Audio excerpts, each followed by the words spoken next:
Welcome, duelists, to the first ever Genesis Challenge here live from Liverpool. You joined us all yesterday to watch the main UK Open, and now we're about to see an even bigger spectacle in the form of the Genesis event, and I'm going to be joined here by Gabriel Nets. Welcome. Oh, thanks so much, Dave. I'm really happy to be here. Going to be seeing a lot of very cool Yu-Gi-Oh decks on this very exciting new format of Genesis. Yeah, exactly that. That's what Genesis is going to open up for everyone to see. We've just seen the decks that have been submitted, so it's going to be absolutely incredible. There is an amazing range for you to see.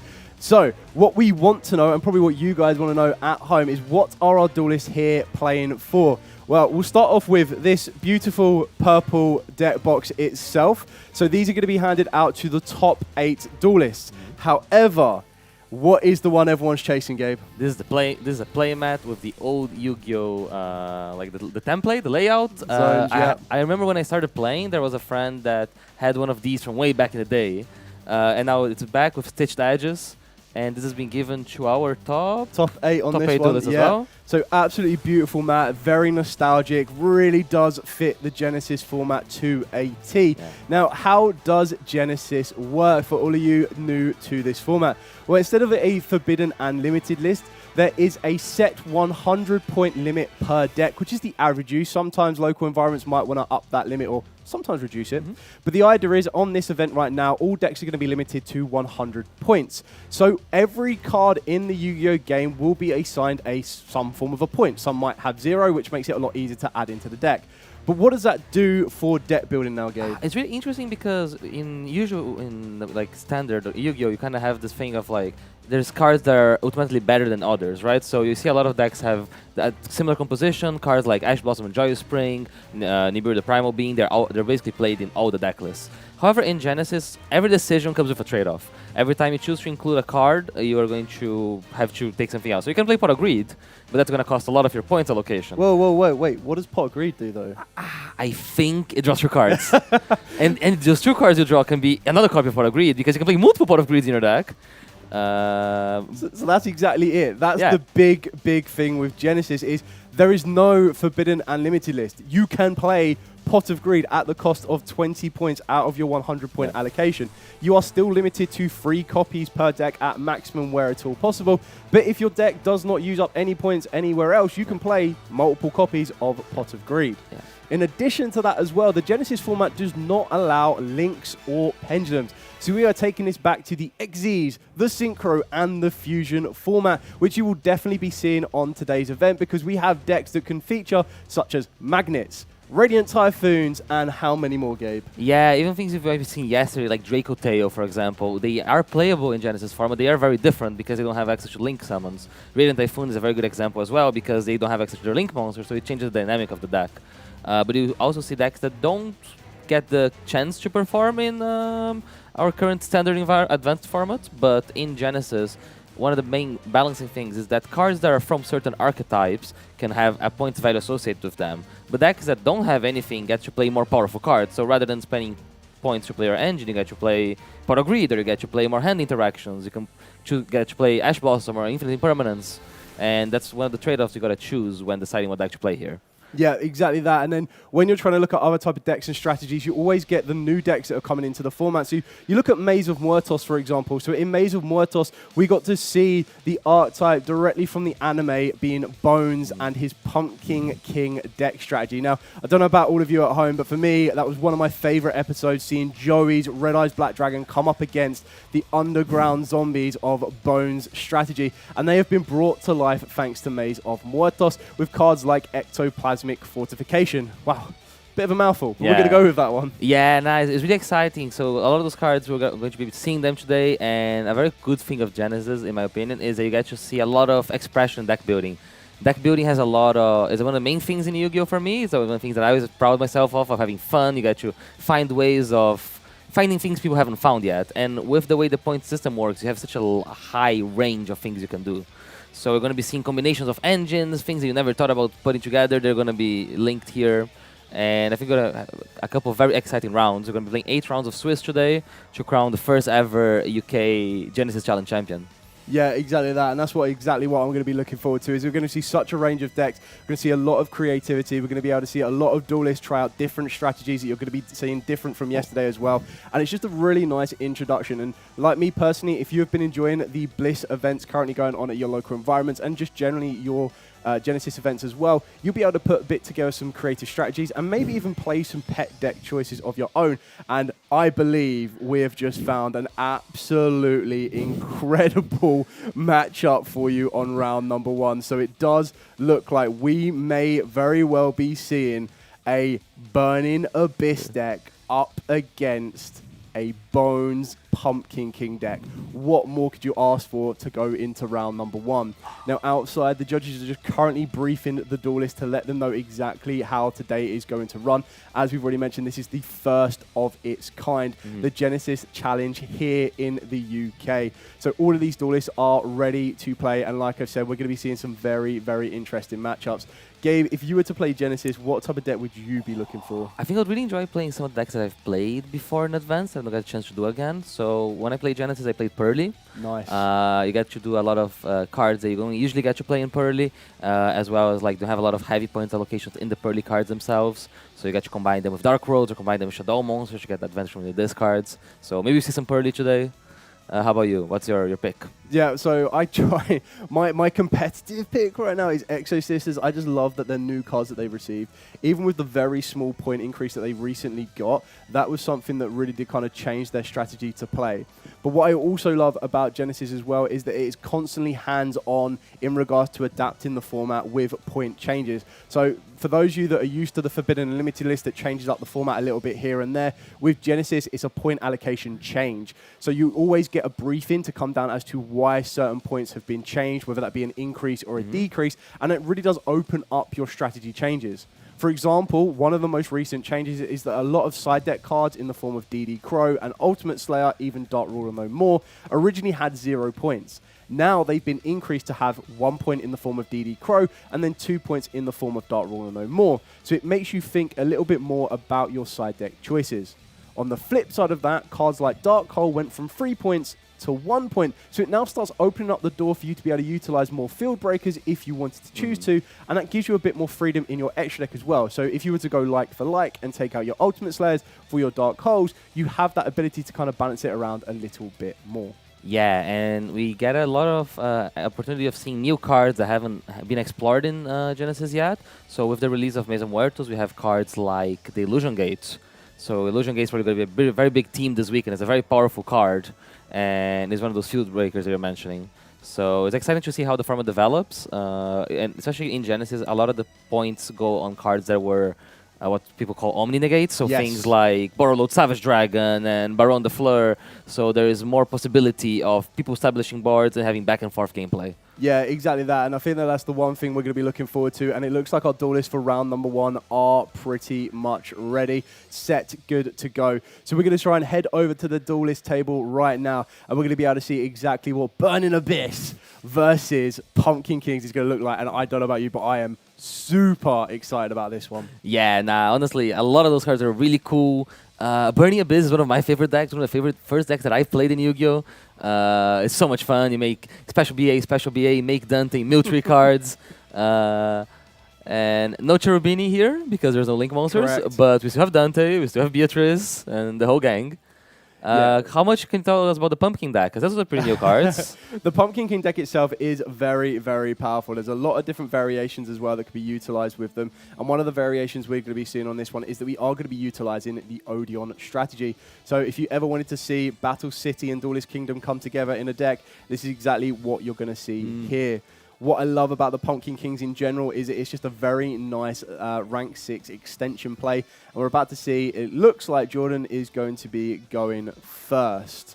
Yeah, and they start with an ectoplasmatic fortification, as you mentioned. Yes. The artwork on this one is absolutely stunning. A direct steal from the manga. Looks incredible.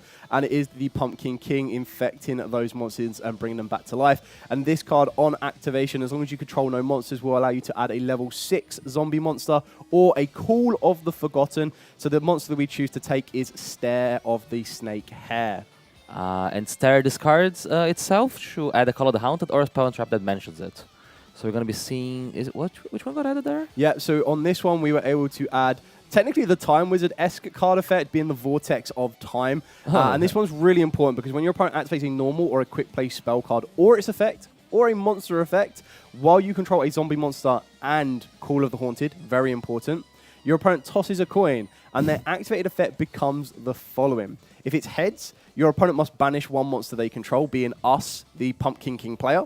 If it's tails, they, as the player flipping the coin, must banish all monsters they control. So that is a very powerful interaction, and we're going to be seeing here the main card that names the deck, the Pumpkin of the King Grave Ghosts, which has been referred by the community as the Zombie Habakiri, because it just review itself and basically sets up the whole play.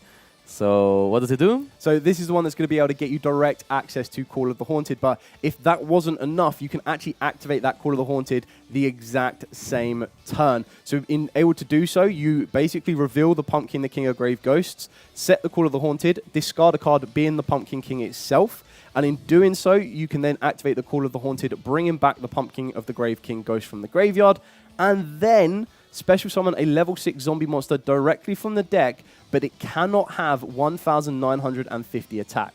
You are locked into special summoning from the hand or graveyard except zombies, and that's very, very important. But really, when you're playing an Odeon strategy, and the benefit and the hybrid between the two is that your Call of the Haunted is a face-up continuous trap card. It's going to give you a lot of interactions here. So the monster got summoned as another copy of Stare, I believe, right? Correct, so it's just going to be used here as an XYZ material to make... Is that a Wallow? So this is Wallow, yeah. So Wallow's a very, very good card on this one because we're going to be trying to manipulate the graveyard in one way or another. Looks like that David is just reading this one now to kind of make this up. So monsters you control gain 100 attack and defense for each card in your opponent's graveyard. Well, Burning Abyss love to put cards in their graveyard. It does have a quick effect to target one card in your opponent's graveyard. You either detach 1 or 2 cards from it and then activate the appropriate effect. If you detached 1, you get to return it to the deck. If you detach 2, you special summon it face up or face down in defense position to your field, which is actually really quite important when you're talking about Burning Abyss. Yeah, so this card is really really relevant in Tier Elements format. So in issues with Tier Elements, people started playing a lot of Bestial, so they would make Wallow as a way of interrupting Tier Elements grave effects. That also interacts with the Burning Abyss effect here. So you can target, for example, the target of the Seer to reborn from graveyard. But as David starts his turn, we're going to see Jordan activate one of the Odeon traps. Yeah, so this is going to be the Apophis Serpent. This one is going to get us direct access into the other Apophis, the deity. This is going to be our negation. So the Swamp Deity allows you to negate cards equal to the number of face-up continuous trap cards you currently control, except itself. So we already have Call of the Haunted, and then we'll have Apophis, the Serpent as well. So this is going to be a very powerful negate too. But the question kind of comes when you're looking at Burning Abyss, they kind of don't mind that themselves. Yeah, it depends how you start, right? So sometimes if you start special summoning the Burning Abyss, it's not as bad. But if your turn involves normal summoning a Tour Guide or a Fiendish Rhino Warrior, there's those cards you really don't want to get negated, because then you control a monster that's not a Burning Abyss, and if you special summon a Burning Abyss monster, it's going to, by game mechanics, be sent to the graveyard. Yep, exactly that. And just taking a quick look into David's play here. Well, there you go. You've called it directly. Starting off with that Tour Guide. I think Jordan will instantly want to interact here with this one, trying to turn that Tour Guide off. We probably don't... You don't want to be using, in an ideal world, the Swamp Deity here, because you will negate 2. So an infinite permanence, which makes complete sense. So that's some of the point allocation used up there for Jordan, because that would be a set 15 points, I believe. So you can kind of see how everything else, like Call of the Haunted, the Apophis trap cards themselves, aren't exactly point heavy either. Yeah, and now it puts David in a pretty hard position. He's going to try to go into the battle phase to attack with the Tour Guide into the Wallow, because he needs to clear his field of non-Burning Abyss names. And that's a very good position for Jordan to be in, because now they are confident the game will come back to them. Yeah, exactly that. So for those of you unfamiliar with how Burning Abyss work, you can use either of their effects, but only once per turn. So you can reveal them in the hand as long as you control no set spells and or just no spells and trap cards at all. Special on them to the field, but then you won't get their sent graveyard effects. And usually the way that you would do this is you're kind of trying to overlay into Dante, the Traveler of the Burning Abyss here, and try to get cards sent from the deck to the graveyard. And it looks like David is going to reveal a Scar. A blast from the past, isn't it? So Skarm is one that when you reveal, all of them have the same effect on reveal. Skarm's graveyard effect is that if you haven't used the effect to reveal, so it's not relevant this turn, you get to add a level 3 Dark Fiend monster from your deck to your hand at the end phase. So a very common thing that you went Tour Guide for Skarm, and you search like another copy of Tour Guide for follow-up. But here we will see David just, especially in the Skarm in defense position, he has 2000 defense, and setting 2 cards to his back row. Yeah, exactly that. And they always used to kind of be a very, very scary thing with Burning Abyss sometimes as well, because what it kind of developed over time is it went from being a very hyper-aggressive style of deck that it wanted to go into Dante's, because what made Dante so good is that when it excavated or milled those 3 cards from the top of the deck, it became a lot stronger, and then usually it could push through for an OTK. Over time, the deck started to develop into more of a control-style-esque deck. It started to utilize cards like Torrential Tribute because there wasn't really a negative for clearing your monsters off your own field, as they would all trigger their effects in the graveyard and kind of float back. Yeah. You also get to utilize cards like Fiend Griefing, which are other ways of being able to send your Burning Abyss cards from the deck to the grave, and that would then just trigger their graveyard effects to give you more advantage. Yeah, as well as discard traps have always been a big part of Burning Abyss like strategy. Before Phoenix Wing Wind Blast and Regeki Break. After its release, Paleozoic Deinonymiscus is a card that has a lot of synergy because it has an effect in the graveyard, so it can summon itself back. But we're going to see how Jordan handles this. The Aphobis is a really good card because he was kind of checking the trap cards from the potential trap cards from David's side. But I think it's going to be flipped here as trying to proactively develop the board.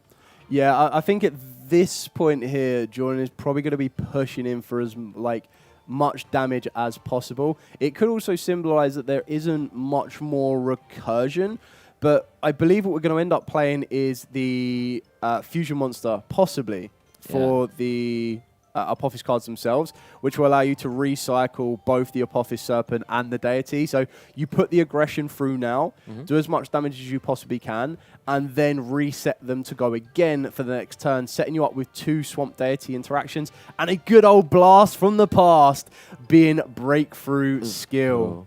That's such a Burning Abyss card. There's a trap card with a graveyard effect. So we're going to be seeing the Breakthrough Skill be activated on the Wallow here? Yeah, I think that's quite interesting because I suppose what you might want to be stopping if you're Jordan is you would attack to destroy the Skarm, put it to the graveyard, and then use the Wallow to return it back to the deck so that it can't resolve its effect in the end phase, which would kind of starve David of a bit of resource here, which is probably what he's trying to achieve to do. Yeah. It's kind of interesting to see that David looks like he's reading Breakthrough Skill too, Jordan, on this one. I always remember Breakthrough Skill from, exactly like you said, the Burning Abyss days, the Duelist Alliance format, just ways of kind of being able to negate, and then like you said, because it has that graveyard effect as well, these were days before Infinite Impermanence, and just being able to get double usages off of the back of trap cards like this, and even lost wins, was very, very good. Yeah, it's actually something that might be pretty relevant here, because he gets to use a Breakthrough Skill at this turn, so it doesn't the Skarm doesn't get shuffled. But what also happens is during David's next turn, the way that Breakthrough Skill works is a trap card. It's a quick effect in the graveyard. So he is able to use Breakthrough Skill as a response to the Wallow on his turn. So he gets like this flexibility of basically negating the Wallow on his turn and on Jordan's turn. Yeah, exactly. And he gets to resolve the Burning Abyss effects, which his deck is trying to do here. But we're going to see the Aphobis continue the attack on the Skarm. There's no replay because no monsters change on the field. How much attack does the trap have? So the Apophis Swamp Deity has 2,200 attack. It's actually a very, very strong trap card. You don't associate trap monsters. Sorry, 2,200 defense and 200 attack.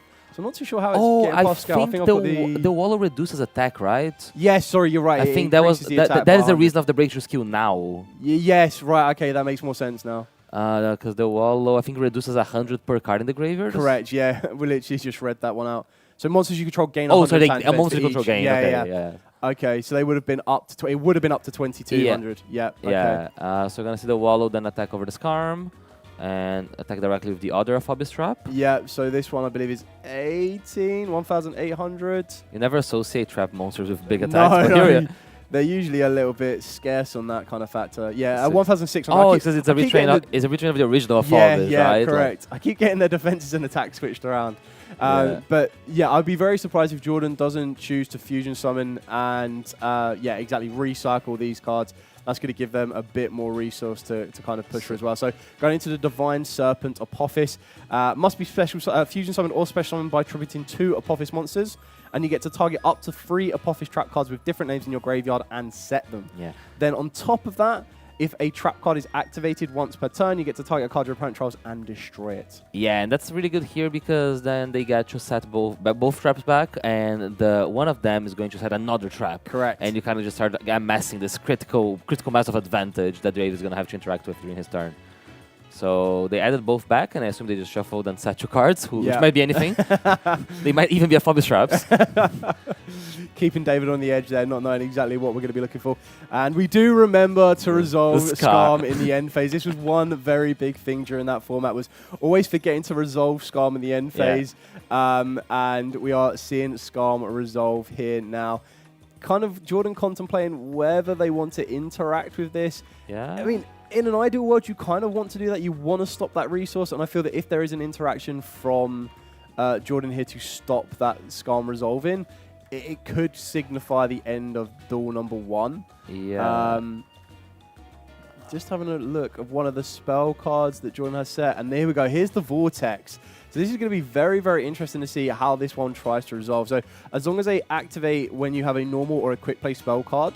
When your opponent activates a normal or a quick play spell card or effect of a monster while you control a zombie and Call of the Haunted, which we do in the form of Wallow and Call of the Haunted, it's going to be a very big risk because either they banish all monsters they control, or Jordan is going to banish one card they can. Banish one monster they control. Yeah, but it's always going to interact. It transforms the effect, right? So the effect correct. becomes, Correct. So basically, it's always a negate for the Skarm, and then it has 50% chance of ending with Jordan having to banish one of the monsters, or Dave do to banish all the monsters he controls, which in this case is nothing. Yeah. But it's basically a very convoluted call by the Grave in this context. I think you kind of take that. I feel the 2 cards, the 2 monsters that Jordan has on the field, I would possibly get rid of the Willow, maybe. I mean, it sounds a little bit risky. I just feel that the breakthrough skill will answer any of the 2 monsters that are left on the field here. Yeah. So the hopes are that the Vortex resolves and they would banish the monsters they control. Yeah. Ooh, here's the Fiend Grieving. So this is a card that's probably really interesting in this matchup. Fiend Grieving, for those not familiar, because this card hasn't been played in a good minute, it has the effect of targeting a card in your opponent's graveyard, or a monster. I don't remember. Target a monster opponent's graveyard. You shuffle it into the deck, and then you send a Fiend monster from your deck to the graveyard. So this is really good in Burning Abyss because it's basically a way of triggering all your effects. Yeah. So you can send like Burning Abyss Graph, which then summons another Burning Abyss. Or it's been commonly used to send Absolute King Backjack. Yes.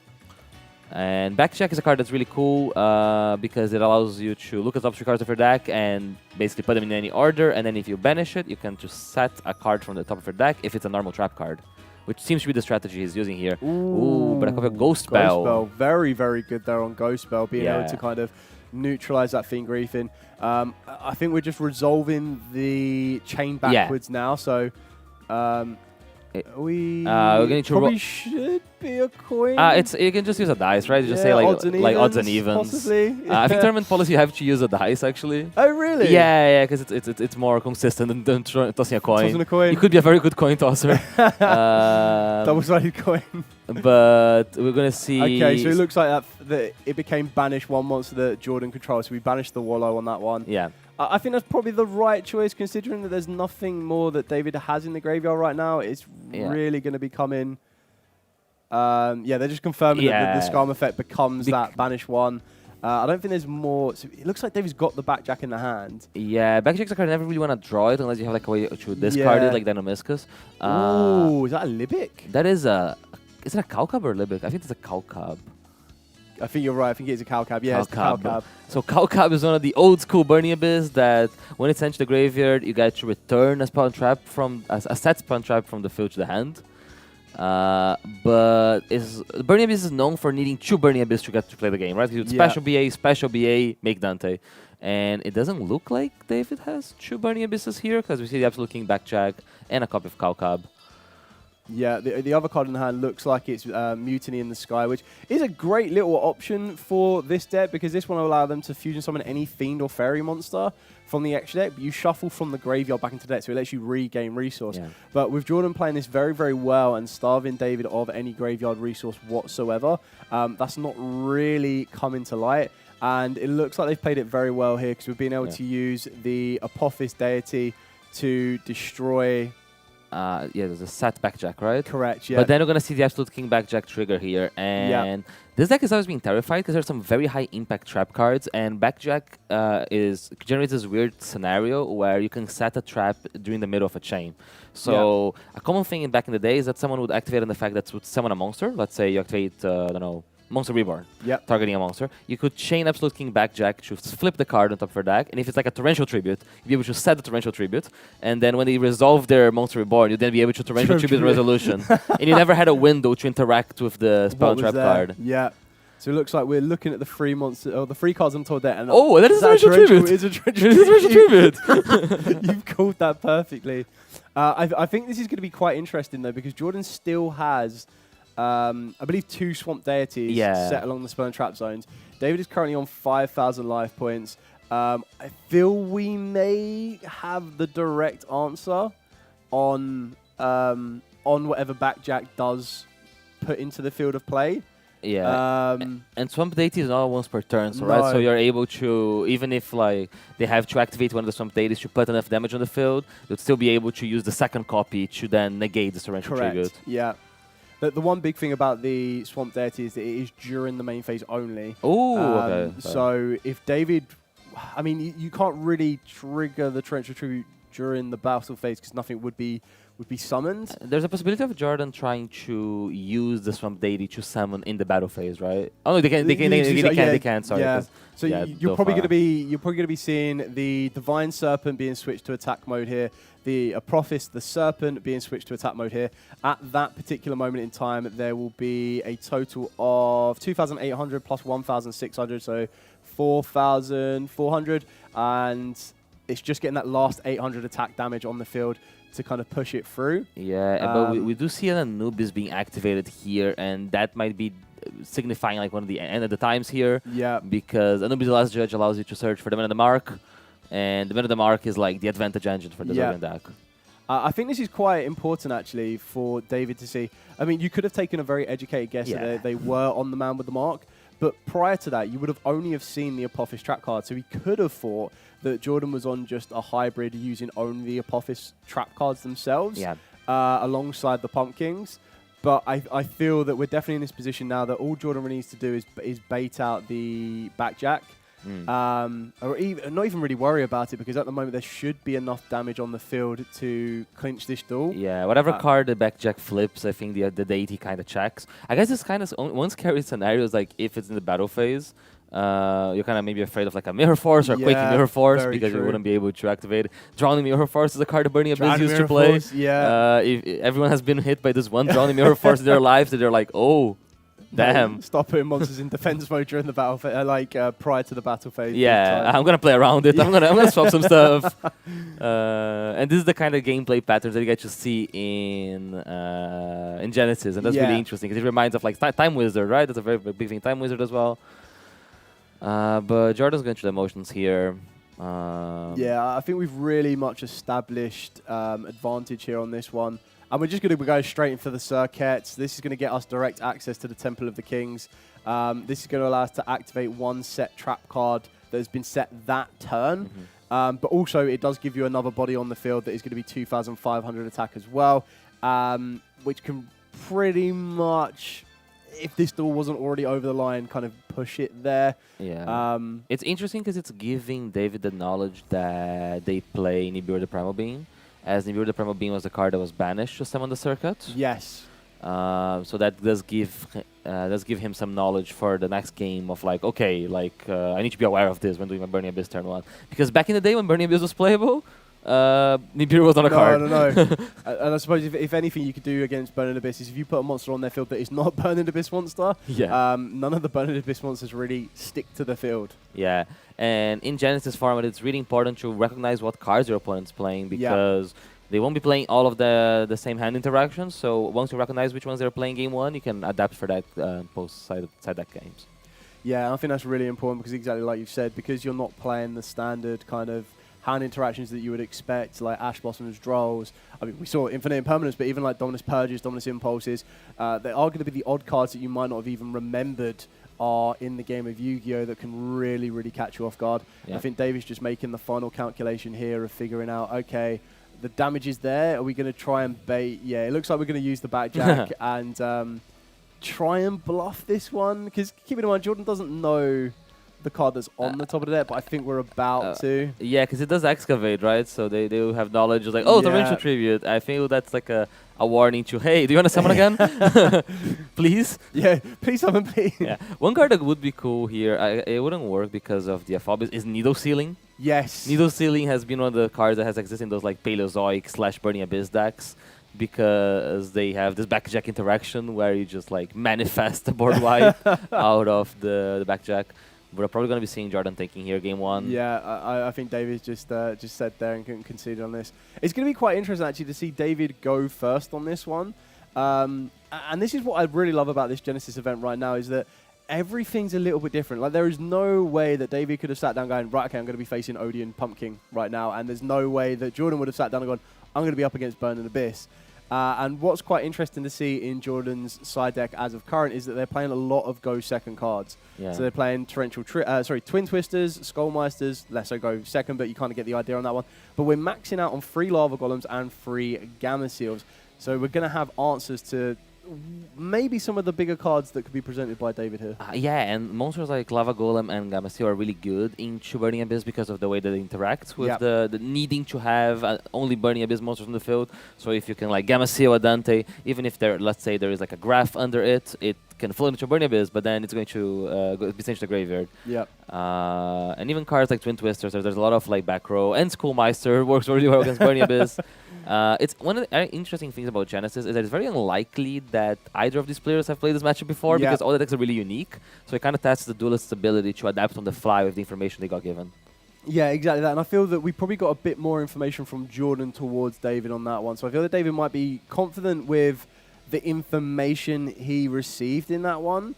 But then on the other side of that, I don't know how familiar David would be with the... Probably more so the Apophis side of this, but not so much the pumpkins themselves as they've only just come out of Muertos. But to be fair, it might also apply to Jordan. Burning Abyss is a deck that, like, this variation of Burning Abyss has not been very present for a while. Yes. We know because we've played Yu-Gi-Oh! for too long. As Alex truly reminded us yesterday. Oh, yeah, about the release. Burning Abyss is from Duelist Alliance. Yeah, which is 2012 or 14. Oh my god, that is take you back. It's been a while, it's been a minute. On the first wave of release, there were only 3 Burning Abyss monsters, which were Skarm, Graf, and Seer. Yeah. So the deck used to play like Monarch, so they used to go like special summon the Burning Abyss, tribute summon for Ryza. Or they would go Mathematician, send Skarm, and then end phase their Tour Guide, so you can play the turn after. The good old Mathematician plays. I even remember some kind of massive hybrids, which is why I said it's gone from being hyper-aggressive to being very control. And I think this is going to play in David's favor right now is we're going to see... I would be amazed if David doesn't play us a little bit quite control. And we look like we see Fiendish Rhino in the hand there, which is like a really great addition. Because what Fiendish Rhino will allow them to do, as we previously mentioned, is it means that their Burning the Best monsters won't kind of self-implode once they enter the field of play. So he started the normal summon the Fiendish Rhino out here. Basically has a continuous effect that says Fiend monsters you control can be destroyed by card effects. Correct. And that basically means that even if he special summons a Burning Abyss, it will not destroy itself. And it has an effect that when it gets sent to the graveyard, you get to send anything the monster from your deck to the graveyard. So it is basically like a Joker here of, okay, which Burning Abyss effect do I want? Do I want the Seer? Do I want a Graph? Do I want one of the new ones? We're going to see the Seer being special summoned here, which is not what you usually want to do because you want to use the graveyard effect. So now that he has used Seer in hand, he's not able to use its effect to reborn a Burning Abyss monster. Yeah, I feel that we might hold that Seer possibly for the next turn. I could be wrong, but I feel that we might see overlay into the good old-fashioned Dante, Traveler of the Burning Abyss. Yeah, take me back. Taking it back. And then we're probably going to detach. I would personally say the Fiendish Rhino here, because you're going to get the mill free from the top of the deck, and then obviously the send an additional one. And the best thing about Dante is it detaches as cost, which is quite powerful on this one to guarantee exactly what was going to happen here. One of the main qualities of the Burning Abyss deck is that it was very sticky. Yeah. So it's very hard to interact with Burning Abyss because you have the Dante that ends with a Seer under it, like in this scenario. Ooh, 2! And a Scarm! Oh! So this is Take me back again. Yeah, this is what I love about cards like Dragon's Mind. So as we mentioned, cards like trap cards that have effects in the graveyard, so you get maximum advantage even if they are milled off of one of your main strategies. So with Dante having directly 2,500 defense, we now have direct access to Dragon's Mind, which is a counter trap card that by paying 2,500 life points, you get to reset it back on the field. It does get banishment leaves the field, but we've just seen that there's a second copy in the graveyard anyway. That's a card Burning Abyss would have loved to have back in the day. I can imagine. This is one of our more recent cards. It has really cool synergy here, and we basically trigger 3 effects of our Dante. So you don't need Pot of Greed if Dante hits 3 effects. That's better. That's 3. But we're gonna see the Fiendish Rhino Warrior sending a Fiend monster here. The good chance it's a Graph. Yeah, I think Graph would be a sensible choice here. That is a Graph. So Graph, when it gets sent to the graveyard, gets just purchase one of the Burning Abyss monster from your deck. Usually that would be Seer, but we already have access to Seer. Maybe a far to possibly disrupt the level 6s that enter the field of play. Yeah. There is... there's not a Burning Abyss, Buyo. No, it looks like a Burning Abyss. Yeah, but there is no actual new Burning Abysses. So there's Runic if you wanted to try and go... Rubik, sorry, if you want to go down a Synchro route. Yeah. You've got Barbar if you wanted to do a little bit of burn damage. We've got the spells and traps actually might be quite useful in the form of the Calcab. Yeah, I guess Scarm here is good because he will trigger the Scarm at this end phase because he milled one, and then he has a Scarm to trigger the next time it goes to the graveyard. And kind of Burning Abyss is just known for this resource loop. Seer Dante has been this thing for a while where when Dante is sent to the graveyard, he gets to add back a Burning Abyss monster, and Seer gets to reborn a Burning Abyss. So Dante adds Seer, Seer reborns Dante. And constantly keep going. And you just keep rolling. Keep going and going and going. But I think this is where it's going to be quite interesting here because you're going to really simplify this game state. Just having this counter trap card set already, get that resource, and it looks like we're going to be adding 2 more set spells or traps to David's Enfield here, which could really kind of give Jordan a taste of their own medicine, I guess. Yeah. In the first one, we saw a lot of spell and trap control, and now we're going to see a bit more spell and trap control from David directly. Yeah, and as we know, it's probably traps. It's Burning Abyss. That's what they do. Yeah, it looks like... it might even be free, but I believe you want to keep 1 card in the hand for the Dynamiscus. Oh, but you get to search one with Scarm. So a very known interaction on these decks is that you basically get to set your whole hand and you search a card with Scarm that generates advantage. So, for example, by searching here in the end phase, searching a copy of Graph with Scarm, you get to discard this Graph for the Dynamiscus, and then you get to trigger. Also, hitting the Dragon's Mind is really important there because it protects his spells and traps. Yep. So from cards like Evenly Matched or Twin Twisters that we've seen that Jordan plays, there's an inbuilt defense here. So that's a very cool recognition that Dragon's Mind... Usually we're known for using Dragon's Mind for the attack, but here the Dragon's Mind defense is being relevant. I think one other thing that's actually quite relevant that might come up is Lava Golem has 2,500 defense. So if you were to Lava Golem this field here, not that saying that you would want to, but if you were, thinking that you could possibly turn off that trap card, how do you still keep it live? Yeah, that is really interesting. Oh, we do see him going for a Farfa here. So that's another play that is known for Burning Abyss, which is when you discard a Farfa with a discard trap, you basically get 2 interrupts because you get to Dynamiscus one of them, and Farfa, when it gets sent to the graveyard, gets to target a monster in the field, banish it into the end phase. Yeah. Oh, when we do see Twin Twisters at the start. Discarding a Haunted. I mean, you have to use the Dragon's Mind on this, right? You can't really allow that to resolve. They know where the Dragon's Mind is anyways, right? So basically you get the option of like, hey, do I take the 2,500 to save Mother Trap, which is usually a yes. And we're going to be seeing it being activated here. So that negates it. Yeah, negates the Twin Twisters. That gets banished now because it came back from the graveyard. David will take 2 to 2/5. Yeah. But I think he'll gladly take that trade, right? That's the great 2-for-1. Yeah, I think it's definitely a good trade-off. But the more and more I think about this now, the issue with both Dragon's Minds being in the graveyard is that's going to be like what you won't be able to recycle the second copy and use the second copy as well. So like, kind of burn through quite a bit. We're going to start off with the Ectoplasmic Fortification again. I feel that this might be where we see Dynamiscus come into play, especially when we activate the Call of the Haunted to try and bring back the Pumpkin King. Yeah, we already see one of the Call of the Haunted is in the grave. Jordan's list played 2 of them. So it's gonna be interesting to see. That card that banishes all the monsters is Vortex of Time, which can be searched here by the effect of Stare, is really relevant because one of the coin flip effects is that it banishes all the monsters your opponent controls. And as we know, those Burning Abyss monsters are going to hit the graveyard. So this is quite important though with the Vortex of Time. So I think this is where David needs to have learned from Duel number 1 and know that it requires Call of the Haunted and a zombie monster.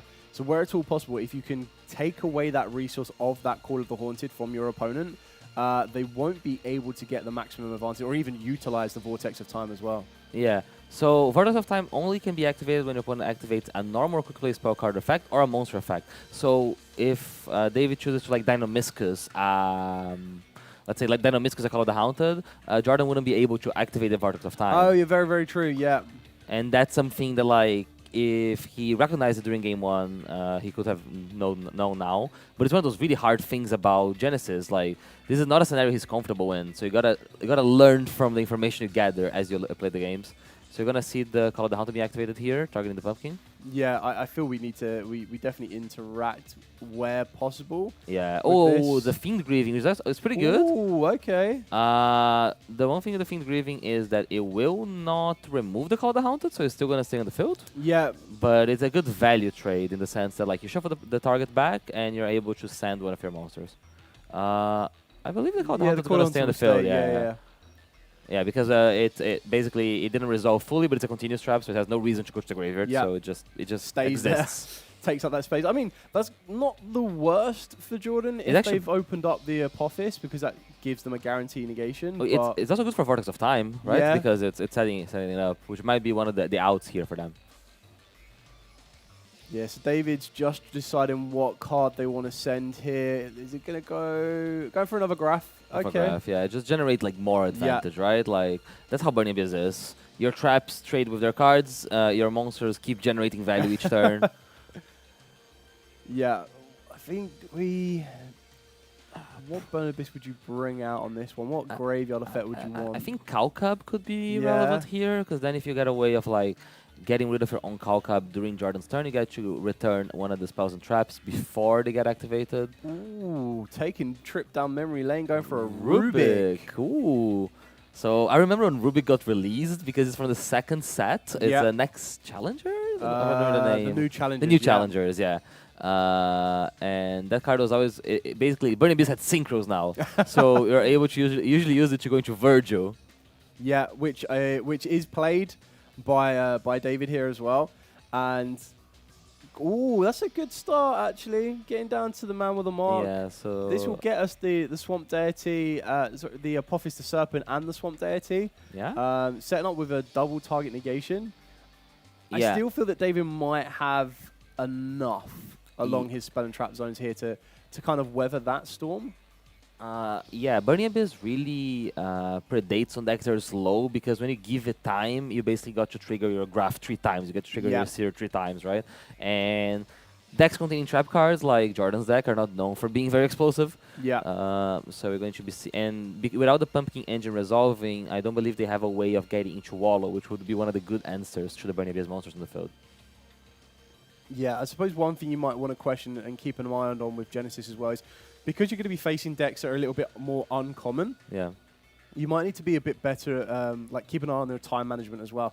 I mean, we still have plenty of time, 15 minutes left on the clock, but at a certain point you might want to be considering going into game number 3, especially if you are on the losing side of game number 2, because you're going to want to play to your advantage of being able to go first, and I think that's exactly what Jordan's doing here. So the Dynamiscus interacts with the field spell, and they're like, okay, I would rather play a game 3 here. Really 100%. Interesting. We got to see what Burning Abyss does, right? That was a very like blast from the past Burning Abyss game. Dynamiscus being flipped, the Fiend Grieving being flipped, Dante hitting every effect your opponent ever needs. Taking back to the good old days. Just like the good old days.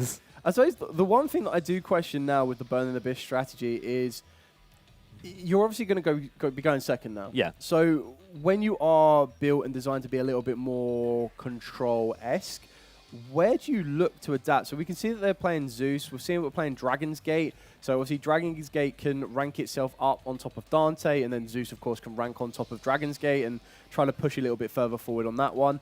But I don't know like how much you sacrifice some of your trap cards. Like Dragon Mine feels a little bit less effective going second. Yeah. But because Genesis is a little bit slower, a little bit more simplified, you're probably going to get more chance of going into the next step and the next stage. So you might want to consider still maintaining control cards like that. Yeah, I think Dragon's Mind might be a bit too slow. So good trap cards in Burning Abyss are good going second when they allow you to interact with an established field. Yeah. So cards like Torrential Tribute and Needle Sealing are easier because you basically get to like play a bit and then you get to set them and they interact with your opponent's next push.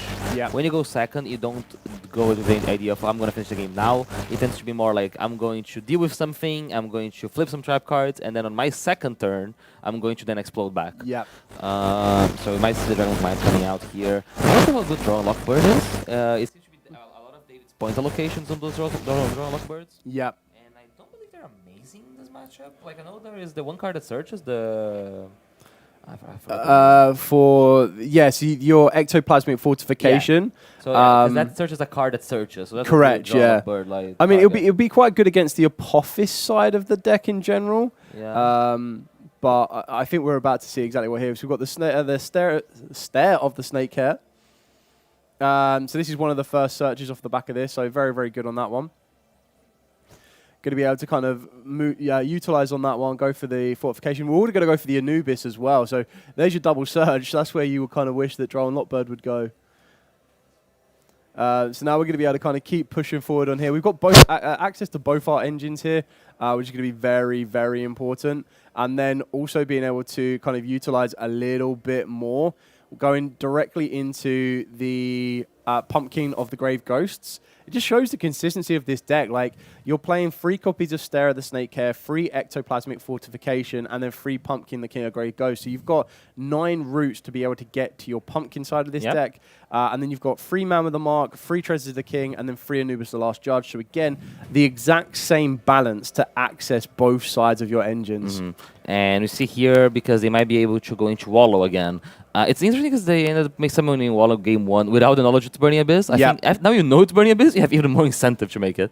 But now we get to see a very explosive turn 1 with both the Pumpkin engine and the Man of the Mark. Yeah, I think this is kind of like the max potential of what Odeon Pumpkin want to be doing, is we're going to be able to, exactly like we've already mentioned, so Wallow is going to be great disruptor for the Burning Abyss strategy in general, but now the Man with the Mark is also going to be able to set up Destruction Protection and going to be working its way into the Apophis Swamp Deity, Circuit, Temple of the Kings. You're going to have pretty much everything you could ask for right now. Yeah, there's a lot of interaction, and as we established, Burning Abyss is a deck that needs its time. It's not a very explosive deck, and as you see in game 1, it can struggle if your normal summon gets interacted with, if there's a Tour Guide or a Fiendish Rhino Warrior. So let's see how David is planning to navigate this here, and how many interrupts Jordan's actually going to end up on. Yeah, so this is also quite another interesting one with Genesis as well, that I feel that you have a bit more space with points allocations to make to utilize more field breakers. So even though Jordan is able to kind of build this field relatively uninteractive or interacted with, you still need to keep that in the back of the mind that there could be some field breakers coming from David here, which is why you're probably looking to ideally go for that Wallow, but then also try and back it up with maybe 2 of the Swamp Deities if you can. Yeah, I guess the Swamp Deities are really strong in this format because it's a format that has less ways of interacting with spells and traps, but the Man of the Mark / Aphobis engine kind of gets to do it by inside, because you always have a way of outing a card like the Illusion Gate, which you mentioned. I think Illusion Gate would be pretty great right about now. I mean, Harpy's Feather Dusters, Lightning Storms, cards along those levels. Twin Twister, discard of BA is a classic play from back in the day. So we're going to see here, first action, activating the Aphobis Trap to then set the other trap, which is the Swamp Deity. Yep. It looks like David did draw Needle Seeding for turn, so we kind of pre-mentioned that one. That this could be a very good card that you would have kept in to try and disrupt this field. But once that Swamp Deity gets put into play, it does become a little bit tricky and tasking. Maybe one of the win conditions is you try to force the Swamp Deity during David's turn, and then when it comes back to Jordan, you go like, ha, Needle Sealing. And then we establish that again. Yeah. I mean, Needle Scene is like a booby trap for that sense anyway. Ooh. Start off with Rubik, not the worst to go with. Yeah, Rubik's a really good one to special because it does give you the pressure of going to Virgil. Yeah. And Virgil's a card that's hard to interact with because if Virgil gets sent to the graveyard, you draw a card. Yeah.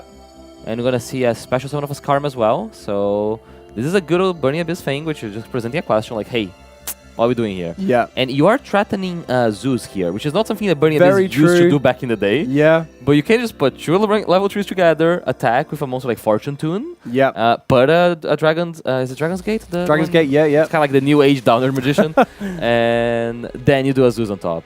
So let's see what David's plan is here. I feel like I'd probably go Dante because you could still like threaten the mills and everything. Yeah, that's so fair. you just wouldn't get the attack increase for Dante. It's one of the things that he might want to have like 4 materials under his Zeus. Yeah. Because then it allows the Zeus to activate twice. So if the Aphobis gets chained, you get to chain the Zeus again. Ooh, okay. Oh, Farfa's really relevant here, yeah. So Backjack, unfortunate on the Skarm because we revealed it to special summon. Yeah. But the Farfar target banish can be quite important here, and then the Backjack can also be quite effective. You've still got the Wallow to kind of think about. I assume that Farfa's probably trading this Wallow, right? Yeah. Like the Farfa kind of forces. If anything, it's actually not bad that he hit another Skarm, because what might end up happening is that the Wallow gets chained here to get rid of a Skarm. Yeah. But now we have another Skarm that's under the Dante, I assume. Yeah. And that means we're going to be able to get the search in the end phase. So the Wallow does get activated here. I think they're just checking with the judge to see what's happening. Yeah, I feel the other important thing here as well is that David hasn't had to use his normal summon like previous. So, in Duel number 1, he had to use his Tour Guide, and the Tour Guide was then interacted with instantly with an Infinite Impermanence, whereas now we can't. I think we know all of the spells and traps alongside Jordan's zones. So it looks like Wallow is putting the Farfar back into the deck. Yeah, that makes sense. I assume Farfa's going to resolve now? So Dante would have excavated. Excavator's cost. Oh, it's cost. Yeah. Oh, maybe they used it before. Oh, we see a copy of Schoolmeister here. Schoolmeister on the Backjack, very important. Schoolmeister is a card that's gaining a lot of popularity in Genesis after the points update to DD Crow. Yes. And Schoolmeister is really good in this matchup as well. Yeah. As a way of just interacting with like any of the Burning Abyss effects. It kind of seems like Davey couldn't have picked a worse matchup for Duel number 1. Yeah. But the scores are still tied at 1-1. Kind of looking at that Dante now, you haven't really achieved what you ideally wanted to, which is probably bait out that Apophis the Swamp Deity to bait out the negation. I feel that Dragon's Gate is definitely looking a little bit more appealing here. How threatening that Dragon's Gate will be. And one very important thing is that we do have the Apophis the Serpent is currently in defense position. So you can, of course, attack with a monster. That would attack with the Xyz monster that you need to, and then you'll be able to go into your Zeus. But the Zeus will probably get instantly met with that Apophis, the Swamp Deity. Yeah, so we see just attacking with the Dante into the Apophis. Oh, that is the trap though, right? Because the Apophis, the Swamp Deity, needs another trap to be able to negate. Correct. So in case that this got removed, you would... So you still have the Call of the Haunted as well. Oh, the Call of the Haunted counts. Yeah, of course. Counts, yeah. Also, I think they are pointing to a field spell, so I wonder if that has any effect to modify. Because it seems like the Dante was not successful in attacking over the... Trap code. Yeah, I believe the field spell stops them being destroyed by battle and card effects as long as they have... I think it's Man with a Mark. Oh, and they also have the Wallow boost, right? Because the Wallow boosts all the monsters. So we're going to see the Zeus being summoned here. Data future materials. Yeah, this card is not resolving here. That's so you see this the Swamp Deity. Yeah. And now from Jordan's point of view, you just got to be aware of time, right? It's one of those scenarios where you do have a lot of control over the game. You just want to make sure that you can get your battle phase and establish 8,000 points of damage. That it might be hard with a Needle Sealing, though. Yeah, I think Needle Sealing can make this very, very awkward, especially if there isn't a second Swamp Deity set there ready to go. But even then, the other thing you need to take into account is that Zeus is a big boy. Yeah. Zeus isn't very easily kind of dealt with either. I guess the Wallow really helps us here, right? Because the Wallow is a way of making a monster that's bigger than the Zeus. Yeah. Because Burning Abyss loves to fill the graveyard, which makes the Wallow buff all your monsters. I feel that this is very well kind of premeditated from yourself as well. That this Needle Sealing, if it is a Needle Sealing by chance, it could be a Fiend Griffin. But if that is a Needle Sealing, that could be the game-changing card. Yeah, it's interesting here from David's perspective. So he did it different than game 1. He recognized he had to go to Zeus first, and now he's committed to finish Rhino Warrior to play after the Zeus as a way of protecting his Burning Abyss monsters from destroying themselves. So then he gets to force the Snake Deity and now play main phase 2. Which I guess playing main phase 2 might just be setting a lot of cards in main phase 2. I think that's exactly what we're going to see, that there is still one more monster in David's hand. Obviously, we're not going to be revealing no Burning Abyss because we do have spells and traps there, but I'm waiting for what I feel is going to come. I would wait for the battle phase just so you can kind of play around the Swamp Deity. Yeah, it seems to be waiting here. Ectoplasmic Fortification. Just trying to find that one. We've been reading a lot of cards this game. Yeah, we have. There we go. There we go. So, yeah, so this one is going to give all zombie monsters we control 400 attack. And then you get to draw cards equal to the number of Call of Haunted you currently control, which would be 1. So it's a nice 1-for-1 trade. It's like an upstart goblin with a good upside, right? Yeah, because you're obviously going to increase your Wallow. Just looking at the Fiendish Rhino, it's only other Fiend monsters can't be destroyed by battle or card effect. Yeah. So Fiendish Rhino can very easily be dealt with here. You do need to be aware of the Zeus effect, that if a monster gets destroyed, a card control gets destroyed or a monster control gets destroyed, card you control, you get to attach a card from your deck or extra deck to Zeus, and that's pretty relevant in this deck because it would be allow attach Dante, yeah? Yeah, attach a Dante. Yeah. It can be deck as well, right? Yeah, so you can attach like a graph, and then this graph floats into a Seer, and this Seer floats into a Dante. All the way back so you need to be aware to not let this thing trigger. So if you try to destroy like a spell and trap here with the effect of the fusion monster, you'd kind of give David more resources and complicate this game state, which is already complicated. It needs to be more complicated, exactly that. Let me just read. So the Treasures of the King, we've still got Odeon. I think Odeon, the Needle Ceilings is the one that I'm a little bit concerned about for Jordan on this one. Yeah. I'm trying to remember the exact protection on the Man with the Mark. So the Man with the Mark, so while you control Temple of the Kings, this card and Apophis monsters you control cannot be destroyed by battle or card effects. Is that an Apophis monster, the fusion?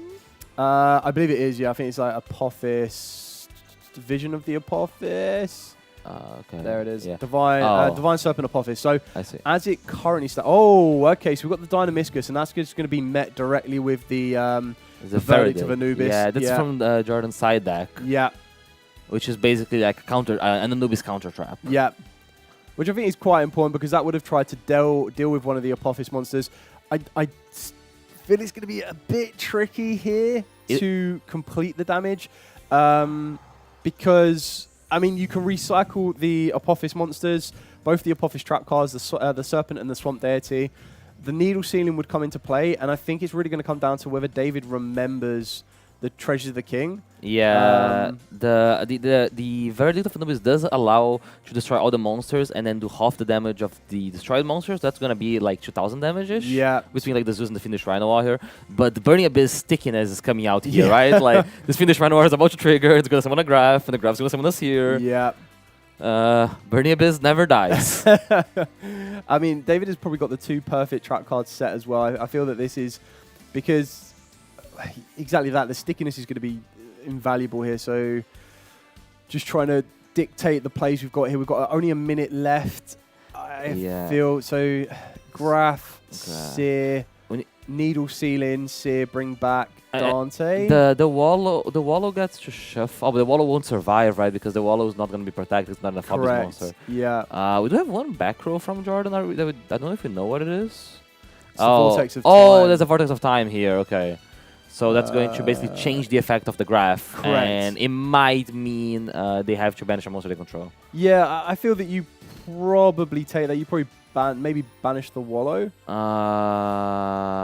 banish. Oh, the mess. Oh, but there's not 4 monsters anymore for Needle Ceiling, right? Yeah, no, that's it. So there's no more protection, but there's not 4 monsters. But then if David with the Fiend Griefin can now get 2 more monsters on the field. He can get 1 monster. I think he can send a Seer, right? So, but the Seer can get negated by the Wallow.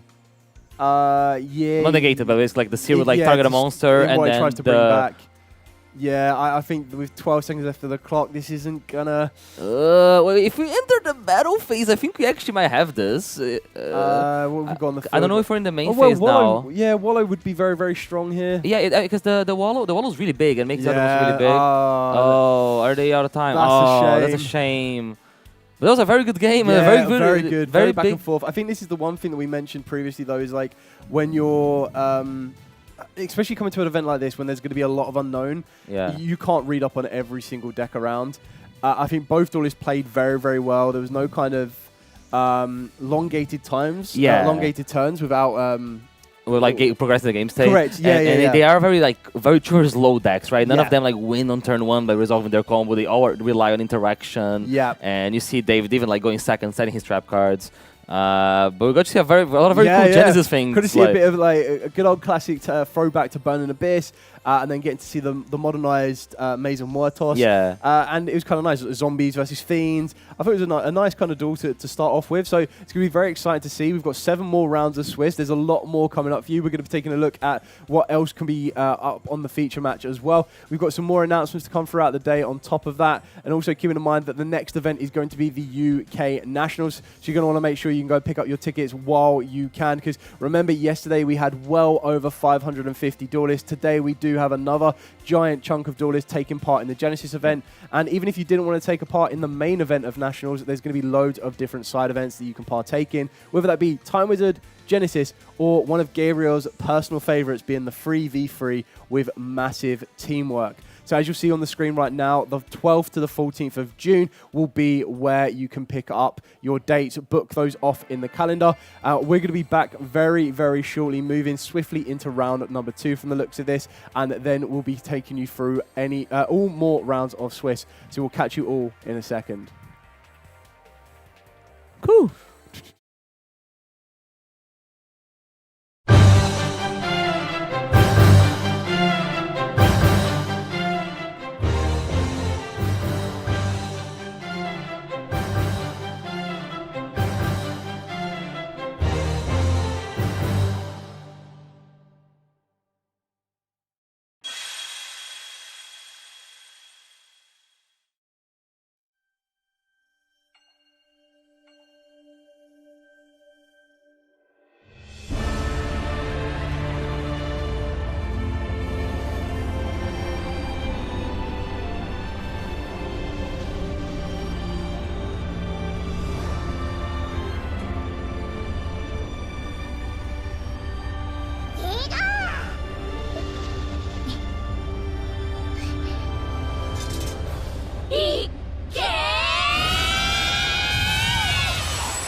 みんなちょっといい？書庫で見つけたの。何これ？魔導書かな。年代物だね。何かすごい術が書かれているのかも。どこに書いてあるの？お、どれどれ。全然読めない。私も。どれどれ？オース？古代文字はまだ勉強中なんだ。エリアが読んでくれれば大丈夫。はいよ。ありがとう。なんて書いてあるんだ？広いところで試してみよっか。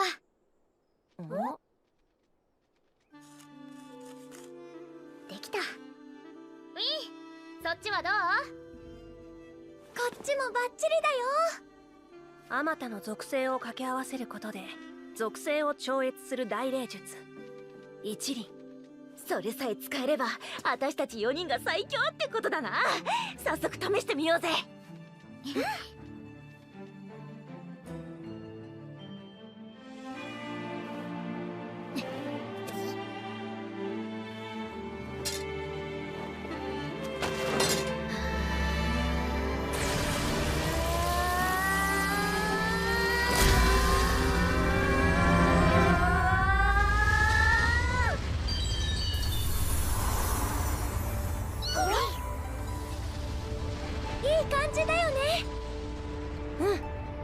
よし、一気に決めるぜ。ちょっと引いた。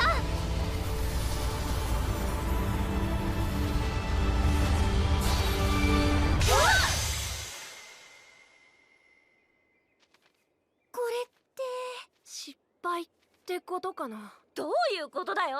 属性を合わせりゃ術が完成するんだろ。魔法陣間違っていたのかな。見て、祭壇に祈りを捧げ奥へ進めだって。ねえ、この絵って何かな。もしかしてギガギガ。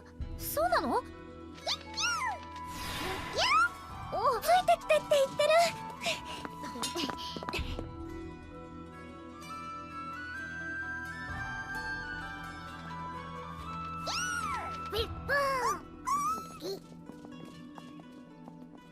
だいぶ奥まで来たけど、これ帰れるか。大丈夫。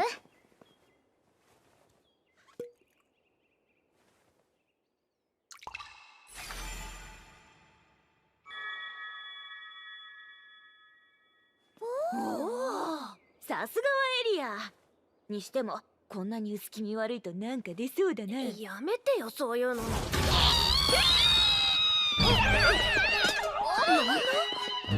ちゃん、待ってアウス。やだ、もう帰る。もう大丈夫だから。ちょっと前。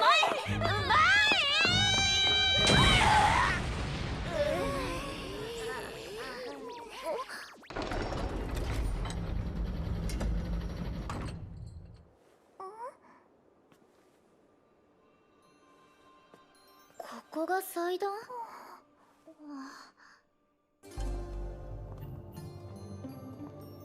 何にもないね。祈りを捧げるって書いてあったけど、どういう作法で。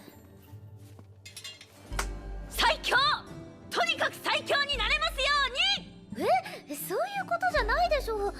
空が飛べるようになりたい。たくさんの知らない術を知りたい。ちょっと、祈るってそういうこと。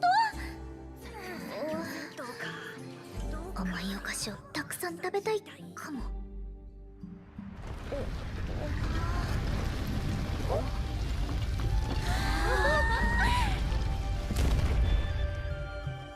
オッケー。すごい仕掛け。奥に何があるのかな。罠かな、それとも封印された守護神。ウィン、楽しそうだね。ギガどうしたの。文字が増えたの。力を求める者たちへ試練を与えん。試練だって。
依頼。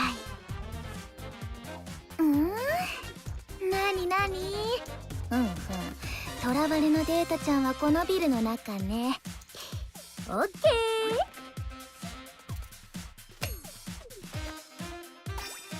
ー。よし、闇データの運び屋。アラートレベル3の執行案件が発生した。通称 IP マスカレード。運び屋として数々の犯罪に関与し、このままではさらなる災いのトリガーとなるだろう。ラッパの使者千代丸よ、命約に基づきこの者の執行を命する。よし、終わり。お縄ごめんはああれあれ逃してしまいました。敵ながらあっぱれです。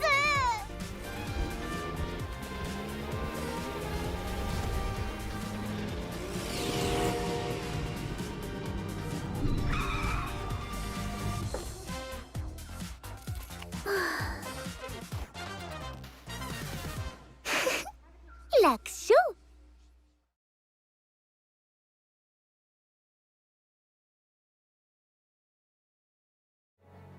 Hey everyone, we're back for the round 2 of the UK Genesis Challenge, and as you expect today, we have a lot of very exciting decks.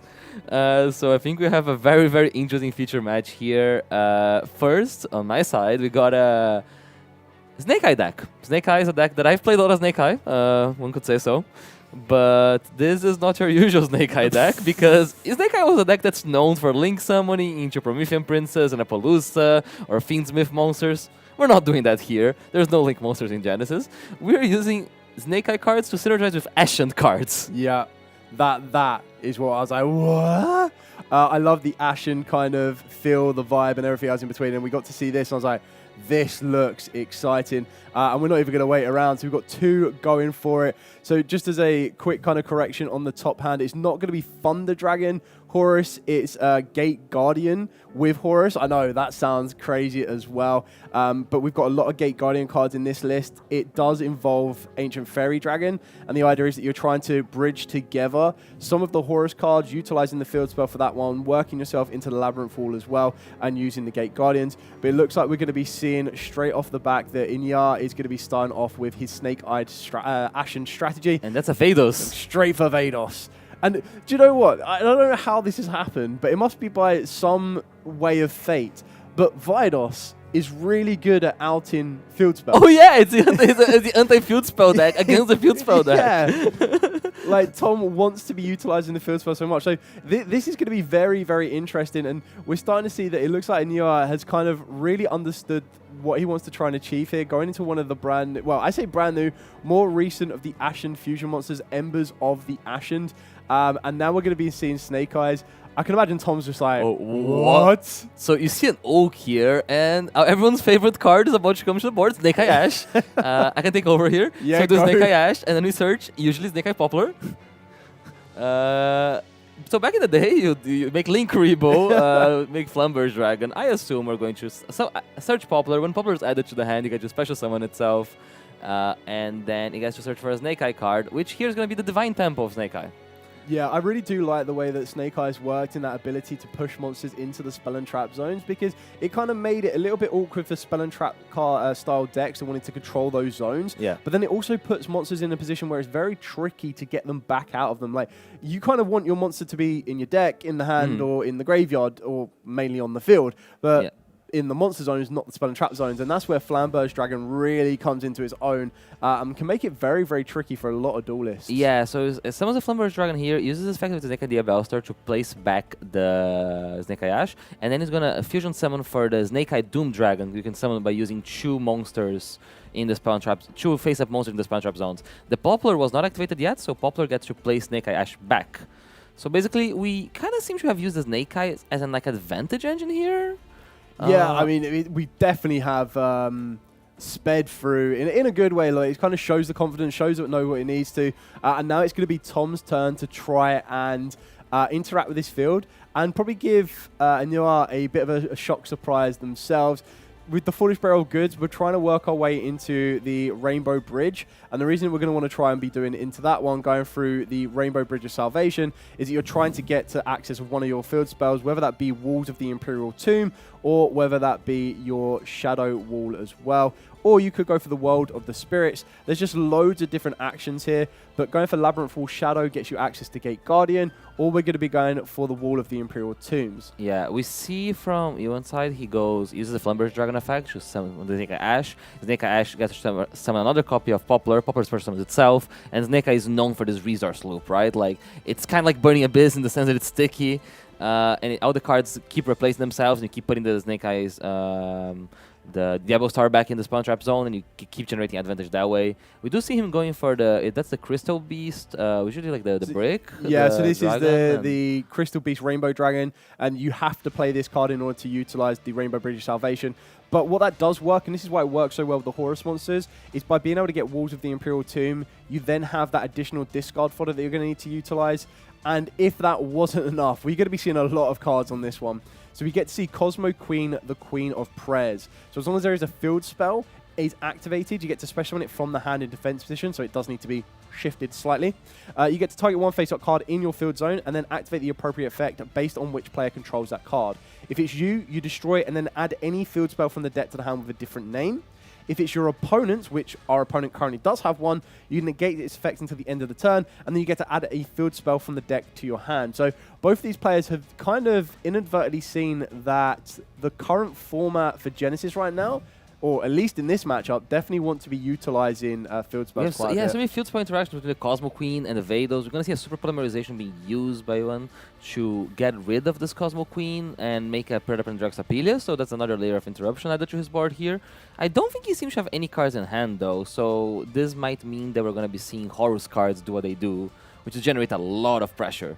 Yeah, and I think this is why it's quite important, because Imseti is actually kind of pointed...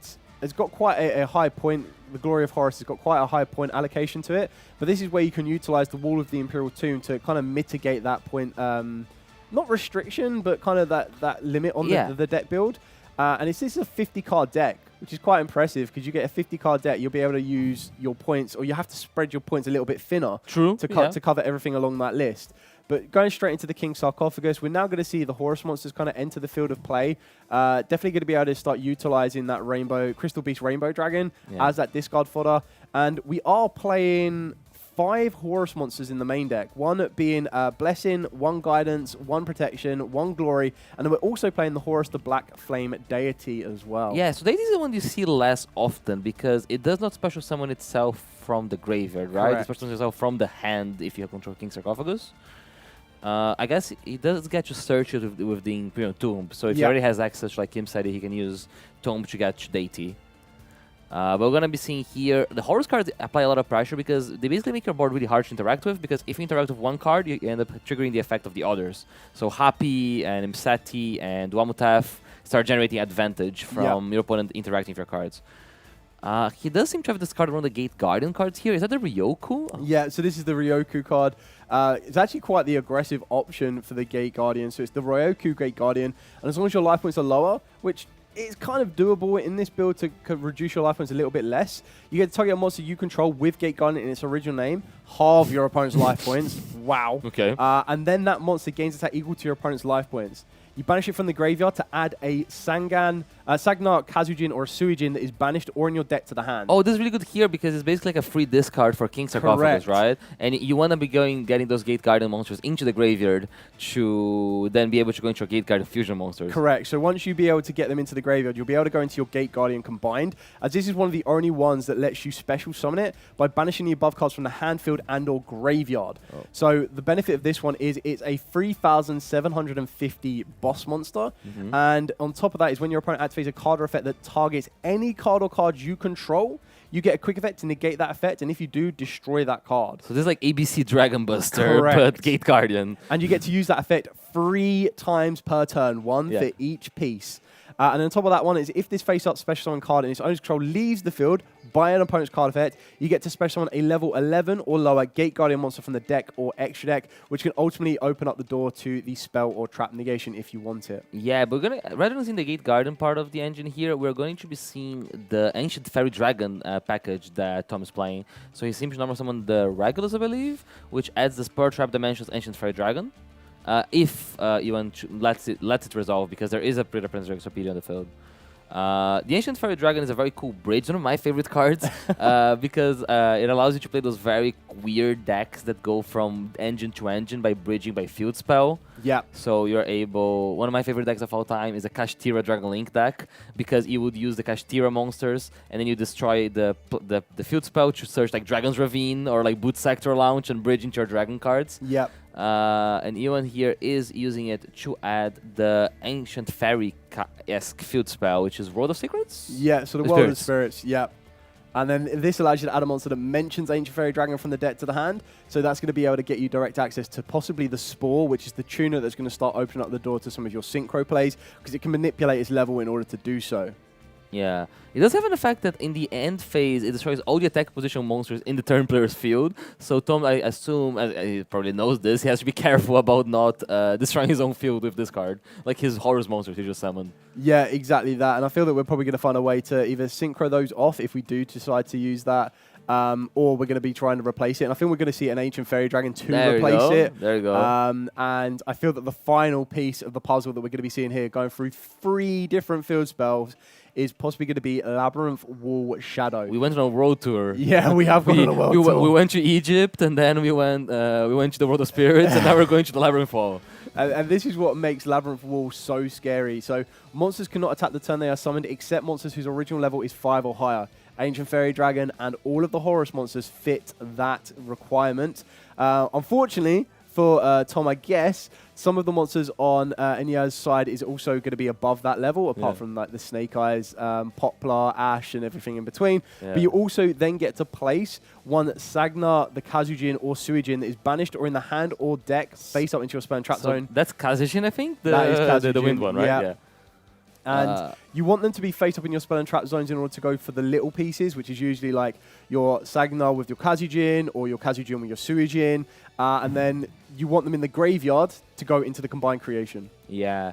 I really like the Gate Guardian cards when I watch the anime. Yeah. The Paradox episode is one of my favorite ones with the brothers. Yeah. So it's really cool seeing this deck be displayed in action here. We mentioned this yesterday on the UK Open stream. We were saying how we wanted to see Gate Guardian come into play. We've literally just seen Bones and Odeon kind of come together, and now we're about to see what happens when the Paradox brothers come together in modernized Yu-Gi-Oh! As well. Oh, so because it's in the spell and trap zone, you get to actually use it as a material for Magistro Shoroso, which is a card we see a lot in current with the Magistra's Dracotail strategy, but it's a way of getting a tuner monster.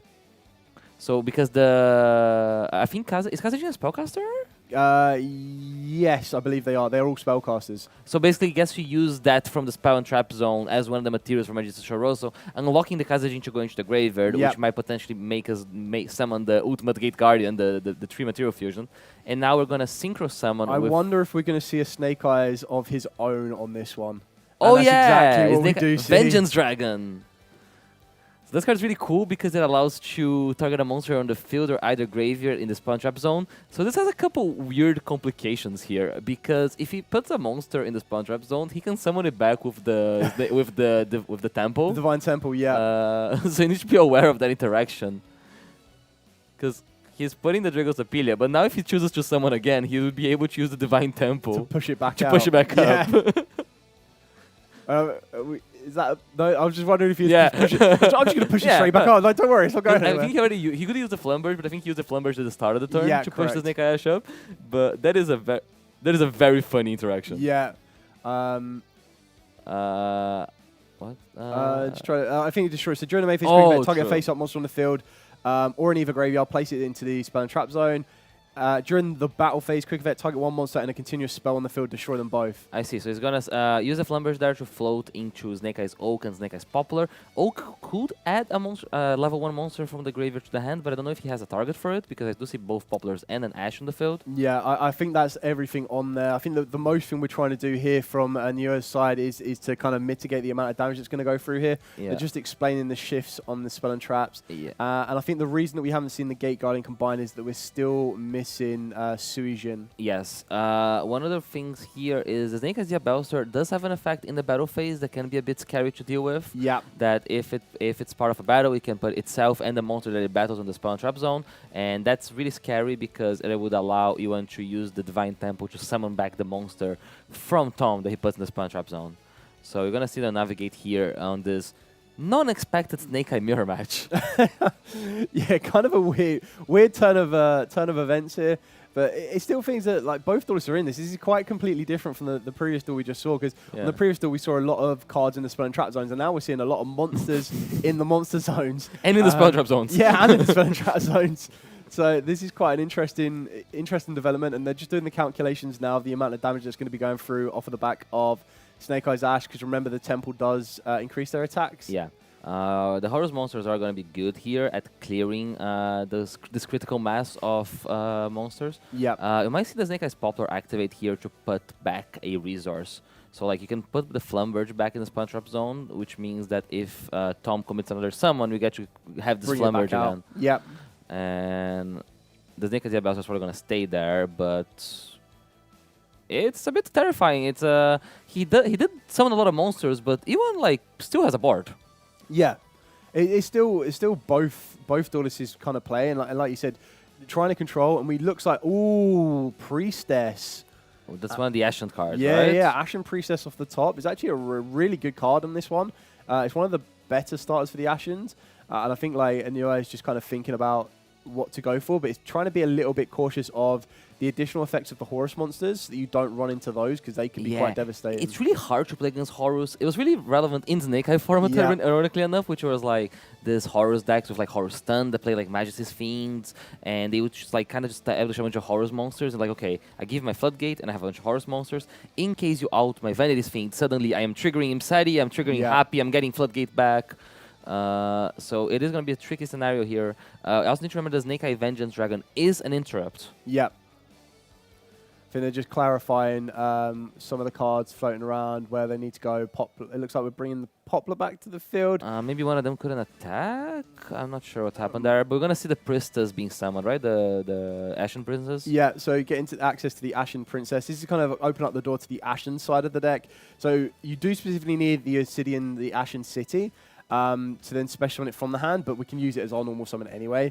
And it allows us to add any Ashen card directly from the deck to the hand. Yep. And this is where Ashen can get very, very scary, because they can actually work their way into, or their ideal goal will be Vidos, the Dragon of Endless Darkness. Which is a really cool name. Yeah, even amazing artwork as well. It also has synergy with the Snake Eyes, because the materials for it are 2 level 9 or lower Pyro monsters, which are Snake Eye monsters, right? Everything you could possibly need, and all you need is of the Vidos, which you very easily can get access to in the deck now, thanks to some of the newer cards. And the Vidos would be able to out the Labyrinth Field Spell on, the Labyrinth Fall Field Spell on the side, which is going to be happening here. So we're going to be seeing the Vidos be able to send the Labyrinth Fall to the graveyard to summon itself. It summons your opponent's side of the field, right? Correct, yeah. I think it's very important that we get rid of that Labyrinth Fall, though, because sometimes you need to remember the additional effect of the Labyrinth Fall, that monsters cannot attack the turn as summoned except the level 5 or higher. Oh, yeah. So it would mean that, you know, that additional strength that those lower level Snake Eyes monsters are getting would be kind of irrelevant with that card in play. Yeah, and he gets to set one of the Ashen trap, Ashen to Endlessness. Yeah. Which is the one that allows you to fusion summon. But I don't believe you're able to use it this turn. Doesn't have anything. That No, so there's no way to use it this turn, but the idea is that once you get to use that to bring out the Vidos, the Dragon of Endless Darkness, it can't be destroyed by card effect, and your opponent cannot target it with monster effects, which is quite important to play around the Doom Dragon. But then if it is fusion summoned, you get to destroy all spells and traps your opponent controls, so that will get rid of the King's Sarcophagus. Yeah. And then if another field spell is put into play, it'll also get rid of that. Because with the Horus cards, you basically need to get rid of the King's Sarcophagus, right? Outing the monsters, even if he was able to, let's say, Raigeki the field here, it wouldn't really... A, you can't do it because of King's Sarcophagus.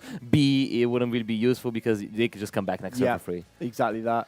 So many to control that resource. But the benefit of being able to use the Fusion Trap card, I believe, it allows you to use the Vidos on your opponent's side of the field. Oh, actually, because the field spell got sent for Vidos, I think he got to trigger Duamutaf. And that drawn him like 5 cards or 6 cards or something. That's one of the things, the Horus cards. Like one mistake, suddenly they trigger. And it might be punishing you on here. It's demoralizing. I mean, the draws are good, but can you do anything with them is the big question. I feel that is something that Anua is probably a little bit... This is what I said, like the hidden effects, not even hidden, they're there to see, but they're kind of effects that don't really come out as often. More times than not, you'll see the Horus monsters be utilized as like overlay materials, but now we're being able to utilize them stand on their own, basically. And those kind of effects can be massively game changers, we might have just seen here. Yeah, and some of the things with Genesis, like there's so many effects, there's so many things, like I would be really surprised if either of them had ever played against anything similar to what they're playing against right now, right? Like, I don't think it's like, oh yeah, I always practice against Gate Garden Horrors, you know? Yeah. So they're learning on the fly. I think that's what makes it so exciting as well, because it's very, very... Like loads of twists and turns. Yeah. So you start off with like Snake Eyes. You go, okay, cool, we're going down a Snake Eyes route, and then you're like, and here's my Ashes. You're like, wait, what? And then on the flip side, Tom just instantly, as we saw previously, went from, like you said, a trip around the world. Yeah. So you go, here's the Horus cards. Oh, I know what the Horus cards do. I can handle this. Wait, Ancient Fairy Dragon? Yeah. Huh? And then, oh yeah, by the way, Gate Guardian? Yeah, I think that's the amazement of this game. Nah, it is really funny. We're going to be seeing he used the effect of the dragon to pop the Flumberge. Yeah. But that's gonna mean the Flumberge is gonna trigger here, right? Yeah. And we're about to see the Snake Eye resource loop because Ash is gonna trigger and Oak's gonna trigger. I don't know if he has a target for Snake Eye Ash, but he does have a target for Oak for sure. Yeah, so there's still an Ash left in deck. I think both Poplars are currently in the graveyard. Yes, but the Oak could be able to summon a Poplar back. I don't know if he's gonna choose to do so. He does only play one copy of Doom Dragon, so Doom Dragon is a card that could be a threat here. Yeah. But it's already in the graveyard. He has used the Snake as the Abelster that has attacked, put himself in the Spell Trap zone, should then special summon back. A funny interaction is that if Ewan is able to establish Flumberge Dragon on the field again, he would be able to use Flumberge Dragon to target his opponent's Snake Eyes Doom Dragon and summon it to his side of the field. Yeah, wow, okay. So that is one of those things that, like, Vengeance Dragons are not Doom Dragon. Too many Snake Eyes Dragons. Doom Dragon and Flamberge. But we do see him going into the Ashen Fusion here. It's the same one he summoned at the start of the turn. Yeah. So this is the Embers. Yeah, but I don't believe that he has access to the trap because I think the Vengeance Dragon destroyed the trap. Yeah. Which is a very good recognition from Tom that maybe he doesn't know that trap summons, but I would be scared of it. Yeah, you don't want it to be going into the big fusion Vidos. That could be causing a lot of issues here. Yeah, so it goes back to Tom. Tom has 3 Horus monsters that have not summoned themselves, a Vidos, and a lot of cards in the hand. Yeah, big time. Remembering that I think it's the Imseti that's in the middle currently has that Predap counter on it. So its level has actually been adapted. It's not a level 8 anymore, so you can't even use that as overlay materials. Just have a quick look to see if there are any rank 8s in Tom's deck on this one. Yeah, it's interesting because usually when most get like Predap counters in advance, you get to link them off and then summon them back. But it actually doesn't happen in this scenario. So he might be stuck with the Imseti on the field, which is not the worst place to be. It is a 3000 attack monster with an effect. Yeah. But it's interesting to see. You're going to see another copy of Foolish Burial Goods here. Oh, that's a cool thing. Ryoku, so we saw goods for Rainbow Bridge at the start of this game, but now he has to send the Ryoku. And the Ryoku can search for the Suijin, which is the Gate Garden we're currently missing. The life points are still not lower, so we won't be able to halve our opponent's life points right now. Yeah, but we can use the Graveyard effect, right? Correct, yeah. So we'll be able to add the Sanga, the Kazujin or Suijin, which, like you mentioned already, is the missing piece. We just need to get that Suijin to the graveyard. Things are happening. Here we go. Can you shuffle from hand, maybe? I believe it is. If it's hand, grave. Yeah. So there he goes. There comes Gate Gardens combined. Absolutely. This is what that moment in the anime was all from, when you got to see the Paradox Brothers bring the Gate Guardians together. Yeah, but this is what might happen now. So the Divine Temple has been triggered to push up the Snake Eyes Flumberge Dragon. Yeah. And now we have the threat of the Flumberge Dragon summoning the Vengeance Dragon. Yes, very true. But keeping in mind that the Gate Guardians combined will protect targeted effects. Oh, okay. So if he tries to, even if he tries to summon, because the Naked Flumberge Dragon does target the card it summons, he would be able to negate it because he controls the Vengeance Dragon. Oh, okay. So we're going to utilize one of the spell cards for the Gate Guardians, being Double Attack Wind and Thunder. That is a cool name. So as long as you control a Gate Guardian monster, which Tom currently does, you target a card in the field and destroy it. And then during your main phase, you get to banish it from the graveyard to add one of your Sanga, the Kazujin, or Suijins that is banished or in your deck to the hand. So you actually regain that resource as well. It's a really good synergy piece between the Gate Guardians and the Horus cards, because a lot of the cards seem to generate advantage. Yeah. Like the Ryoku basically can discard it and he gets another card. Discard it. Even if you discard for a Horus thing, you get to get a banished one back, which would allow you to have ways of keep fueling your King Sarcophagus, your Imsides and your Divine Temples. It kind of reminds me of playing ABC Dragons back in the day when you used to play ABC with Ajamas. Yeah. The Ajamas were just the fodder for the discards, and allowed you to add a little bit more to the field. Wait, so I think he attacked with the Gate Guardian into the Diabell? which now puts it in the Spell and Trap column. Ooh. Is it fusion summoned? I believe it's special summoned. Okay, so you're not able to summon it back with the Snake Eye Slumber Dragon here because it wasn't properly fusion summoned. Correct. And exactly as you've called it, it looks like that Vengeance Dragon is going to be going over. Well, I don't know if Enya's reading it, but it looks like he's gone over to Enya's side. Yeah, but now this Vengeance Dragon is like, he has his Snake Eye friends around him, and this card has a lot of value in Snake Eye. It feels right at home. Yeah. I feel we're about to see Anua utilize the Vengeance Dragon against Tom right now. Exactly, because because now he can use the effect to like destroy the card of the Spawn Trap colors. He can destroy the Gate Guardian. Or he can discard even the King Sarcophagus. I think it just destroys a continuous spell, right? Yeah. Oh my god, that is really interesting. Yeah, it's a continuous spell on the field because the Snake Eye monsters treat themselves as continuous spells. I suppose you probably don't want to destroy the Gate Guardian because if it just leaves the field by an opponent's card effect, you get special on any of the lower Gate Guardian kind of fusion monsters. Oh, it's true. So we want to just keep it there. But now we're playing Vengeance Dragon Control. Yeah, I think this definitely switched again. Yeah, so he got attacked over by someone? Maybe the Vidos, or it could have possibly been destroyed by one of the guidance effects. Yeah, I want to highlight how much value we've gotten out of Snake Eye Diabellstar this game. Snake Eye Diabellstar has gone up, down, up, down, up, down, like 3 times. Well, I mean, we're nearly halfway through of round number 1. Round 2, game number 1, and I can't even tell if there's a clear winner yet. So it's really interesting because like Tom is really ahead of card advantage. Yeah. Tom has like a lot of cards, but he doesn't seem to have a way to out the Snake Eye Diabellstar. Yeah. And this Slumber Dragon just keeps coming back. Keeps referring, and now he's gonna keep summoning cards. But he did out it here. Maybe he crashed aim side into it, and now. I think he crashed aim side or the Vidos. Does the Vidos like Raigeki or Dark Hole? It has an effect when it goes to grave, right? Yeah, it could very well be that once it leaves. Is it leave the field? Destroy all cards on the field, I believe. If it's something from your opponent's grave, destroy all monsters on the field. So basically, I think Tom recognizes he needs to out this Slumber Dragon because he can't afford this Snake Eye Diabellstar keep coming back. Oh, second King Sarcophagus.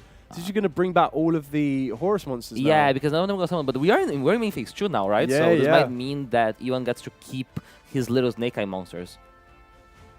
Although with less Link monsters, without Link monsters, yeah. The Snake Eye monsters are way less threatening, right? Because they are buffed by the Divine Temple, but they're not too big. Definitely smaller than big Horus guys that we see. Are we about to see... Has he got the Deity? He has Deity in Grave, I believe. I think he used it... Which I don't know if is where you want it to be. We haven't seen the Horus the Black Frame Deity yet, have we? I don't believe we have.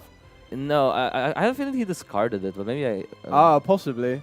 I mean, he did draw like 5 cards. Yeah, apologizes, Troll. It's kind of hard to keep track of everything in this current state. I mean, I'm pretty sure Tom just had to discard for the end of turn procedure as well. Oh yeah, there was a little bit Too of many King Sark cards. discard. That is just hand limit. So you see a Chaotic Element, another card we see in current, usually searching a K9 monster. Oh yes, the Queen of the Blaze. This is going to be so fun. So this one works so well. So this is Queen. Bear with me, Queen of the Blazing Domain. So it can't be destroyed by card effects. If this card is in your hand, you get to target up to 2 cards you control, including a face-up spell or trap. Destroy them. If you do use special on this card, if you destroy just 1 card, you return it to the hand during the end phase. But if you destroy 2 cards, it gains an additional effect that any monster sent from the field to your opponent's grave is banished instead. So it means that resource loop of the Horus monsters will be addressed. It also has a very cool synergy here that Yuan's able to use Snake Eye Diabell. Oh, I don't know what's happening here. I believe it looks like we're drawing multiple cards off of the back of the... Oh, probably Dufamet. It's Dumataf, right? Dumataf? Yeah, because he triggered Happy to get back the King Sarcophagus. Yeah. Okay.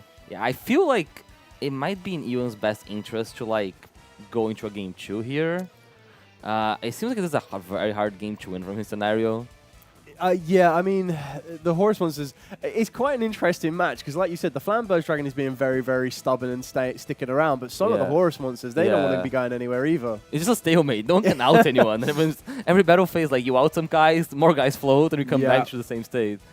But look at Ewan's hand. If anything, it's actually kind of complicated playing when you got so many cards in hand. Yeah, because you then have to know what you want to discard, how do you want to play. You don't overcommit as well. Yeah. Make sure the resource you get is going to be useful in the match. A lot of his cards are cards that would need cards to be in the deck. Yeah. So sometimes drawing too many cards can actually be a downside, where you get like a card like if you have a target that only summons from the deck, but then you draw it. We're gonna be seeing here everyone's favorite cards, Nekai Flumber's Dragon. Not Flumber's Dragon, Nekai's Diablo Star. Coming for its 5th or 6th battle phase of this game. It's not messing around. With the Queen of Blazing Domain. So now I believe that if Ewan is able to out some of the Horus monsters, he will be able to get rid of them for good. And Tom only plays 1 copy of each. Yeah. If there's no hidden ways of recycling them that we are not aware of. I can't imagine there are any ways to recycle that. But the other thing we do have is that we still have Walls of the Imperial Tomb, which is treated as King Sarcophagus on the field. So even without the King Sarcophagus, we still technically have one. And are we about to see... I feel there has to be a reason for the Darkest Deity, right? Is that the game winner? Darkest... maybe. Where are we? I think... So, reveal this card in the hand, send 1 card from the hand or field to the grave, send 1 card on the field to the graveyard. That would get rid of the Diabell for sure. Yep. And then if one of your face-up Horus monsters accepts itself or King Sarcophagus you control leaves the field by an opponent's card, especially on this card from the hand, then you can send all other monsters on the field to the graveyard, and it's a base of 3,000 attack. Okay, we're back to Tom's turn, and he's activating what I believe is a Gate Guardian card. Yeah, so this is the Dark Element. This is probably going to be the win con. So we go from the Dark Element, go straight into the Dark Guardian. The Dark Guardian is always treated as a Gate Guardian card, but it is a 3,800 attack stat monster. It must be special via the Dark Element, which is why we have done it that way. And then on top of that, it can't be destroyed by battle. And if it's special by the effect of Dark Element, is unaffected by other monster effects or your opponent's activated spell effects. And that beats Nick Diabell Star. Yeah, that's going to deal with that Diabell Star very, very quickly now, which is exactly what Tom was probably digging for. Getting rid of that, it now means that the Horus monsters should be free to kind of clear the rest of the Snake Eyes monsters off and then push through into the rest of the damage. Yeah, I don't know if the Bowser actually still plays itself in the Spawn Trap Zone. I don't remember if he has to place both or if he will try to resolve as much as possible. But I don't believe he should make too much of a difference here because this Horus monster is really big. Yeah. And I believe Tom should have game by just attacking with the Dark Guardian into everyone. Yeah. Keeping in mind as well that the Horus monster, the Donphomet is also 4,600, 4,800. Oh, I yeah, think it's 1,200 per. He gets buffed per, right? So yeah. We're going to be seeing here I Tom think taking a very long game 1. Ewan sees the writing on the wall on that one. Wow, what a grind. An absolute power duel back and forth. We saw a control grind in the previous round. We've now seen, I would probably say it's still a control grind, it's but like very a combo aggressive. grind. Like they're both like kind of combo decks in the sense that they do a lot of like actions, right? They would do, for example, like Tom's deck, I think we always describing you as a combo deck. This deck that plays a lot of like different engines and makes like this very like convoluted end board. But they both grinded it out with their Horus cards, their Snake Eye cards. And that is one of those things you see in Genesis. Really interesting to see how they adapt for this. Yeah, just taking a quick look at some of the side deck cards we might be seeing here that aren't, usual that you would see. I've got Puppet Plant for Tom's side deck. Discard this card to go target a warrior or spellcaster you control. Monster your opponent controls take control of it. So that's going to be like a snatch deal in certain scenarios. Yeah, Puppet Plant was really relevant like 20 years ago or so. Some people might remember like Electric Virus, which is the Puppet Plant for dragons or machines that was good in Dragon Wheeler format. Because it goes like trick like Dracosac. Yeah. So this is pretty big. Blast from the past. Is it so? Ewan is playing DD Crow in the side deck. So I think that would be very, very good to stop the Horus monsters because we saw in game number 1 that the Horus monsters were really like the MVP for Tom, and the Diabell and Flamberge Dragon was like the MVPs for Ewan on that one. So DD Cross is really versatile, right? Because he plays so many cards that want to be in the graveyard. You get to hit like the Gate Guardian spell, the one that searches one. You can hit one of the Ancient Fairy guys comes back from the graveyard, the Spore. So it's interesting to see if that's what Ewan's going to bring here.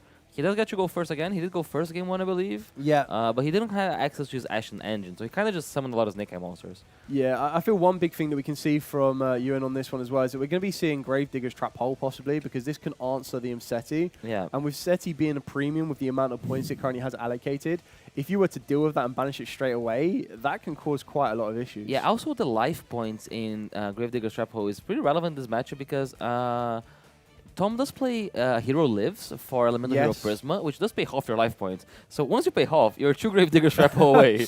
From moving out of the door. Exactly that. So we start off with Awakening of the Vidos. That's, I think, what you want to start, right? Because it gives your opponent a field spell. Yeah. And it allows you to go Priestess, and Priestess summons another Ashen monster. Yeah, so this will be, I believe it's the Warrior. King, sorry. Okay. So the King on this one, so as long as the Obsidian City is in the field spell, you get special on its card from the hand. Only special on it once per turn. During your main phase, you special on another Ashen monster from the hand except itself. And you're kind of trying to work your way into the Vidos, which is exactly what we've seen here. So we've got 2 Priestesses, probably going to see a rank 4 coming down. Oh, so I think here we're going to see a very cool thing that Ewan's deck does, which is, he has the ability of bridging between Ashen and Snake Eye by using Infernal Flame Banshee to search Snake Eye's Popular, but he does choose to go for the Evil Swire Nightmare instead. Oh, he does have a Snake Eye Ash in hand, so he doesn't have to go. He just never summons the Ash. For the breach. So that's an extra interrupt with Evil Swire Nightmare is 2 Book of Moons, which is a way of interrupting Tom's during his turn. And now we see Snake Eye Ash, Ash search Popular, Popular search Field Spell.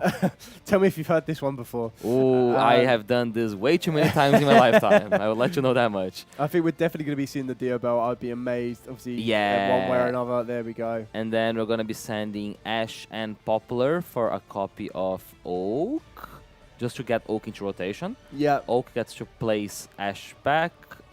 Puts one back, Popper puts one of them back. You send them both again for Snake Eye's Flamberge Dragon. Yep. Snake Eye's Diabellstar summons itself up, and now we have 2 monsters in the Spawn Trap zone to make the Doom Dragon. So very, very strong board here for Yuan. Yeah, he's not messing around either, but he's done this very, very quickly. Yeah, I mean, he basically got to make a rank 4 in Snake Eye combo. That would be a good thing in advance 2 years ago. So I think you take that if you're Yuan. He uses that to search another copy of Vados. Vados is a really good interrupt in this matchup. Vados is so many very spells. important. What does that monster do in the field? The action he has? Assuming it's the Is a king still, right? The king from here? Yeah, does the king have an effect? So special on 1 Ashen monster from the deck, or if your opponent tries a monster, pretty much it should just sits there. If that is the king, it looks like the king. It looks like it's a king. So I think this is a level 8, right? So I don't wonder if he does he play a rank 8 he can make? I don't think I saw any rank 8s in Ewan's deck. Oh, there's no rank 8. No, Yeah, there's a lot of level 8s, right? Between like the Diabell, the king, the Flamberge Dragon. It could be. Is it part of fusion material? It could be. Yeah, you just need 2 pyro monsters to get to Embers. Oh, so go to see the trap here. So that's the trap that summons the big bad Vados. The big bad Vados.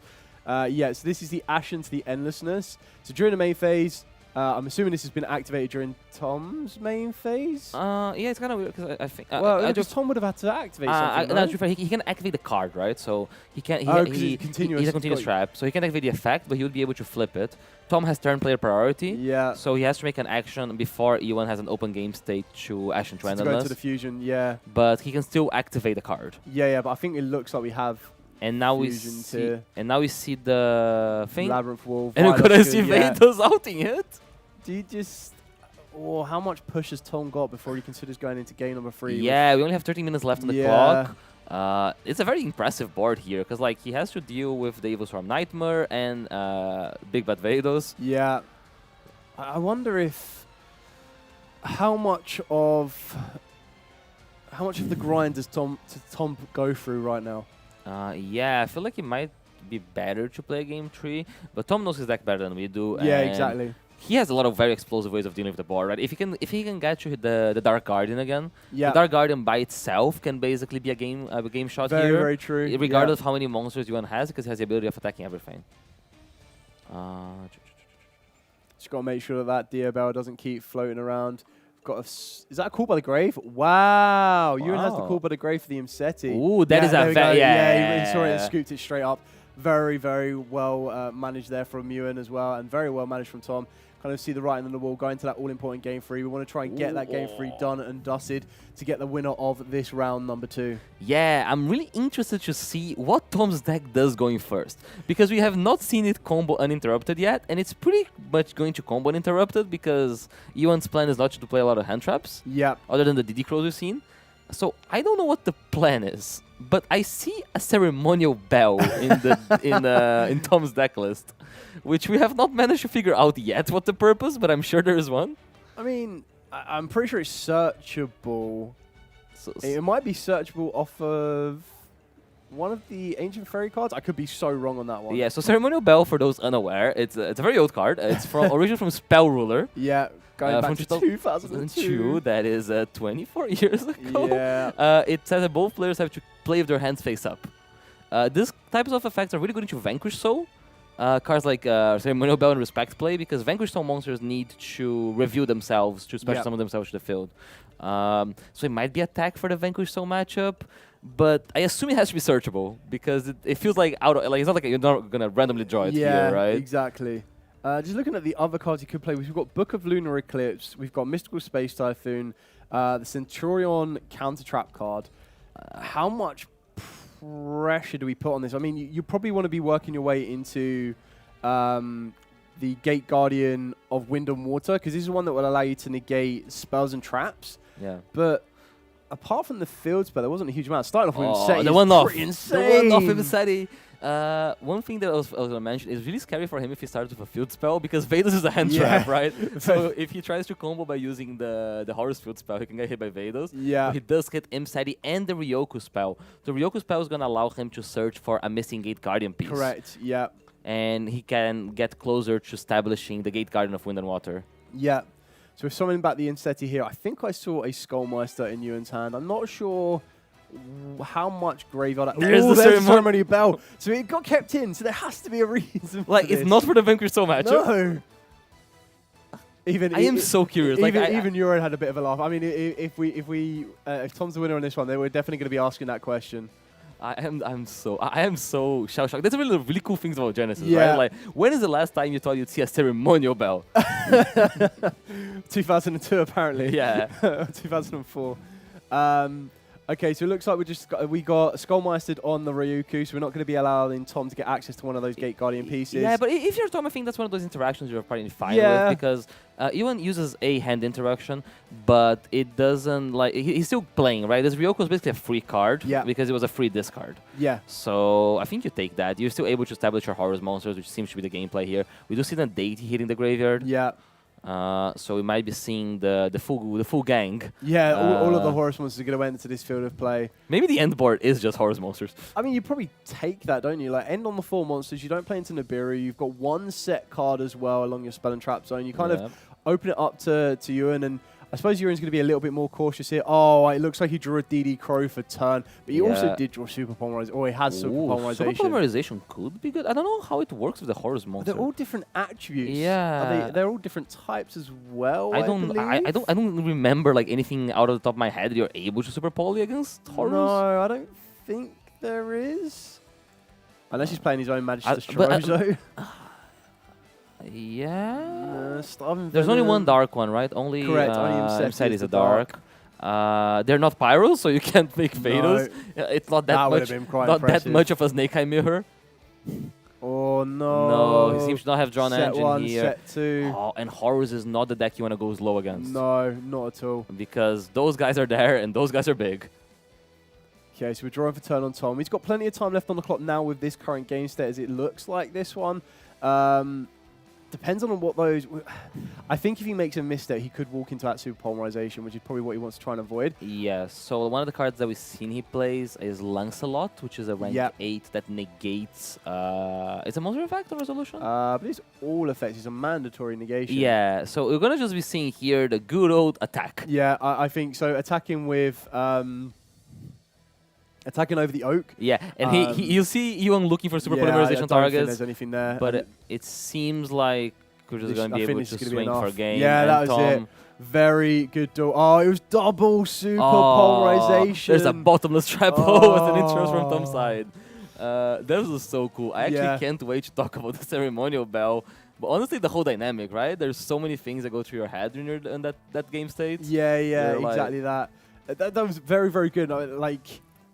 Great from both of the duelists. It was nice to see that Ewan also knew his deck inside and out. Both players played with very good pace on that one as well. Very good duel number 1. Very grindy back and forth. And I suppose at that particular period, you're kind of looking at it and going, okay, this is going to be a tough one. This is going to be a lot of back and forth. But yeah, overall, very, very good duel. Now, honestly, so many of the small interactions that they probably never had to face before, like the whole Snake Eye thing caused by Tom's Snake Eye card of him taking the Vengeance Dragon, that felt like a duel straight out of the anime. I don't know if it's the Gate Guardian. In the Gate Guardian guidebook of 101 Gate Guardian. But that was really, really cool to see. Yeah, definitely good. That was a nice little fun one on that one. We're going to be able to bring you the winner's interview with Tom, and we're probably going to ask and answer that old question. What's the ceremonial bell for? So we're going to be back very shortly with that interview, and then moving on to round number 3 of 8 for the Genesis Challenge.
Welcome back, duelists. I'm here with our round 2 winner, Tom, who was able to pilot and construct an incredibly exciting Gate Guardian Ancient Fairy Horus deck. So, congratulations, Tom. Well done. The first question I'm going to be asking you is, Give us your inspiration between putting this deck together. So I've been a Gate Guardian player for a while now. Played it in TCG back when it was remotely playable, which it never has been. Used to run Centurion cards because they synergize really well with putting monsters in the back row, but those are way too many points. So I took Gate Guardian Horus, which has a lot of discard synergy because all of the Gate Guardian spells and traps trigger in the graveyard to add another monster, which can also be discarded, and added to them various other cards of field spell support. That's where the Cosmo Queen came from. And then I found the Ancient Fairy Dragon cards, which allow me to cycle my field spells, give me a 1-card starter on a normal summon, which I don't typically have, and also can shuffle back my field spells with Regulus to keep the deck going a bit longer. Yeah, amazing. That makes complete sense. I suppose the one thing you kind of need to look at is when you sit down from your opponent and they reveal a Vidos. Vidos is probably like one of your scary hand interactions. Yeah, no. So Vidos isn't something I was particularly ready for coming into this tournament. It only got revealed to me as an obvious side deck piece this morning. But yeah, field spell interruption is very troubling. The one benefit I do have is Labyrinth Wall Shadow. The field spell is a soft once per turn, so my deck does revolve around activating it multiple times, and if they pop one with Vidos, even in response to its effect, I can grab another one and do it again, which is very convenient. Yeah, exactly that. So game number 1 was very, very grindy, a lot of back and forth. Duel number 2, you seem to have managed that very, very well. So once that Call by the Grave was kind of activated, it kind of had the writing on the wall, which probably wasn't worth burning a bit much more time. But then it was for the first time in Duel number 3, we got to see you go first. Was your plan to just get the Horus monsters on the field and control the scenario from there? Honestly, that hand at the end had very little gas to it. I'm grateful for my opponent Brick too, because otherwise I wouldn't have had much more after the Horus stuff. One thing that is very nice was seeing Black Flame Deity in my opening hand. I could send it off King Sark. Meant that I didn't have to Foolish it from the deck. I could have it there ready. But yeah, the only other thing, if I had any other lines through to the AFD stuff or the Gate Gun stuff, I would have done it. But no, in time, 4 Horus pass in a dream. Yeah. Okay, and then the final question we're going to be asking you is, please explain Ceremonial Bell. Yeah, I get asked this a lot. Ceremonial Bell, I needed a small walled bridge that was a light that had 0 attack and was a spellcaster. There are very few of those. Before this, I was using the Psychic Ghost Girl. Its name has escaped me. Ghost Ogre. Thank you, Ghost Ogre. But then in the most recent point update, my deck went above 100. So I was scrounging what small bridge works that is 0 points. And then I was also told that Vanquish Soul was big in the format right now. And so, in theory, normal summon Ceremonial Bell just beats Vanquish Soul because they can't reveal their cards. Yeah, so that's the theory behind Ceremonial Bell. You get a 2-for-1, a bridge, and a Metacal card. So congratulations to Tom on that one. A very, very exciting round number 2. We're going to be back with round number 3 very, very shortly. So hopefully we'll see Tom back here later on to be crowned the first Genesis Challenge champion. So we'll catch you in a bit.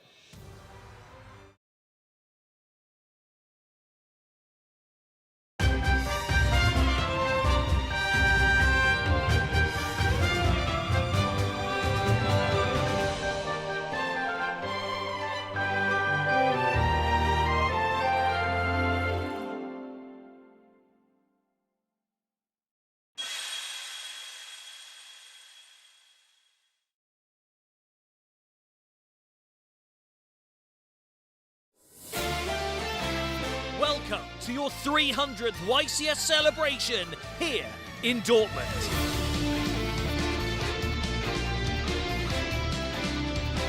Whether it's the main event or public events, every single one of our participants will be sat at these tables duking it out to become the best of the best.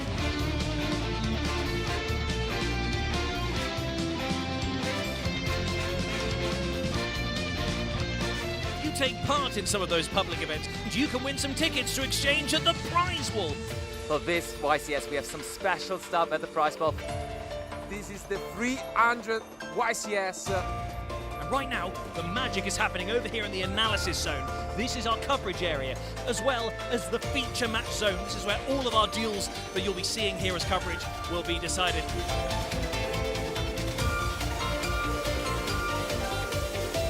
Stick around, we've got loads of great coverage coming your way.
のか。確かに欲しいな。試練って何かしら。それをクリアしたら大霊術が使えるのかな。面白くなってきたな。試練なんてババッと乗り越えてやるよ。ヒータ、一人で勝手に行かないの。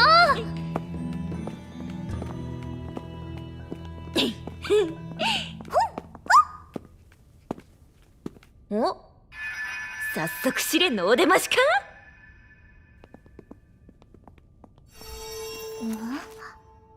石像を破壊しろだって。デーモンビーバー、ふいいけ。硬いキツネビ、いけ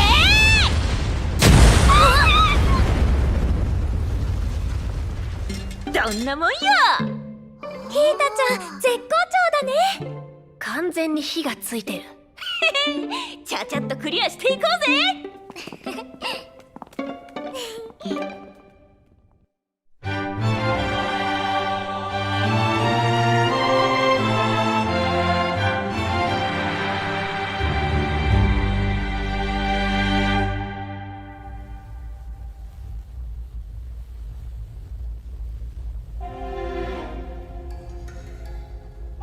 なんだこれ。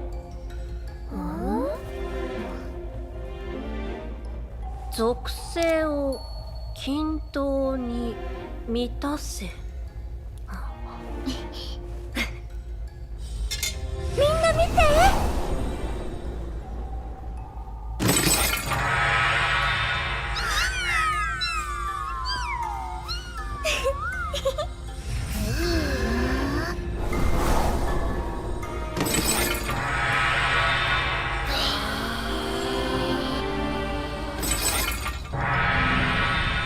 なるほどね。この調子でやっちゃおうぜ。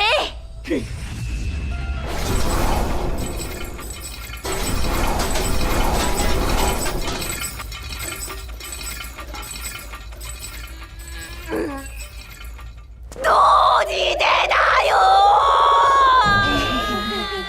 ヒータは私たちの中で一番霊力が強いから。なんかコツとかってないの？アウスちゃん、僕？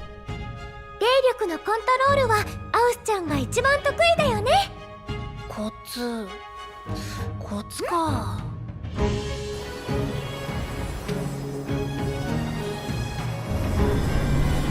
僕らはこの子たちを通してこれくらいの霊力を込めているけど、ヒータは？もちろんいつでも全力だよ。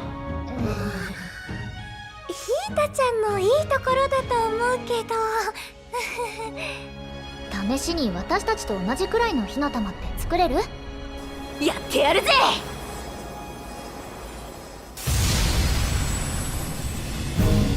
もっと抑えて。こうか。もっと霊力を込めて。ファイトだよ、ヒータちゃん。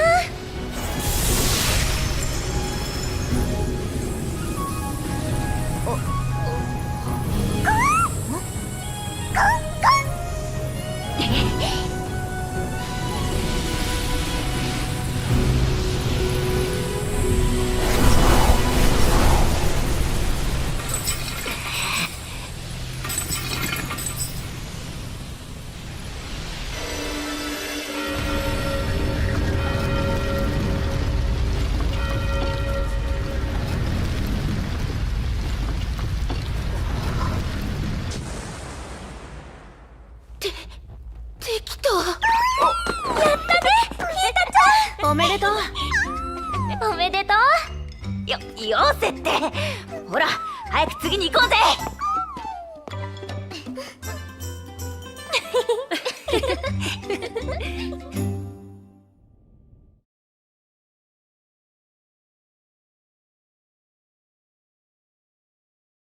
And we've got a familiar face that you might recognize. So we're going to be having Josh Kelly, who has been working so hard for the world points this year. He just clearly can't get enough Yu-Gi-Oh! And he's going to be piloting Monarchs on the feature match against which deck, Gabe? He's going to be playing against Dark Lord. So it's Jacob Kendrick on Dark Lord against Josh Kelly on Monarch. So we're going to be seeing two of the more, I would say, meta Genesis strategies, if you could say. I mean, I'm quite excited about Dark Lords in general because we saw them yesterday in normal format, and we saw what they could do when they have access to Condemned Dark Lord and they get access to other kind of Link monsters as well, Fairy Link monsters to help them play, and of course the Sulphur Core engine. But now it's going to be more of a Despia version of the deck to be able to utilize and kind of maximize the potential of the Gold Gullet, but also being able to utilize cards like Branded Fusion, being quite high on the points cost, but still being able to get you direct access to some of your targets. Yeah, and you're less punished by only being locking fusion monsters because you don't have Link monsters to go to. So you're not actually giving up Condemned Dark Lord because you never had it in the first place. And that's exactly it. We saw how good the Herald of the Orange Light was yesterday, but it looks like Jacob is going to not just double down, but triple down, because we've got maxed out Herald of the Orange Light alongside Herald of the Green Light, which are great interactions. We already know how premium they can be. And then even in the side deck is a little bit of a look ahead at the future of that one. We've got Herald of the Purple Light. So we're going to see who's going to win the dice roll on this one and see what comes out as the victor between Monarchs and Dark Lord Despia. Yeah, so on Josh's side, Monarch is a very interesting deck. He chose to allocate his points on Pot of Greed. So Monarch has developed with the Genesis meta. It used to play the Meg as a Borg, but after the recent points adjustment, rather than committing to those points, he's allocating his points to just have more consistency on Pot of Greeds and just using normal, old-school structure deck Monarchs with a new support. But Jacob seems to be winning the die roll here and starts with a branded opening. Probably one of the better openings you could possibly ask for in the form of this one. And you mentioned this prior off just before, that we're playing some of the older, well, I say older, there's only one, but the Dramaturge of Despia is a card we haven't seen for a long, long time in the branded strategy in general. But being able to get direct access to a branded fusion and probably not worry about an Ash Blossom and Joyous Spring is going to be insane. Branded Fusion can send Dark Lord Google-Led, right? Yes, so you can send Dark Lord Google-Led as a way of getting to your Dark Lord engine, which is really cool. We're going to see here the original Albus, no the Fallen. I think the white has it does have points allocated to it, but the original Albus does not, so we're going to be sending him and making a good old Lubellion. Yeah, so off of the back of the Lubellion, another way to try and trigger effects, but you can also chain block you Lubellion, which I think is really, really kind of cool, or chain block the Golgolette, whichever one you want to prioritize. So being able to go Chain Link 1, I believe was the Golgolette, and then Chain Link 2 on the Lubellion. And the added benefit is the Lubellion lets you discard the trap cards, which you ideally don't want to have in your hand because of the additional cost you have to pay. But when they're being in the graveyard, as mentioned yesterday, you actually just apply their effects. You don't pay their cost of sending a Dark Lord or discarding a Dark Lord. You just apply them and go on from there. Yeah, so we're going to be seeing the Lubellion use its effect to fusion summon a Mirror Jade. So this feels like very old school branded Despia, right? Yes, big time. And this is kind of like how the deck really did start to tick, because we, I mean, prior to Branded Fusions, we had the Despias before Branded Fusion. Then we got the Branded Fusion with the Mirror Jade, and it really just kind of slowly started to increase the power of the Despias. And it's always been a supporting factor in the branded story, but now we're going to be seeing them kind of share the limelight directly with the Dark Lords. Yeah, and it's really cool here because the Google going to the graveyard allows him to search for Dark Lord Dance, which, as we established yesterday, is a very strong card. It gets to fusion summon for Dark Lord. He activates a copy of Banishment, which is the best card to see because he basically gets to double dip into this Banishment by using the effect of the Dark Lord to copy it. We're going to be searching a Dark Lord monster. It might be a Nixtal? Yeah, I mean, we haven't used our normal summon yet, so it could be the Jehuti, but you are right on the Ixchil on this one. Being able to grab that. Don't know what it... just confirming that the dance doesn't need to be in the graveyard on that one. The Ixchil could discard the dance if it wanted to draw 2 cards, but you kind of... Unless you can get one of the bigger Dark Lord monsters on the graveyard to replicate. And it looks like we already had the Jehuti there anyway. Oh, that's a very good hand for him, because then the Jehuti gets to search one or summon one? Oh, he summons. Going for the Indulged Dark Lord. So this is going to give Josh one of the Dark Lords from the deck, which is quite interesting, actually, because I don't know... I mean, when you kind of sit down from your opponent, especially in the Genesis format, and you see that your opponent does not have an extra deck, you could probably take a very good educated guess that they're on Monarchs, and you need to use the Dark Lord Dance to use that Ixchil, because if you don't, You're just going to give Joshua free tribute fodder. Yeah. Do you want to know a fun fact? The reason Josh does not have an extra deck is he forgot to submit one. No! It's not because It's not because he's playing Monarchs. No, I mean he's playing Monarchs, but there's no. He's not playing Domain because Domain is like 50 points. Yeah. So he actually has no reason to not have an have extra an extra deck. He just forgot to submit one. Oh, no. And that might come to haunt him. I know he haunted him during round 1 because his opponent realized he was on Monarchs and didn't have an extra deck, and this might be happening again here. It's the old habit of not having an extra deck. Yeah, less cards in my deck box. So we're using the Dark Lord Dance here, and the best thing about Dark Lord Dance is it lets you use Dark Lord monsters that your opponent controls as well, being able to utilize that X-Chill that Jacob just allowed Josh to borrow for that split second. Going into Dark Lord Evening Star, which everything about this card is to near perfection. Yeah. The artwork, the effect, it's just incredible. So here's really good because he gets to set 2 cards. So he has a trap and a spell. He already access to one of the traps. So he's going to set, which I believe is the first Dark Lord. Yeah, no, the Sanctified Dark Lord. Yeah. Sanctified. He's the first of the Monarchs, the Sanctified Dark Lord. So that's Sanctified Dark Lord. And he already has access to the other trap because he discarded with the Lubellion. Correct. And he has a banishment. So he's able to use the effect of the Dark Lord fusion monster to copy the banishment and get another resource this turn. Correct, yeah. And it looks like we're going to set the contact. I think the contact is best to be held a little bit because it does respect Nibiru, which is a card that could be floating around. But it depends on the strategy. I don't think Monarchs usually play Nibiru. Yeah. Cool. So it depends on if he wants to respect that much or not. But I feel the current field that we have here is probably more than enough. Pay 1,000 life points, put the banishment back, get you a bit of resource, which could very easily be a second Golgollet to set up for the next turn. And then we still, like you've already mentioned, during your opponent's turn, we're going to have Rebellion, which is a non-target destruction.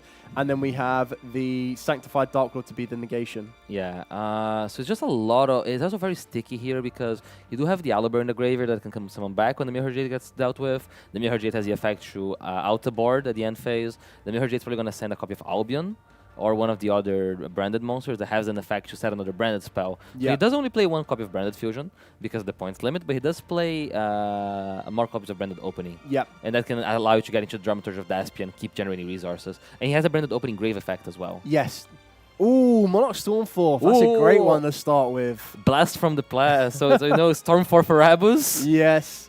I love how the Stormforth is like it's a lingering for that turn, like until you use it. So Joshua doesn't need to instantly tribute off right now. He kind of just puts Jacob in this period of like, at some point this turn, I will try to get rid of one of your monsters. It's so threatening as well because it doesn't target, right? Yes. So it's not like this monster is going to be tributed. It's just like, hey. Ooh, Illusion Gate as well. That is a big activation of Illusion Gate. That's a card we've brought up a couple times because it's one of the staples of Genesis format right now, and it allows to destroy the whole field. I don't know if there is protection. He can protect the fusion monsters with the Branded Opening, which I think is quite important. I don't feel that you're that disappointed by losing your non-fusion monsters here. I don't know. Do the small Dark Lords have an effect on the field right now? It's the Jetty and the Jetty. The Jehuti will have a graveyard effect. Oh my god! It was Herald of the Greenlight. Okay. Wow, that'll do it. I'm surprised that we decided to do that. It's branded opening only. It's been a while since I've seen branded opening, but you're right. It's fusion monsters. It's fusion monsters, right? Yeah. I think you would be able to protect the also the Dark Lord monster. Yeah. Because the green light is a very good interruption, right? Like if anything, another Illusion Gate. And that's one of the very insane parts of Illusion Gate. You can only apply this effect once per turn. It's not used. It's not activate. So even here, he's going to do. Let's see if he has. Okay, he doesn't remember the branded opening, which is good because there was a chance that he forgot it by using used the green light because he forgot about it. Yeah. But he does get to remain some board state. I think this is what I love about Illusion Gate. Actually, the more and more I think about it, is it gives you that free material to tribute off as well. Yeah, exactly. It doesn't matter. Like, I don't care what it is. That's tribute for Caius. I think Josh was trying to eye up Morningstar there, but I don't believe Morningstar could actually be summoned back. It depends if he wants a bigger monster in the form of something like an Ix-Chill, or if he wants one of the smaller monsters. It just needs to be careful that he doesn't go for something like a Golgollet, because if Golgollet then goes to Jacob's graveyard, Jacob would then get more resource off the back of it. Yeah. Yeah, but the protection of the fusions is pretty impressive. So just go for Ishtel, the biggest monster you could find, which I think is a fair assumption. Fair trade-off on that one. Illusion Gate does cost Josh half his life points per activation on cost. So he is on 2,000 life points now. But I don't know if Dark Lords have ways of interacting. Ooh, okay, so we're going to be using the Evening Star to replicate the Dark Lord Dance. So this will get I didn't even think about that. That's so cool. So this will work into the first of the Dark Lords. which can either revive a Dark Lord from the graveyard or can destroy all cards. No, Josh he controls. can fuse with the Ixtel because he summoned the Ixtel of the very Illusion Gate, true. right? Yes, so now exactly what he's he gets to fuse. That is so cool. Wow. Okay. Well played, Jacob. Well played. And we're going through the first of the Dark Lords. Yeah. I think Josh scoops it up, smile on his face. Like, I mean, you see 2 Illusion Gates, very, very impressive, but wow. What a turn by Jacob, though. Yeah, he very got to well. go first. He had a very good hand, but he did have like green light and a discard. Yep. Established like the negate and the pop from the Dark Lord trap and that. And he Yep. had a way of summoning with Dark Lord Dance. Yep. And all this advantage engine that would recur with the Dark Lord. And the Yeah. Mirror Jade. Yeah, About the Mirror Mirror Jade. Jade. Oh, that was very, very impressive from both. Like, definitely from Jacob. And I think like Josh kept a very stern face as well as Yeah. he played that. He knew that the negation of the first Illusion Gate was not that big of an issue. Had Yeah. the second one. And then I feel that he probably overlooked the branded opening, or maybe saw the branded opening first, didn't expect the green light. Completely Yeah. understandable. I guess from his position, he does have to activate it because he's still getting a discard. What I think he definitely did not think about is the guy copying the Dark Lord Dance to fuse with the Monster Reborn. Because if he thought about it, he would probably be able to summon like a non-Dark Lord, right? Yes, I think he definitely looked like he eyed up the Aluba, and he considered the Aluba, but then decided to do exactly what you mentioned, go for the stronger card. But that's one of those interactions, because it's a normal spell card. Yeah. Why is a normal spell card Yeah. being activated on my turn? That's not how Yu-Gi-Oh works. It's interesting to see what they're going to side deck here. So Josh does get to go first.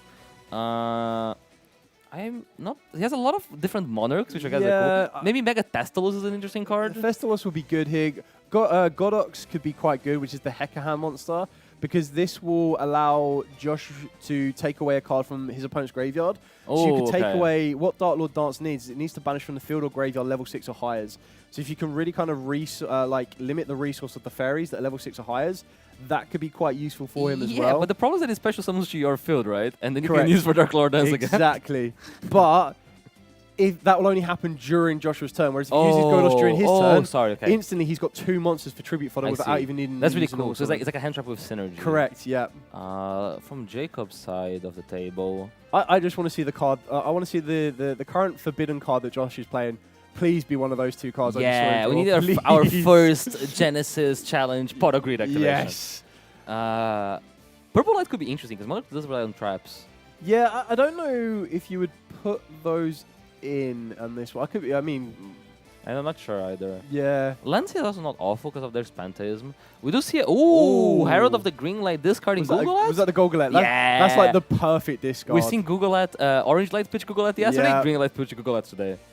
I think the Herald of the Orange and Green Lights are such good cards. Yeah, and the fact they're not pointed in the Genesis format really benefits a fairy deck because you're able to, rather than have to spend points on hand interaction, get to play things like Branded Fusion, which helps him progress his game state. Yeah. So, and this is really cool because it basically gets him search a starter, right? He gets to search what he's missing from his Dark Lord engine. So last time we saw him search the Ixtel, now I think he's just searching the normal summon. Yeah, so going for the Jehuti on this one. Because the best thing about the Jehuti, though, is it a little bit different in Genesis. So in normal, you would normal summon Jehuti, get the Golgolet. The Golgolet would spawn you 2 tokens, and then you would link off the Golgolet to get you the Dark Lord Dance. But it's a little bit awkward here. Yeah, so Josh did start with the new Monarch Vessel. Yeah. It's Tessera. Yeah. So Tessera reviews her Monarch spell and trap special summon, and then he went for the new Monarch spell called the Monarch's Master Plan? Yeah. Master Plan basically sends a Monarch spell and trap from the deck to the grave. Yeah. So it's kind of like a search because you get to send Pantheism of the Monarchs. That's exactly what Josh has done, yeah. And Pantheism is a card that way back in the day when we used to play Monarch is very known for revealing 2 of the same card. Yeah. And basically be like, hey, I can get Stormform, or Stormforth. Which one? It looks like we're going to be following up the Todessa with the Eidos. Yeah, so this one. Eidos, when it's summon, you get an extra tribute summon, and then he's going to use it to summon Erebus. Erebus is a very powerful card that on summon gets to shuffle a card from the hand, field or graveyard, I think? Correct, yeah. So we'll be putting one of those cards from Jacob's hands back into the deck. And he gets to send up to... Is it 2 Monarch cards? Yeah, 2. So we see the Prime Monarch there. Very, very good Prime Monarch. Constantly keep floating.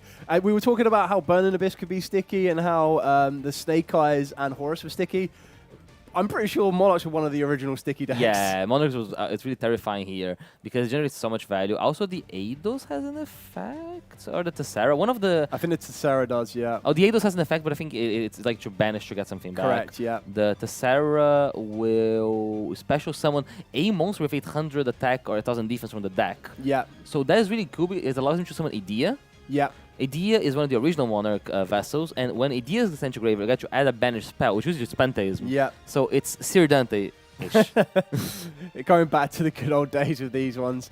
So keep on pushing from this. We still haven't even resolved the Erebus yet to put the card from Jacob's hand back into the deck. Yeah. So just waiting for Josh to resolve the final card he wants to send. And that looks like it's not Eruption, it's the Revolt, yeah. So Monarch's Revolt, it's the one that discards one to reveal 3, but it's in the graveyard. You can banish it, just special summon a Monarch Vessel from the hand. Yeah. So we do see the idea getting summoned here from the Tessera, and is going to be able to summon a other vessel. So it summons this guy who's not a vessel, so but is really good in Monarchs. The Honorary Monarch being the Steel-Stringed Sacrifice. Very well named, that one. Yeah, for Monarchs, I feel like Sacrifice is the name of the game. So this one, basically, it has like a Grave effect that allows it to retrieve, and it's kind of like a Treeborn Frog-esque, one could say, for the ones who played back in the day, which is kind of like a card that keeps coming back, so you can have consistent tribute fodder for your Monarch monsters. Yeah, I feel that the one thing with Monarchs that we always kind of found is sometimes you'd either have all the Squires or all the Monarchs, and you need to get that balance of the between the two. You need the tribute sacrifices, but you also need the monsters themselves, and I think that's what we're trying to do here. So using the Pantheism, revealing 2 Revolts and 1 of the trap card being the... Is it pure perfect? Mechanic perfection. There we go. It's a monarchic. Yeah, monarchic. Okay. So every time opponent special summons a monster and you have a tribute summon monster, you get to use one of the original effects of the monarch. Correct. So you have a destroy for Zaborg, destroy spells and traps for Mobius, discard for Tastalos, and this is not once per turn. Correct. So you can only use each of the effects per turn, but there's once per chain as long as you have enough Monarch spells and traps to banish from the graveyard. Yeah, I don't remember exactly how Pantheism works. Is it like your opponent chooses or is it random? No, your opponent chooses. So Jacob's going to choose his fate on this one. He does choose to give him the trap rather than giving Revolt. Because Revolt searches 3. It reviews 3, dumps 2. But I think Monarch is really good at giving you conundrums where they give you the illusion of choice. Yeah. But in reality you don't have one because he would get for the trap anyways. So that was quite interesting. Josh didn't have any cards to discard, no? I think he has cards. I think the one card he set was the trap card that Jacob just gave him. Okay, that is interesting. I'm not sure why we would have not given a Revolt. Maybe because of follow-up? Yeah, I thought Josh had more. I thought Josh had more cards in hand. But let's see how Jacob's turn goes. Starts with Brand's Fusion. Okay, let's start off with that card, shall we? I just realized we actually can Herald of Green light a Pot of Greed this game.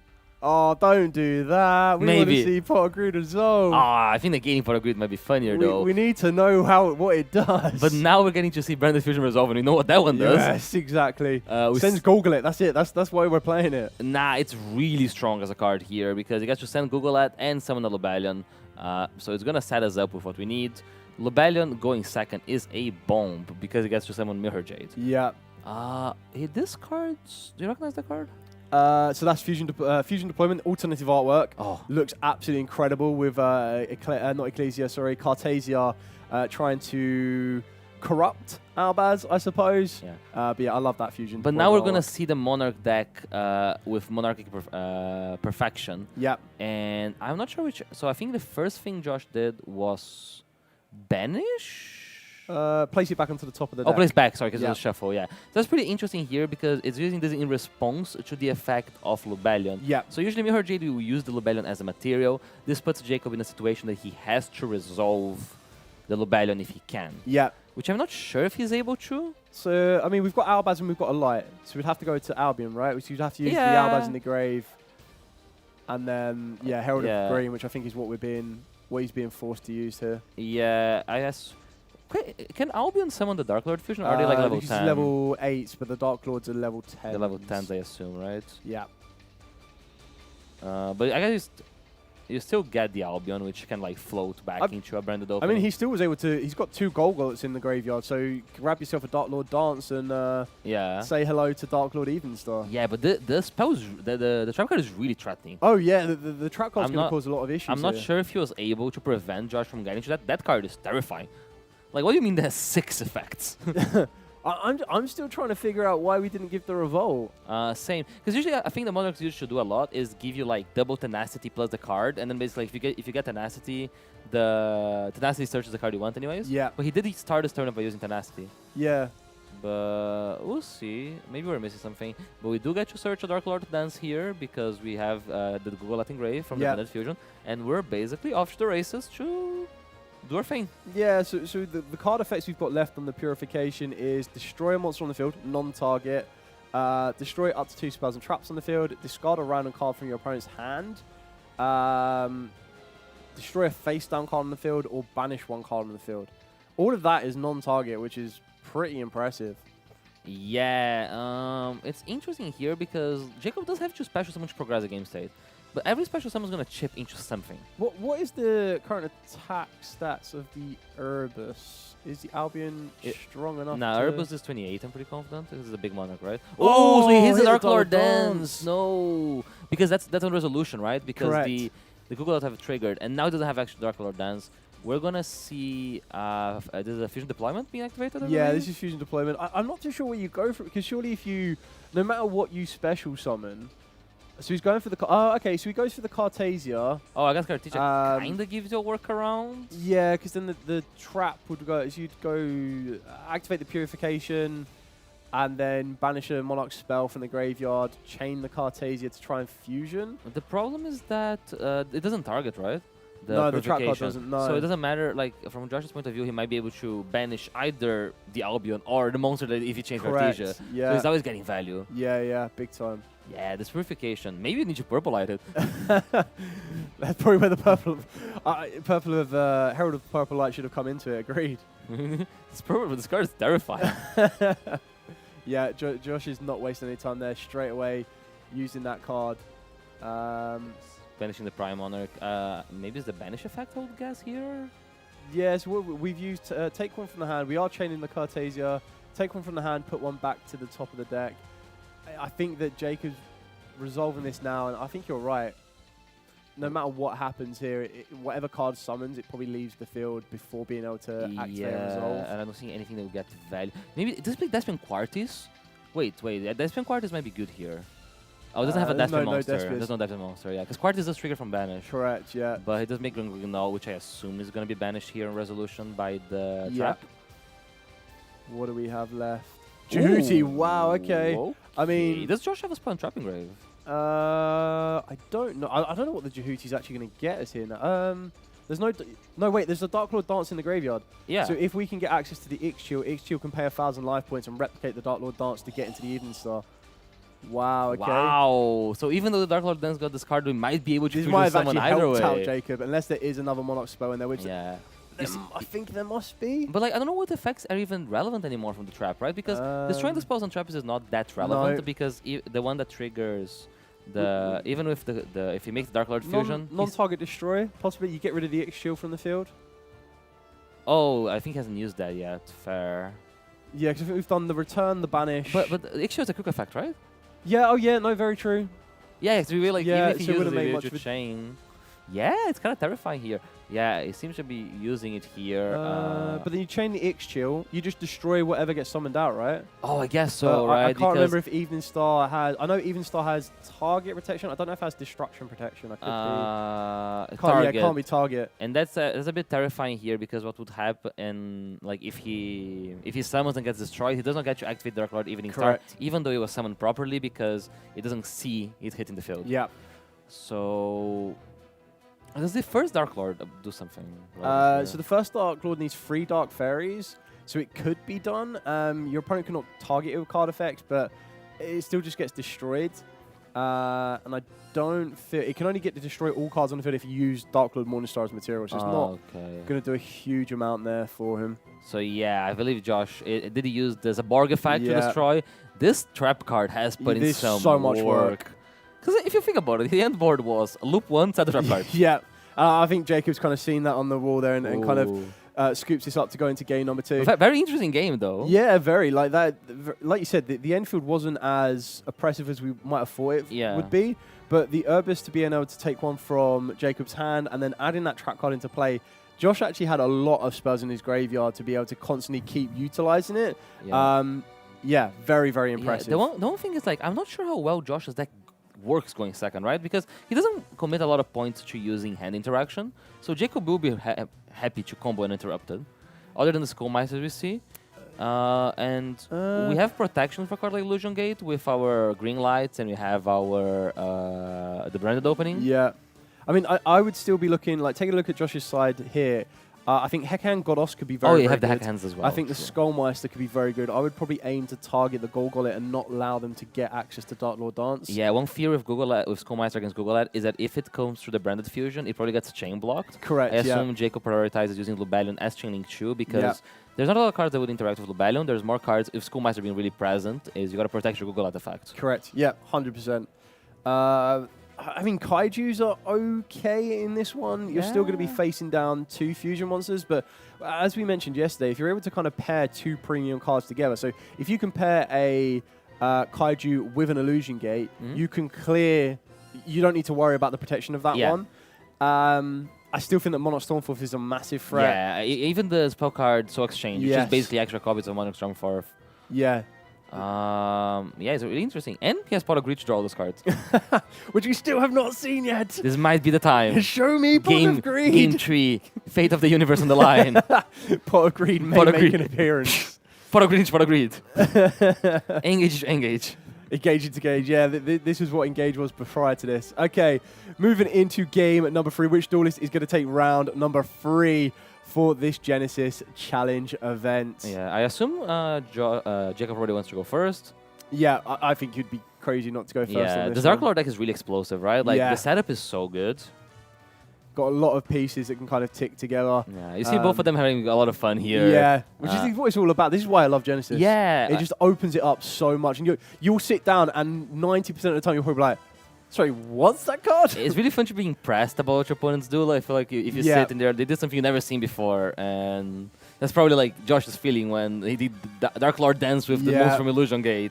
Or when we had the last round, the Snake Eye Mirror match with the Vengeance Dragon.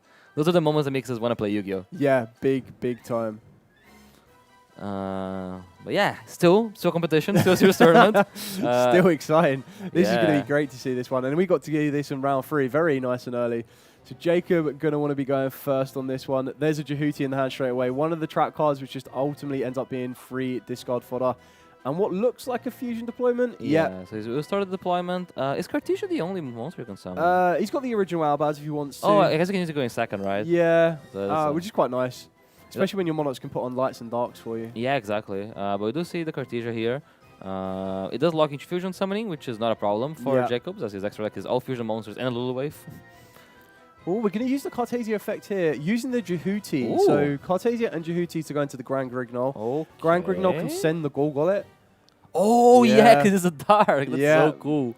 So he didn't normal summon the Jehuti. No, which is, maybe he's opened up 2 Jehutis? Because usually you'd think, like, a very common pattern with cards like Cartesias, that you summon it and you'd summon your normal summon, and then you do it that way. He might have a copy of the Aluber, right? Just a second Jehuti. Second also works, yep, fair enough. This is going to be pretty good here, because now what we'll see is we'll see the Golgolet enter the field of play, or go for the Indulge. Indulge does the job just as well. Yeah. So Indulge, I assume we'll give Josh Ixchu again. We'll probably add the Morning Star. Yeah, there's less benefit for going for Golgolet on the field in Genesis format because you don't have a lot of value from the tokens, right? Yeah, you're not wrong.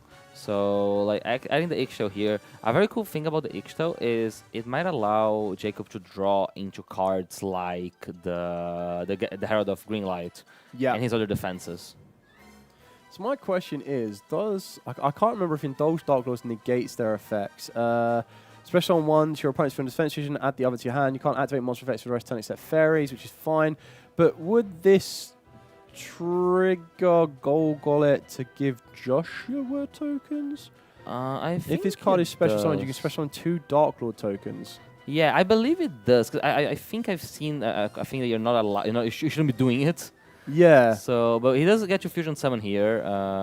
Is it? I don't know if it's mandatory either. It's not mandatory. It's a you can. So But it's whether it's something that Josh is aware of. Like I would be surprised if Josh is aware. Let's put it that way. yeah, I mean, like getting those 2 tokens, that's free token Yeah, fodder, that's that is. free real estate tribute summon. So we do see the Dark Lord fusion, which is such a good card here. We're searching. Is that the Morning Star? Yeah, that's the Morning Star. So that sets you up your first of the Dark Lord being either a revival or a field destructor. Yeah, and now we get to use to copy it again. And we got to Ixtal first, which is really good. So Yeah. now I think what he really wants to see here is maybe the copy of Forbidden Crown he plays, maybe more copies of the small heralds. Yeah. I think the Heralds would be massive here. Branded Fusion, never a bad card. True, though. Yeah, add a Mirror J to this end field. Good day in the office. But yeah, it's gonna be interesting to see. It is like not that many interruptions, but it is a lot of value. Yeah, I mean, I definitely feel like I see a Twin Twister in Jacob's hand here, which I think that's just kind of fretfulness of the trap card. Like, doesn't want that sticking around again. Maybe his plan is like, okay, even if Josh can like kind of break my board, because we've seen Illusion Gate, we've seen Monarch Stormforth. Yeah. As long as I have Twin Twisters to interact on the crackback with the trap card. Yeah. Well, I think this is the big thing as well, is unlike the first duel, we were able to set up 2 lines of protection from something like Illusion Gate, whereas as it currently stands right now, there is no lines of protection. Yeah, I guess we're going to just try to generate as much value as possible to not get blown out by Illusion Gate. There's also the chance there is a branded opening, right? Like, he could have drawn branded opening out of those draws, and you can chain it to an Illusion Gate, because he can use the branded opening to add the card to the hand as well. Yeah. Forbidden Crown could be some protection as well. Yes, very true. It's interesting to see. Josh's deck draws a lot of cards between Pantheism and Pot of Greed. Yeah. Are we going to see it? Please. It's the time. Drum roll. Oh, maybe. Come on, we still got a chance. So Pantheism Pitch Prime. Pantheism's Monarch's own version of Pot of Greed. Are we going to see the original? The original. Come on. Everyone waiting for bated breath. Drum roll. Wouldn't have seen like. You can still have it. You can still have it. Searching to deck fin. First time to see Pot of Greed being played for however many years now would be absolutely insane. Pantheism is also not once per turn, right? No, not to draw. To draw is not. It's just a great effect. Reveal, yeah. So maybe he's trying to get into more Pantheism so he can draw into Pot of Greed. Josh doesn't mind the outcome of this one. He just wants to resolve Pot of Greed. He's a man of the people. Yeah. So it looks like reveal a Pantheism, a Stormforth, and a Master Plan. It's a Master Plan, yeah. Yeah. I do love the artworks of the Monarchs, just like the sitting down to actually discuss. The team is really cool. Yeah, big also, time. The cards are very iconic, I feel like. And like Yu-Gi-Oh! This has been good in so many different times in history. I don't see which one Jacob actually gave him this time. I'm probably going to see it activated soon. I don't see a Pot of Greed. Pantheism in the hand? I think it's another Pantheism. Oh! There's still a chance. Okay. We do see Monarch Stormforth. Did he actively give him the Stormforth? I'm not sure. I still think Stormforth's such a scary card. Stormforth is not that threatening here. I feel like it's like the board doesn't actually matter that much, right? Like none of this. He has like 2 Dark Lords that can copy the traps anyways. Very true. And all the small monsters don't really do much. No. So in a way, the Stormforth is kind of like summoning a token. Very true. He does use a Prime Monarch here to summon itself back by banishing the Stormforth, and now he's threatening a double tribute Monarch, right? Because by using the Prime and a monster in his field. Okay, so we're going to use the Rebellion here, sending off the Jehuti's. This will non-target destroy the Prime Monarch, getting rid of one of those tribute fodders that Josh probably wanted to stick around, I guess. Yeah, that makes sense, because like cutting off the first tribute summon, which is probably going to be the Zarabus, is really good. Erebus can be negated by the Dark Lord trap, right? The first of the Sanctified one. I think it's target. So on the field it would be, I believe. Yeah, like the effect on the target. Yeah, correct. Yeah. You're getting life points to its attack, which would be quite nice, especially if you're paying 1,000 life points every single time. Yeah. I feel Josh is certainly trying to find that the Pot of Greed. That's 2 Illusion Gate, right? I feel like Illusion Gate. The deck seems to be built like. I Illusion Gate you, then I summon Erebus. So we're just going to do Prime Monarch. Yeah, so Prime Monarch is an absolute beast of a card. Yeah, constantly keep coming back. Because now it's going to threaten Jacob again, so... A lot to kind of think Yeah, about. On this one. I kind of forgot Prime was not once per turn. It's been a minute. Old school Yu-Gi-Oh. Not even that old school. Oh no, wait, it is once per turn. Is it the revival effect? Yeah, you're right. You can only special summon this effect. You only use each effect once per turn. Oh, it is once per turn. Yeah, I think that's just what they confirmed. So it's the it's the target 2 that's not once per turn. No, you're right. It's been a minute. It's been a minute for everyone involved. Okay, I think that's probably going to make Josh think a little bit. We definitely have the Prime Pantheism. Yeah, so I feel like he's probably going to dig with the Pantheism here. Yeah, you kind of have to. Because Jacob knows what's up, right? Jacob has Pantheism is also a once per turn. Nah. It's the graveyard. The hand effect, the on-field effects definitely not. Yeah, the first effects and then the secondary effects. So we see discarding a Schoolmeister to activate the. Is that a Revolt? The Revolt, yeah. So Revolt is really strong because it gets him to reveal 3 monsters, which is usually both Squires and. Still stringed on this one. Oh, it's not both Squires. So this is the other new one that is not a Squire but is a Squire. Oh yeah, it's in the Eidos, the Underworld Monarch. So what makes this card so good is on normal especially you get to add a Monarch spell or trap or 1 monster with 2,800 attack and 1,000 defense from the deck or grave to the hand. The benefit of this one is it's actually a level 6, so it only requires 1 particular tribute, but you can also declare 1 attribute and then make 1 face-up monster on the field become that attribute. Yeah. The thing is here, Tessera's going to hit the grave, right? So Tessera hitting the grave allows Josh to special summon Idea. Yep. And one terrifying thing is Idea, when it goes to grave, gets to get from a banished spell, so it can get back a copy of Pantheism of the Monarchs, allowing us to dig closer and closer to like our Illusion Gate game plan.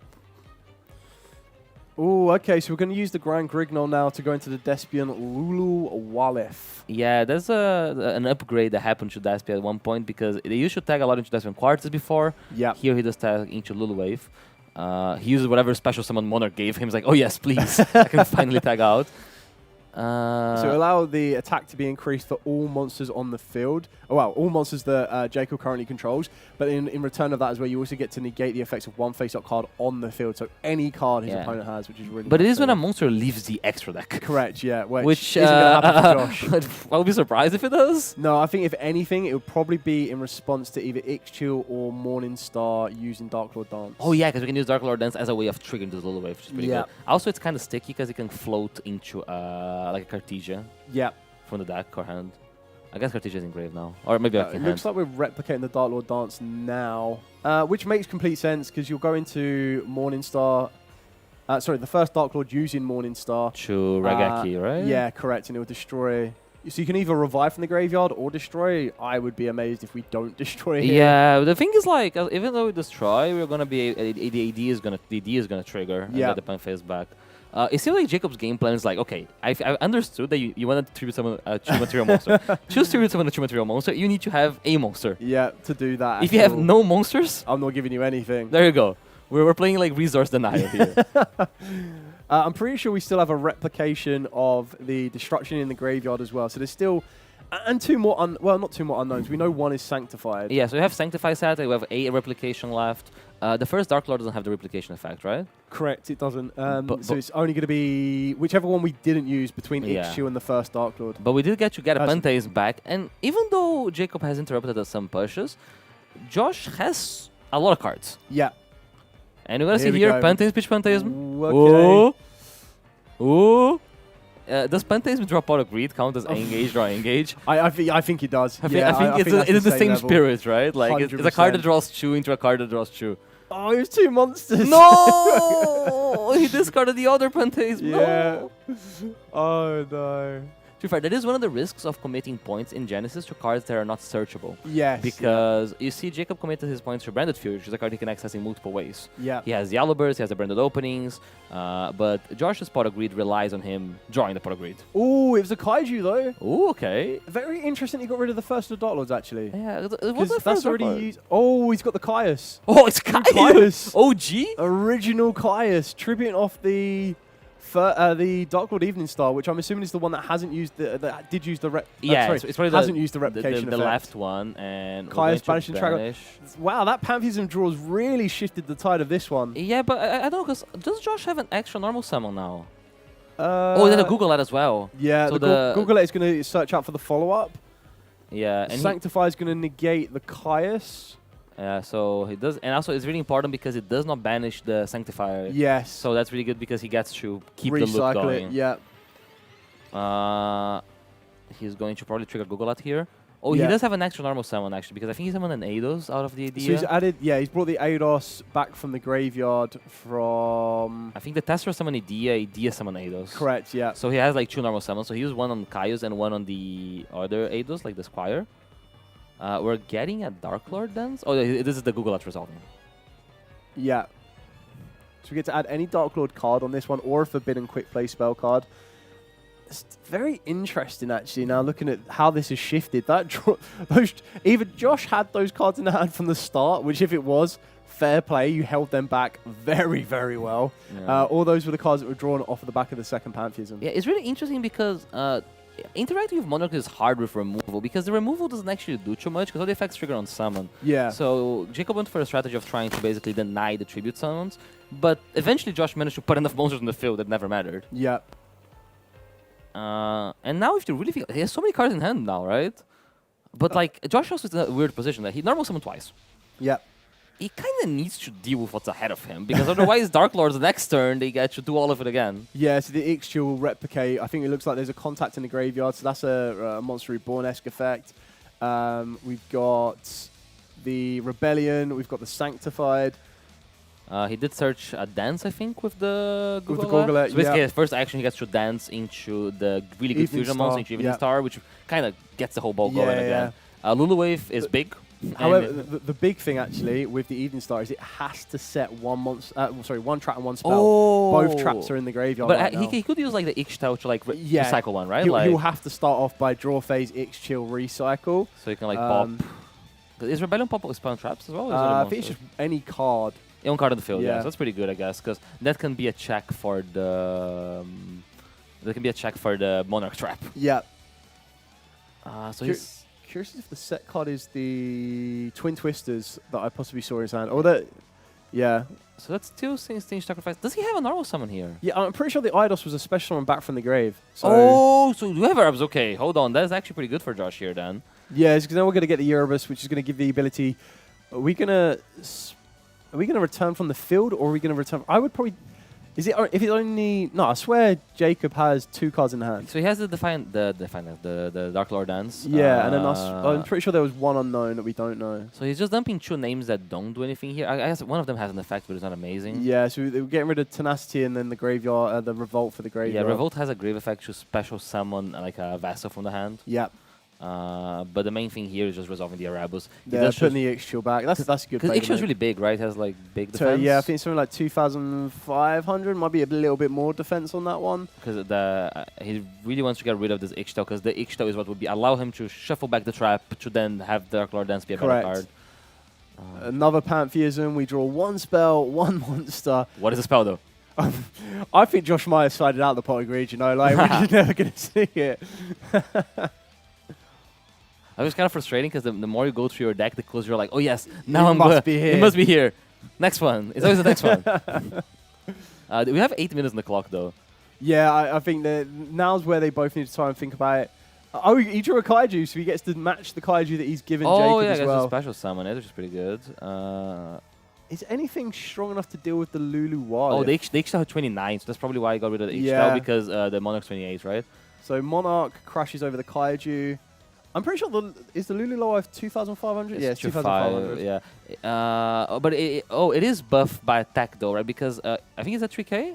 I'm not sure if he used the effect. I think he didn't declare the Lulu Wave. He could have made the Lulu Wave gain attack when the Morningstar got summoned, right? So that would have put it on 3k. Correct, yeah.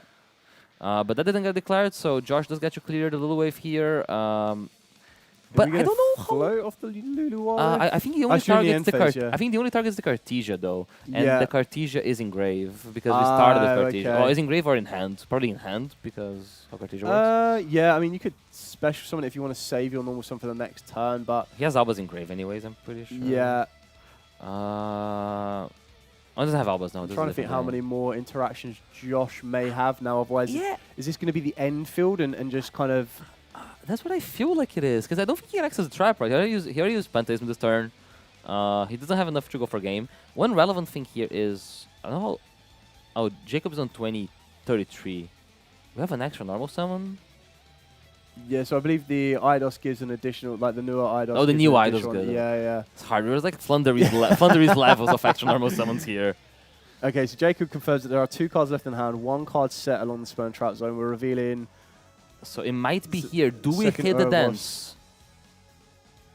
Did he just confirm? Is it Rebel? Oh, I think they're checking where the normal summon came from.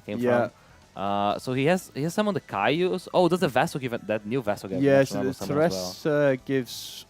I think the Teresa was what special summoned the 5, but there should be 2 additional normal summons this turn that we should have seen. Because we saw the Caius being tribute summon, so the Erebus being tribute summon. Yeah, and then now we've just seen the second Erebus. Erebus. Because that other Edus is not a tribute summon. I didn't Correct, realize that. Okay. A lot to keep up. Like, it's back in the time that Monarchs very rarely special summoned any of the bigger guys. So back in my day, they summoned a Treeborn Frog. They tribute my Treeborn Frog for Rise. And that was it. Yeah. We do see the string guy, but I don't believe Josh actually has interrupts. No, this is what I'm just trying to figure out now, is what interrupts Josh may or may not have. He has a spell that can summon like a Vessel, but I don't believe that achieves much. So it might depend on what card got shuffled by Jacob. But yeah, I'm curious if... I thought it looked like Jacob kept the Twin Twisters in the hand, which I think it kind of makes a bit of sense, because you'll probably hold that. Like, there's no point in using that during your opponent's turn. So there's a chance the hand was Twin Twisters and Dance, and it depends on what. I can't tell if he's just drawn Dance or if that Dance is off the top, or is that branded opening. I mean, opening is Dance though, right? Like opening gets back to Dance. Yeah, that's still Dance. I think he shuffled back Twin Twisters. Yeah, which I guess is really good for him here. Yeah, which would have been fine. So I feel like from Jacob's position, it looked like he has an open game. He just needs to assemble the damage. Yeah, he still needs to get the trap back though. Because if he doesn't get that trap from the graveyard back into the deck, he needs to the Evening Star, I mean, it's still useful. It can still replicate cards in the graveyard. I guess that's still okay, right? Like, because you can Defiant Dance once. Oh, he could probably he could contact for the first Dark Lord actually. Oh, you can contact for that guy? Yeah, I'm pretty sure you can revive any Dark Lord card. Oh. And it was successfully fusion summoned as well. So you bring that back, and then obviously you won't be able to use this effect to destroy all cards his opponent controls, but he also has the during the main phase effect. Yeah. To special on a fairy from the hand or graves, and then that can bring back the first Evening Star or an Ixchil. Yeah, and then you can basically like get the ball rolling. So. Oh, okay. So he just went straight into the first. I guess he doesn't want to try Geki here, right? So you can't use the Regeki unless you use Morningstar, which Morningstar would have been banished on the first use. Oh, true, because he did it during Josh's turn. So does it have a way of replicating here? Wait, I think he drew a Dark Lord card. Oh, I think he drew the normal summon. Oh, that's a normal summon. That's Jehuti. Wait, normal summon Cartesia. Yeah. Okay, so we're gonna replicate. Oh, okay, so he's gonna special summon back with Jehuti. Okay. We're still we've repaired it. We've repaired to where we need to get to. We go back. So we get to Jehuti back, and Jehuti gets back to Engine. Yeah. So Jehuti, are we gonna go Indulged? Was Indulged banished? I don't know what he's got left actually. Thinking about this. And I think he's just realising that himself. So no, he has the Ixchil though, because Ixchil got shuffled back by the Erebus. So and the then Ixchil replicates Dance. It can replicate Contact. Yeah. You can replicate Contact. Contact brings back the fusion, and then the fusion replicates the trap. So he's going for the Dance. He needs to get some attack on the field though, really. Yeah. I mean, I don't know how much follow-up Josh has. I guess. True. Is it maybe like a win condition to just clear all those Monarchs? Oh, he's fusing with them first Dark Lord. What's happening? Okay, so he makes a guy. Maybe he didn't have enough big Dark Lords left? Because this can't trigger, right? Because we know both traps are in the graveyard. Correct, yeah, both traps are in the graveyard. There's no monster left in the... No. There's no monsters left in the graveyard for the contact to be utilized. The best thing that can be done is banishment, but I'm pretty sure all of his monsters are banished. I'm not sure how we've got here. Contact only gets rid of the... Contact only gets rid of the... Only brings him back from grave, right? Correct, yeah. Oh, so he's summoning a Prime Monarch. Did he pass the turn? Surely not, right? This is quite an interesting... I think Jacob's just out of gas. I think he might... Yeah, because he can't... I don't think there's a way of retrieving the banished Dark Lords. There's so many copies of Dark Lord Dance this game. So Jehuti can retrieve them from the banish zone from the graveyard. Yeah. But there's just so much in the graveyard. There's banishment in the graveyard, but I don't think there's any more targets for him to search. Yeah, so Josh is summoning a Caius, like an OG Caius here. Jacob does have a interrupt. He summoned the Eidos back. So are we back in Josh's turn? It looks like it. Prime Monarch. I think Jacob might just have summoned the guy and passed. Because all the Monarchs are really big, and Radiant's big. So he would have end phase Prime Monarch and then normal summon Caius. I think they're trying to repair, from the looks of it, they're trying to repair something in the game state just to confirm some information. Okay, so we'll see what's trying to be repaired here, where we're going to go back from this one. The judges at the table are figuring out. But I'm not too sure, because I would have kept the first of the Dark Lord. I would have kept the Ix-Chill on the field as well, because you could just go first of the Dark Lord, destroy one monster. Yeah. Ix-Chill returns the Rebellion first, gets rid of another monster. And then if you want to use Dark Lord Dance, you could fuse. Yeah, there's a chance that he didn't realize that he had both traps in grave, right? Yeah, very true. That is a possibility, that he thought that he would be able to just fusion summon here and resolve it, which is not the case. Oh, no. Okay, so it's still Jacob's turn. We're in Jacob's turn. He used the spell to tribute summon, right? The master plan. Immediately after this threat resolves, normal summon is Zorborg, Mobius, Thessalos, Grand Marge, Ryza, or Caius. Yeah. If this card is banned, no wait. Should you banish it with Prime Monarch? Oh, and then you get to tribute summon OG Caius. Yeah, Okay. That makes sense. So that's a layer of interrupt that I know sure Jacob was aware Josh had. They are both struggling for time here, though. They might have a time extension from the repair. Yeah, Josh seems to be going through the paces here. He is pretty ahead now, I assume, because there's not a lot. No, I think the most that Jacob could possibly do. Keep in mind as well, actually, that the Evening Star is at 4,000 attack, because it gains an additional 1,000 when you use Dark Lord Dance to fusion it. Okay. So... Well, I mean, if the one thing the Monarchs do is remove. Yeah, exactly. If you can remove without targeting, which is exactly what the Erebus can do, he'll be in a good position. Does he have enough names to send? Well, that is the big question. This duel's been all about the resource right now. Yeah, so I think he might be using his range to replicate the Monster Renegades. He gets Stormforth back. There's 20 seconds left on the clock. We get the guy. I think he negated. Yeah, I think he negated. That's why he's not sending from Erebus. He's letting him resolve it. He'll gain 28 life points. This guy triggers. He gets a guy, so he has Stormforth. So maybe Stormforth Battle Phase is enough? Yeah, I mean, that's kind of what you're going to need it to be if we have a monster that can... Yeah. You need a 2 tribute on this one to clear off a monster from the field. And I think that's what Josh is just trying to figure out as the clock ticks down. Oh, he enters the battle phase here, activates this, sets one. I don't think it's enough if there's no... No. Because I think even with that attack in there, there wasn't enough there. What's the... Is a Twin Twister, right? Twin Twisters. Is that a Twin Twisters? I think so. He's discarded a card. Yeah. Well, I don't know. I don't know if it's been used. Trying to see what that card is. I don't think it's a little bit dark to be a Twin Twisters, but... I think it's an Ultimate Rare. Ultimate Rare. Okay, flex. Yeah. I think they're just going over like what the game state was. I guess we'll figure out. I think that probably did end in, unfortunately, a double loss. Yeah, we'll check with the table. Yeah. But that was a very interesting game. We saw both the Monarch and the Dark Lord deck, right? Like. Yeah, very, very good. It shows kind of like the powers of both of those right there. Yeah. The Dark Lords definitely look really, really powerful. But then Josh also showed just how resourceful the Monarchs were, being able to draw through so many resources. Not, unfortunately, being able to see that pot of greed, but still being able to see Pantheism, which is just as good. Yeah, and Illusion Gate, so Illusion Gate popping off. We saw the synergy, the weird synergy between Illusion Gate and Dark Lord Dance. Really well played by both. Really, really hard games. A lot of weird interactions. We saw the Monarch Trap like absolutely carrying game 2. Yeah, that perfection was very, very well utilized by Joss on that one as well. Okay, so that was round number 3 of 8. We're going to be back very, very shortly with round number 4, so don't you go anywhere. We have so much Yu-Gi-Oh! For you to be enjoying all day long, and at the moment we are seeing some incredible duels. So we'll be back very shortly.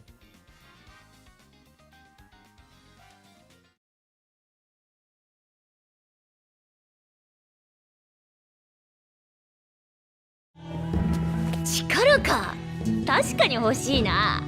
試練って何かしら。それをクリアしたら大霊術が使えるのかな。面白くなってきたな。試練なんてババッと乗り越えてやるよ。いいだ、一人で勝手に行かないの。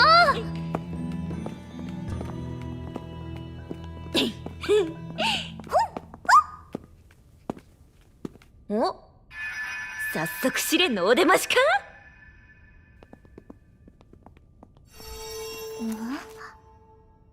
石像を破壊しろだって。デーモンビーバー、ふいいけ。硬いキツネビ、いけ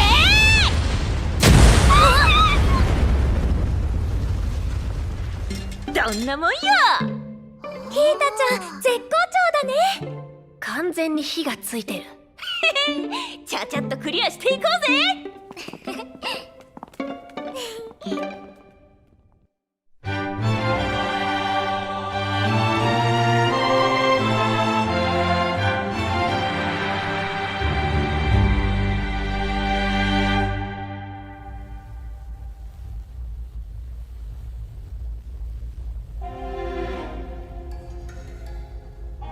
なんだこれ。属性を均等に満たせ。みんな見て。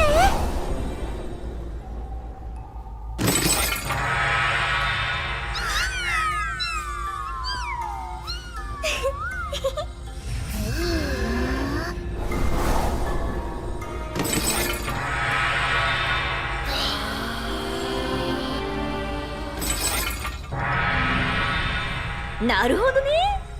この調子でやっちゃおうぜ。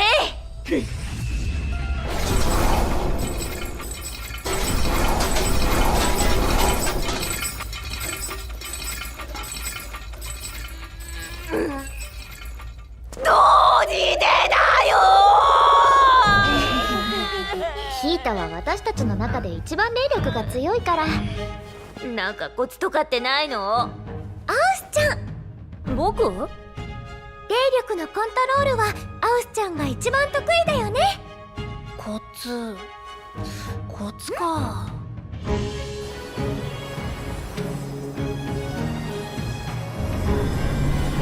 僕らはこの子たちを通してこれくらいの霊力を込めているけど、ヒータは？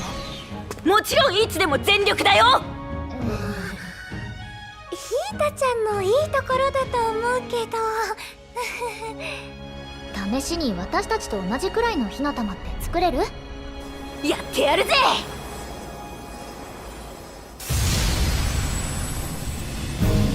もっと抑えて。こうか。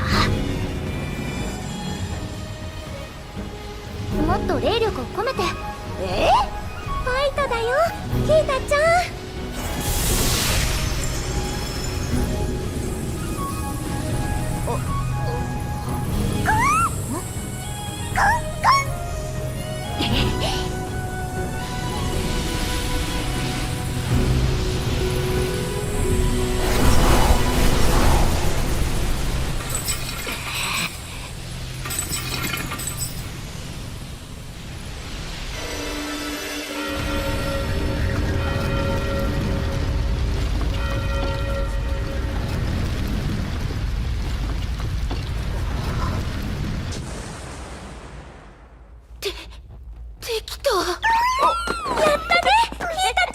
おめでとう。おめでとう。よせって。ほら早く次に行こうぜ。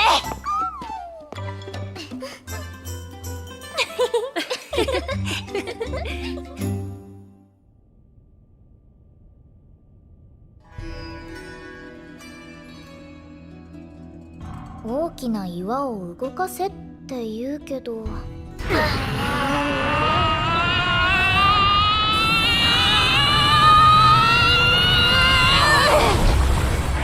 ダメか。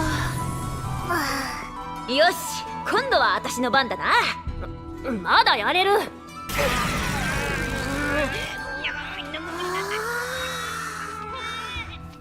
なんか面白い模様。じゃあ競争だな。よーし。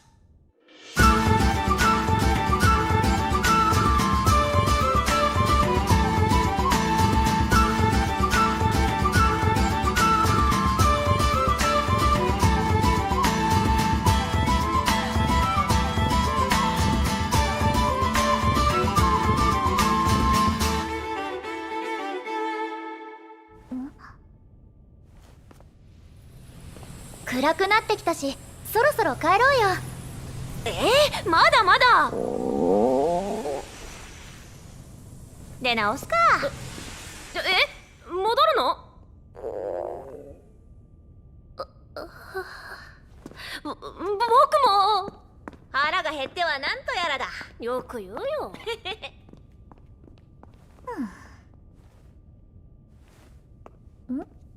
ウィン？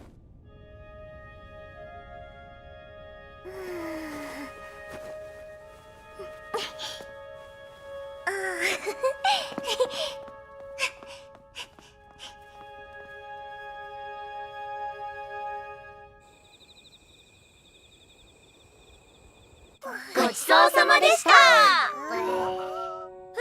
食べた。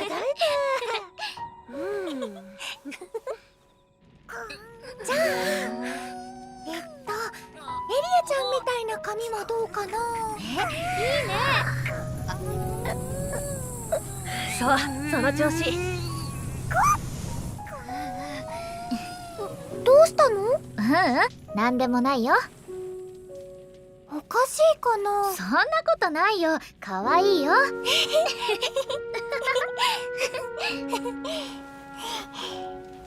ウィン、眠くなっちゃった？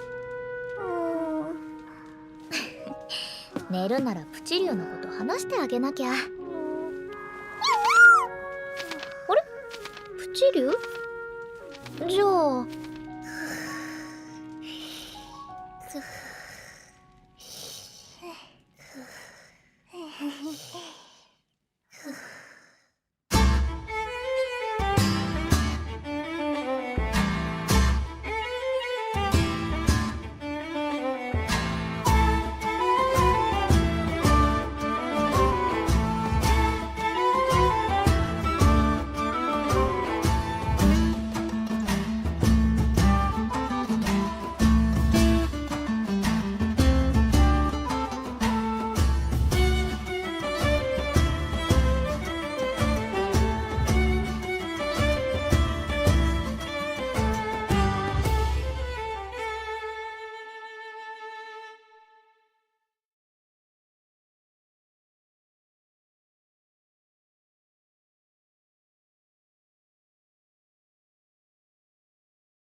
Hi everyone, welcome to the UK Genesis Challenge Round 4.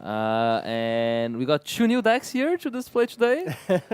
We definitely do, and this is moving at pace. So we're going to be going up with Spriggans is going to be on one side of the table, and on the other side we have...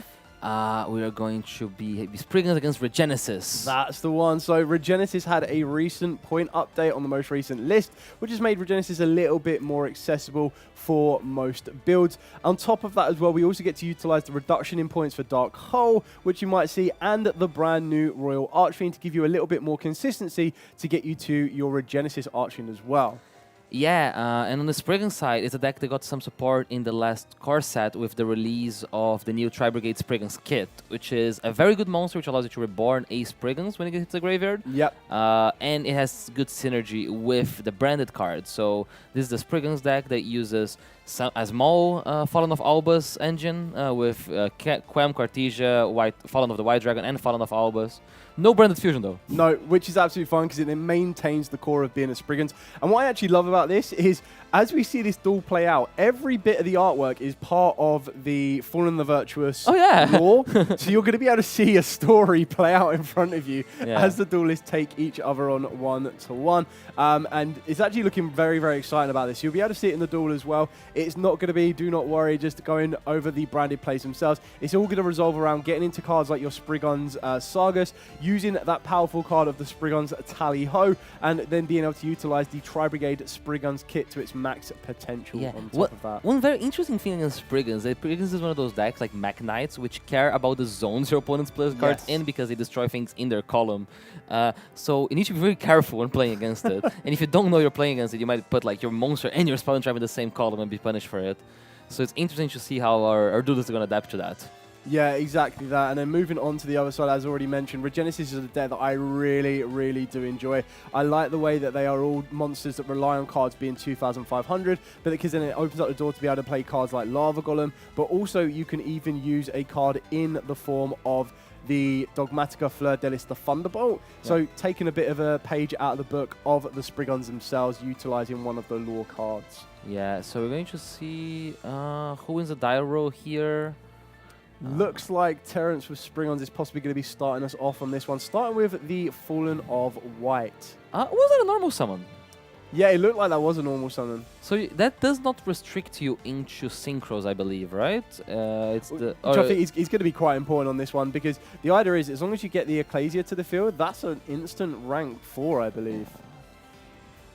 Yeah, which I guess makes sense because it's like a way of getting to your Spriggans engine by making a rank 4, and then I think one of them on summon it sends a Spriggans. Yeah, so we're going to be going straight into the Spriggans rank 4 here on this one. Going to be our Merry Maker.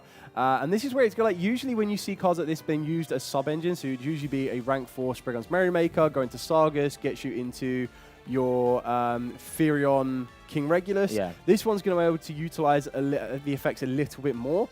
So you get to send a Spriggans monster from the deck to the grave, and then during your opponent's main or battle phase, you gain a quick effect to banish it until the end phase. And if you banish this card with 2 or more Xyz material, you also get to send a fusion monster from the extra deck to the graveyard that lists Fallen of Albaz in its text. Yeah, so here you see one of the new cards being sent, which is a Tri-Brigade Spriggans kit. This is a really good card because it does have a grave effect. However, it does need to special summon one Tri-Brigade, Spriggans, or Fallen of Albus, or Monster Dimension hit from the graveyard, and right now we don't have any. But it might be able to be summoned back. We do see an interaction from Sean, I believe. Yeah, so this is going to be the third Delis, the Thunderbolt. Oh, this allows you to directly get access to one of your Dogmatica trap cards, possibly going to be the Dogmatica Punishment, and you can activate it this turn. So before Terrence is able to activate the Sargus here to search himself either Spriggan's monster, Spriggan follow-up, or maybe even that Firion King Regulus, it's probably going to get met instantly with that Dogmatica Punishment. Yeah, and also a very good, strong part of this card is that it is a monster with 2,500 attack, so it already enables you to special summon your Regenesis monsters. The usual cost of this Dogmatica Punishment is the fact that you can't special from the extra deck for the next turn, but that's not something that Regenesis cares about. No, not at all. And you saw one of them now. I think this is our first currently forbidden cards, being the Borrowload Savage Dragon being sent there by Sean, utilizing that as a monster that has 3,000 attack on that one. So it gives you a bit of an extension, but it looks like Terrence already opened up the Firion King Regulus, which is going to be a great interruption. A very common card that Sargus searches is Firion King Regulus. Here he does have it as a way of protecting his place, and then uses one of the Spriggan spells, which I believe is Watch. Yeah. So Spriggan's Watch, it can search the field spell. Yeah. Which is Grangogona. If you have the field spell, you can search a monster and then dump a monster. We're going to see him search for Goat Gogona here, which is a very powerful card. I mean, all Spriggan's XZs on the field are going to gain 1,000 attack straight off the bat, so that can make all of your monsters that bit stronger. Not that you really needed it all the time. You also get the ability that as long as you control no Spriggan's XZs monsters, you can discard a Spriggan's card to then special summon any Spriggan's XYZ XZs monster from your extra deck. So again, giving you more resource to that field, and we already have that negation added with the Firion King Regulus. Yeah, one interesting thing here, I'm pretty sure that there is a Spriggan XYZ that gets summoned off this card that does destroy, so it could be a way of destroying the Fleur de Lis. Yeah, this is the one big way to play against Regenesis, is making sure you cut off the access to monsters with 2,500 attack on their side of the field. But you also need to be very careful because they can actually just have any monster on the field with 2,500 defense. So if you were to put your own monster on the field with that stat attack or defense, you're probably just going to let them run a little bit round. Yeah, so for example, the monster that I was thinking of is Spriggan Shik's Explorer, which does have 2,500 defense. Which is exactly what Terrence is going to be bringing out here. I suppose this comes down to the familiarity with how Regenesis works, but also at this moment in time, Terrence hasn't seen anything to kind of point towards Regenesis. We saw a Thunderbolt, which you might be able to take an educated guess. It's mainly going to be in Regenesis, but it could also just be a pure Dogmatica deck right now. Yeah, I guess you always want to remove the card anyway. Like even if it's not enough to restrict you from Spriggans, you still want to get rid of that Fleur list. It's just the body on Sean's field that he can use to threaten next turn. Also, the Genesis effects have effect tributing other monsters. So it looks like we're going to be passing turn here. We've got the Fear and King Regulus, which is a nice negation. One big thing to remember as well is that with the Regenesis monsters, their ways to summon themselves or enter the field of play, they're not activate effects. They can just hit the field of play as and when they choose to. But the Regenesis Archfiend, which is the one you want to resolve, so it's a Dark Hole. This is definitely going to be met with a Regulus. Okay, so this is really interesting. If he knew it was Regenesis, there is an argument to actually let this Dark Hole resolve, so there is no monster with 2500 very defense. True. But without the knowledge that it's Regenesis, I think it's really hard to not use it. Yeah, so we're going to use Dark World Mastery here. Discarding the Dragon's Mind. That's actually really good. So this is the second time we see Dragon's Mind today. A pointed card, but very strong in Regenesis. Oh, yeah, big especially if you've got monsters that are going to have 2500 attack or defense. And we're going to be revealing one of the more recent the Regenesis monsters, mainly just because of the 2500 stats it requires. But revealing the Overlord is a little bit more specific because it must be special summon from the graveyard by banishing 2 monsters from the graveyard with 2500 attack or defense. Yep. Once per turn, if this card is special summoned, you get to target cards in your opponent's field and or graveyard up to the number of your banished monsters, which at the point of summon would be 2, and return them to the hand. Monsters your opponent controls lose 2500 attack during the battle phase as well. Yeah, so it's really interesting because Regenesis have ways of sending monsters from the deck to the graveyard, such as with the Regenesis, I think the Regenesis Core, the trap card. Yeah. So you can get value out of that. We'll see Archfiend. So Archfiend on summon. It's Search as one, I believe? Yeah, so it looks like we're going to be going for Regenesis itself. Usually this is quite good because you activate the Regenesis. You're probably going to want to search out your Regenesis Sage, which is your overall Omni-Negate. But the other added benefit of going through the Regenesis is you set up its graveyard effect for the later turn. Yeah. You can banish it to target your Regenesis monster in your grave and special summon it back. Yeah. So even if your opponent or your Regenesis monsters get... To finish the duel now, otherwise I'm going to get all those resources back next turn. Yeah, so it looks like we've decided to go for the Regenesis Dragon on this one. So this is the one that has the quick effect. So you special summon it down to the field as long as there is a monster with 2500 attack or defense on the field. And then you contribute it off to then banish 1 spell or trap on your opponent's side of the field. Yep. And this will have the effect that during the end phase or during your opponent's end phase, if it was sent there to the graveyard this turn, it adds itself from the graveyard back to your hand. So that's your resource managed well and truly. Yeah, it doesn't seem there's many interrupts coming from Terran's side, so Sean's here, I think he's going to be able to attack. Although he might have forgotten about the buff from the field spell, because I think he attacked with the Archfiend into the XYZ monster. It did look that way. So that would make the 2,600. So yes, I think that possibly an oversight on Sean's kind of part there. Yeah. It looks like we're chaining the dragon on declaration. Yeah, I guess this might get us to a question of are we in damage step or are we not in damage step? Okay, so we're just pointing... Okay, so we're pointing to... what did the dragon target? So the dragon can only target spells and traps. So it's the X-Blower. You can choose one of your opponent's monster zones, lock that down. During your opponent's main or battle phase, quick effect, banish this card until the end phase. Okay, so it has like a wind-up rabbit effect, basically. Yeah. So you guys like tag him out. I guess it's pretty good because if X-Blower comes back to Terrans, he gets to put the rank 8 Sargas, right? Yeah. On top of it, because it's Spriggan XYZ. But we're going to see the Dragon's Might here. Very good discard for the Mastery. Yeah, big time. Which basically like was a free card, right? Like this card is counter trap. I said counter trap now. Definitely in a very good position here. Like you probably wouldn't have wanted to lose the dragon as easily as you did there. Yeah. But again, this is the whole theme of Genesis. Is there's so much for you to kind of review, research that you're never going to be able to be an expert on every single card around. Yeah. And it's more so trying to absorb as much information as you possibly can during the duel that you are in then and there. Yeah, exactly. You kind of just learn on the go. And we see the people that are successful there, the people that are able to adapt on the fly. Yep. I think is there the possibility of a Zeus? No Zeus. No Zeus here.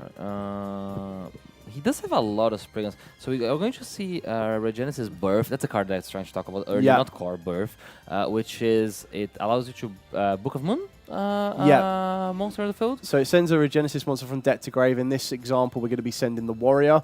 It will then allow Sean to kind of flip one of Terrence's monsters face down at defense position. In doing so, the whole idea behind this one is that the Warrior should be able to return from the grave to the hand during Terrence's end phase, which means you're going to get a monster that can enter the field to play for free and kind of push further forward during the next turn. The Regenesis monsters are kind of like the Horus monsters that basically they all just keep coming back, right? Like they go to the graveyard, you tribute them, but they come back. He'll still resolve because the XYZ monster already had the Clarity effect to attach, so you can still attach it to face down monsters because that's how XYZs work. But we'll see if Terrence has a continuation here. Yeah, I think this is going to be quite interesting, though. I don't know if you want that Leaf Blower. I mean, you probably don't have much of an option, but you don't really want that Leaf Blower in defense because you need to get a monster... Like, your baseline Regenesis monsters right now are 2,500. Yeah. So they can't get past that the Leaf Blower X. Yeah, I believe there are a couple ways, right? He can use there is a Regenesis. I think the Warrior is the one that banishes monsters, right? So the one he sent to the graveyard. Correct. So he still needs to get that into rotation, which shouldn't be so hard to do. He sent it with Regenesis Birth, right? So he'll get it next turn. Correct. Trying to remember if it's face up. True, this card, target one monster. Yeah, okay, so that would return it to the hand. Normal summon one of the Springs normal summons. So that is the copy of Rocky. Rocky. So Rocky does get you add a Golgonda from the grave or a Spriggans, but the Golgonda got banished by the dragon, so I think he's getting the kit back. Correct. Yeah. So we're going to go into a rank 4 on this one here. No, that's not a Time Thief Doer. I don't know. It kind of looks like a Time Thief Doer. It would be really good, though. This is one of the new ones, being the brand new rank 4 of the Spriggans. Gung-Ho. Gung-Ho Spriggans, yep. So when this XYZ are sent to the graveyard, you can special summon a Sargas from your deck or graveyard. Spriggans Captain Sargas, not to be confused with XYZ Sargas. Yep. You detach 2 materials and you can special summon one of the following from your deck: a Spriggans, a Tyrion, or a Fallen of Albus. Ooh! Or Contact Fuse, possibly. Or a monster that mentions it. So we might be seeing like the Fallen of Albus engine get online here, because we could see like a Guiding Quem be special summoned. Yeah, and very then true. As we summon another monster, we are able to use the Guiding Quem to revive, and then get into both our Spriggans and our Albus engines. Yeah, very, very true here. And I think that's what Terrence is going for. That looks to me like a Guiding Quem. I think it's the best option because there's no discard for the original Albaz, Fallen of Albaz on this one. I agree with you. I think Quem is the best route. Yeah, so Guiding Quem here is going to be able to send monsters to the graveyard. Oh, and the kit has an effect, as we established. To revive from the graveyard. Yeah, so he has a plan here. He has a plan. Guiding Quem is going to send. I don't know what relevant sense he has here. Because usually, I think it can send kit as well, but we already have triggered the kit. Quem sends a card that mentions Fallen of Albus. Specifically Fallen of Albus, or a card that mentions it from the deck to the grave. Yeah, so it's only deck, it's not extra deck. I don't know if any of the other Spriggans mention Albus by name. But we'll see. I mean, you can dump Cartesia, which I guess you get back. Yeah, that's what he did, I think. I think he dumped Cartesia, because if he fusion summons, you get it back. And then he summoned Ecclesia.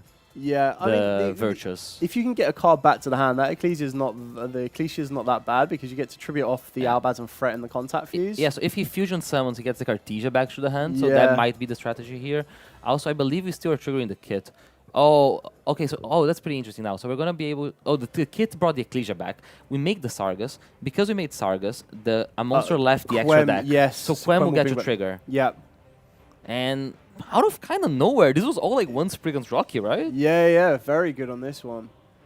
Shows you just how much like updates in the form of like the Tri-Brigade Spriggans kit can really kind of enhance certain strategies. And right now we're being able to see one of the more recently updated decks doing very, very well here. And here we might see one of the cards that we mentioned that is really scary, which is the Taliho Spriggans, because now we have a lot of Spriggans monsters in the graveyard.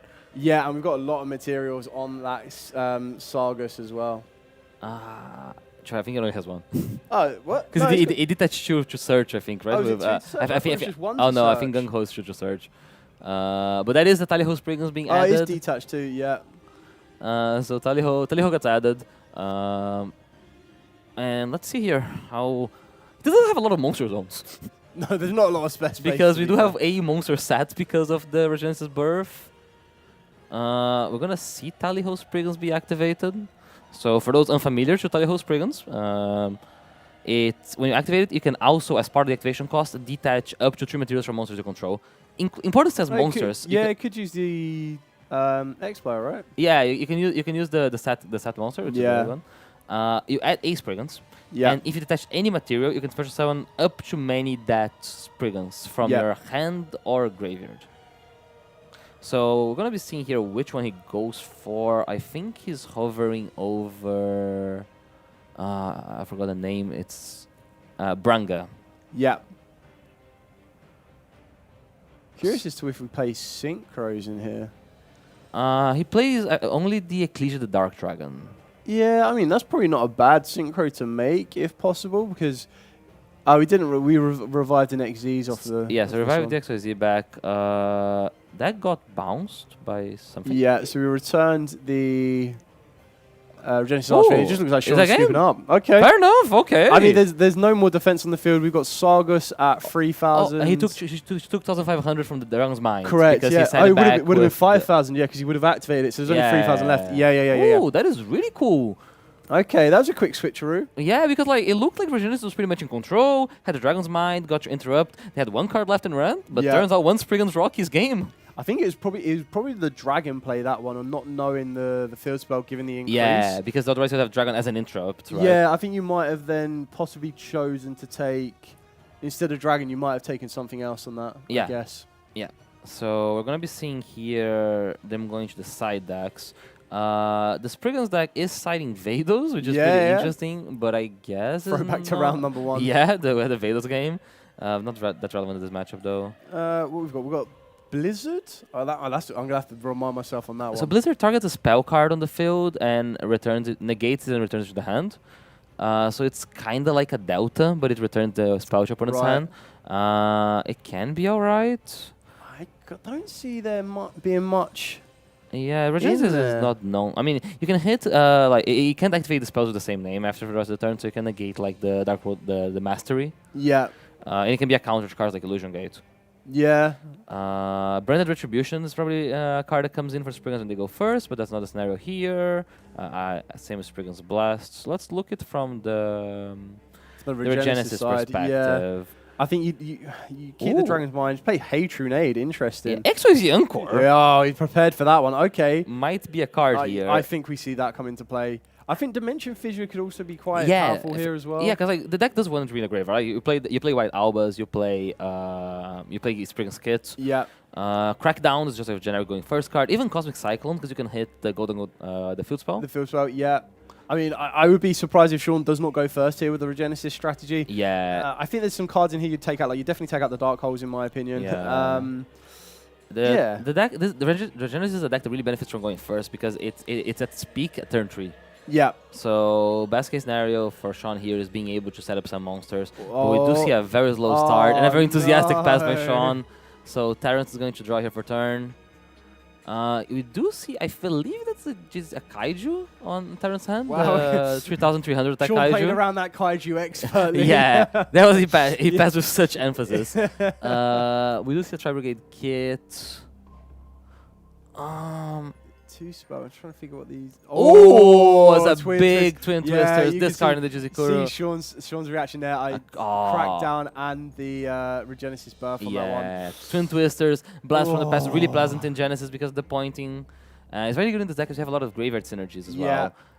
Can Terrence follow this up with a starter? It looks like we've got something. The original Spriggan's kit. Yeah, so this is the one that searches for a Spriggan's card or a card that if it's like a branded card, I believe. Is it's a branded spell and trap. Yeah, there we go.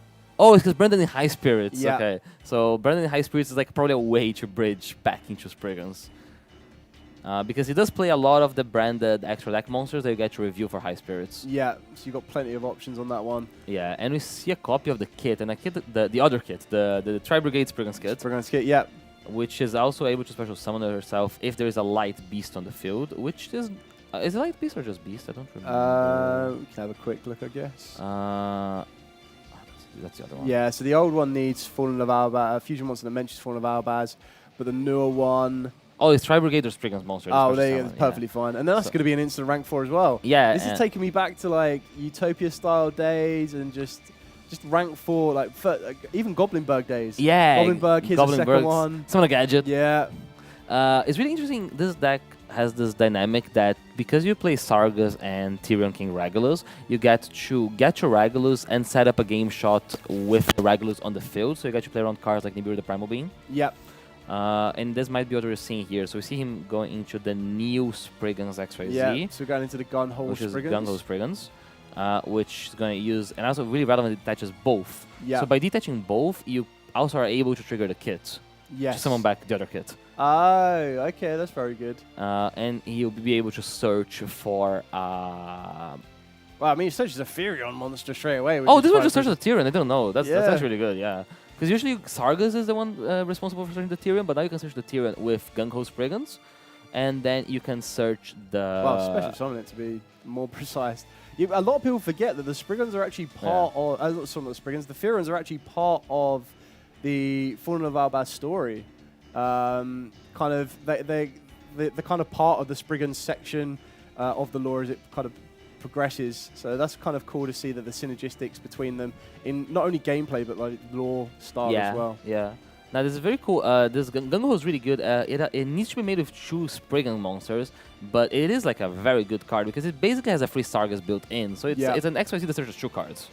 Ooh, this is interesting. So Sean is going to reveal the original Fleur Delis the Knighted. Yeah. Chain the Thunderbolt. Okay. This is big. So initially you would have been like, oh, okay, Dogmatica Fleur Delis is a bit of a wall, but we're chaining the Thunderbolt. Instantly gets met with the Furion King Regulus on that one. Yeah. Otherwise, we would have had another Dogmatica on the field that could have allowed us to negate a monster. Yeah, on the field. and we'll be able to set a punishment. But the Tyrion King Regulus, that was better than stopping Nibiru the Primal Being, right? Because that's a very strong Dogmatica punishment.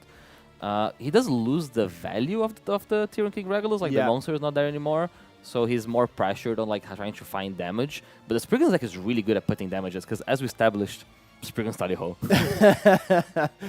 Exactly that. And I mean, even though you've traded off that Regulus, there's your Tally-Ho.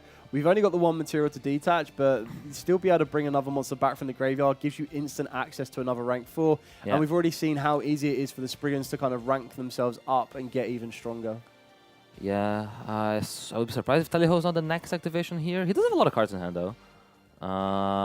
And Sean is really limited. Sean only has 1 unknown in hand at this point. Correct, yeah. Because we know that the other one is the Fleur de Lis. Yeah. So we're going to see the Brandon in High Spirits here revealing the Ecclesia. Incredible Ecclesia. And probably going to be sending... I don't know what you send for this one. Gringugino. There you go. I guess that's good because Gringugino can like banish to summon... I don't know if he plays a target. He brings. Yeah, I don't know. I don't know if he plays a target. There's any targets on there. But I mean, it's still the fodder you need, and that's what you're going to want to send because you need to be able to send the light monster, well, not even directly the light monster, but we're sending this one in order to get us access to Fallen of the White, which of course is always treated as Albaz as well. Yeah, and Fallen of the White here is another push. He already used the normal summon, already had special summon this kit, but now he has this Fallen plus the Tally-Ho Spriggans. So we're going to be seeing it sending the Spriggans branded fusion. Get the exact right on this one. Sprint? Yes. Yeah, Sprint. The Iron Dash Dragon. Yeah, and this is really cool because in the end phase you guys choose search or special summon a Spriggans monster. Yeah. So there is a Tri-Brigade member of the Fallen of Virtue's lore and there is a Spriggans one. So this Fallen of White gets to now resummon back the Incredible Ecclesia. The Ecclesia is going to activate. Ooh, we can actually fuse with Fallen of Albaz, right? Because the Fleur de Lis is a light. That could be good. So we can use Fallen of Albaz to fuse with the Fleur de Lis. Maybe make an Albion. Yeah. Maybe make a Mirror Jade. Yeah, you can definitely make a Mirror Jade on this one. Do we play? I mean, you must play Mirror Surely, Jade, right? It does cost points. Yeah, there is Mirror Jade. Yeah, so we discard the Tally-Ho Spriggans, actually. I think we're pushing for game here. Yeah, I think we're pushing for game here. You know one of the cards in Sean's hand. Albion just gets to get Mirror Jade, and there's a lot of damage on the board. There's already an extra deck monster in the graveyard, correct? So we just add Albaz to this field, and Albion can still attack. There should be a rank 4, right? Oh, there's a the Grand Grignol. Yeah, we dumped with High Spirits. Yeah. So then we got just make Mirror Jade and proceed into the battle phase. We hope. Can Albion attack the turn it's used? Yeah, Albion can. There's the handshake. It's Rebellion Rebellion that that can't. can't. Yeah. So that's- Oh, it's Lava Golem. Oh, that is a very impressively maneuvered turn by Tyrants. Yeah, very well done. The Spriggans deck has all those like different cogs, and they're like put themselves back together. You can go from A to B, from B to A. Yeah, very quickly. Because you can access Branded with one side, and then you gotta go back to the Spriggans. You see game 1 that he started with Fallen of White and got to Spriggans that way. Yeah. This game he did the other way. He Yeah. started with Spriggans and then accessed Fallen of White by getting Branded to High Spirits. Really impressive game. Yeah, very exciting actually. It was a shame for Sean on that one that he wasn't able to open up as optimally as he would have liked, being given the opportunity to go first.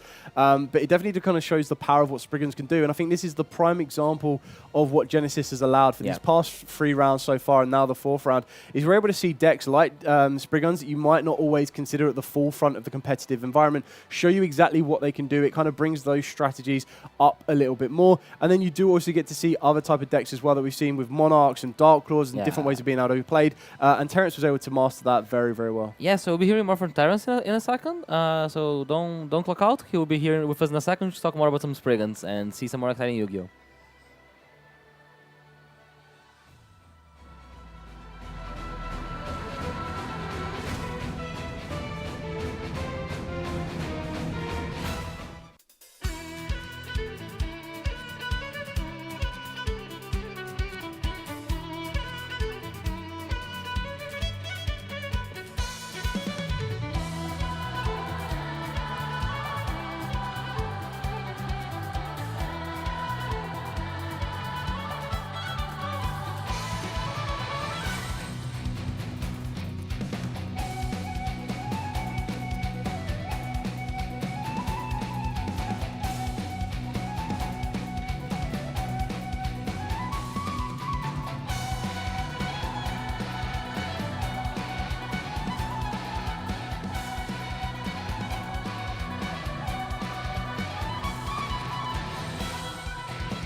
Hey everyone, we're here with Terrence, our winner of our round 4 feature match. Congrats, that was a really cool game to watch. Oh, thank you. And you're playing a very cool deck, which is Spriggans, right? I think that we can call it Spriggans. Yeah, Spriggans, Albaz and friends, but yeah. Yeah, the Albus lore personified. Yeah.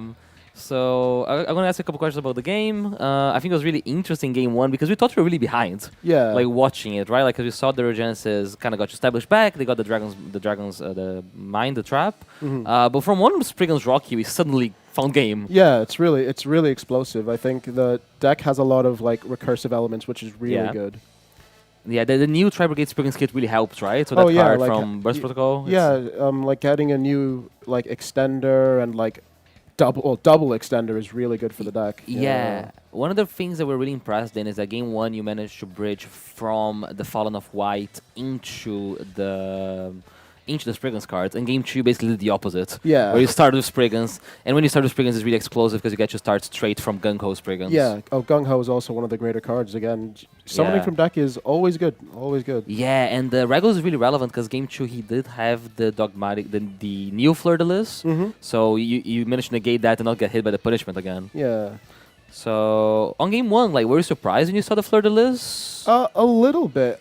Like it does stun me because I wasn't really sure what was going on, but at the end of the day, you know, this is the beauty of GENESYS. Yeah. Like you can see anything coming out. Yeah, and you got to adapt on the fly, right? A lot of it is like you see what's going in front of you, you don't have all the information, Yeah, you got to you kind just of have make to, assumptions. Like, yeah, it's been really interesting from that aspect. Yeah, and you're 4-0 now, right? Yeah, currently. Yeah, so how have our other rounds been? Oh, it's been pretty good. I've played against 2 Mimigools, which is always challenging. Okay. And then I unfortunately played a friend from locals on Little Light. Oh. But they were really good games. Like GENESYS has been a really good format to like get the cogs turning in my mind and like try to find new things. Yeah, it's a lot of like mini games, really fun to cast. We've seen some amazing games on feature. And I want to just ask you, how did you decide to play Spriggans, and how did you decide to use your point allocation? So the list was sort of inspired by sort of like content creator Jared, and I took that list as sort of a template and went through. In terms of points, I was debating whether the Fallen of White was worth it because it's it's a heavy point investment of like 30 points, but end of the day, it's such a good. It's just such a powerful. We card. saw it both games, right? Both games it came up because it's searchable by multiple ways. Yeah. So you sort of built it around the Albaz and the like sort of light spell casters, Ecclesia, Quem, Cartesia, and then when Gung-Ho summons Therion King Regulus from the deck, you got to spend the 20 points. So and then. It's sort of harder as the extra deck also becomes quite tight, as you see, like Mirror Jade's pointed. You don't have like a no target, right? The only one I think is Quem, just Quem. So like it's tough, but you want that branded high spirits like consistency. It makes sense. And then with the last few points that I had, it was sort of just I need breakers. I think would be much better with this deck because if you can simplify the game state down, you can, as you saw, you can explode from one card. Like one rank 4, right? One rank 4 is what you're trying to get to. Yeah. Now that was really cool. And we saw the really cool synergy with Quem that we weren't aware when we were watching. That you got a rank 4 and you have the Quem, and then when you put another rank 4 on top, so when you put the big Sargas on top, you got to trigger the Quem to bring it back. And it's like, oh, we got the Albus back, and then the Albus fuses his guy. So really impressive stuff. Really glad I got you on feature, and good luck for the next rounds. Yeah. Thank you very much. Oh, thanks. Thank you.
So, if you guys have been to some of our YCS tournaments in the past, or you've been checking out our coverage, you might have seen that we've recently started adding some wonderful Yu-Gi-Oh! Merchandise collaborations to some of our booths. And here today, we have the Gatherer's Tavern booth, where you guys can find these amazing arty bags and the bigger arty slings, including things like the Winged Karibo, or my personal favorite, the Moki Moki. These bags are incredible. Now, as you can see, my wonderful casting colleagues are styling some of these off behind me. Now, not all of these are available immediately. Some are coming soon, but they will all be available here and also online. So make sure you guys do check them out if you're in the venue, but do check out the website for the Gatherer's Tavern and make sure you guys get your hands on these amazing, amazing bags and slings, because it's time to duel in style.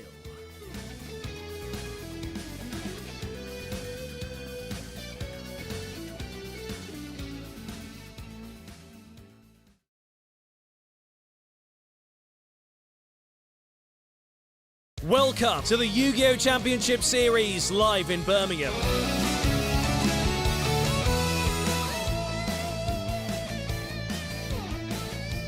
Our duelists can compete in a lot of different events. We have over 2,500 players attending, and you can compete to get some amazing prize war tickets. You can even win a giant card.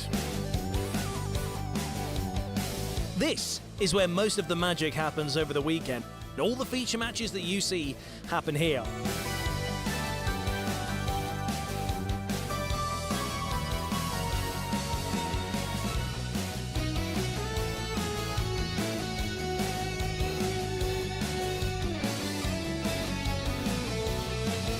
Don't go anywhere, we've got loads of great coverage coming your way.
申し訳ございませんでした。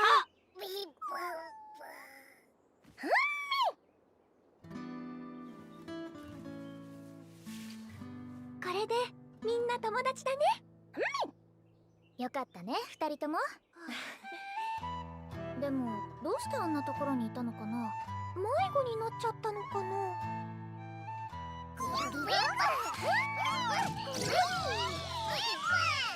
一緒に遊びたいって。よーし、それじゃあ私が。ヒータは僕と修行。ヒータはまだ霊力のコントロールが不安定だからね。あの大岩を動かすには修行あるのみ。ほら行くよ。よーし、一緒に遊ぼう。1、2、3、4。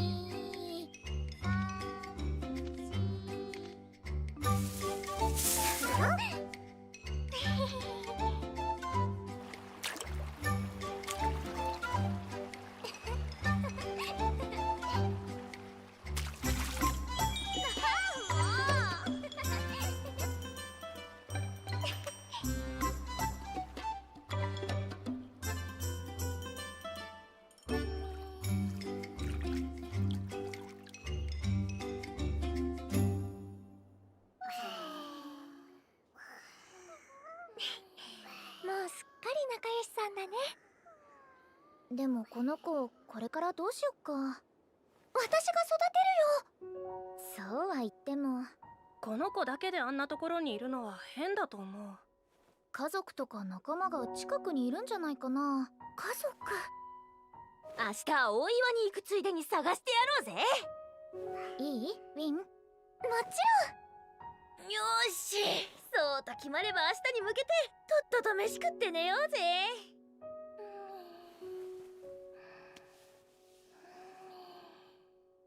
君の家族見つけてあげるからね。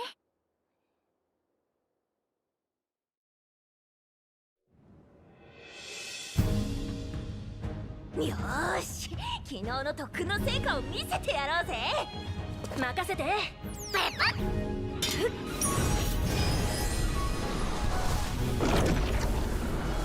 ヒータ行くぜ。いっけー。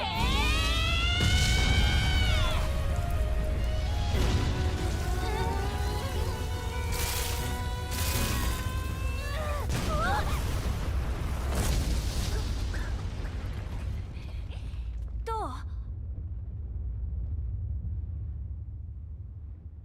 ダメか。どうだった？こっちも全然。こうも動かないと何か仕掛けがあるのかも。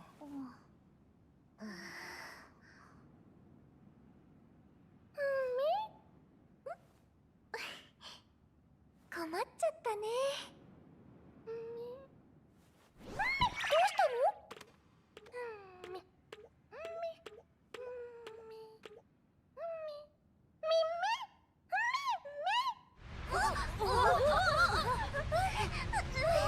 なんだ？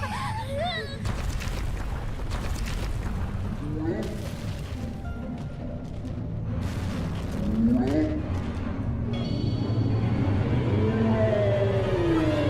ジかよ。もしかしてお母さん？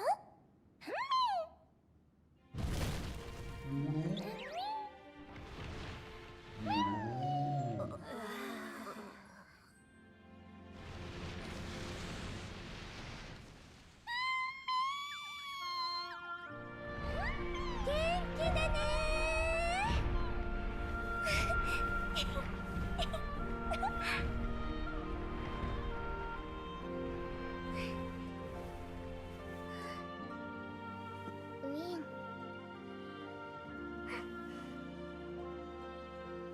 お母さんのところに戻れてよかったね。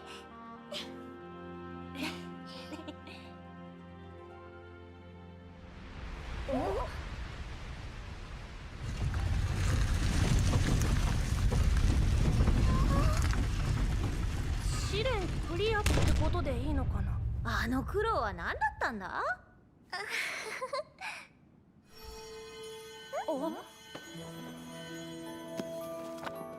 次が最終試練だって。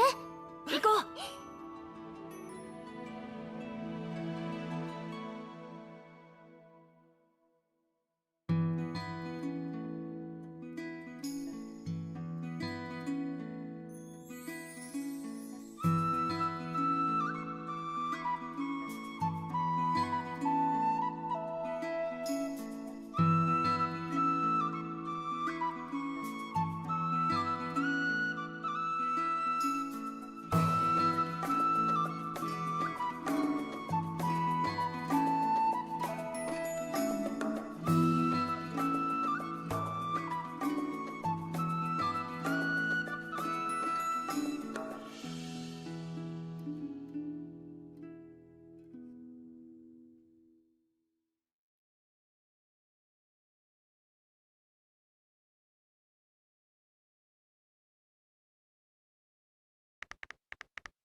If you guys have been to any of our YCSs recently, you will recognize this behind me, Fine Chaos. Now, this is one of the brands that Yu-Gi-Oh! Have been collaborating with fairly recently. They've got some incredible merchandise that we've had on display at the last couple of YCSs, and they're here again this weekend for the 300th celebration. We caught up with the team to see what they've been up to. So my name is Mark Christiansen Mølgaard. I'm the founder and creative director of Fine Chaos. The reason why we're here is because we have a collaboration with Yu-Gi-Oh! And this time we have brought a special collection for the 300th anniversary here in Dortmund. It all started with my passion for the game. I am a player myself, and that's actually where the whole thing started. It goes back to my childhood, watching the anime, playing the game. I have a dog now named Yamayugi, which is a Shiba Inu as well. So shout out to Kazuki Takahashi, of course, for that one. To now also finding the love for the game again as a player 4 years ago. Playing branded to this day and stand by that, which you will also see with, for example, the first pendant we did with the Fallen of Albus one, and now the ones we have done for this event, which is the Dogmatica Ecclesia, the Virtuous pendant. My favorite memory would probably be my first time at Locals in Copenhagen after a big break at Far Cigar. That just sparked like a big fire in me, I would say. The best thing about the community is their authenticity and how people help each other to become better players in general. I feel like that's truly something you can feel when you're playing. The community should come and check out the collaboration because it's made from pure passion. I think you will feel that in the details from, for example, the Blue Eyes White Dragon t-shirt we have made with the studs that imitates the studs on Kaiba's jacket, to the small like woven labels, the felt embroidery, to the quality of the things. And I know that players can feel when something is quality. So I've already seen people dueling with the merchandise as well, or the collaboration, which is something I just love more than anything because I am a player. So that's something that, yeah, just fills me with love, I guess.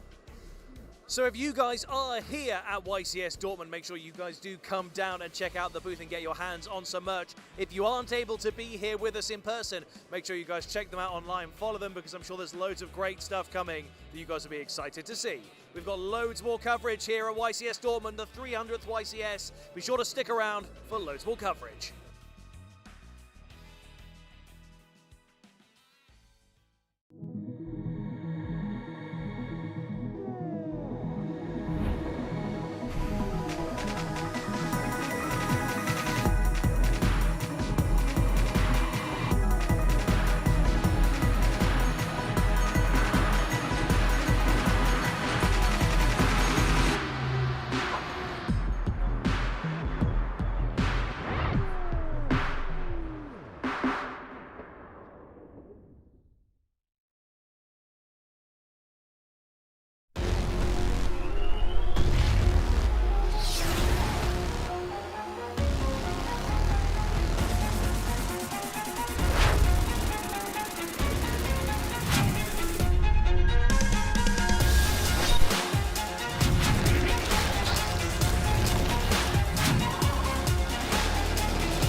Hi everyone, and welcome back to the round 5 of the UK Genesis Challenge.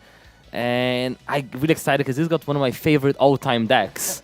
Both mine and Alex, that's not here today, Megalith. So Megalith is this rock ritual deck that a lot of non-once per turn cards, and you make a lot of rank 4s, and you have Megalith Unformed, but he's also playing some Mitsurugi cards. How about the other player, Deo? Well, exactly that. You could say it's a rock-solid deck, and this is going to be up against... Yeah, I got Alex with those yesterday, don't worry. But this is going to be one of the classics, which is going to be the Photon Galaxies. So I'm actually really, really impressed and excited with all of the duels we've seen so far, but this one's going to be a very, very good coming together because Megaliths are a deck that always seem to be on the cusp of greatness in what it could do and how it can do it.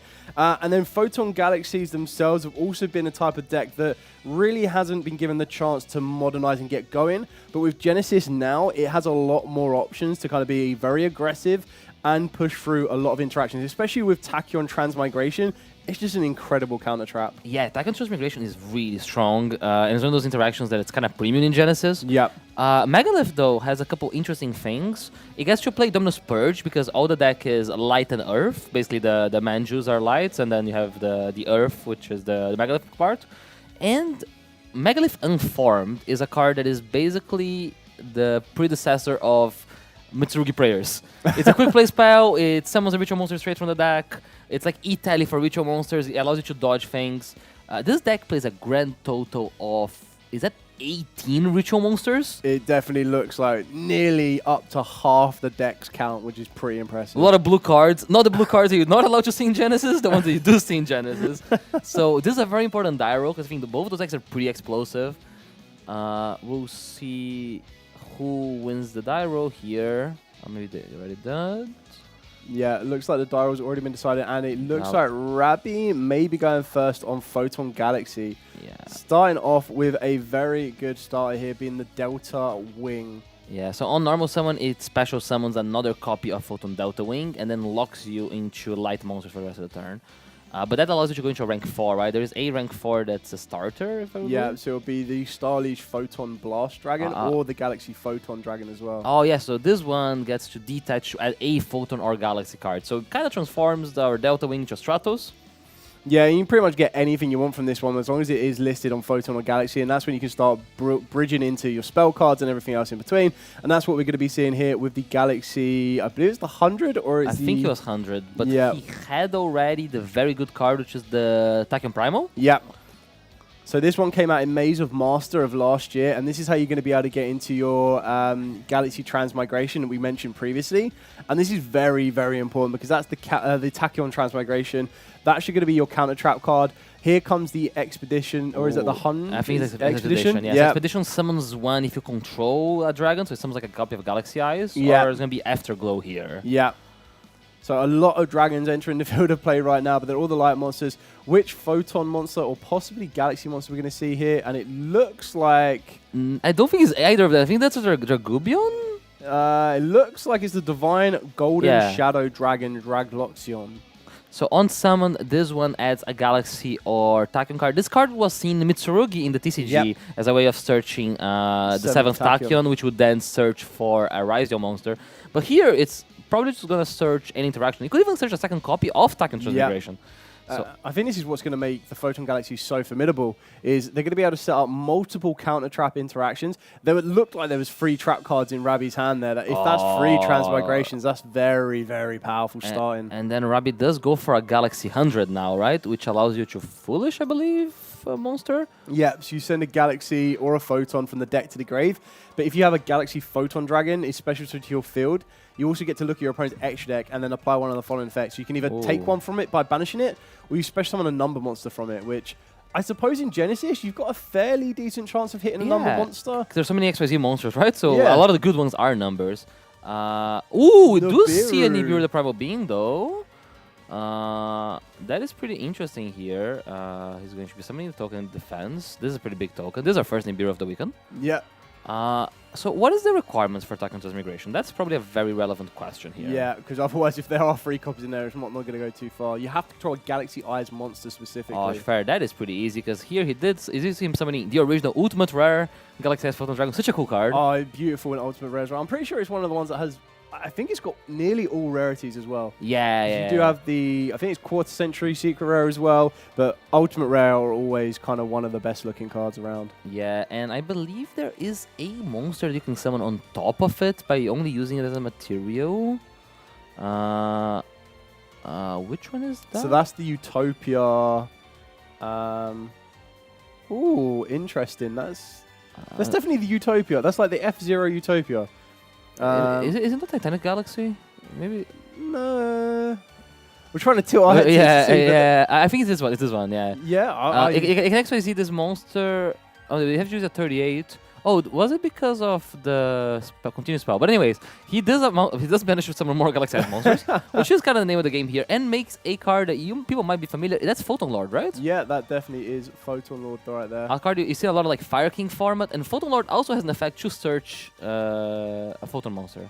Yeah, it does. And a lot of people use it as the monster negate, but this one actually gives you a bit more advantage for your Photon plays in general. Yeah, so we're going to see him passing. It's a very strong board, especially when Nibiru the Primal Being, being able to set up a monster negate and 2 copies of Attack on Transmigration. Megalith does need multiple cards to work as a ritual deck, so I believe it's going to be a hard time. He activates the Megalith spell, the field spell, which allows you to quick ritual summon, and then normal summons a copy of Aramasa. Yeah, so we say Megalith, but it does say a very, very small Mitsurugi package in this one. Nothing too crazy, just 1 Aramasa, 1 Fitsu, and 1 Murakumo as well. Yeah. But the rest of it is going to be all Megaliths, and hopefully we're going to start to see that open up. It's also quite interesting, the Megalith Field Spray is one of the cards that is actually quite highly pointed. Yeah, this is the continuous spell, sorry. He does use Aratron to try to ritual summon, so Aratron is kind of like 5 mana for... It's a This is why we couldn't find it. It was the Utopia monster, but it came from Dylan's extra deck. Of course, that makes sense. You're right. I should have noticed it with the green sleeve. It was just like, okay, that looks... Because What's the number monster we of course, we mentioned it.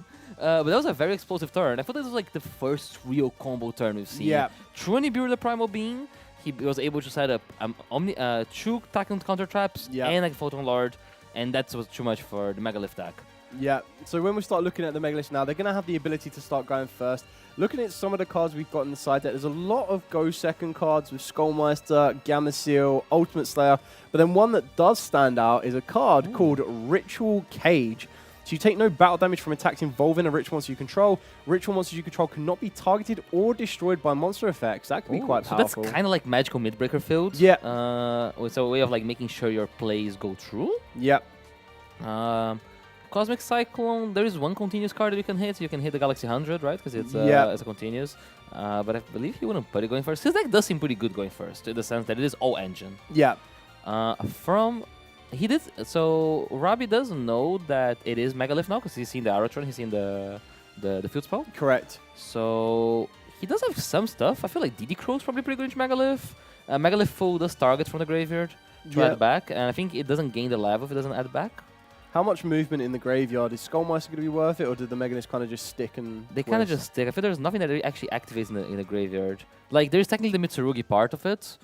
So if you like, you can Skullmeister, like, if you make Murakumo and tribute Murakumo for Futsu. Yeah. But I think Crow is probably more versatile by being able to hit the full target. But we do see the copies of Illusion Gate here, which is just a good card. Yeah, very good card. One of the best kind of field breakers we get away with right now. Not massively point allocated right now, and very powerful to be able to clear a field. We saw how powerful it was as well for the play. Utilized multiple of those in the previous round with Josh when he was utilizing Monarchs against Dark Lords. Yeah. So maybe we're going to see that definitely come in alongside some Kaijus, I believe, for the Galaxy strategy. A really cool thing here is that Illusion Gate, because the Megaliths are level 4s and level 8s, these are two levels that the Galaxy deck can use to XYZ with. Very true. So they can XYZ for 4 to get the search, or 8 to make one of their like interrupts. Yeah. But I assume we're probably going to be seeing Dylan going first here. I would be surprised if not. Yeah. I think the strategy definitely wants him to go first, and I feel this probably would have been quite an easy side for Dylan on this one, because like you said, his deck is kind of built to want to go first and be very, very good at it. Yeah. I feel that the big one, if we do get it to game 3, will be the Breakers. And there is that side deck card right there with the Ritual Cage. Robbie is definitely reading that one.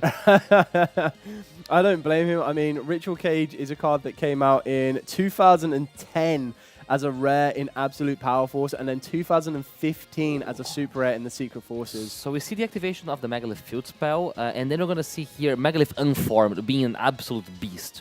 So Unformed gets to tribute a Ritual Monster and summon a Megalith Ritual Monster from the deck. I think he Ritual summons it with half the level. So basically he tributes a level 8, summons level 4. The Field Spell allows him to get the Aratron back, and all the Megalith monsters on the field, the small ones, they can perform a Ritual Summon. So this is a pattern that he's going to go Ophio effect, tribute itself, summon Megalith Full. Full gets to target a Megalith, add it back. And Full is emergency teleport for rituals. Wow. A quick effect. Quick effect. As if it needed to be a quick effect. Yeah. So Megalith Full is a really strong card. And it can't be targeted because we have the Ritual Cage. And I believe the Field Spell protects from destruction? I don't remember. I think even the cage protects from destruction, to be fair, as well. Oh, yeah. Oh, and the Megalith Portal protects from battle. Yeah, so we've kind of got battle, target, and the card effect. So the Fool added the Ophio back. The Ophio got tripped to summon the Haggith, and the Haggith is adds the spell and trap when it's summoned.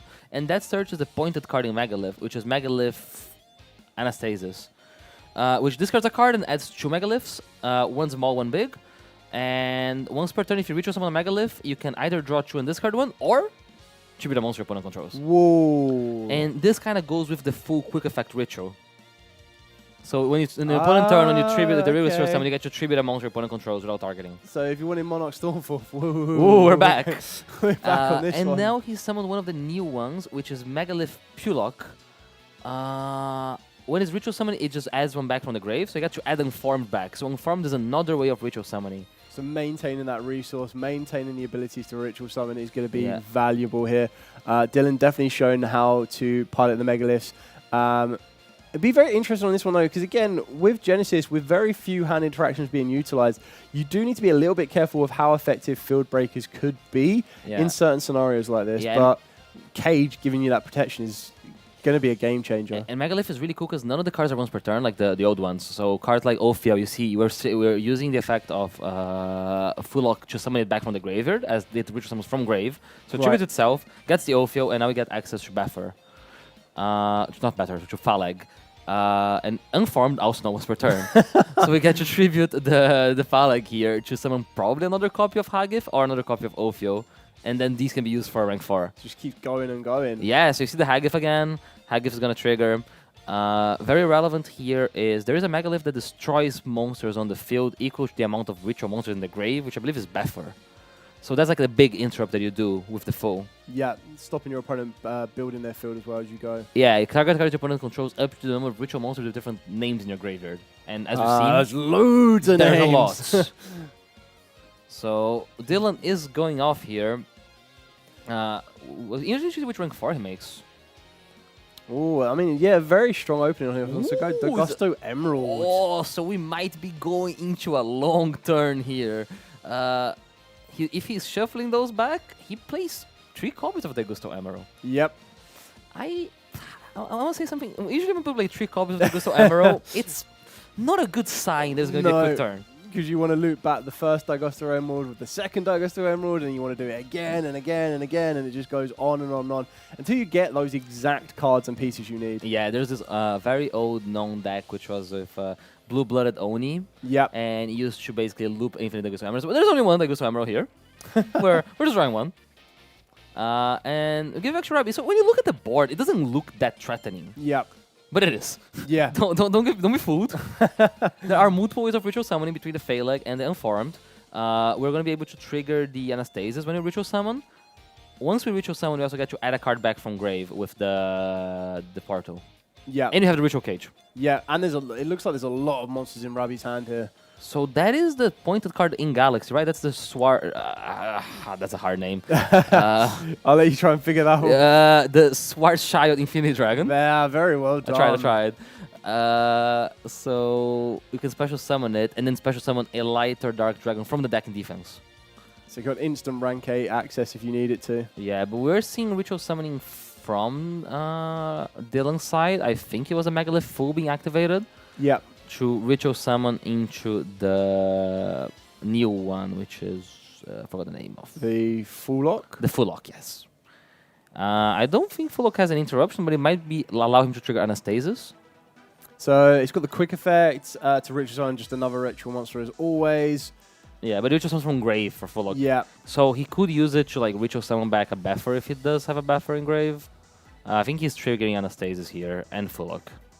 So Full Lock on summon adds a card as well. Yeah, okay. So I think he probably wants Aratorn in hand. Yeah. So Aratorn is 5 mana for ritual monsters. Brilliant. Basically, you just discard it and you are able to conduct a ritual summon. And because you keep getting advantage every time you make a ritual summon, you see how this snowballs, right? I can definitely see how the resource game is going to go into Dylan's favor very quickly. Straight away, just reading to decide which card we want to be getting rid of on the side of Rabi here. Getting rid of that Photon Galaxy Dragon, kind of limiting Rabi a little bit, but this was all from a special summon, still no normal summon conducted. Yeah. And there is the Galaxy Soldier to push a little bit further. And Galaxy Soldier is a card that's really good in Galaxy. We are really known for it in like like ABC, yeah, as our Cyber Dragon as basically this engine. Good purge. Oh, good purge on the. There's no trap in the graveyard, so it won't be destroyed. Sadly, but it would have been able to basically search any Galaxy card. Yep. And that's kind of something that you want to be stopping Rabi getting here. We're going to go for the normal summon of the Galaxy Wizard. Yeah, so here's a scenario that I feel he might want to pop the Buffer. Yeah. Buffer is really impressive as it just allows you to pop multiple cards. He's probably setting it up, if I would imagine. So he's tributing the Follag into the Ophio. Yeah. The Ophio activates to search a Megalith monsters. So he has the Aratorn in hand. And he has a Phalanx in hand. Yeah. So if he searches Buffer, he can use... Well, that's exactly what he's like. You're reading his mind. Yeah, nah. I love Megalith. I played so much Megalith. So you got to use Aratorn, tribute probably the Phalanx, or the Fool, because they already activated. That's also okay. And he's going to summon the Buffer. And now, it's time to pop. So Buffer targets up to Megalith, ritual monsters with different names. I don't want to know how many there are. Oh. There are more than 3. Yeah. Yeah, Rabi scoops it up there. That was very, very impressive from Dylan there, showing exactly what the Megaliths can do. Very easily snowballed. And I think this is probably what they've been preparing for all weekend already. Is we kind of already had a look at the side deck for Dylan on this one. We know what's going to be coming in there. We saw how powerful it was with Galaxy going first as well. So we know what type of interactions we're going to be looking at facing down. And it's going to come down to the type of disruptions that Dylan can put in to help break the Galaxy field. Yeah, he also has some type of hand interaction, right? So he did commit a lot of points into both Nibiru the Primal Being and Dominus Purge, which are both cards that should alleviate the pressure, because I feel Galaxy is one of those decks that is really hard to field break because of the existence of Tech Migration. He does have those, and does have Schoolmeister, but I don't believe there's a lot of room to Schoolmeister. There's a effect in Grave, I believe. Yeah. I think because there's the Foolish, right? So the Foolish dumps a guy that triggers. I believe it might be Photon Jumper. Yeah. Yeah, so Photon Jumper will get sent to the graveyard, adds a Photon or Galaxy Spawn Trap. So that's what they usually go 100, send Jumper, and then Jumper becomes a search. Yeah. So you might be seeing the Schoolmeisters come in as like an extra way of stopping him from playing. Yeah, I think we kind of saw in duel number 1 how Nibiru wasn't as impactful as we might have thought. Whether that was Dylan using it a little bit premature because he didn't know the exact choke point on that one, or it's maybe something you can hold a little bit longer. But as soon as that Photon Lord enters the field of play, you're going to knock it off. It's terrifying, right? So if he has a really good hand, and now he knows there's Nibiru, right? He's seen the Nibiru. So if he has a good hand, he can commit the first XYZ to be Photon Lord, basically making Sherwins, and then play to get his Tackle Transmigrations after having Photon Lord established. Yeah, definitely. So it's going to be interesting to see. The ritual decks really struggle into counter traps just by the nature of needing multiple cards. So let me just have a quick look at the transmigration. Does it have to have specifically, is it a Galaxy Eyes monster or is it specifically I think it's a Galaxy Eyes monster. And if you have Galaxy Eyes Dragon, you can use it from the hand. Right, okay, there we go. So that might be a little bit tricky to just single Kaiju off one of the monsters and clear that off. Yeah, although a lot of the guys you finish are not Galaxy Eyes. So like Photon Lord is a Galaxy monster, but it's not a Galaxy Eyes monster. Correct, yeah. So I think Kaijus could have a way. Yeah. Like I have a feeling Nibiru might be pretty bad with the knowledge, but let's see what he decides to go for here. Speak of the devil, it's sitting right there in Dylan's hand. That's a big decision tree. I think we see a Delta Wing as well, so we might be seeing a very similar game to game one. Deja vu. That's probably like your best starter for this one as well. The downside of Delta is it needs to be normal summon, but you're not playing any other real normal summon cards in the deck that you want to use that on. It's just that and the Wizard, I would say. Yeah. The Wizard's also kind of like a normal summon. But we're going to be seeing same thing as a game one, XYZ into the Photon Dragon. And let's see what he searches here. Yeah, I think it's going to be very important as to whether Robbie decides to respect Nibiru or if he's very confident in how he can push through a Nibiru regardless of when it kind of enters the field of play or gets revealed by Dylan on this one. Yeah, there's so last time Dylan did let Robbie summon the second rank 8. He can choose to deny the second rank 8 here, right? Yeah. He can technically you summon a monster, I'll Nibiru you now to respect this Photon Lord. Yeah. So he searched out for the numbers last hope from the looks of this one. Yeah. So you pay half your life points, target 2 monsters in your graveyard, special summon both, negate their effects, and then immediately after the effect resolves, you XZ summon a number XZs using only those 2 monsters. For the rest of the time after it resolves, you can only special summon 1 more time from the extra deck. It's kind of terrifying because it does play around Nibiru, right? Yeah. By just having this card. So he chooses not to use the Nibiru, and we see the same pattern as the game before. We go into the Draglubichon. Yeah. And that's going to search a second Taken Transmigration. And now the problem is, if Galaxy Eyes is ever on the field, we can also Taken Transmigration Nibiru. Very, very true. Right? Because it's just when a card gets activated, I believe. So you control Galaxy Eyes, activates as chaining 2 or higher, negate the activation. Yeah. Oh, I guess. So activate this as chain. No, it's like this activates the chaining 2 or higher. Yeah. So you can just respond to Nibiru straight up. So we see the Nibiru here on resolution. It's interesting he decided to let him make the rank 8. This is the same thing that happened in game 1, right? He let him make the Dark Shubion, get the extra attack transmigration, and then Nibiru. Yeah, I agree. Because now he knows the existence of Taken's Last Hope, so we know we can already establish like a monster that I assume will make the transmigrations live. But does that then force the issue? Because I mean, we're going to be able to see Expedition or 100. That's 100. 100. So he's going 100, probably dump Jumper. So I mean, when you look at the actual Galaxy Eyes monsters that could be left on the field as your final summon, you are probably looking at the Galaxy Eyes Photon Lord. Oh, Galaxy Eyes Photon Lord is a Galaxy Eyes. I forgot. Okay. that's even better. I think that's like probably the one you go for. Oh, he has. He searched for a Galaxy Trance, so that's the thing. He still has layers other than Last Hope, I feel like. But he Last Hopes now.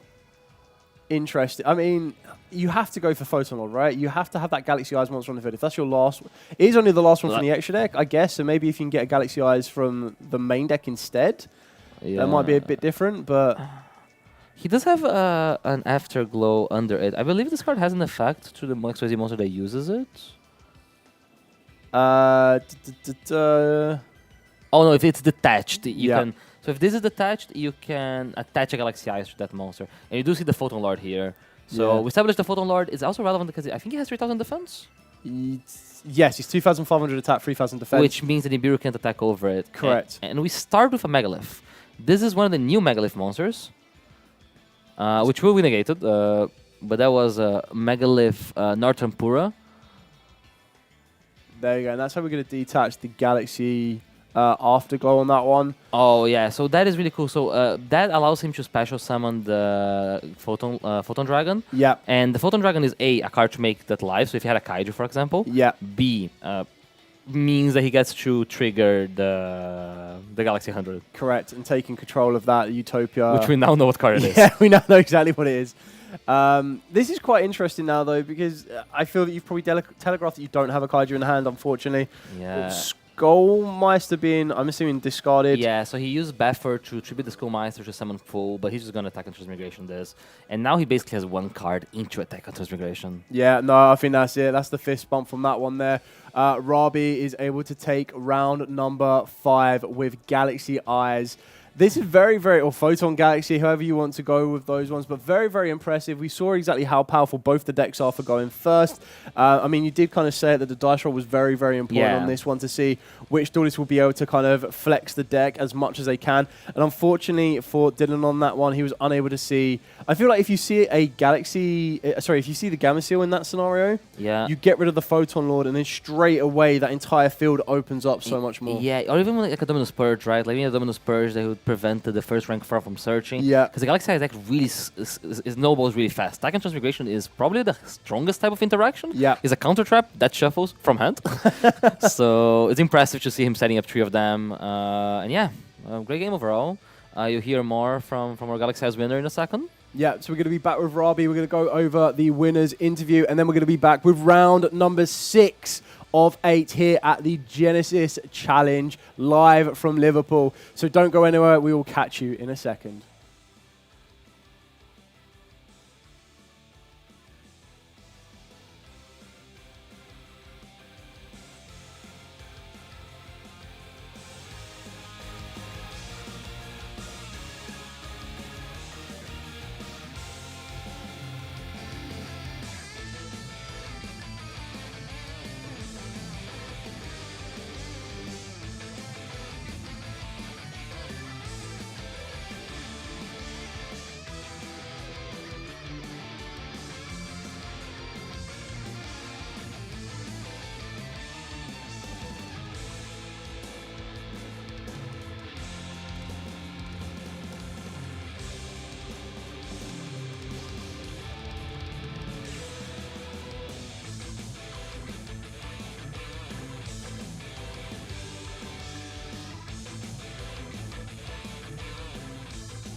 Welcome back, Duelists. We are here with our round winner, Rabi. Well done, congratulations. Thanks. Now, first of all, why did you choose, with Genesis format being as wide and open as it possibly could be, Photon Galaxies, tell us about your choice. It's very simple. Most of it's not pointed, and the best card in the game is not pointed. So the strongest card in the game isn't pointed. So. Nice and easy choice in that one. Yeah. You say it's simple, yet it was very, very combo heavy in a good way. We saw you do that both in duel number 1 and duel number 3, working its way to relatively the same play. But what was quite impressive in both those duels, you got hit with a Nibiru. Yeah. So the first one you were able to just power through as if there was no one there. Yeah. So talk us through your choice in duel number 3 of going to add the numbers last hope. So I added the numbers last hope because I had a weird inclination that he might have Nib again, that my opponent might have Nib again. And I wasn't sure if, I really wasn't sure if they were going to nib me at the right time or not. And I think they learned from the first game when after goes still detach, which helps me play a little bit more because I get my level 8 faster. So when that happened, I sort of made the conscious choice that I first commit to Draglucian to see if the search goes through. Yeah. Because I'd rather keep the jumper search for some other form of follow-up in that case. And so when that went through, I decided to assume that it might have nib, and they were just waiting. And so after I numbered the numbers last hope, I thought, okay, in case I get nibbed, it's fine. And because I had an extra search that was allotted to me, because I had enough cards in hand to be able to do the full combo, I thought this was a perfect decision. Choice to make. Yeah, very, very good decision. Was able to kind of play through a little bit more. Secondly as well, so after duel number 1, you finally see what your opponent's playing. You finally see that they're playing the Megalith cards. It's a bit more expansive. So talk us through your siding patterns. So game number 2 is going to be a little bit tricky. Yeah. Are you familiar with the Megalith strategy? I remember when the deck came out, I know a little bit about the cards do. The newest one, which they revealed, I didn't know about because I haven't played against it much at that point. So when they told me I couldn't respond, I was like, I had to get rid of that as soon as possible. So my siding patterns was pretty much, I went for a more breaker approach because I know that they have that spell that can protect them from card effects, which is really good against Illusion Gate. But that's why I went for some Graveyard Hate, because I do know that they do interact with the graveyard, and then I thought that if I can either stick enough monsters on board to be able to push through in the OTK, or if they don't open the spell where I can out it, because I've got full armor that can out it, or the Cypher, I forgot the full name, but the other rank up. They can both out the spell, and then I can go for the breaker.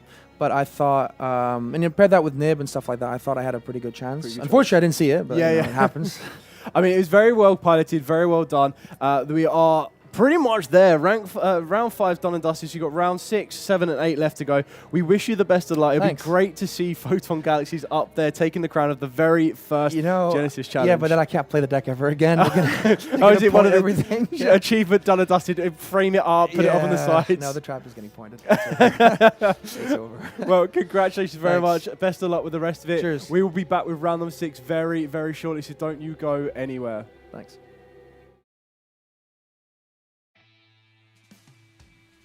If you guys have been to any of our YCSs recently, you will recognize this behind me, Fine Chaos. Now, this is one of the brands that Yu-Gi-Oh! Have been collaborating with fairly recently. They've got some incredible merchandise that we've had on display at the last couple of YCSs, and they're here again this weekend for the 300th celebration.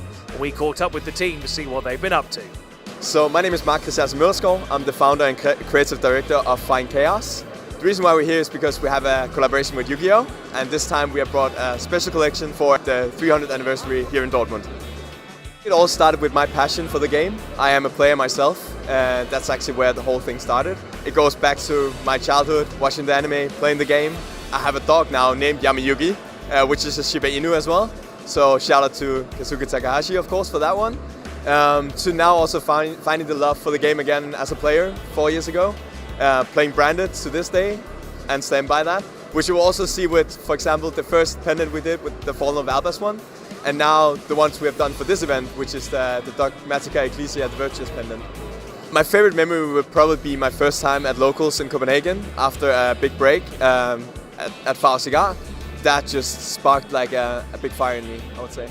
The best thing about the community is their authenticity and how people help each other to become better players in general. I feel like that's truly something you can feel when you're playing.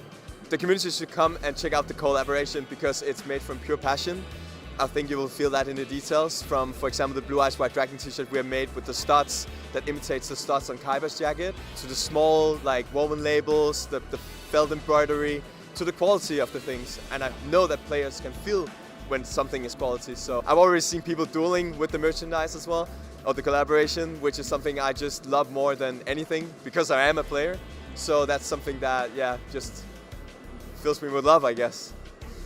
So if you guys are here at YCS Dortmund, make sure you guys do come down and check out the booth and get your hands on some merch. If you aren't able to be here with us in person, make sure you guys check them out online, follow them, because I'm sure there's loads of great stuff coming that you guys will be excited to see. We've got loads more coverage here at YCS Dortmund, the 300th YCS. Be sure to stick around for loads more coverage.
Welcome back to the coverage of YCS Dortmund 2026. I'm here with Mike and we will be discussing some meta deck discussions for the event.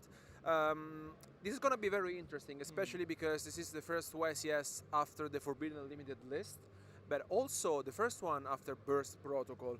So we remember that last year, for example, YCS Lille and YCS Bologna, we have seen a lot of different decks, which for example were Yami, Mitsurugi. We had a lot of different ones, Dracotale for example.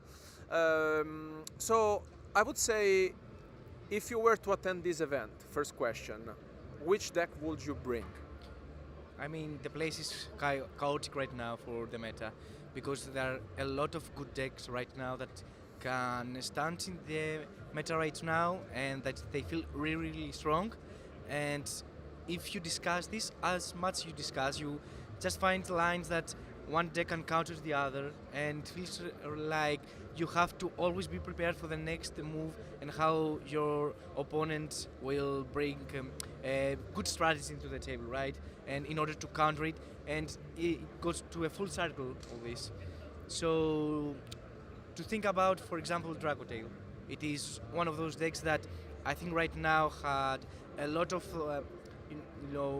parts of the meta, and since yes, there were some hits in the Forbidden Limit list. For instance, Dracotale Mululu and Ketu Dracotale both were limited in the latest Forbidden Limit list. However, due to Burst of Protocol, there are some cards that helped a lot the deck, like Ecclesia of the Dark Dragon and Fallen of the White Dragon. And I think that we need to think about how Dragotail is actually keeping up, because we were discussing earlier that I think Radiant Typhoon has a pretty strong matchup, right? I mean, as you mentioned, I feel like although there have been some hits in the Forbidden Unlimited list, I really felt like that those decks are still incredibly powerful. They play it a little bit differently, of course, but Radiant Typhoon, for example, yeah, I think it's one of the main contenders for the event. I really feel like that it reminds me of Runic somehow, with all these quick play spells, and I feel like the deck is consistent. It has a lot of good starters. And I also feel like that there's some sort of like new interruptions in the form of Sheena, which essentially like is one of those cards you really want to see. It's one of those cards you play in 3 offs in your deck. I feel like the deck is very difficult to counteract, especially the question is, where do you want to activate your hand traps on your opponent cards? And I feel like Crocea is the #1 enemy. The goal of the deck is, of course, to resolve Crocea when a quick spell is activated, and you really want to Ash Blossom that, but most of the time it gets chain blocked, so you can't really do that.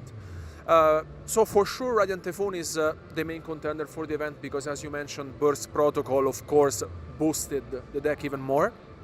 On top of my mind, there's another deck that I really liked, for example, at YCS Bologna, which was Vanquish Soul. Because I think also the deck has changed a lot. Yeah, and it is one of those decks that really just keep advancing despite have some hits in the Forbidden list, like for example Holy Shoe that became limited alongside with King Jogul, for example, and Cage, of course. But also they got some cards back in the form of Stake Your Soul and Raisin that both became unlimited. And I think it is quite huge for the deck. The main issue was that it was not consistent enough sometimes, it felt like this, but I think that now that you got back 4 copies that you were missing, I think that it gave that boost to the deck, and I think that we're going to see the good pilot of the deck be, understanding how to adapt to the current meta. And I really think that Vanquish Soul K9 can really take advantage of that and surprise us during YCS Dortmund right now. But I want to go back to Radiant Typhoon that you mentioned. I believe that it has the quite unique in comparison to the rest of the meta decks right now is that instead of playing hand trap, it plays a lot of going second cards, which is a very good strategy, especially against Dragotail, which is the alpha in the room right now. Because all these quick play cards, for example, Fallen of the Virtuous, an amazing card that helps you play around, for example, Dragotail Flame, which is very important, and also you just summon your monsters in defense position in order to play against Horn. And lastly, Stink doesn't interact with you very well. It is very easy for Radiant Typhoon to play around any field of Dragotail with all these quick play spells. However, and this is what I was talking about when you need to understand how your opponent is going to make their strategy in order for him to play against your field, it is how Dragotail have adapted to this strategy. So if you understand that your opponent doesn't play hand traps, for example Radiant Typhoon, you can play one very good combo in the form of Invader of Darkness. I think that's an old card that you used to like, right? Yeah, I mean, I really feel like if you want to stop the deck, you really need to think about older cards that have been released years ago. One is, of course, Invader of Darkness. We have also seen Spell Canceller, which is something that is very old. Archlord Christia, which is a card that honestly completely shuts down your opponent to special summon monster, which is huge. And I really feel like, as you mentioned, our players this weekend will really find a way to efficiently face decks that have been there for a while, I would say, but have changed and have adapted, not only with the Forbidden Unlimited list, but also with Burst Protocol. And what I really want to see the most is, I think Dragotail has been one of the most consistent deck of the last months, but as you mentioned, Radiant Typhoon is so explosive that with a few cards, Dragotail may struggle, honestly. If we thought that, for example, in YCS Bologna, Dragotail was maybe the main contender, I think it's going to have a hard time because the deck, as you mentioned, is still very powerful. It's very good. Against most of the meta deck, it's a solid choice. But Radiant Typhoon, for example, on top of my mind is the deck that has to be beaten this weekend. Especially what I really want to see is I've been seeing some players playing Radiant Typhoon with Yummies.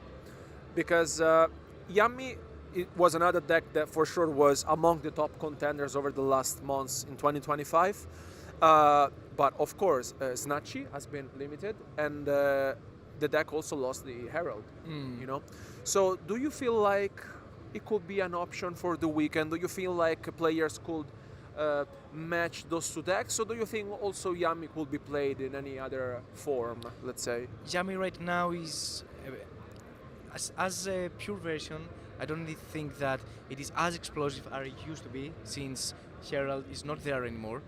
However, as you mentioned, it can mix with Radiant Typhoon through Tri-Brigades, who also gain support through Burst of Protocol. And the deck right now can function very well because it bridges so good. And you can find access to Surek, and then you can access any Wingwings, for example, Crosshair, if you want, or Edem, or any Radiant Typhoon card that you really want at the time. And this is what we are discussing right now. I think that all comes to the point that you really want to understand how to take advantage of what your opponent is doing. You mentioned two different combos. The one that ends on Invader of Darkness or Priestia, for example, or the other that Vanquish all K9 like to play, Spell Canceller. Just to explain what we are talking about, the combos real quick, it is that Fallen of the White Dragon plus any light or dark can end into Invader of Darkness, because you synchro summon into Ecclesia. Ecclesia activates the effect to special summon Cartesia. Cartesia will activate the effect to fusion summon into Grand Guignol, enable to send Invader of Darkness to the graveyard. And during the end phase, you can add with a potential Albion, for example, that you have sent with the Fallen of the White Dragon, add the Fallen and the Virtuous, the quick play spell, that has a second effect. It's that enables you to special summon any monster from any graveyard if you have an Ecclesia monster in the field or grave. And that brings back Invader of Darkness. And since Radiant Typhoon doesn't play hand-ups right now, it is one of those scenarios that you're locked out of any quick play spells. Yeah, you don't have any other solution, essentially. And I really like that you mentioned this, because I feel like it's the only deck in the current format which can afford to play Field Breakers rather than Hand Trap. Because if we see at the pool of the decks available, which, you know, over the past YCSs, at least during the Swiss rounds, we have had 10 plus different decks. I feel like Radiant Typhoon is the deck that can afford to play Field Breakers, and that's it. No hand traps at all. And I'm also curious because I've seen other players, for example, playing a card that has been used years ago, I would say, Pancratops. Pancratops is very powerful. It's one of those cards that has always put players in danger, because as soon as it touches the field, you're like, okay, maybe it's going to enter battle phase. It's going to force my cards to activate. And also, thanks to Sheena, is one of those cards that you can bounce back and even trigger. And, you know, there's a lot of potential. And the other deck, I think maybe the last one that comes to my mind is Malice. Because I'm extremely surprised, because White Binder has been forbidden. And if we thought that maybe the deck, you know, was like, yeah, you can still kind of play it, the deck is incredibly powerful. Like, if you play the deck, you can see that the deck still makes its job done. And I think it will be at the top tables this weekend. And the question is, if Malice before was hidden by Lancia, what if players are not going to be playing Lancia? Because, for example, if they think, okay, maybe Malice is going to be underrepresented, do you feel like this could be a trend this weekend? Do you feel like players are thinking about Malice? Absolutely, because I totally agree with you. Malice right now, it feels like it is under the radar, because players, I'm not expecting to play Lancia or Meowls, and I think right now that Malice has changed a lot as a strategy. because it's not like it wants to establish such a strong field with all those interruptions. It just want to establish 1-2 interruptions in the form of, for example, Malice in the Mirror, and pass with a hit soul in order to draw 2 hand-ups, because right now Malice plays so many hand-ups, and if you draw 2 cards and it feels like you just keep going, and alongside with all the support, all the follow-up that you have, and all the interruptions like Malice in the Mirror, that which has, or MT7 still there, you just generating follow-up, generating advantage, and obviously drawing in hand-up to hand-up to hand-up in order to interact with your opponent. So I definitely see Malice being the top tables in this event. Not gonna lie, if for YCS Bologna I choose Vanquish Soul, for example, I really feel like it's one of those decks that I really liked from the European Championship last year. But another trend that we'll, of course, we'll be discussing this weekend will be the hand traps. I really want to see how our players, the amount of hand traps they will be playing, they will be side decking, the impact that Fuvalos will bring onto the table. So I'm really looking forward to see our players in action, but I really feel like we have covered most of the main aspects of this weekend. But never say never, because we have seen a lot of different decks over the past YCSs, and maybe players such as Dinka Bui will prove us wrong and bring something, you know, completely unexpected. I mean, we will witness it very soon. And thank you so much for joining us discussion, and don't go anywhere, because we will be back soon with more content from YCS Dortmund.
Hello duelists, welcome to the 300th YCS here in Dortmund. We are doing a meta breakdown for the Genesis format. My name is Leonard König. I'm joined by Jean-Alexis Rousseau. Jean, what deck are you enjoying the most in Genesis right now? I mean, I'm gonna be honest, I'm a very fan of Radiant Typhoon, especially because you can play the runic cards in there, and I'm a runic enjoyer, so I really like this deck. What's yours? Oh, I'm a big fan of Magnet Warriors right now. They have some pretty cool names as well, and they kind of stop Radiant Typhoon from basically working at all. But I think the deck that you would have to address first if you're building a deck in Genesis is the top dog, and that is, you know it, Vanquish Soul. Yeah, Vanquish Soul is a very, very strong deck. It was strong in the TCG as well, and in Genesis, it still does wonders. You can even pair it with some red Genesis cards, and you have some very, very strong engine and non-engine. You have access to some destructions, thanks to the engine of the Vanquish Soul, and you also have access to some very powerful cards, like the wonderful D-Fisher and the D-Shifter as well. Yeah, I like Shifter a lot. This card is just absolutely crazy. You're not relying on your graveyard too much. Sometimes, of course, with the recursion of the Regenesis cards, it gets a little iffy, but I think the power, if you're playing it in the right matchup, it just justifies that. But there's another deck that is really strong in the constructed advanced format as well. Draco Tail, that is also strong here. Draco Tail is played a little bit differently because some of the cards cost some points, so if you want to include all of them, all the versatility, you would have to basically play one-offs if you don't want to run multiple copies of those, but the deck is still really strong. Yeah, and that can be a problem because, of course, most of the players just play 1 5 mana, and considering the fact that you can have to face some cards like the Fisher, for example, you have to chain the 5 mana on that timing, otherwise it can be so hard for you to win the entire game.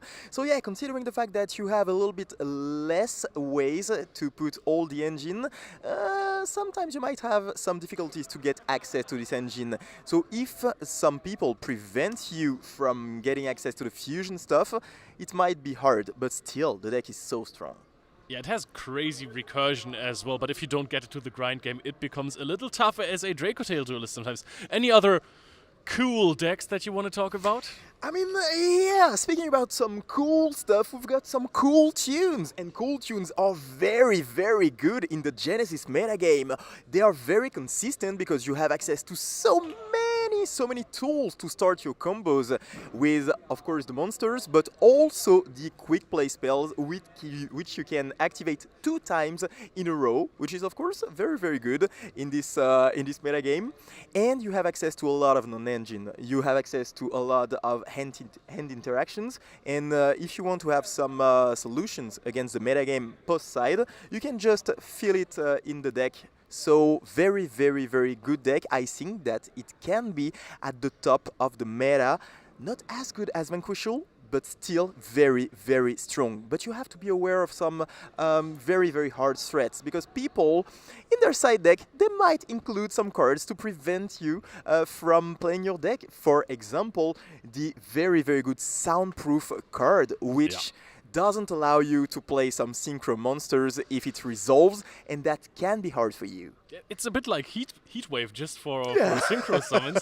And speaking of other synchro decks, Punk is phenomenal. It has had its time in the constructed format as well, but now paired with these new cool psychic cards that we have gotten just recently, the deck's really strong, puts up a gigantic field and wins with, funnily enough, fusion monsters, the ultimate accent kicker when it's summoned by teleport fusion in the opposing turn. Banishing all of the cards that your opponent controls is a phenomenal effect, but also that deck does suffer a little bit from this Soundproof card, but there's also other cards that you can side versus these decks. A card that is very frequently sided in the Genesis format is Vados, the Ashened. This card just basically gets rid of your opponent field spells for free every single time. This card is so good. Yeah, it is played a lot in Genesis format, and I think that this card is very, very good, especially because there are so many field spells right now in the game. We talked about Vanquish Soul earlier, and of course there is the field spell, which is very, very good to just try to improve your combos and try to get to the most fantastic end field. But yeah, Punk, they use the field spells. We also have some other decks, for example, Radiant Typhoon. We talked about this deck, and usually it is paired with some runic cards, and we know that runic, if they don't have the fountain, I mean, the deck is a little bit worse. Yeah, and you can't protect it even in this format because you don't have the extra monster zone to summon your fusion monsters into, so you usually before that you could go, okay, I summon a Hugin, I protect my field spell. Nope, not in Genesis. Exactly, exactly. And speaking about the Radiant Typhoon strategy, I think that it is a very, very good strategy. Yeah. It is good in the TCG, and it is even better, I think, in the Genesis format. You have the ability to get access to so many negates, because now your Mystical Space Typhoon is actually a negate. So it is not a joke anymore. And getting access to those cards, I mean, you can literally just get rid of any threat, basically. And on top of that, you've got the ability to get access to some other form of removal, because you have the main monsters of the deck, for example, the Phoenix, which is very, very good, but also the Varurun, which is a monster negate, which is always good to have on your end field. If you pair that with some runic cards, this deck is absolutely insane, in my opinion. Of course, there are some threats to this deck, and I think that you're gonna be really happy to talk about that. I was going to say, as a Magnet Warrior duelist, I didn't need to listen to any of that, because it does not matter. The deck, first of all, has a crazy starter in the Conductor Warrior Linear Magnum Sigma Plus, and that card is just like Mathmax Circular, but better. You send 2 Magnet Warriors from your deck to the graveyard to special summon it out. Those trigger then, of course, with the Sigma Plus and the Beta in the graveyard, you get to start off your combo, and you have a fusion monster, which is the Plasma Magnum, that actually makes all of your opponent's monsters Earth. And Radiant Typhoon players do not like their monsters being of Earth attributes, so the deck is incredible. You have the Delusion that is going to steal your opponent's monster. Usually it could destroy your opponent's monster, but if it's an Earth that you targeted with the effect, it's going to be stolen permanently, so that is also a fantastic interaction. The deck can put up so much more. You have cards like Gallant Granite as well as an option that is usually a card that is searching for a Nibiru the Primal Being. Not in this deck, everything is rock, it's just a nice extender, so the deck has plenty of flexible options, good combos, good recursion, and let's be honest, Magnet Warriors are they're just sick, right? Absolutely, and I have to agree with you. I think this is a pretty cool meta call in this meta game, because if you expect a lot of players to play Radiant Typhoon, the Radiant Typhoon strategy, it can be really hard. You mentioned it, you talked about it, but the fact that after activating, for example, the effect of Crozea, you are locked into win monster effects, and therefore, then if there is diffusion on the field, all your monsters are Earth. So if you special summon, for example, Sven and try to activate the effect, I mean, you can't, because it's an Earth monster. So that can be the type of interactions that lead you to victory, and you're gonna be prepared to this meta. Otherwise, it's gonna be hard. I mean, all of a sudden, you think that you're gonna face only some Vanquish Soul players, or I don't know, some Punk players, and all of a sudden you see some Magnet Warriors, and you can't do anything. That is something that you have to take into account. People love the versatility of the Genesis format, and we are looking for how much it is going to develop in the future. Let us know what your favorite deck in Genesis format is right now, and we will go right back to the action of the 300th YCS in Dortmund.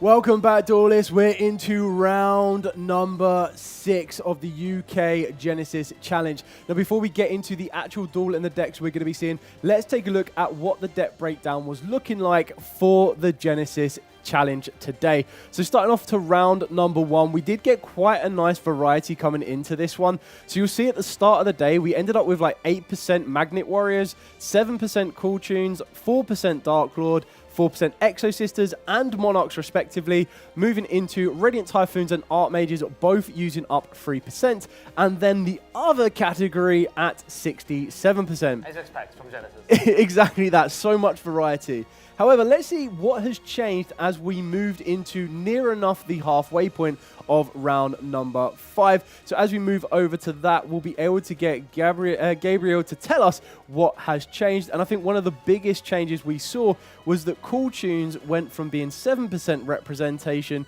up to 10%. Yeah, so Cool Tune is performing really well. We also see Magnet Warrior kind of stabilizing on the 8% mark. Dark Lord performing well. We saw Dark Lord really impressively on stream earlier with the Dark Lord dance. Monarch staying put, Radiant Typhoon growing a bit, but still kind of similar distribution. Just very good performance from Q2, and we'll probably see them in the next couple rounds. But we have the first most represented deck of the tournament, the second of the round. second most represented deck of the round, which is Magnet Warrior. Yep. Exactly that. So moving on from that, going into this round number 6, we will be featuring Magnet Warriors that have been steady at 8% representation, but they are going to be up against one of your favorite games, and that's going to be Dragon Ruler. It's a dragon deck. It's kind of my thing. It plays one of my favorite cards ever, which is Red Rose Dragon. It plays Dragon Rulers, plays a bunch of big dragons, big XYZs, big synchros. And it's a Second Light deck. Yes, exactly that. It's going to be featuring Second Light. So this is going to be quite an interesting one because this is going to be giant machine, well, rock-based machines, I guess. Yeah. Magnet Warriors up against Giant Dragons. So we're going to see which one is going to be coming out the victor of that one. Moving into round number 7 very shortly after that. But let's get started with round 6 of the Genesis Challenge and see which of our duelists is going to be starting this one off. Yeah, so this Dragon Ruler deck looks really combo intensive. It does not play any non-engine, I would say. This is all engine except Miradora, which is kind of like a Dragon Ruler, kind of like a non-engine.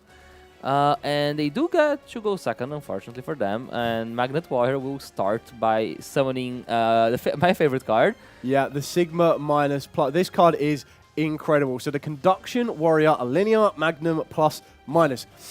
And breathe. Yeah.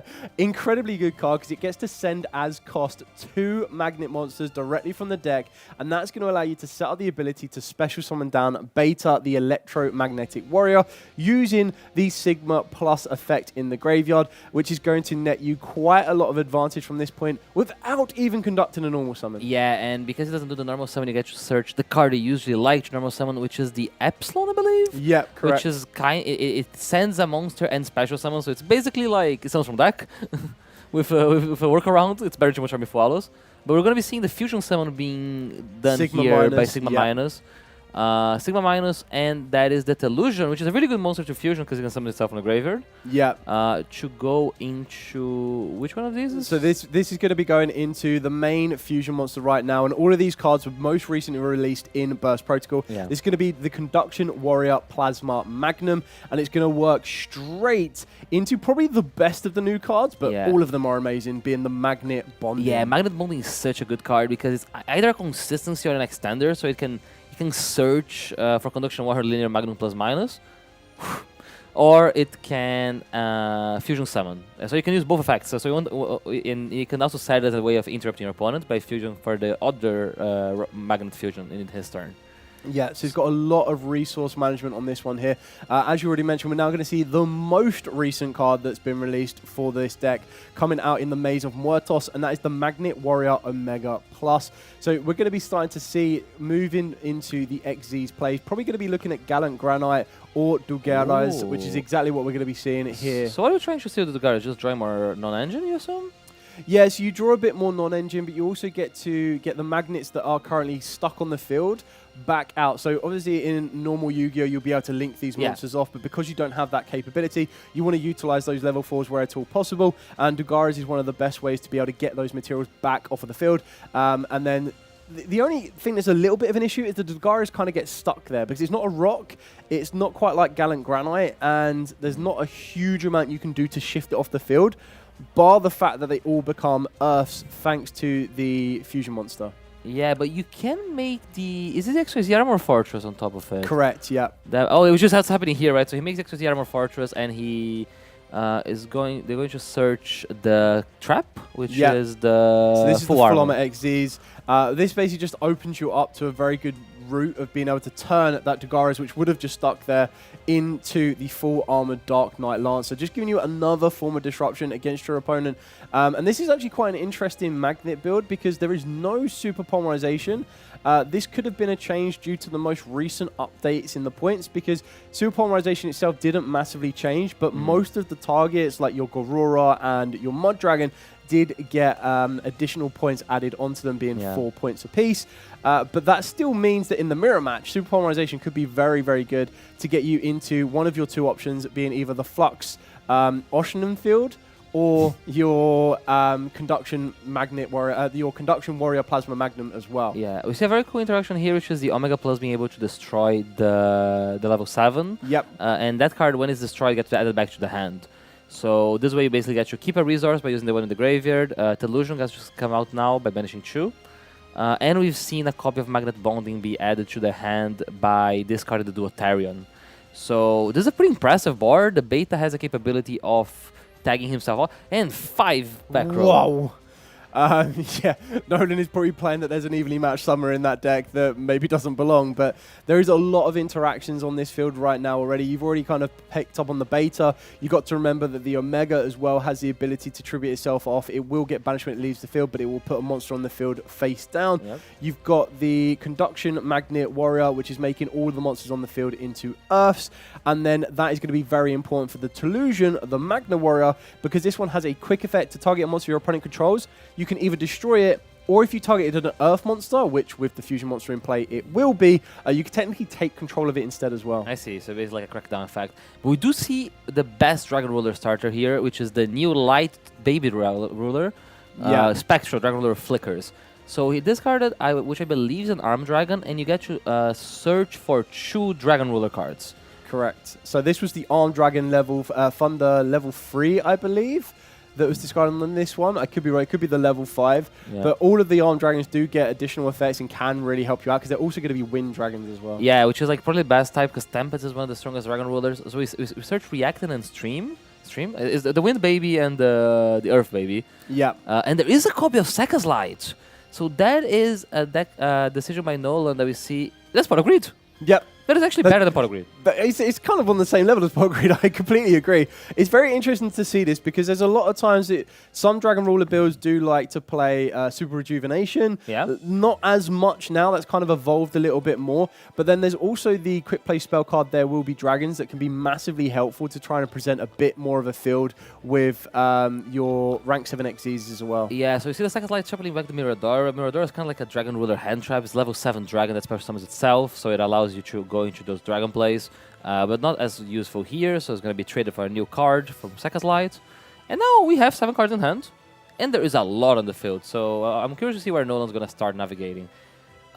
We seem to have used Reactant? Yeah, so it looks like we're going to be using the Reactant. I'm assuming that the one he's putting on top is the one that is the activation. Yeah, the discard. The discard, I think, was Armored Dragon Thunder level 7. Okay. Because if this card... Oh, Armored Dragon level 7 sounds really good, because if it gets sent to the graveyard, it's basically like Atlantean Dragoons for dragons. Yeah. And it's going to search for an Armed Dragon, so you have a way of keeping it going. We summon a Redux here. So the Baby Dragons, for the ones that didn't play when those cards were legal, because they're legal for a very short amount of period. Yeah. They're very good because they allow you to summon the Dragon Ruler without using its effect. So later in the turn, if Nolan manages to banish a Redux, he gets to search for an Earth Dragon. And he searched, was this the Pile Arm Dragon? Yeah, so the Pile Arm Dragon was added on this one. So this one's kind of a nice extension of a level 7, and there is your favorite card around, being the Red Rose Dragon. Yeah, so this puts so much pressure, because if you let the Synchro Summon happen, a lot of things are going to happen, and I think Alex did realize that. Yeah. So the full Armor XYZ gets flipped out here to make the Lancer, I think? Yeah, I feel we're going the Lancer here. I feel that, you know, both of these decks, unlike the previous duels that we've seen, these decks are kind of decks that have been around the Genesis circuit a little bit more. Like the Magnets are quite well talked about because of how more recently they've been able to get these upgrades and how well that they can translate from modern Yu-Gi-Oh! Into Genesis. And then Dragon Rulers is one of them ones that had recently got a points decrease on the most recent updated list. And that can really be a bit of a minor change as well. Yeah. That can really enhance the understanding in the kind of environment. I'm glad we got you equipped with the Dugaras, just in case we're running out of Spawn Trap zones. We had too many had one empty space for a while. We can't be having that over here. No, and it's not a single zone free, because remember, the one big thing to keep in mind is that the extra monster zone is not a zone that exists in Genesis. You only have your normal zones, which will be for your deck, graveyard, your extra deck, your field zone, and then the rest are opened up for your 5 monster zones and your 5 spell and trap zones. Okay, so we have Book of Moon, the Redux, and attach the Red Rose Dragon. That's a very big push. Yeah, taking away all resources. It's really hard for the Dragon Ruler players to like reestablish. Dragon Ruler, they kind of like, he wants to summon this Redux and then banish this Redux, get the value back. Yeah. But now that it's face down the field, it's hard to get rid of it. Yeah, very few ways to do that. I think the only way you can get rid of a face-down monster is to use it as fusion material. You won't be able to synchro, you won't be able to XZs, and you definitely can't link. So we're going to go for what looks like Burner. I think it's just Double Blaster. Double Blaster? I think it's just Double Blaster to target the Delusion. So Blaster can discard itself and a Fire to target a card on the field to destroy it. Yep. And that seems to be targeting the Delusion here. The thing is, the Dragon Lure effects are once per turn, so you can do either or. Yep. Which is going to... So the Delusion's going to kind of... Yeah, so the Delusion's going to be able to get back the Sigma minus and the Sigma plus. Kind of a fair trade-off because it means that you don't need to worry about the Delusion's effect to do either destroy it or take control, which is very, very important. Yeah, but it's just kind of hard now, right? There's so many cards on Alex's side of the field. Nolan has 4 cards in hand. He has a Dragon Ruler engraved, but it feels like a tall ask. It's definitely a tall ask, but we've got the Arm Pile Dragon. This will allow it to extend a little bit. I suppose it's all going to come down to if there are anything else in the hand to push through or extend the field. I mean, some of the XZs that the Dragon Rulers can produce are very, very damaging and scary. And they also send for cost, I believe. Yeah. The one that copies the effect. Yes, there is the one that the it's not the Chasm. It's Chasm. Yeah, Chasms. There is a Zeus and a Typhon, though. Ooh, that could be a bit of a change because it's an interesting points committed on Typhon, right? That's not a card you see that often. It's not, but how easy, with how easy it is to get into your rank 7s, your rank 7s are always very, very strong as well. And is that a Sheena we've just added? Sheena's another great way to try and disrupt this field. That is true. Sheena's actually pretty strong here. So there's a Piled Arm Dragon search to Sheena. I think it's the Piled Arm Dragon that does that, yeah. And then that is the Wind one, which I can't remember the name. One of Storm? Storm, I think Storm.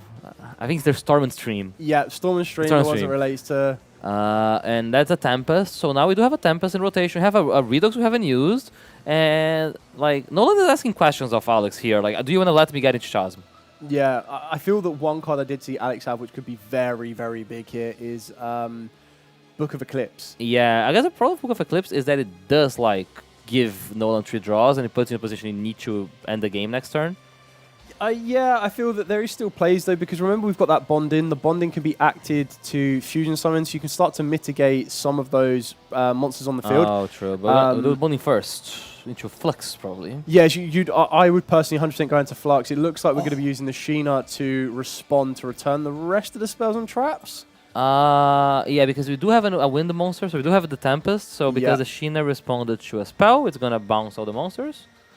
We're going to has the Sheena not resolved yet? No, so we're not too sure. Because the Sheena should technically have resolved before the Magnet Bonding, I believe. Yes, unless there's a reason we can't reveal the Sheena. Oh, they're all Earths. It's not a wind monster. Oh, of course, because of the fusion. Yeah. Oh, that is a weird interaction here. Yeah, the Conduction Warrior Plasma Magnet. So you don't fulfill the activation requirement of Sheena because of that. And now the Flux gets to just pop one of them, I assume. Yeah, so the Flux will return the Pile Arm Dragon back to the hand. It will also return the Beta so that Alex has got a starter again for the next turn. Yeah. This is keeping Nolan off of the ability to make rank 7s. He's going to continue to try and push here. This is like the 4th level 7 monster that enter the field. So we're going to be banishing a Reactant and a Storm to summon the Redux. So now we've used Redux and we've used Blaster. Yeah. In defense, because tricky defense. Yeah. Let's see if Alex allows him to finally touch his extra deck. Yeah, I feel that this is where we could probably see the Book of Eclipse. I mean, I can't imagine what interactions you give Nolan that's worthwhile, and stopping the access to a rank 7 here could be massive. Because, yes, of course, I suppose you could Book of Eclipse the rank 7. But if we go into a rank 7 that either sends as cost or has an on-summon effect, it could be quite damaging here. Yeah, there's a couple cards. So there is the Disaster Dragon Ruler of All Apocalypses. Yep. Which can be a bit terrifying. Because if it has a Light, Dark, Earth, Water, and Fire, and Wind Dragon Ruler as a material, it gains 4,600 attack and is unaffected by other cards' effects. So if you can get to establish that can be a win condition to all of that. Yeah, here comes the Book of Eclipse now. I think this is quite well timed. It's going to be interesting. Nolan's going to... I suppose Nolan does make Alex work for it because the Dragon Rules aren't small in most of their stats. Yeah, but the Magnet Warrior deck does have some ways They've out, Yeah, they've definitely got a lot of weight, but as you were mentioning earlier, that Book of Eclipse is going to allow Nolan to draw those 3 cards, so the pressure to finish the duel on the next turn could be quite high. And when you do have 3 fairly sizable monsters on that field that you need to clear off, Alex is then going to need to try and find 8,000 worth of damage with only technically two monsters to attack directly. Yeah, there's a decent amount of pressure here, so we're going to see the Book of Eclipse resolve in the end phase. 72 Reduxes, that's 6k defense. Very strong. And drawing 3 cards for his troubles. So considering how strong Alex's board was, I think Nolan got pretty far into like getting his Dragon Ruler strategy. Yeah, I mean, definitely a never give up kind of approach on this one, which is right. No, but considering the situation, right, because Dragon Ruler has a very strong turn 3, right? Because we spent a lot of this turn like putting dragons in grave. Yeah. If it comes back, he has all the draws from Book of Eclipse plus all the Dragon Ruler setup. So this really puts the pressure on Alex here. Like, okay, like how do we out all of them? Yeah, and I'm looking at the attack stats on most of these monsters, and I don't think any of them right now, without an attack stat increase, is enough to get past the 2 Redoxes. Yeah, Delusion can maybe take control of one of them. If we get 2 XX Saber Gotums, that's 31.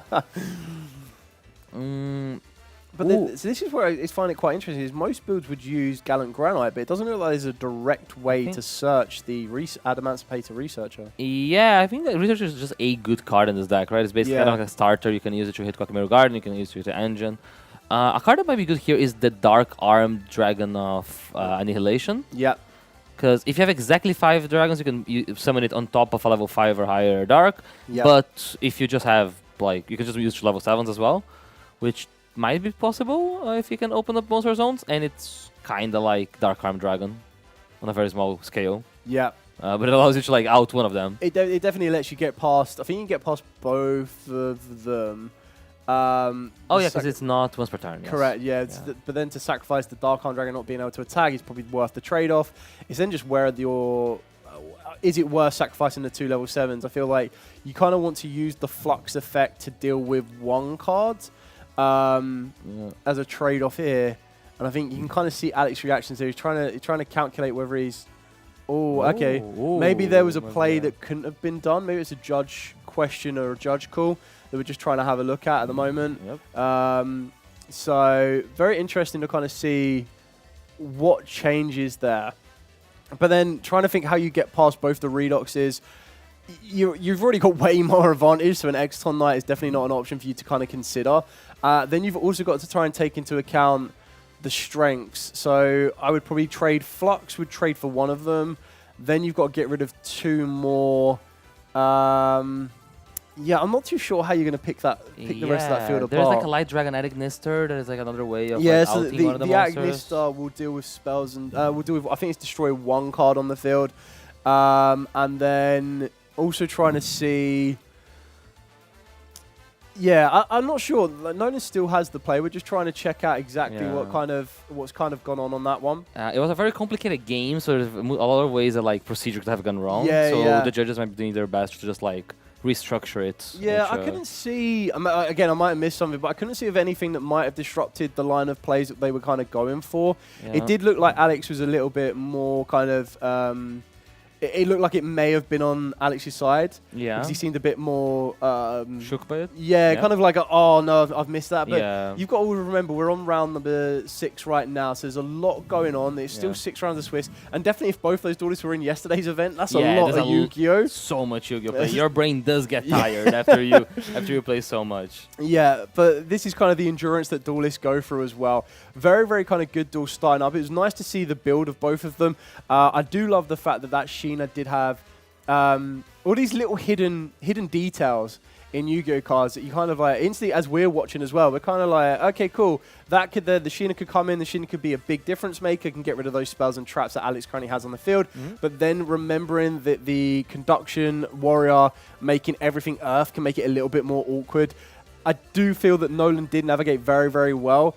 It definitely looked that if Alex could find the direct out for what was required and what was needed to deal with both those Redoxes, that then opened up the door for Alex to probably win that duel and then take it into game 2. But don't worry, any time that is kind of being used on this judge call right now will be kind of paused a little bit as well, and we'll be picking the duel up, so the duelist will get the full time that they require. And it looks like we might be going back into the round right now. So we hopefully have repaired the game state here. Yeah, just trying to figure out exactly what was required. I think there was a head judge call on this one, and once we get the direct answer on that, we will let you all know. But it still seems to be in Alex's turn, I believe. Yeah, I feel that it was very important that Alex flipped the Conduction Magna Warrior straight up. It looks like we're going to be using the Flux straight away very well on this one, putting the Redox back to the hand, open up a space on the field. That's also good, because now we can get a level 4, right? Yeah. Probably what we're going to do here, sure. I mean, the other thing with the level 4 is you've got the Conduction Warrior Magna Warrior. Oh, okay. So it's the draw for turn off of Dagares. Oh, yes. Always remember that you need to skip your next draw phase. Luckily, very easily repairable because we were able to see exactly what card was drawn for turn, and that could be replicated. So it's also quite important not to shuffle your hand when you draw. Instantly, like you said, going into this rank 4 here, we're going to be able to trade off with the Redox as well. So we've cleared both of those off, and we still have the Conduction Warrior Sigma Minus in the hand, and that can also have the ability to gain half the attack stats of Tempest, and I feel that that might be enough to see this duel out. Yeah, the Illusion gets to be summoned here, which is another big be monster, another right? way. That's 25. I'd be able to destroy the Tempest anyway. Yeah, we can just get in there. So it feels like it's pretty well navigated here by I think Alex. Nolan sees that. Sees the writing on the wall. Very strong turn 1, right? Like very strong turn 1. The Magna deck does have like a very high ceiling. Yeah, I mean, it's even very well done there by Nolan as well. So being able to kind of trade off interactions one after the other kind of shows the resilience of how good the Dragon Rulers are in that instance. And then it also shows you the resilience that Alex had as well. And then it's just a very, very big point. So we mentioned this earlier when we were featuring Burning Abyss. One thing that always used to get forgotten sometimes was end-phase Scarm Search. And I think that a lot of things that can get forgotten, especially over long turns like that as well. So if you imagine that Dagares was probably activated possibly about 10 minutes prior. Dagares is one of those cards that's really hard. It's like Reckless Greed back in the day, because you don't skip it on the moment you activate the card, you skip on your next turn. Yeah. So it's always good to keep an eye on it, to make sure you keep the actual game state happening. Yeah, keeping everything legal. Luckily for us on that one as well, and for the duelist, we were able to kind of make sure that that was caught way before anything developed much further, and we was able to repair that. And then we're going to be moving into game number 2. So taking a quick look at the side deck that we could be seeing from Nolan on this one. There's a couple of cards. I mean, after seeing your opponent set 5 cards, Twin Twist is something you might want to consider, but it's less strong going first, I feel like, against I agree. It also conflicts with Sekka's Light. Very, very true. Yeah, you're probably going to want to keep the Sekka's Light in, but what else did you... I think there's only one card I see here, Yes, right? he does a very interesting thing with Tetsudo Erat Numen. It's a card that you've seen in Advanced a lot on Sprite or Mermail, and neither player can summon a monster with 1800 or more attack. So Dragon Rulers have this thing that you can... if you make one Chasm, you can send any card from the deck to the graveyard and reborn it. Because you can send it by sending the Tidal. So Tidal can basically foolish anything, and the Redox reburns everything. So one Chasm is enough to set up a Tetsudo lock, which doesn't stop the small magnets, but does stop the it will stop. Yeah, so it will stop the fusion monsters. It will stop the Conduction Magna Warrior Sigma Minus. Thank you. It will also stop the access to the Flux as well. Yeah. So maybe that's the one card that comes in. And some Kaijus. I feel like that card probably comes in going first. It says Photon Cerberus going second, but that's not relevant here. Artifact Lens doesn't seem to have a use case. But this deck looks really explosive going first. Yeah, I think going first will definitely be where this deck will shine. And it looks like we're going to be seeing... Oh, Molchomi Perulia. Ooh, okay. I don't think it's that impactful, but still... because the thing with Perulia, right? Like, Dragon Rulers, they can summon themselves with the hand, but now that you've been Perulia, you probably are like, okay, I'm going to try my best to summon it from the deck. Yeah, or I the think grave. 100% you're going to be looking for that one. It kind of limits... It makes you second think about the Parlan Dragon. It makes you second guess anything coming directly from the hand, like a Sheena maybe, but that's probably only going to happen during your opponent's turn. But we see here, once again, the best Dragon Ruler starter, the Spectral. Which basically also really good because it allows you to basically play around Molchomi Perulia, right? Because you're able to search like Here he would be able to set up the Tetsudo lock if he wanted without giving any draws. Yeah. He'd be able to search a baby dragon and search a big dragon, discard the big dragon for the baby dragon, summon the other dragon, make a rank 7.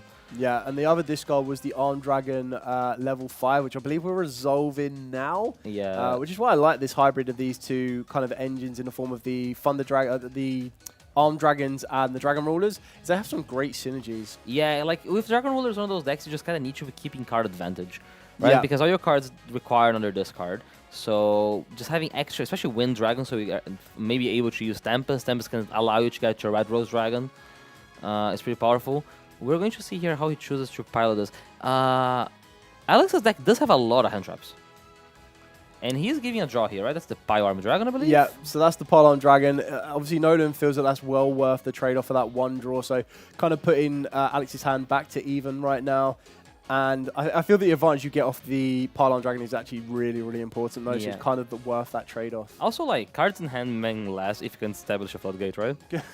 Which is kind of what might be happening over here with the Tetsudo plan. Yeah, I think the Tetsudo is probably the best way of doing this. Now, the Dragon Ruler XZs themselves are very, very powerful and can really hold their own. Yeah. But if you add the Tetsu to it as well, that's going to really lock it down. Also, Dragon Ruler is one of those decks that Nolan might not feel the need of stopping Alex completely. Yeah. He just needs to, like, do enough that he gets to get his turn 3. Yeah. When he has all his setup and all those dragons engraved, and he just gets to, like, special summon them all and maybe win the game with a disaster. Yeah, so we're going to be using the Rox Rose Dragon here as the normal summon, giving Alex another draw on this one. And there's an Effect Veiler on the Rox Rose. Was that possibly drawn off of the Prula? That's always the risk you're going to take, I guess. It's kind of interesting because Rox Rose is not particularly amazing here. Like, you'd rather have Red Rose. But like searching, he would have searched another card, which I guess is okay. But we're gonna see here him going for Arms of GENESYS Return 0. Yeah, I love this card, especially in a deck like this, because this one can negate every single attribute that is currently in the graveyard once each. Now, okay, in Magnet it's probably not going to be as oppressive as it could possibly be, but you've got the guaranteed Earth negation already, so the first Earth effect that could be threatening to Nolan's field is going to get dealt with. Yeah, but it's hand trap insurance, right? He has the light from Spectre, so he can like clear on like an Imbue the Primal Being. Correct, yeah. By being able to banish it. Yeah. Also, when you banish a Dragon Ruler for this, you're able to trigger the effect to search. So by having this on the opponent's field, it allows you to banish your Dragon Rulers during their turn, trigger the effect, get more advantage, have an even stronger follow-up. Yeah, exactly that. And I think it's kind of what I really like about the GENESYS, Arms of the GENESYS Return 0 as well. And we are now finally seeing Nolan perform his first Rank 7 XZ's play. Which one are we going to go for? I'll be really surprised if it's not Chasm. Chasm is such a good card. It's so good. That and the dark counterpart as well. Yeah. The Eclipse is very, very good. Yeah, so Chasm is has a quick effect to detach and send a big Dragon Ruler from the extra graveyard. And the effect of this card becomes that Dragon Ruler's effect.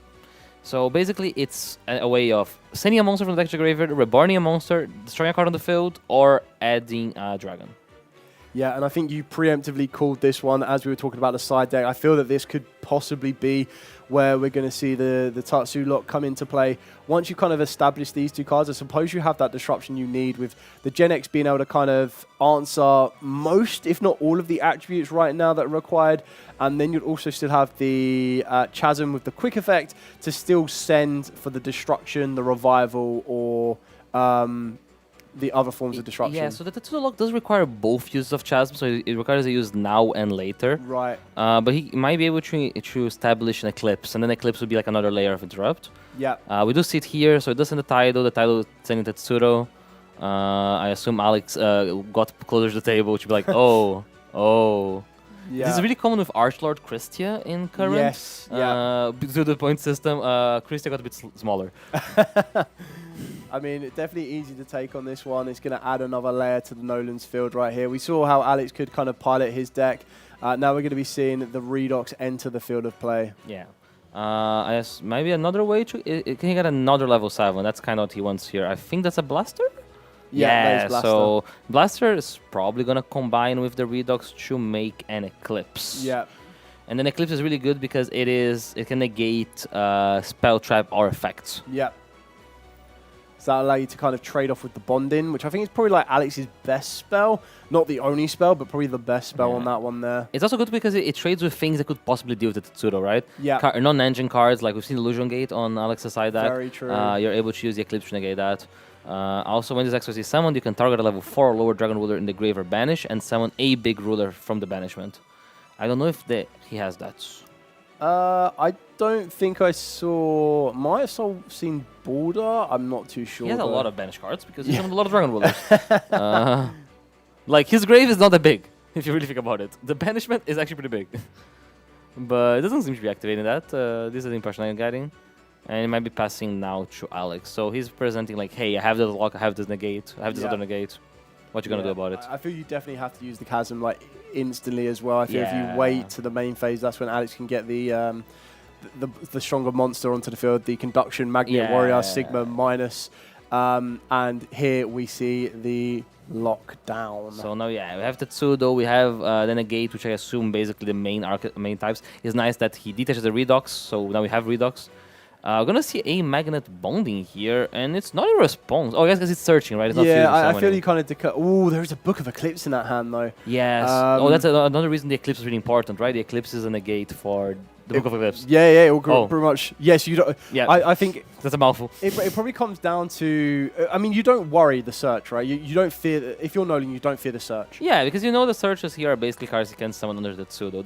That Eclipse is committing to negating things that would deal with Tetsudo. Correct. I also feel that because you can't fusion either, so that really does limit the bonding. So we're going to start off with the beta. I don't think beta's much of a threat here, but you could maybe the fact that you've used up your normal summon, possibly using the Gen X to use the Earth negate on this is probably going to be really worth the advantage in my opinion. Yeah, I think it's maybe not because like the main thing beta searches is the one that allows you to fusion someone, right? Which is a Sigma minus. But you can't fusion someone because you're locked under the Tetsudo, so exactly. I suppose. I don't know, but I guess you do get rid of the body of the beta, which might enable, for example, to play around like an Adamant Spirit Researcher. Yeah, very because true. There's no rocks on the field. So we do see a Book of Eclipse, which I assume is going to get negated by Eclipse. I would be very, very surprised. Yeah, and then Alex scoops that up. I think as soon as that happens, it's whether, Nolan lets that go through or not. But very, very tricky there. Some Eclipse and Eclipse violence, but we're going to be going to game number 3 with Magnet actually going first again. So I think this is actually going to work into Nolan's favor right now because we'd already discussed how very heavy go second his deck is. We've got the Lava Golems, we've got the Photon Cerberoses, which is like a normal summon to try and lock down trap cards if they're going to possibly be used. But the Kaijus and Lava Golems can put in a bit of work because we already saw previously that one of the things that tripped Nolan up was the fact that the Conduction Magnet Warrior that turned everything into Earth stopped the Sheena. So that could be quite interesting. But then going back over to Alex's field, I suppose you're definitely going to take out the Prulias. There's no question on that one. Yeah, it does come out for sure. He still plays one of my favorite cards in the form of the Kokimiru Guardians. It has a lot of value in this deck because you get to like use it once and then reborn it with Flux. Yes. So you guys basically get double dip into it. He's also on Shared Ride, which is a very good card against the Dragon Rulers on this one as well. So that's something you can't directly stop. On top of that as well, we've got the Infernal Punisher, which is just another way of the Duo Trion. The idea is that you're trying to work your way into the Duo Trion, and the Duo Trion then gets you into the bonding, so it's just a one onto the other to the other. But more consistency. I don't feel that that's kind of needed in this scenario. I would be eyeing up Shared Ride on this one, I think, to be added in. Yeah, Shared Ride is really strong because there's a lot of good hand traps. Like Nibiru Primal Being is really good into Dragon Rulers because it can only summon X amount of times. And you're gonna be able to play, right? Like you can kind of guess from the what you've seen from Nolan's deck so far. This is not a deck that's trying to interrupt you. Yeah, it's trying to let you do your thing, and then okay, my turn. Let me summon my Dragon Rulers. So interesting to see how he goes about it. So, I mean, we definitely take out the Prulias. What else would you kind of change on it? Do you feel that the DD Crows, the effect values are probably still worth it, but is the Ghost Bells and Crows worth it? I feel like Bell might be pretty weak. Like there's not a lot of good Bell targets in Dragon Rulers, right? Like you can Bell a Dragon Ruler, but that's not like... It's not, you want to be able to maximize your usage on cards like this to make sure you get everything out of it. So the only thing is you kind of want to keep... If you're siding Shared Ride, the reason you're drawing is because you're trying to interrupt. Yeah. So siding out drawables from Shared Ride might be a problem. I would say Crow's probably better than Bell. Yeah. Because it's like more versatile. It also removes the actual card permanently, right? So Correct. like you that regular reactivates, so you can banish it safely. Again. Well, I guess we're about to find out exactly what did get sided in, what got added, and which one of these duelists is going to be the winner of round number 6 at the Genesis UK Challenge. Starting off with that Kokemiru Guardian, giving instant installation against either monster activation from the hand, maybe something like a Nibiru, but I feel with the Dragon Ruler, that's probably going to be a bit more installation against other interactions. Yeah, but that Guardian is really good because the Guardian represents 2 extra interrupts, right? It's an interrupt now, like the first use of it, and then the other one when you reborn it with the Flux. Yeah. And we do see the big guy, double circular reborns Beta. Beta's gonna get a surge here. Usually it's a Sigma minus here. Yeah, I feel that he probably wants to. You still need to go down the same line we saw in duel number 1. You go for the Sigma minus, unless he already has that. But that's going to open up the door to the fusion play. The fusion play then usually not tail spins, but like warms up into the Tellusion play, which being able to take control of monsters can be quite useful as well. Yeah, that time he did have a lot of extra level 4s, which I don't know if he has here. Yeah. So that allowed the Dugaris into full armor XYZ play, which is pretty good because it's like an extra interrupt and 2 draws. But we seem to be fusing with the Beta. I think his hand is very non-engine heavy. I think I saw an Nibiru and a Veiler. Yeah. Into the main fusion monster, which will search another copy of Magnet Bonding. Yeah.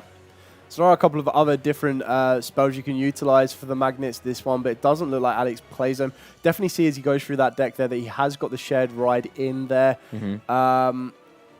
With the magnet bonding, I think you're definitely going to try and prioritize getting access to the Flux. Like you said, the one big thing you've got to remember is you need to reveal that rock for the Kokemiru Guardian during the end phase. Do you know what a rock? But I think you'll be absolutely fine. Nibiru the Primal Being.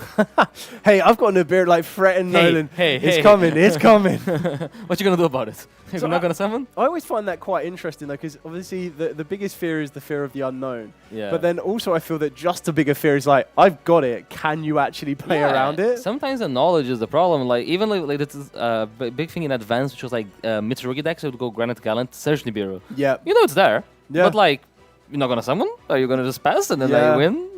But you know it's there. So we'll see how Nolan navigates this, because Nibiru seems really rough here. Also, Kokemiru Guardian is really strong, now that I'm thinking about it, because of a lot of the effects are -1s, right? Yeah. Things like the Light Dragon Ruler, all the baby Dragon Rulers are basically -1s. So if you're able to double Kokemiru Guardian, that is a lot of pressure. Yes, big time. Think Alex is just kind of considering this now. He's got the Nibiru in hand. He's got one spell, which I believe was either a Shared Ride or a Book of Eclipse. And then we do have the Effect Valerian and the Nibiru. So both of those kind of giving a little bit of complication, because Alex is probably eyeing up, does he make the rank 4 XEs now? Nope, he's just going to play it safe and banish the Sigma minus directly from the deck to go into Tellusion. Yeah, so this is a very strong end board. He doesn't need to review there for the Guardian, which will really be ominous. Yeah. So that is a lot of interaction being represented by this board. Lava Golem could be a very good card here. Yeah. As a way of like trading multiple for one. Like when you get a scenario like this where Alex has Nibiru, Alex has negates, you need to not trade 1-for-1, right? Yeah. His cards are going farther than yours are. No, I don't feel that a trade 1-for-1 here would be enough, because at the moment, each of these monsters that are currently on Alex's field are definitely serving a bit of a problem. You've got the negation in the form of the Guardian. You've got the return to the hand with the form of the Flux. The only thing that might be considered, I would personally say, is the weakest on Alex's field is going to be the Flux. And we do see a single Kaiju. And if this gets followed up with a Lava Golem, what's better than one? Well, 3. Yeah, so this is really important here because it allows him to use the Tempest effect. So without being afraid of Kokemiru Guardian. Does Flux Reborn on summon? Yeah, Flux Reborn's on summon. Okay, so we can't summon Kokemiru Guardian again, I believe, because there's no back rows. Correct, so yeah, there's no additional bonding for Alex to utilize here, unfortunately, but going straight for the Spectral. Yeah, so Spectral is the guy. Like, he by himself sets up the whole situation. And now, there are a number of interrupts, but it's not like a crazy number of interrupts. Yeah, I think this has got slightly weaker as well, because what I was trying to get to with the Flux is the Flux needs to return another... I believe it's another rock monster on the field to the hand. So you kind of want to use Tellusion first to destroy or take control. Yeah. And then you want to use Flux. So the way that the interactions need to be used by Alex are in a very specific order here. And that could very well be a big changer here too. Yeah, so we'll see how he's going about this. Spectral searching Stream. No, stream. Yeah, stream. No. Lightning, sorry. No, not lightning. It's the water one. Yeah, stream. Stream. It's stream and storm. I keep tripping them up. It can't be stream. He doesn't play. Wait, no. Yeah, you're right. Sorry. It's stream. It's stream.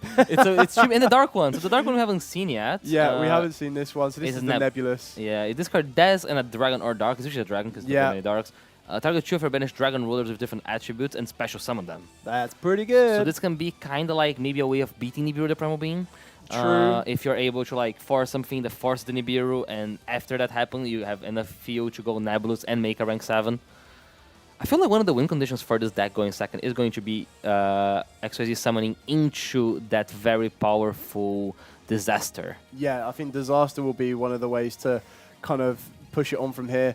It's very rare that we're going to see... I mean, we're seeing the Pylon Dragon right now. The Kaiju was a great kind of start to shift it a little bit into Nolan's favor. It's kind of going to be interesting to see where we do develop. There are some other XEs, rank 7s that could be quite useful here. I don't think there's any use in... I mean, it would be quite funny if you go Big Eye to take back your own Kaiju so that you can't be Kaiju'd on the follow-up, but... That's pretty funny. A scenario that might happen here is Delusion takes a monster, right? So we might be seeing a Big Eye to take the guy that Delusion takes. Yeah, yeah, that would definitely be... There's the Sheena. But we once again cannot activate the Sheena because of the... Correct. As we've learned last game, game 1. I'm hoping that Nolan has remembered that. I think it might be the only target for that, so he might just be adding as card advantage. Yeah, very. I mean, it's still good to have because as soon as you get rid of the Conduction Magnet Warrior, you're kind of free to use that Sheena. Yeah, and we're going to use Stream. One thing that we've seen from Nolan, he has sided the Twin Twisters over the Sekka's Light, and he's really punishing him here, right? Because this Twin Twister has no targets, and Sekka's Light would have been 2 new cards. Yeah, I think he might have even reduced... I think it looked like there was more spells in the deck when he just shuffled through there. I think it's very unlikely he has both Twin and Sekka's. It's probably a 3-2-3 trade. You'd be surprised. He definitely has opened up Twin Twisters, but I'm pretty sure there's also Sekka's Light in there as well. Fair enough. Sometimes you draw one, sometimes you draw Oh, you never know. Sometimes that could be a big change, but I completely agree with you. Having that Twin Twisters in the hand right now, you're probably wishing that it was Sekka's Light. Yeah, but he's allowing him to get into Chasm. Because he could have used interactions here, right? There was a possibility of using Telusion? Telusion could have taken control, yes, and the Flux could have returned. Yeah, but Chasm is a beast here, right? Like, Chasm lets him to get into a Dragon Ruler he hasn't used yet and use that first effect. So he could, for example, like, send a Blaster, target one of them to destroy, and you have a Blaster engraved. Yeah, I think that's probably what we're going to see here, and I think that's the one important thing of the Chasm is do you go... Oh, here comes the Telusion in response. I would probably be trying to take out the Conducting Magnet Warrior so that the Sheena then becomes live again. Interesting. Chasm is all effect, actually. And he has to detach. So what's happening here? So it looks like the Telusion used this effect to tribute itself off to bring back Sigma minus and Sigma plus. Okay, and now we'll see the Cosm dumping the Blaster. I thought Telusion was going to take control of a monster. Yeah, I could have assumed. I would have thought the Telusion would have kind of tried to do something in a form of interaction on that one, but maybe it's one or the other. Yeah, he's just going for follow-up here. Because they are all Earth, right? Because of So when your opponent activates a card or effect, quick effect, target one once your opponent controls, destroy it. So that would have been the Chasm, which I think is... No, it hasn't been destroyed. I guess destroying Chasm doesn't actually have that much value, right? Because it already did its due. Like, it already is going to be sending the monster. Or it sends for effect. Yeah, I mean, but if you're going to tribute off the Telusion anyway... Might as well, because you can use both. Once per turn, when your opponent activates a quick effect, target one once your opponent tries to destroy it, or if you take control of it instead. And then during your opponent's turn... I can't think of why you wouldn't want to do that. Maybe there's something else that we can ask a little bit later on, but... I mean, it allows one to keep playing here, though, right? So it's really strong from Nolan because he's going to be able to banish this Blaster, which has not used its effect. And I believe Nolan has not used his normal summon. Correct. I think one big thing we need to remember, though, is that there are two very good effects of the Sigma minus and the Sigma plus. One allows you to negate the attacks when two Earth monsters battle, and the other one lets you direct the attacks to where you wish it to be. Yeah, but one thing that's gonna happen, I believe, might happen here. We don't know any Nibiru Primal Being in the in Ivan's hand, but banishing the Blaster might allow him to search for a new card from Mesa Muertos that he's playing, which is this Dragon Starter, Draconic Warrior. Yeah. Which would be a very good normal summon, like you've mentioned that we haven't used that yet. Yeah, so Draconic Warrior is, I assume it looks like his Blaster target for me. I'm trying to figure out what's happening here. But it could be like a way, but it's kind of annoying because he knows the Nibiru Primal Being, right? As we established. So how do you deal with that? So he's going to summon the Blaster itself rather than use the effect from Banished. Yeah, I think this is probably going to come down to if Alex feels that Nolan knows about the Sigma minus and the Sigma plus battle negation, battle redirection, then we let it be and you kind of just control the field that way. But the Nibiru kind of... It depends on what else Alex has, because this Nibiru is going to set everything back to basics, and that Nibiru token is going to be massive. Yeah, that is a very, very big Nibiru token. But letting Alex go into rank 7 here is really spooky, right? Because there's a lot of options here. There's Big Eye, which can take control of one of the monsters back, so like of plus or minus. That would help him break through it. There's a possibility of going into Disaster. And we do see the Nibiru Primal being activated then. Yeah, so that is... Right way. I'm not doing the math on that token. It's big. There's like an 8-monster Nibiru, that's 4 dragons. That's the definition in Yu-Gi-Oh! When it gets to a point where you don't want to go past, you go, it's big, okay? If I can't out it, you probably attack directly. If it connects its game, like nothing matters. Like the stats, it could be infinity for all that's important at this game, right? Absolutely crazy how strong that token is. So we've still got 7 minutes left on the clock, or just over 7 minutes on this one. Oh, he can reborn it right because of the fusion monster. Not the fusion monster, the Sigma. Oh, Sigma minor. Yes, apologies.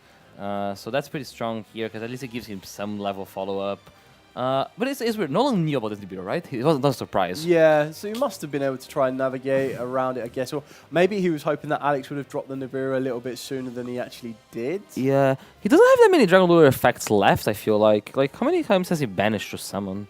Quite a lot, to be honest. Yeah. I think right at the end, we saw the Chasm, which was 1 Dragon Ruler plus the drill. So we've got... Oh, so we do have the Darkness, though. Yeah, so this is going to get us 2 back. It's what we mentioned at the start, right? Like, after Nibiru, maybe Darkness can be like this, the release valve. Well, he saw the Nibiru. Maybe that's why he directly searched out the Nebula as well. Nebula, not the Cosmo, yeah. But yeah, this is really good here, because now he gets to maybe control this game. Yeah, what kind of rank 7 would you consider? Like, the Dark Arm Dragon is kind of nice, but he wouldn't be able to attack.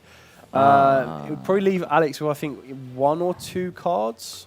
Yeah, he does have Zeus access, so he could go for some line like that. Does he have enough? Wait. Can we make a disaster that's unaffected by everything?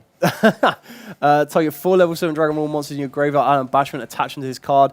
Banish all monsters from your opponent's field and graveyard with the same attribute as this card's materials. You can only use this effect of Apocalypse once per turn. While this card has Light, Dark, Earth, Water, Fire, and Wind, Dragon Ball monsters as material gains 4,600. I mean, you'd be getting a Fire and a Wind just by making it right now. And you can get the final 4. But how do you get Light and Dark? Oh, we can get Light, we can get Dark. So we can get Light from Chasm, yeah, but we don't have Eclipse. So you need okay. Eclipse because that is... Oh, no, it's only level 7, so the exercises don't work. So I think we're going for Annihilation. Yeah. I guess you can... Annihilation can attack first? No? I don't remember. I think it can. Terraform it. Yeah, I mean, I'm not too sure what you would advance out of that though, because you'd still need to detach to destroy the Nibiru. The only thing you'd keep, I guess, would be 1 material, which is worth it. Yeah, because I was thinking you could like attack over the Sigma. The Sigma minus, destroy the Nibiru, and then make Zeus on top of the Dark Armed. Yeah, that would give you the most resilience on this one here. Yeah, so we got a Reactant here, which is good because that's like follow-up. Yeah. I think we can't play, I assume, but maybe we can play. Yeah, so we'll be able to clear off that Nibiru. It does put a bit of pressure on Alex now, though, because we have to get rid of that Nibiru token. We do have our Twin Twisters. Might as well. Yeah, I mean, might as well. Just in case. I'm not sure what Alex could put into play here. Okay, there's only 3 cards. Oh, but there's a beta. So, yeah, it looks like a beta, a Veiler, and a Ghost Bell. Oh, I think that beta was a clutch drop because I think he did not have Engine. No, I don't think he did. It was just the Ghost Spell and the Effect Veiler. So the beta here is basically gets us going, right? Because we are able to search the Sigma minus? Correct. So you'd grab the Sigma minus, you would use the Sigma minus to fusion summon. You would go into the Conduction Magnet, Warrior, Fusion. We That get a would then Magnet grab you the Bonding. Oh, there's a huge draw here. There's a very well navigated turn by Nolan. Yeah. Even through the Nibiru that he knew. Yeah. But we have 4 minutes down the clock here, so Alex needs to play at a steady pace. He might be worried about the set card because from his point of view, right? Like, he saw Sekka's Light game 1. Yeah, but then you don't know exactly what else it could be, don't you? I know, yeah, but I'm saying, like, he sees Sekka's Light game 1, and I'm my opponent set the card. I'm terrified. Oh, I guess he does have Delusion as well. Yeah, so we're bringing back the Delusion on this one. Quite good, actually. Delusion will give a disruption here. Yeah. Maybe take the Nibiru token. Oh! Yeah, that might be the way to go for a game, right? Like, what if you can... I mean, taking the Nibiru token and attacking over the Dark Arm Dragon of Annihilation would be... definitely enough. Yeah, well enough. Well enough, as we established. But I think Delusion needs opponents to do something, right? It needs to be an Earth monster, which is exactly why we've had to go into the Fusion monster now to turn it all into Earth. And then, they do need you... Yeah, they need to activate a card effect. Yeah, so I don't think that's okay. happening actually from Nolan here. So he will still need to find a way of outing the Nibiru token. Yeah, I think the only way we add that Nibiru token is going into the Flux. Or Light Dragon Ignister, if you can establish. Yes, if you can get the 2/4s, very true. We haven't used the guy yet, the level 7. No, we haven't. The card of a very long name. So we might... Conduction Magnet Warrior Sigma minus something. Yes, too many times. But we're going to be seeing him fusing into the Flux. Flux gets reborn here. Yeah. And that might be our way into getting to rank 4. Yeah, Guardian, insurance policy, never know. Well, you just return. You could technically return the Guardian to the... No, we normally summon the beta, didn't we? No, on the beta, yeah. Can we get into rank 4 here? I guess that is the question. We have Veiler and Bell in hand. We need to out the token. I think the Flux is the out to the token. The question, I don't think there's enough. There's not enough damage here. The thing is, like, if it goes back to Nolan, he just Special Summon Dragon Ruler, Special Summon Dragon Ruler, Special Summon Dragon Ruler. Yeah. I mean, we still have the Bell and the Veiler. I think it just needs... it's so weird. Oh, yeah, he can't out it. Oh, so they're not big enough to beat over. So I think they know they're near time. Nolan seems to be going pretty fast. Oh, draws a second light for a turn. So I'm looking at that background. I'm like, what the hell? Yeah. Good, but baited. Okay. We are going to go for an explosive finish here. They are Earth monsters, so we can't use Shina. And that's a Lava Golem. That gets rid of the 2 disruptions that you need to worry about. Yeah, so now there's 2 unknowns in hand. So there's Bell and Effect Veiler in hand that obviously Nolan doesn't know. He's going to try and move as fast as he can. Yeah. Alex will probably interact at the point where they're going to be the most effective, but those Veiler and that Ghost Bell were in the hand of the previous turn as well, and they never got used. So yeah, the XYZ here is really threatening, right? Because Disaster could be a way of getting rid. We do go for Eclipse. And Alan's conceding because he fair play. He saw the writing on the wall. Very fair play from Alex here, recognizing that Nolan did just have game on board. Yeah. There's no more interrupt. The Effect Veiler and Ghost Bell are never going to be enough to hold back. Enough. Very good duel though. Oh, very good. Very interesting game from Nolan. Like that's very cool with the arm dragons getting the energy. We didn't get to see the Sheena pop off because of the weird interaction with the Earth monster. But gets a win. Yeah, definitely well deserved on that one. Commiserations to Alex on that. Still very, very well piloted the Magnet strategy. Yep. Saw how powerful the Magnets could be during duel number 1. We saw that it tried to be a bit more resistant to Nolan's Enfield during duel number 2. Unfortunately, it then led into duel number 3. And I feel ultimately it kind of came down to the pressure to out the Nibiru token, but then to still have a bit of a follow-up, but there wasn't really enough there. But you see, Nolan had a plan, right? Because he had the knowledge from the Nibiru, because it got revealed by the Konami Guardian. He chose to search the Dark Baby Ruler. Correct, He could be like, okay, things will happen. Yeah. After things happen, this is my plan. I have a rank 7, at least I get you out whatever is left, put you on better draw engine. Even if with drawing engine, he still managed to work through, so very well played there. We're going to be hearing more from Nolan in a bit, so check out that in a second.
Hi everyone, I'm here with Nolan, the winner of our round 6 feature match. Congrats, playing a very cool deck, a deck that I'm very partial for. For a bit of history, Dragon Ruler.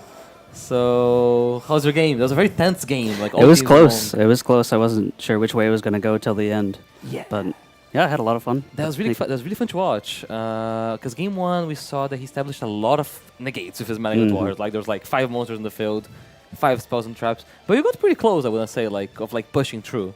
Even with the Book of Eclipse and everything. Yeah, no, the deck has a lot of gas, a lot of ways to extend, try and push through people's boards, and it's a really fun way to play the game, I think. Yeah, exactly. Kind of just like tell you do, I'm going to activate Second Light, which is such a good card to resolve, right? Good serotonin on resolving Second Light. Absolutely. But it wasn't enough. The Book of Eclipse was really damaging because then you ended up with like 3 zones locked, right? That's a bit too much to play through. But game 2, you do get to go first with Last Interruption, and you get access to the Tetsudo play.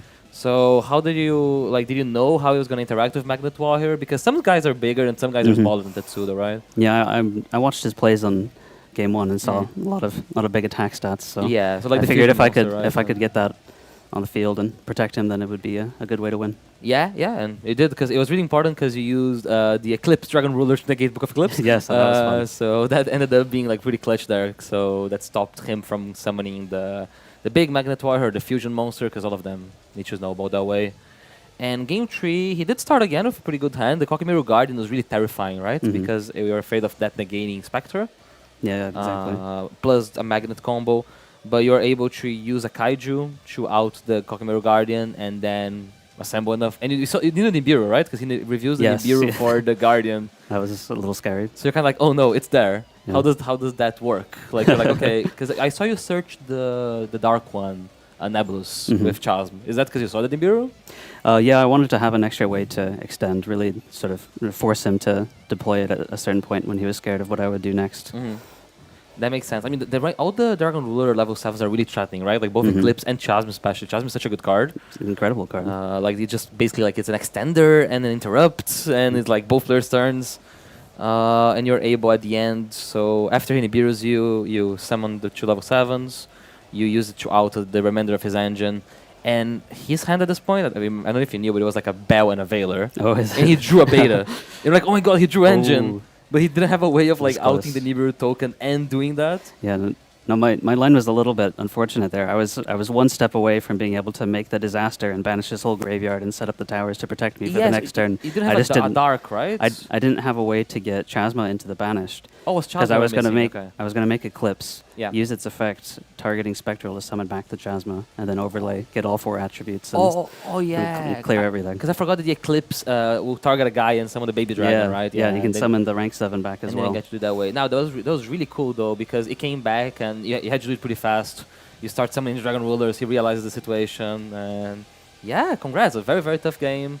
How did you choose to play Dragon Rulers? Why was motivation? I've always been a fan of Dragon cards. You know, in the advanced format, Dragon Link is my claim to fame. So I just really appreciate the opportunity to play maybe a less looked at Dragon archetype in a different format like Genesis. Yeah, it was really cool, the interaction between the Dragon Rulers and the GENESYS.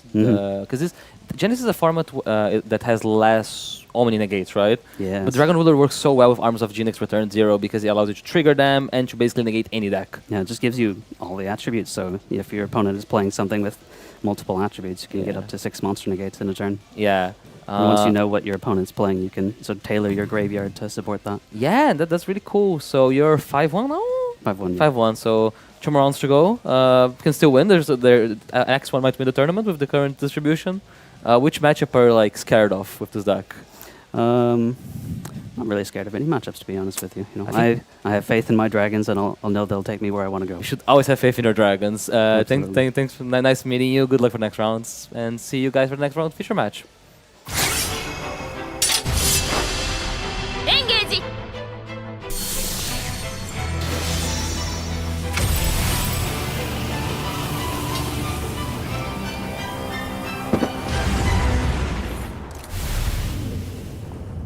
ロゼ、今行くからね。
Winning the WCS was too much of emotion to describe with mere words. I think it would feel wrong to play with other people because we've been there together, we won it together.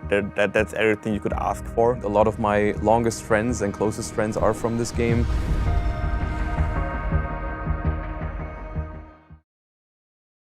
Remember the early days of Yu-Gi-Oh? Collecting the trading cards and rushing home to watch the latest anime episode and playing the very first Yu-Gi-Oh video games. It's been over 25 years since that journey first began. Time has gone by quickly, but we all still have that inner duelist inside who believes in the heart of the cards. And now, the early days are back. It's time to duel, as over a dozen classic Yu-Gi-Oh games return. Duel alongside old friends and rivals. Explore vast worlds. Become the true king of games with unique challenges to master.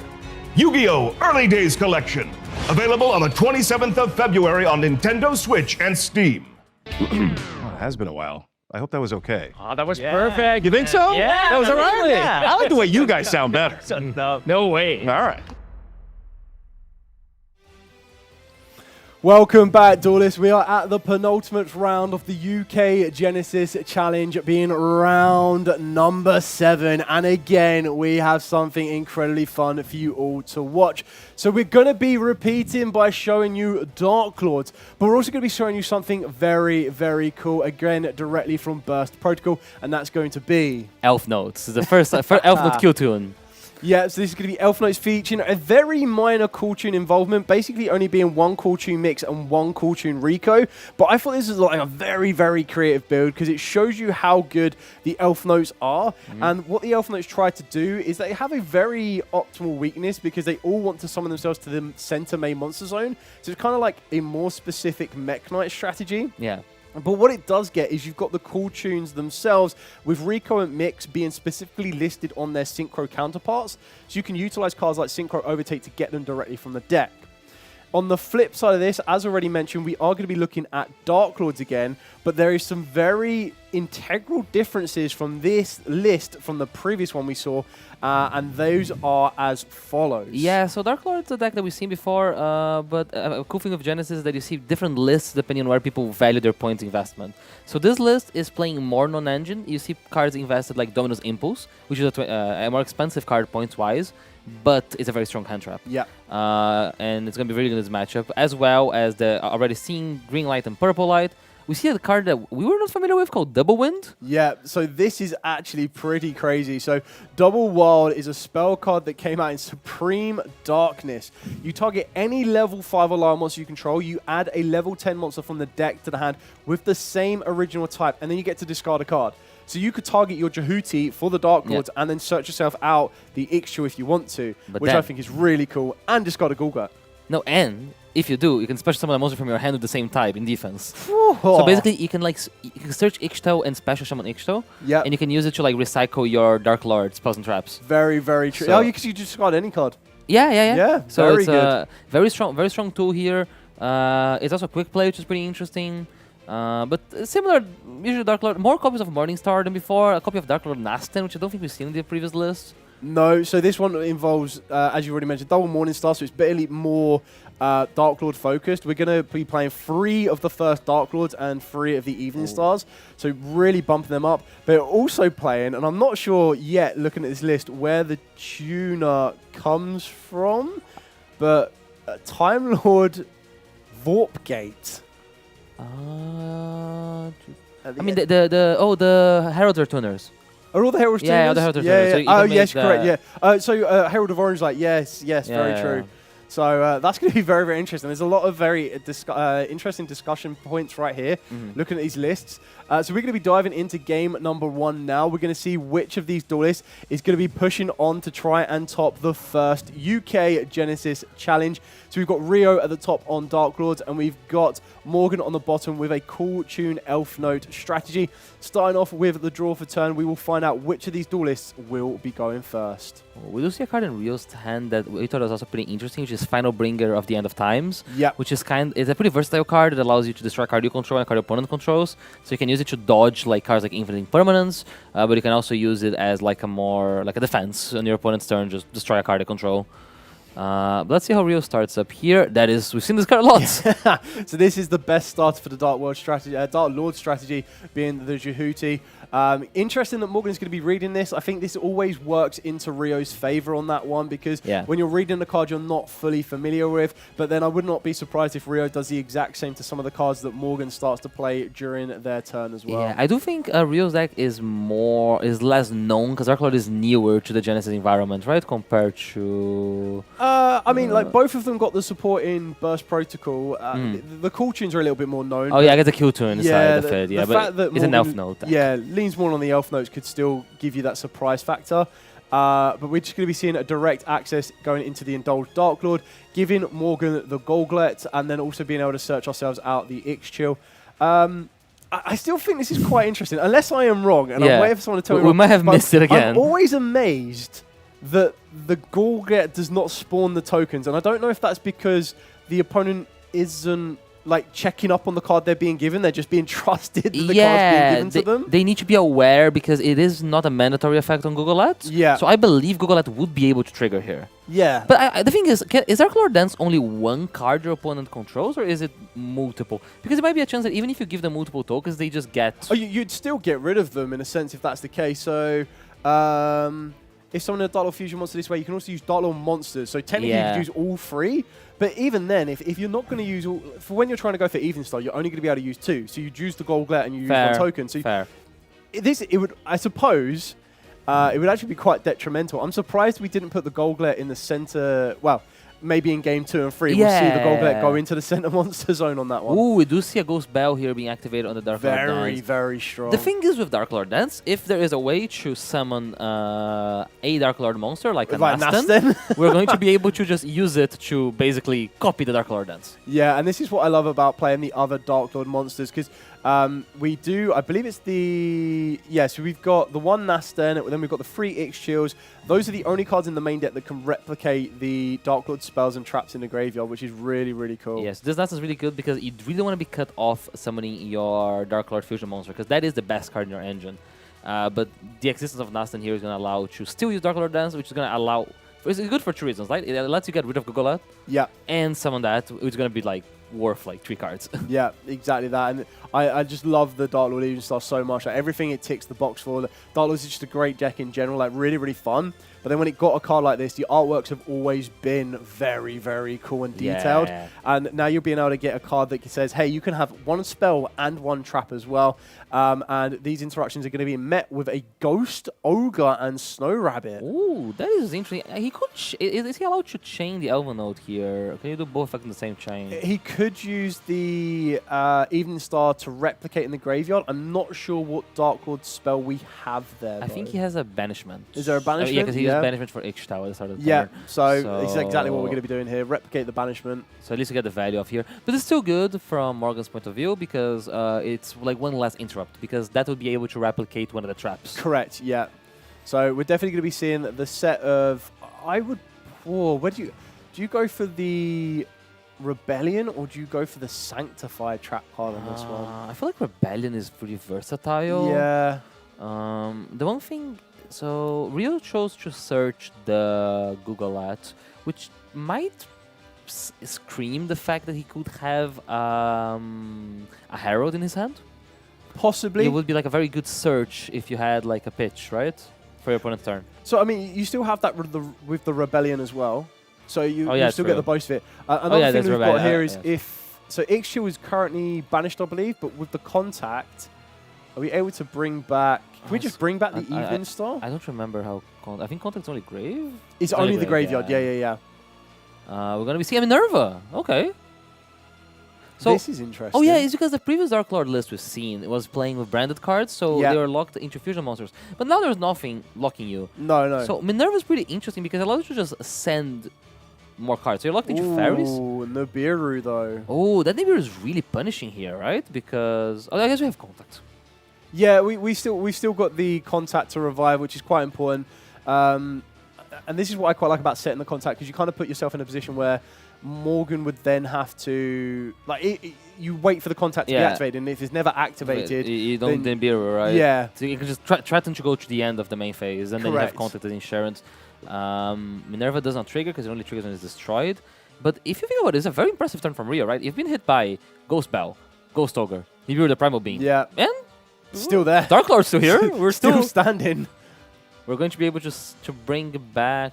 so you can bring back the Evening Star. Yeah. Which I feel it's the best one to do because it has that targeted protection on itself as well. Yeah, and the H-Star is banished, right? So, it also has 3000 defense. Yeah. So that's pretty relevant because it does not allow the Nibiru to destroy it. Correct. By just forcing it to the battle phase. I mean, I think even the Nibiru token's still pretty strong, no? So you got Mastem plus Minerva. Not like our last Nibiru token. Yeah, but it's still like 5,000, 3,000 or something like that, right? I don't know how much defense it has. And we do not know about a final bringer of the end of times that can even use the Nibiru token as fodder. So as like a way to transform that card into interrupt. So Morgan's used currently 3 cards. We've got 2 cards left in Morgan's hand, plus the 1 card for being drawn for turn. We've got the ability to utilize Rebellion twice, which could be quite useful here. Sending a Gauntlet and then being also searching off of the back of the Gauntlet can be very, very important. I would say true 3 hand traps. I think you take this every day, right? Yeah. If you're Rio. Suppose the question now comes down for this on Rio is how well. If there's any non-engine engine in Morgan's hand right now, he really does need an Elf Note. Yeah. To really start to tick everything across. The center monster zone is free. Yep. Oh, Kaiju in straight away. That changed it a little bit. Yeah, but it running so low on cards now, right? There's only 2 cards left for Morgan here. Yes, there's only 2 cards left, but if any of those is a starter in Medius the Pure being one of the best starters for the Elf Notes, because this will give the ability to get directly the Power Patron from the deck. That's going to be your level 1 tuner that can adapt its level. And then when you leave the field, so you use it as synchro material, it gets you to search out, special summon an Elf Note directly from the deck as well, which is really good. Yeah, so here's interesting because we do know he has there's 2 interrupts that we know. There's the Dark Lord Rebellion and there is a Final Bringer of the End of Times. So we know, yes. Morgan that we know, yeah, we know. I guess he doesn't know the Dark Lord Rebellion. Yeah. So we're going to be pitching the Google at... does Rebellion target? Rebellion doesn't target, no. So I think it's quite important to get rid of the Patron, though, because during the main phase you get a quick vet, target a monster in your center main monster zone, which at that point there wasn't one. Yeah. Increase the level by 3, but then immediately after the threat result you get to Synchro Summon. If it's sent to the grade as synchro material specifically, it adds the Elf Note. Okay. So making sure that that doesn't happen means that the Elf Note doesn't really go anywhere. Yeah, and we get to use the Google Art to get a banishment back. Correct. So next turn we can go back into our usual Dark Lord behavior. Yeah. So that's 1 card left in Morgan's hand. Ooh, that is an Elf Note. That's the Tania. So this is the Elf Note that lets you place I believe it's the spell card directly up on the field. Yeah, but that is going to be met by... Because they're not quick effects. So on summon, we're going to be sacking the Gamma CO to use Final Bringer of End of Times to get rid of the Tinia. Yep. And now we have a Magus the Pure and a Nibiru, but I don't believe either of them... I think there's nothing left for Morgan to play here. Yeah. Typhon would be okay here because it did summon from the extra twice with Minerva and that, but I don't think there's a Typhon. No, there's no Typhon. There's 15 synchros. And it goes back to Rio. So now, can we play from this 1 banishment? I feel there's a lot to do here because I feel the banishment can get you access to your Dark Lord Dance again. Yeah. Your Dark Lord Dance can then be used to banish 2, get you into an Evening Star. Evening Star gets sanctified. Yeah. And we get you a second banishment. We have a trap in deck, right? So we can do the whole thing. And Morgan might just see the writing on the wall here really soon. Yeah, I think this was an example of quite a lot of non-engine that it did help mitigate Rio's infield, but also didn't really enhance Morgan's push on this one either. Yeah, but I mean, it's just like the not a lot of decks would have done a consistent end board and follow-up through 3 hand traps. Yes, very true. This is one of the things of Dark Lord. It's so hard to interrupt. You'd think that Bell and Dark Lord Dance is like the stroke point. Yeah. But the fact you can recycle it with a different Dark Lord effect and then do it again basically means like, sure, you can do that. Never ending. I'll get another one. So we're going to be able to set to one being the Sanctified, one being the Second Contact. Now remember, we can't activate the Second Contact on the field, but we can replicate the effect using the Dark Lord. And it looks like we're going to be replicating Dance, so I feel that Rio is going to go for the final push on this one, being the first of the Dark Lord. Oh, there is a Morningstar. Yeah. So I think one of the Morningstars was one of the discards for Naston. Correct. So that allows you to summon the first Dark Lord here and just deal with the whole field. Yeah, I believe we destroy both the monsters, and that's going to be putting your first Dark Lord on 5,000 and the Even Star on 4,000. Cool. Fist bump there, moving into game number 2 very, very quickly. Yeah, very well played by Rio. Like, ordering there was important. Yeah. The complicated turn. Made the Minerva, which kind of threatened the Nibiru, which allowed the Contact to bring a monster back. Even through like 3 non-engine and a Kaiju. Yeah, very, very well navigated there. I feel that Morgan probably would have wanted to... I mean, would you have traded anything? I think having Medius Appeal was probably like the best normal summon you could have possibly asked for. Yeah. The only thing that could have been a little bit different is rather than having Tania, you have the Lucina. But then if you have the Lucina, it's still going to get interacted with instantly as well. Yeah, it's asking for a lot. If anything, is that the actual non-engine, other than the Bell, was not particularly impactful. Like, Ghost Ogre traded with half a card. Because it could have just come straight back. Because the guy still came back and still triggered. The Nibiru was actually not that relevant when you think about it. Because it dealt with, like, a Naston. Yeah. And then the Kaiju dealt with a Morningstar, or like a Kaiju, a Dark Lord on the field, Yeah, right? yeah. So basically what happens is kept trading 1-for-1 against a deck that's generating so much advantage by using its card twice. Yeah. But this deck looks really scary when it gets to go first. Yeah, I think when this gets to go first and there's no way of locking down that center main monster zone, the only thing that you probably fear a little bit coming into the Dark Lord strategy, and whether they play it or not is a big difference, is whether there's a Nibiru, but there isn't. There is 2 Kaiju-esque monsters, one in the form of Dogoran, the Mad Flame Kaiju, and one of them in the form of Santa Claus. Yeah. Both of those can then enter into the center main monster zone, but once the Elf Knights have already established their field, it's kind of a little bit more difficult to kind of get the most out of them. A card like Ultimate Slayer that Rio does side is pretty good here because he plays the Ultimate Slayer with the Enigmaster Packbit. Yes. So that basically makes this layer 2-for-1 on one of the Synchro monsters that's part of the Q2 and end board. So is this could the Ultimate Slayer be why we play the Time Lord on this one? I haven't found a grave effect on this card. I think we just play it because it's a Synchro monster we may summon and you can send it first layer. I just find it interesting to be playing 3 copies of it, but maybe we get to ask in the player interview afterwards if he's able to clinch this one. A very interesting thing, interesting is the way of putting it, that we have in Morgan's deck is non-fusion area. I'm trying to think what you would naturally... You got Gravity Collapse as well. Yeah, Gravity Collapse is a staple of this deck. Like, it is like a very, very strong trap. But non-fusion area... That's very, very interesting. I think it's probably for Dracoteo. Yeah. But we've seen Dark Lord does that, like, need to fuse. Well, yeah, I think... I mean, you still have Rebellion. You would have to kind of follow through. Rebellion and the Final Bringer as well would be the direct trades for those. Oh yeah, Final Bringer is a pretty versatile card, being able to out it, right? Yeah.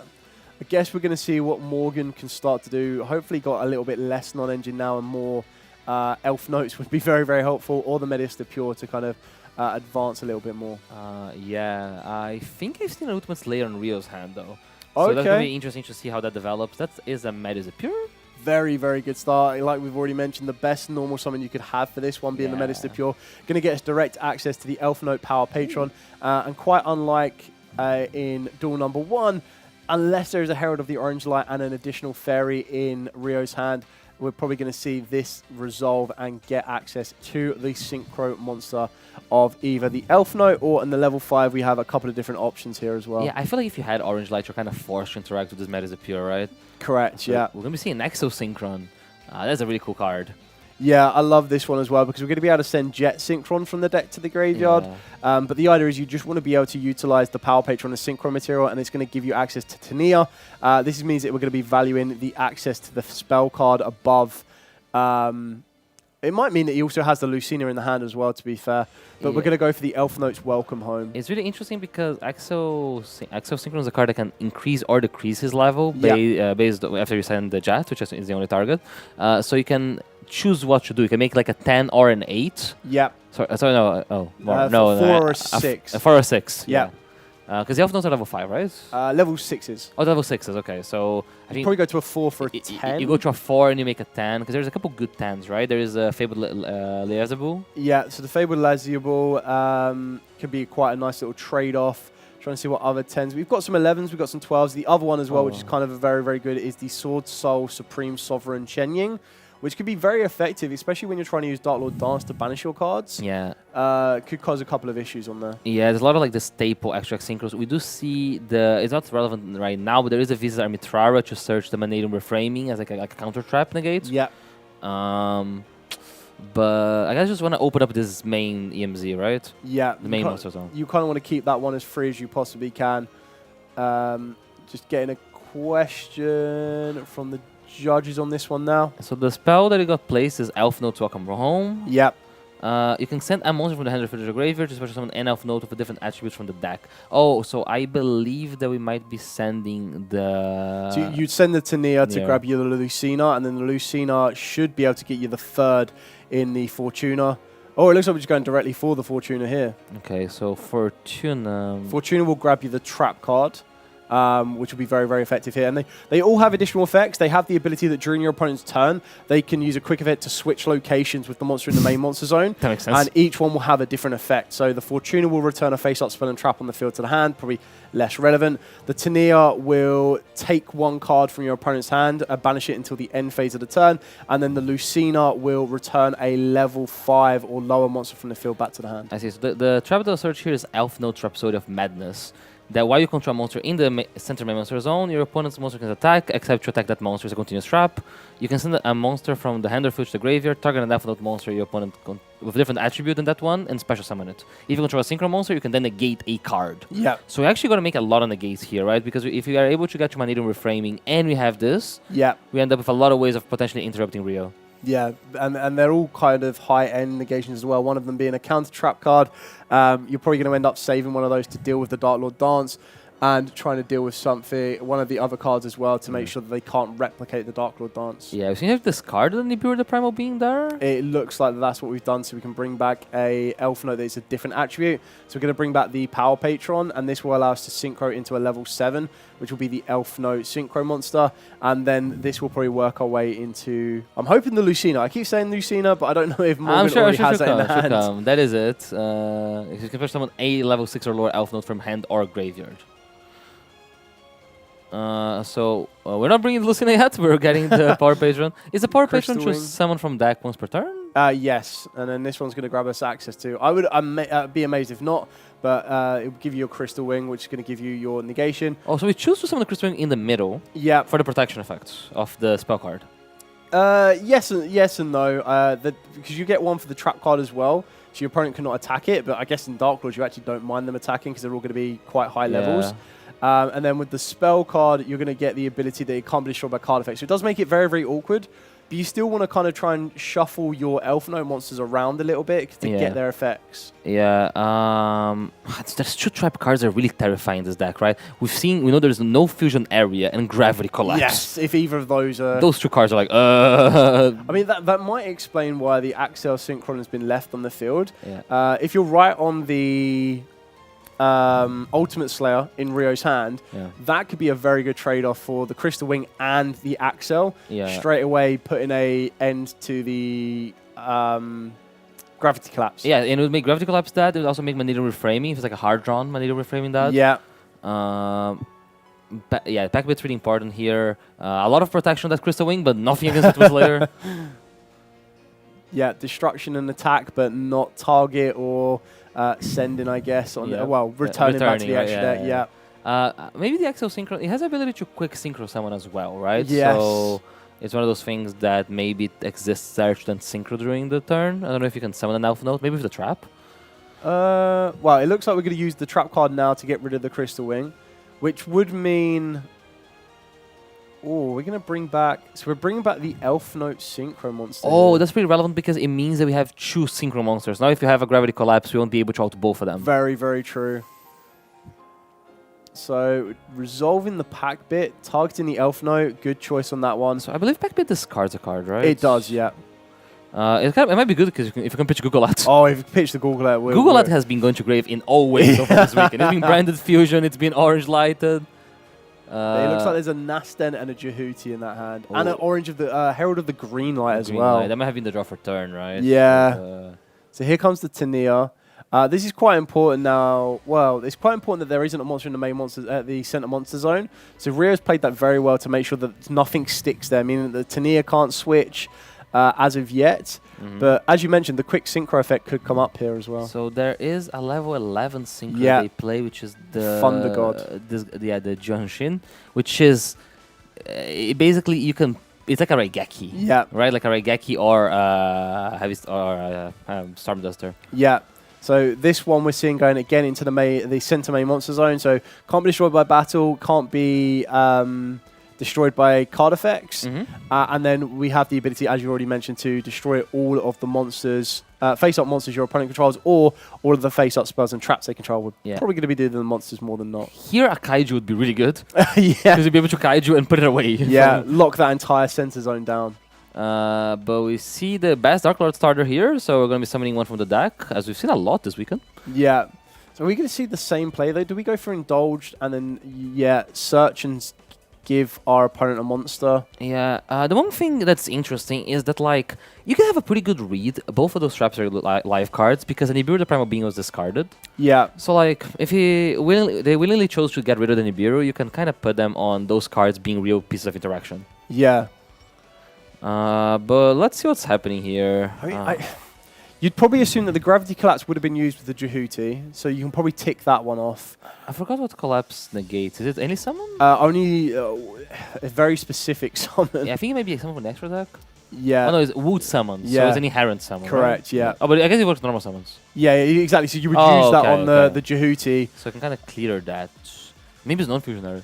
Yeah, well, if we see that on the Chain to the Dark Lord Dance, that's going to be very, very impressive. Because one of the ways that this deck plays around is like, okay, you negate the Dark Lord Dance, I got you replicate Dark Lord Dance. Yeah. You can replicate if you can't fuse. So we've been able to get the Ix-Shield. Ix-Shield is going to discard the Gauntlet. We're going to allow our opponent to cut, and we're going to draw 2 new cards. This is then going to also fuel that Herald of the Forbidden Droplet and a Book of Eclipse. Yeah, so Forbidden Droplet is pretty good here, right? Because it's a way of interacting with the synchro, because it doesn't target. Yeah, very true.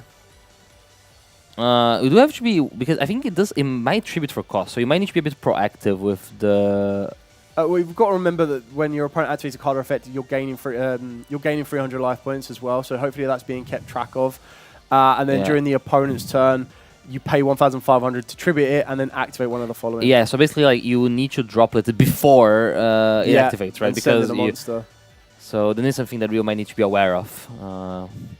But we'll see if he can push through. I don't know how much can Dark Lords do in case he can't fuse. Because so much goes about the fusions, right? It's not so much the fusion, it's just getting a monster on the field that is going to have the ability to replicate, and they're all reserved for the bigger Dark Lords, like the Ix-Shields, the Nastens, the Evening Stars as well. Yeah, so we see the Minerva being summoned here again. There's something that's different between the 2 Dark Lord lists we've seen this weekend.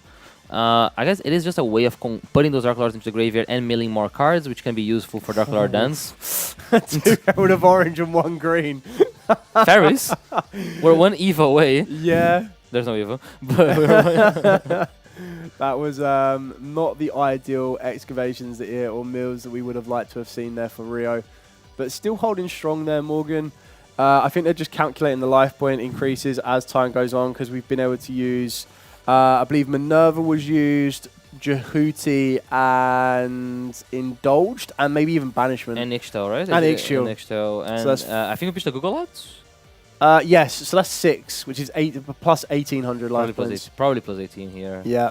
Those cards are always hard to keep track. It's like the live twin. Yes. That every time someone gets plus 100 mana, or the Masquerade. Yeah, very important too, though, because the last thing we want to be thinking is Rio calculating for 8,000 damage when he needs to do a lot more to push for the duel.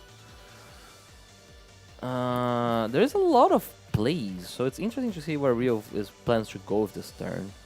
Yeah, I mean, we've got the Golglet, we've got the Ixchil, we've got the Nasten. So we've got the level 6 or higher monsters in the graveyard that Rio needs for dance. Yeah. Oh, see a Book of Clips. Book of Clips is interesting because this means we won't be able to fuse that Google right? Yes, we won't. Yes, correct, you won't, because you obviously can't identify that it's the Golglet on your opponent's side of the field.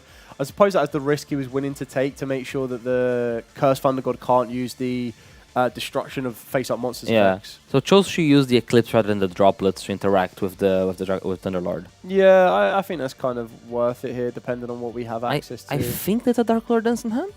Yes, it's a Dark Lord Dance in hand. Are we going to see it? If we see it, I'm going to be very, very impressed. I think it is. I think it is. Yeah, yeah, there's a non-fusion area. Ooh. That is a card. That is very, very powerful. I'm trying to feel... So at this exact moment in time, there's 24 minutes on the clock. And the reason that I bring this up is if you're Rio, you have to calculate how long it will take you. You've got Contact, so you can bring back Ixchil. You could then use Contact to replicate and bring back Nasten, but without access to to punishment, there's nothing you could do, really. Yeah, I feel this looks like one of those game states they might be better, because there's so much follow-up from the Elf Node side. Yeah. Because they're going to get the draw of Eclipse if the monster is going to get flipped, and you have the continuous spell, and you have the continuous trap. Yeah, so I mean, I'm just trying to think. So you'd go Contact, Ixchil, or Nasten. Nasten, replicate Banishment. You'd have to deliberately go out of your way to go and grab you the Rebellion. And then you have to use the Rebellion, send in the Nasten you've brought back. Yeah, but that's already next turn, right? Like, yeah, I mean, you have to. Yeah. This is all next turn. I feel like the road of next turn is a road we're not winning this game. We'll need to find a way of triggering it now, but I don't see how you do that. Because I don't you don't have a way of getting to the trap and activating it. Yeah. And fusing after. Yeah. You need all those things to kind of... Plus, you're also going to give Morgan drawing 2 cards as well. Yeah, and the other node spell's already activated. Actually, I'll take that back, because as soon as those monsters flip face up, technically, you've got the ability to replicate the Dark Lord Dance in the graveyard using the Golglet that Morgan has on the field. Okay, that is true, because there is going to be a Golglet. I don't know how much. I don't know enough about the Elven Node's follow-up. Rio is choosing to play on. I'm sure that's considered the possibility of doing A or B, and chose to stick to his guns. I mean, it definitely looks like we've already used the Ixchil and the Nasten. Yeah. So the only way you could have done that a little bit differently, which might have been probably a little bit better, is you go Nasten, pay 1,000 life points to bring back the Ixchil. And then end phase, resolve the Eclipse, flipping up the Golglet and the Cursed Thunder God. Yeah, but there's a big problem.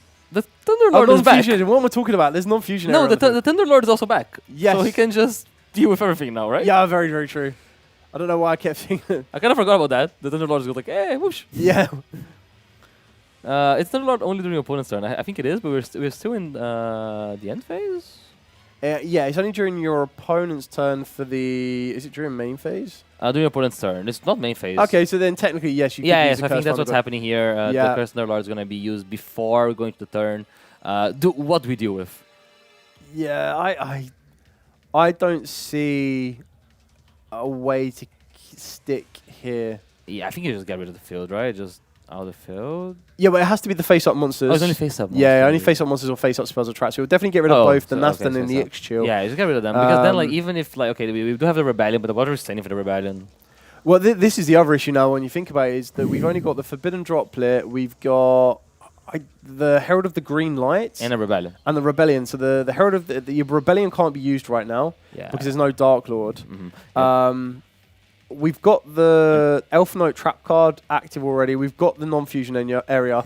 I would not be surprised if that other set card to Morgan's closest to the deck is the non-fusion area. I think it might be a second non-fusion area, right? Because it's definitely not a gravity collapse, and it's probably not a Mandated reframing. I think we might see Cool Tune Rico is going to be utilized here to grab Cool Tune Mix.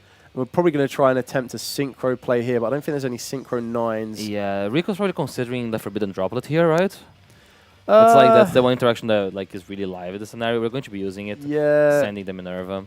But now, I don't know. You just don't really have any... I think at this moment in time, I don't see any benefit of sticking in with 20 minutes to go. Yeah. There's a Google ad that's going to trigger... You're going to get a live Herald of Green Light? Because the Google Art's gonna be sent and you're gonna search a fairy, but I feel there is simply too much. Yeah, I don't think there's anything that the Herald of the Green Light can really do. Herald of the Orange Light, different story. But there's no even zones for activate a spell right now. No. And Green Light's only, I think, is only spell activation. It's not spell effects. I believe so. So you wouldn't be able to use it on the Q2 the continuous spell. We still have the Metis the Pure in the graveyard as well. Oh yeah, yeah. Now there's a Ab in the Morning Star. Yeah, this feels like we're going to game 3. I mean, we've got the Morning Star, we've got the Rebellion, so the Rebellion can get live there. Oh, true. You don't have to control Dark Lord, right? You just have to send a Dark Lord. I know it's not ideal, but again, even looking on Morgan's side, if that other set card is a second non-fusion area, I would be half tempted to flip it up now, just to show. Because if Rio is trying so hard to out the first non-fusion area, hey, yeah, I've got a second one. You're trying hard to out the first one. That's fine, but can you out the second one? If not, let's go to game 3. Yeah, but we'll see here. They need to keep the pace up of play, because we still can trigger the Power Patron this turn when it's synchro with it, right? I think Rio is considering. He is just showing there the Rebellion. Yeah. To get rid of the Power Patron. But will we have enough? Because Rio doesn't really have a play either, right? No, we've still got the Elf Notes that are going to allow to get direct access to Lucina. You've got Tania. We might finally get Lucina. Might see a Lucina. No, is Lucina the one we're missing? No. Yeah, there it goes. Lucina's right, we right got there. So that's going to allow Morgan to grab another one. Yeah, okay. Now the writings on the wall. There's a non-fusion area. Yeah, for the people. Yeah. That doesn't surprise you there. Like, you can already check cards off. Like, you kind of have like a mental checklist, and you go, right, okay, cool. They haven't stopped my normal summon. No Gravity Collapse. Oh, okay, they flipped a non-fusion area, but then there's been a card that's been sat there the entire turn. It could be a second one. It feels so bad because I feel like against this deck, you have kind of this Gravity Collapse check, right? Or like, okay, do I have a turn? I have a turn, but at what cost? I can't fuse into my turn. I can't go further. This is going to be quite interesting now. So, again, we'll be able to see Rio go first. Looking at the side deck, there's Twin Twisters and Mystical Space Typhoons. Both could be relatively useful to deal with a continuous trap and spell. But do you just go... I mean, the first duel, you saw a lot of non-engine interactions. You saw a lot of the Ghost Ogres, the Ghost Bells, and the Birus. And that kind of stumped Morgan a little bit more. So, is it more worthwhile... Do you stick your deck the way it was going first and just power through, try and present the field you can do? Yeah. Or do you try and have some contingencies of the Twin Twisters and the Mystical Space Typhoons? I think Twin Twister is definitely bad because it's like as a -1 as an interrupt in a deck that already needs to discard a lot between like Ixtal and the Heralds. As a going first card. Yeah, 100%. And Mystical Space Typhoon could be maybe better than Final Bringer End of Times, but I think Final Bringer is more versatile. Yeah. Being able to interact with the kill tunes and the Power Patron. So I would be surprised. I think the main deck looks pretty good to go first. Green Light seems really good going first anyway. It's also another fairy to few Orange Light, so it just raises your count. Orange Light can be used defensively. You haven't seen it yet, but it can be used as a way of negating that Nibiru the Primal Being or negating a way that would your Ghost Bell and your Dance. Yeah, correct. From Morgan's side, I don't know what's really good into Dark Lord here. I mean, you probably your Dark Holes will be coming back in. Dark Hole's really good, yeah. So you'd be able to put those one back in. The Fearalized Liberation is quite funny because if you control Medius, you get to add to the hand or special on the Power Patron. Okay. So it's just another way of getting direct access to that if they try and always cut that off. Yeah. Cosmic Cyclones could be semi-useful because if you banish the Dark Lord traps and spells, they can't be recycled. Yeah, so it can be like a 2-for-1, right? Like on one of the traps. Twin Twister is okay. I just feel in a deck that's playing a lot of hand traps, you're less incentivized to use cards like Twin Twister. Because you're going, you see like first turn what happened, they just ran out of cards. I feel like Kaijus might need to come out. They're not amazing this matchup because they kind of just trade 1-for-1. It's only if they can't end on multiple Dark Lords that can replicate. If they only end on one, then you trade that off straight away. So starting with Jehuti, and it looked like, and I'm hoping we're going to see this, the double wild is in Rio's hand as well. There is also the Sanctified and the Final Bringer. Yeah, there is a double wild. So double wild is pretty interesting here, right? Because it guarantees us like another way of getting into Dark Lord stuff. Yeah, it also guarantees that if there is an interaction on the Jehuti, you can kind of still utilize it as well as the quick play. Really makes it important. So you've seen this happen. We do the same play. We got our Google Ads into Morgan's side of the field. And now, how do we go from here? Well, the X-Chill is really good. The X-Chill is actually quite useful here because you could use the X-Chill to discard the Sanctified, draw 2 cards, and then try and draw into some of either your non-engine protections of the Herald of the Orange Light and the Herald of the Green Light, or you can start to draw into maybe some of the side pieces you've put in. Ooh, we're going to see the card you mentioned. Yeah, the Wild, being able to utilize that one, the double Wild. This is really cool, though. I like this. I thought this is a very, very clever kind of play. So you activate this, targeting a level 5 or lower, which will be the Jehuti in this example, or maybe the Indulged. You can grab your Ix-Chill. You then discard one, being the... I think it's a second copy of Double Wild or something. But are we using the Ix-Chill effect? I think now we're using Ix-Chill. But I don't know if they discarded. Did we discard off the Double Wild? Oh, you can discard. Okay. Oh, wow, it's optional. So like you can discard to special summon. So basically, just use it as a search. That's crazy. So it's cool because it has this flexibility, right? Yeah. And now we use the Google Crown. Trigger Forbidden Crown, which is really strong as an intro. Really good against Magistus Power Patron, right? No, Magistus, the Power Patron. Yeah, because then you can lock that down. It can't be used as synchro material. Could be quite useful. Going for the banishment here. I mean, I like the fact that Sanctified's on the field, but I've always been quite a fan of getting the Dark Lord trap cards to the graveyard because that's where you can kind of maintain your resource. We could have discarded this. We could have discarded the Sanctified. There's a bell again. Instant bell. Do we have our way? We have a contact though. Yeah. So we do get your contact for Ishtal and use that to get your dance. Yeah. And that is a really cool interaction with the Dark Lord cards. It's so hard to stop Dark Lord dance when you don't get non-fusion areas. Yeah, I think the only other thing that we do have here as an option is that usually, like we saw in Duel number 1, you hold the contact for after a Nibiru, whereas Rio hasn't been able to do that. So maybe Morgan's learnt to kind of hold the Nibiru back a little bit and wait for the contact where possible. That makes sense. There's an interesting thing here. So I think he might want to use Minerva before... Oh, he's using Banishment. No dance. Ooh, okay. So we're going to add... Oh, he's just adding dance. So I guess same thing. Okay, so we want to activate Dance again. So that makes sense. So he chose to not make Minerva here before... Oh, can you activate Dance again? Is it not because Ghost Bell negates the activation. Oh, Bell negates activation. Yeah, Ghost Bell's that really weird ghost, the Ghost Sister. You can only activate, So he negates activation, so you're able to... interestingly here, decides to do this before making the Minerva because you really don't want to mill the other trap card because then you wouldn't be able to resolve the effect of a fusion monster. True. Yeah. So this way you get to set like a spell for follow-up because I think we used both from hand this turn already. Yeah. And now you get to do the Minerva with both your level 4s. Yeah, I think this could be quite important as well because the Jehuti does have a very good graveyard effect. So we already know about the Golgolette and how good that can be. But the Jehuti also has a very good grave effect that if you draw a Dark Fairy Fusion, which we do right now with Dark Lord at Evening Store, you can banish it from the graveyard to target any Dark Lord card or a Forbidden Quick Play. Ooh. So one Dark Lord card that is currently banished is the Golgolette. So if you want that additional discard fodder or discard resource, you can actually do that quite because easily. then you can use the Golgolette to get back the to get a discard when you use banish the trap card. Yeah. So ooh, we're set not 5. Set 5. That's threatening. I mean, very, very. So 5 cards. We're start going with the Kaiju. Kaiju. So one of the replications is gone, but we still have one. Yeah, I still agree. I agree with your assessment on that one as well. Like one Kaiju is great if there's only one replicant on the field, but having 2 could be very, very makes the Kaiju less effective. So this might be a very good final bringer at the end of times, right? There's a -1 on this. This Final Bringer or Rebellion. Just get rid of one of the guys in the field. Yeah, so that's a good trade-off there. The Midius can still special summon itself back from the grave, so that's something that needs to be aware of, and that's what Morgan's declaring now. So Rio's kind of contemplating what action he has here now. How does the Midius special summon himself back? So the Midius needs to return, I believe it's a monster that is either face up on the field or a monster from the hand back to the deck. Okay, so you do it, but like again, running out of cards, right? Like we've seen a Kaiju, we've seen a hand trap, we've seen a discard. So I think that leaves Morgan with 2 cards in hand after all of this.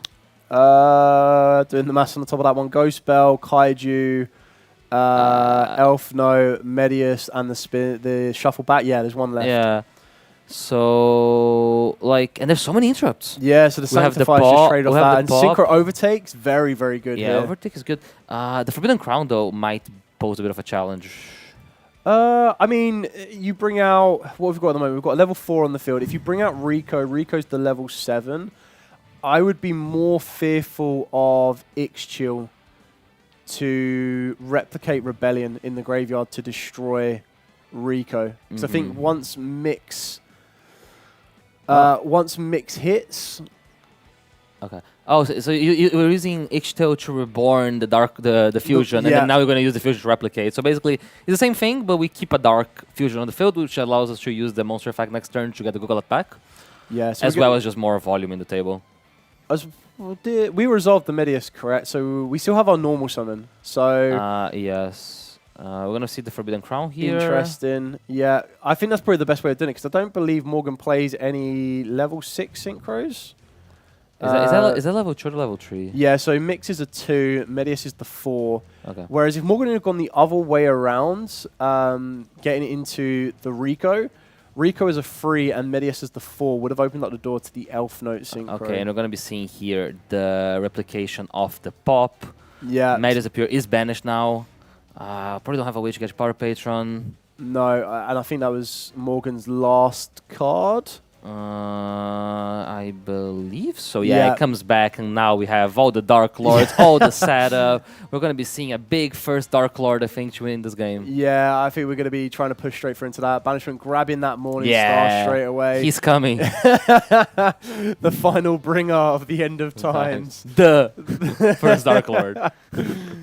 Very, very good here. So we're going to replicate the dance. The writing's on the wall here. Going for the Morning Star just to get rid of that Mix, just to guarantee that it's cleared off the field. In the center monster zone, just to establish. And then that should be more than enough. Very well piloted by both duelists there. Rio did very, very well. Made sure he had 2 Dark Lords left on the field. Made sure he also had Dark Lords left on the field, which might explain why we didn't go into Minerva to make sure that we had the additional send fodder. Oh yeah, in case you got Kaiju, right? Correct, yeah. Could have gone for the greedy play, because you can like, I can make Minerva. Maybe if I hit like Forbidden Droplet, I'm able to add it back with the effect of the level 4. But I just need my interrupts. Because you really don't want to get stuck with the trap card, right? Because otherwise you can't replicate it either. Yeah, exactly that. So that was very well done there. Unfortunately for Marvin, did do very very well. Morgan, sorry, did do very very well for that one. I really like the double wild. I think that's a really cool choice in this deck. Really cool. Like a lot of the synergy is really cool. I really like the Nastan. I feel like the Dark Lord engine is really strong. Just having more cards that synergize with Ixchel. Yeah. Because you kind of need to get the ball rolling, right? Yeah, definitely. We didn't get to see, but there's a Mutiny in the Sky.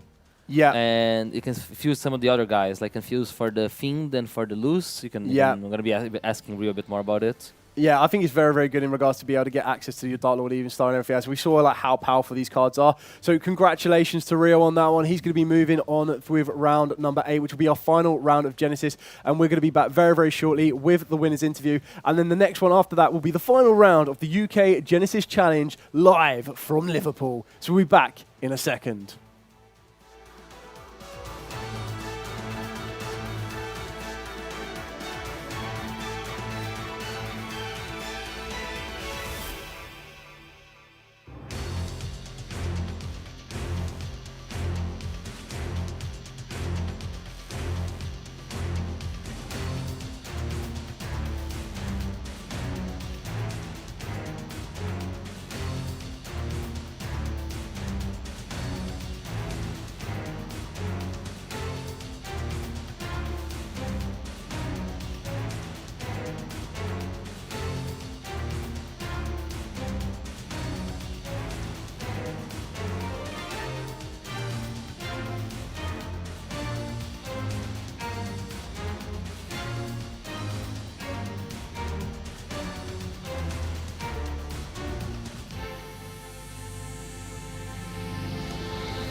Welcome back, duelists. We are here with Rio, our round 7 Genesis winner with Dark Lords.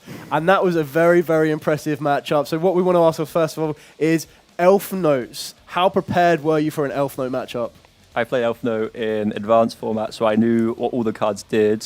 I was not expecting as much as it in Genesis as I have seen today. But fortunately, I know what the cards do, and Dark Lord just has a nice matchup into it, especially with a searchable crown to lock down the main monster zone in the middle.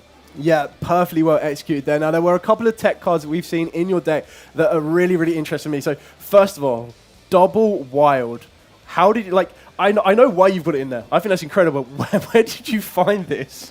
At the Proto YCS in Dortmund, I played against a guy around 5, and he was on Dark Lord, and he was playing it with a Radiant Typhoon engine. Wow. And he was using it to dodge around things like Imperm, so if his card gets Imperm, he still add Ixchel, and it's just another 2 copies of Ixchel as long as you see one of your normals. And even then, you can normal a Herald and target a Herald and still add Ixchel. Very, very well done. Secondly, on this one, we're going to look into the extra deck. Now, I'm making no promises on this one, but I will try my hardest. So, there's 3 copies of Time Lord Progenitor Warpgate.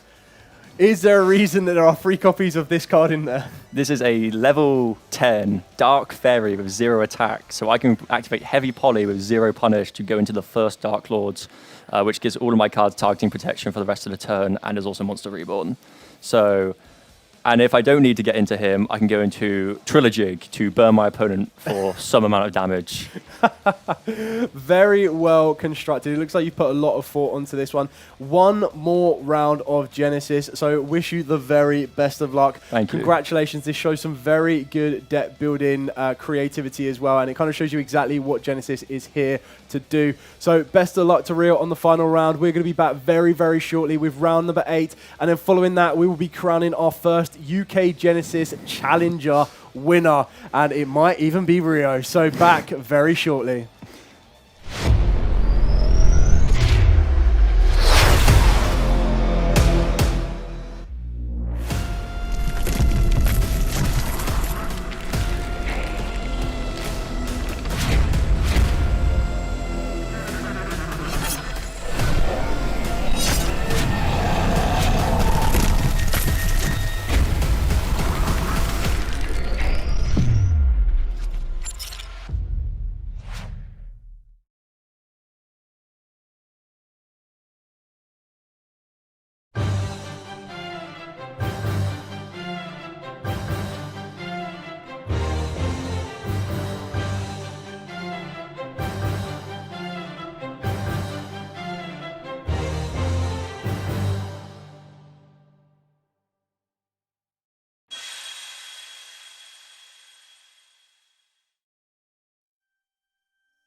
みんなちょっといい？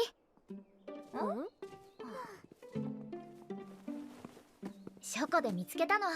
何これ？魔導書かな。年代物だね。何かすごい術が書かれているのかも。どこに書いてあるの？お、どれどれ。全然読めない。私も。どれどれ？オース？古代文字はまだ勉強中なんだ。エリアが読んでくれれば大丈夫。はいよ。ありがとう。なんて書いてあるんだ？広いところで試してみよっか。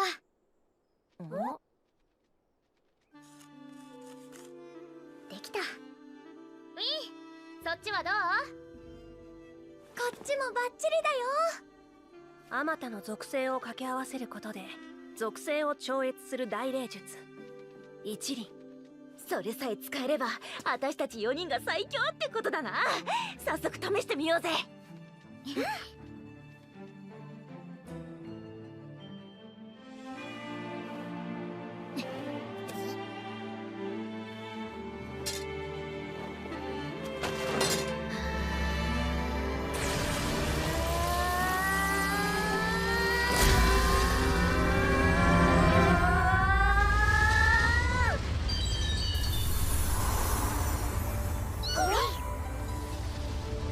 いい感じだよね。うん。よーし、一気に決めるぜ。ちょっとヒータ。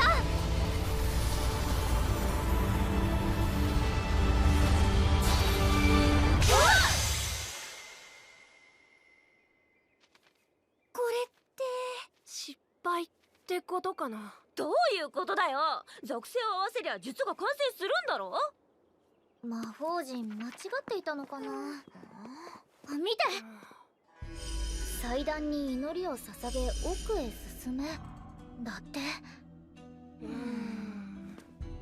え、この絵って何かな。もしかしてギガギガ。そうなの？お、ついてきてって言ってる。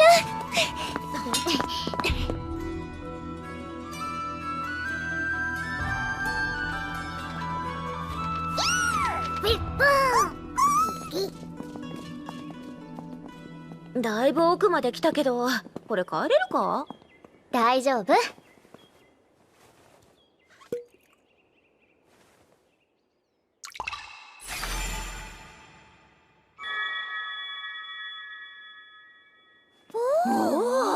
さすがはエリアにしても、こんなに薄気味悪いとなんか出そうだな。やめてよそういうの。アウス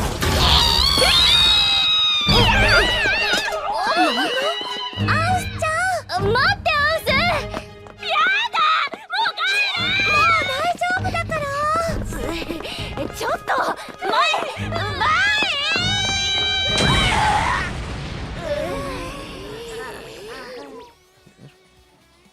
Welcome back, Duelists. We are here for the final round of our UK Genesis Challenge 2026 live from Liverpool. It has been 7 rounds of Swiss that the Duelists have been battling out, and now we're going to move into the final round 8 to crown our first Genesis Challenge champion. So, what are we looking at for this one? So, we have the table 1, the last round of the event, which is going to be Archmage against Radiant Typhoon. And not just a normal Radiant Typhoon matchup or lineup really either, because due to the most recent update in the points allocation, Chant has become a little bit harder to fit in with the 3 copies of Vision. So we're seeing some cards in here that will be utilized to kind of fill those voids and those gaps. Just to go over the entire structure that we've had right now, we are going to be able to show you the top 16 decks and then show you the top 8 decks as well. So it's been very, very interesting event today. As you've seen from the entire event all day, you've seen a lot of range of decks from Dark Lords to Monarchs, even starting off with the brand new Maze of Muertos Pumpkin King deck alongside Odeon as well. And we are working our way to this position in this moment of time. So hopefully we'll be able to get the graphics of the top 16 and the top 8 decks up for you shortly. But other than that, we're probably going to be working our way. There we go. Yeah. Perfect. So our top 8 decks currently stand as which, Gabriel? Yeah, so we have the Archmage and the Radiant Typhoon that we're featuring here. Those are 2 of our top 8 duelists on the standings around 7. We also have a Dark Lord, 2 Dark Lords, sorry. One of them is probably Rio that won our last round, another Dark Lord, a Magnet Warrior, a Q-Tune, a Branded, actual Branded. Yeah. And a second Radiant Typhoon. That is the top 8. For the top 16 decks at the end of round 7, we have a Monarch, which is Josh, that we've seen earlier on stream today. Yep. Another Magnet Warrior, another Q-Tune, another Branded variant, and 4 others. Yeah, so those 4 other decks could be consisted of quite a nice range, which is really, really kind of good to see. So we're looking at a very good range on those, with Spriggans also featuring, White Forest Elf Notes, Exo Sisters are currently up there as well. So for the the first kind of event like this, there's a lot to kind of see of what Genesis can be doing going further forward. But as already mentioned, we're going to be walking ourselves into the final round, being round number 8. We're going to be able to see Radiant Typhoon take on Archmages, and then afterwards we will bring you the Genesis winner, which can't be guaranteed by the end of this round because of the way some of the results are currently standing. There might be a little bit of a change, but we'll be able to come back with the overall winner afterwards as well. So don't go anywhere to see who is going to be crowned the first champion of the Genesis Challenge. And we're going to get started off between Alexis and Luke. And the winner of the dice roll looks like possibly Alexis. Yeah, so just for context, there's basically no players with an undefeated record. All of the players in the top tables are next one. So the winner of this game is one of the most likely to be the winner of the tournament based on tiebreakers, but it's not guaranteed. So we're going to see a special summon of Sven, I think that's the one, and Metaphysical Marner.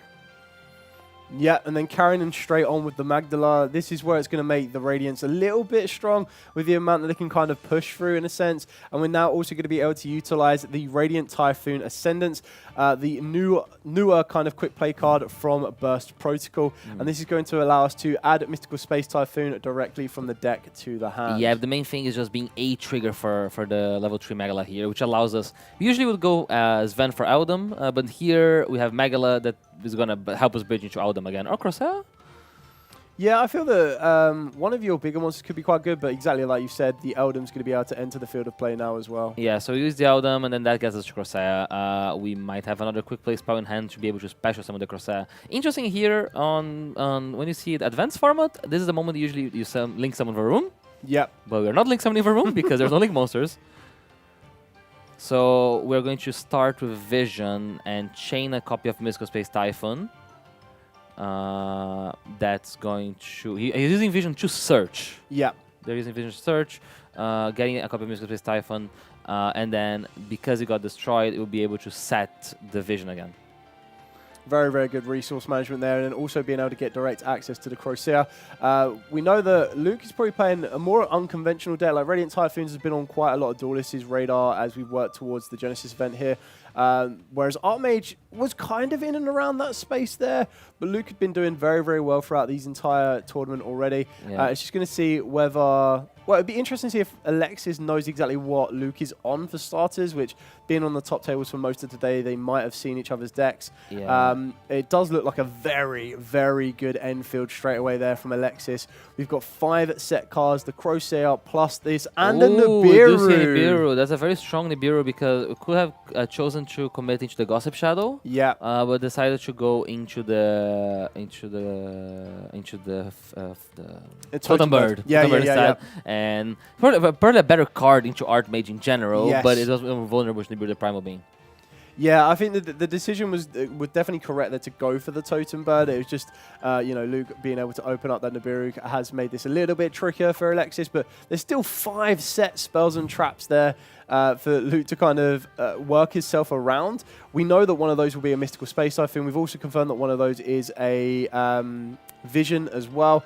Now it's all going to come down to what Luke could have to open up the Archmage Floods. Yeah, the Mandate is like the very strong card here, right? Yeah. Like Mandate, there's so many spell cards in the Archmage deck that get interrupted by Mystical Space Typhoon.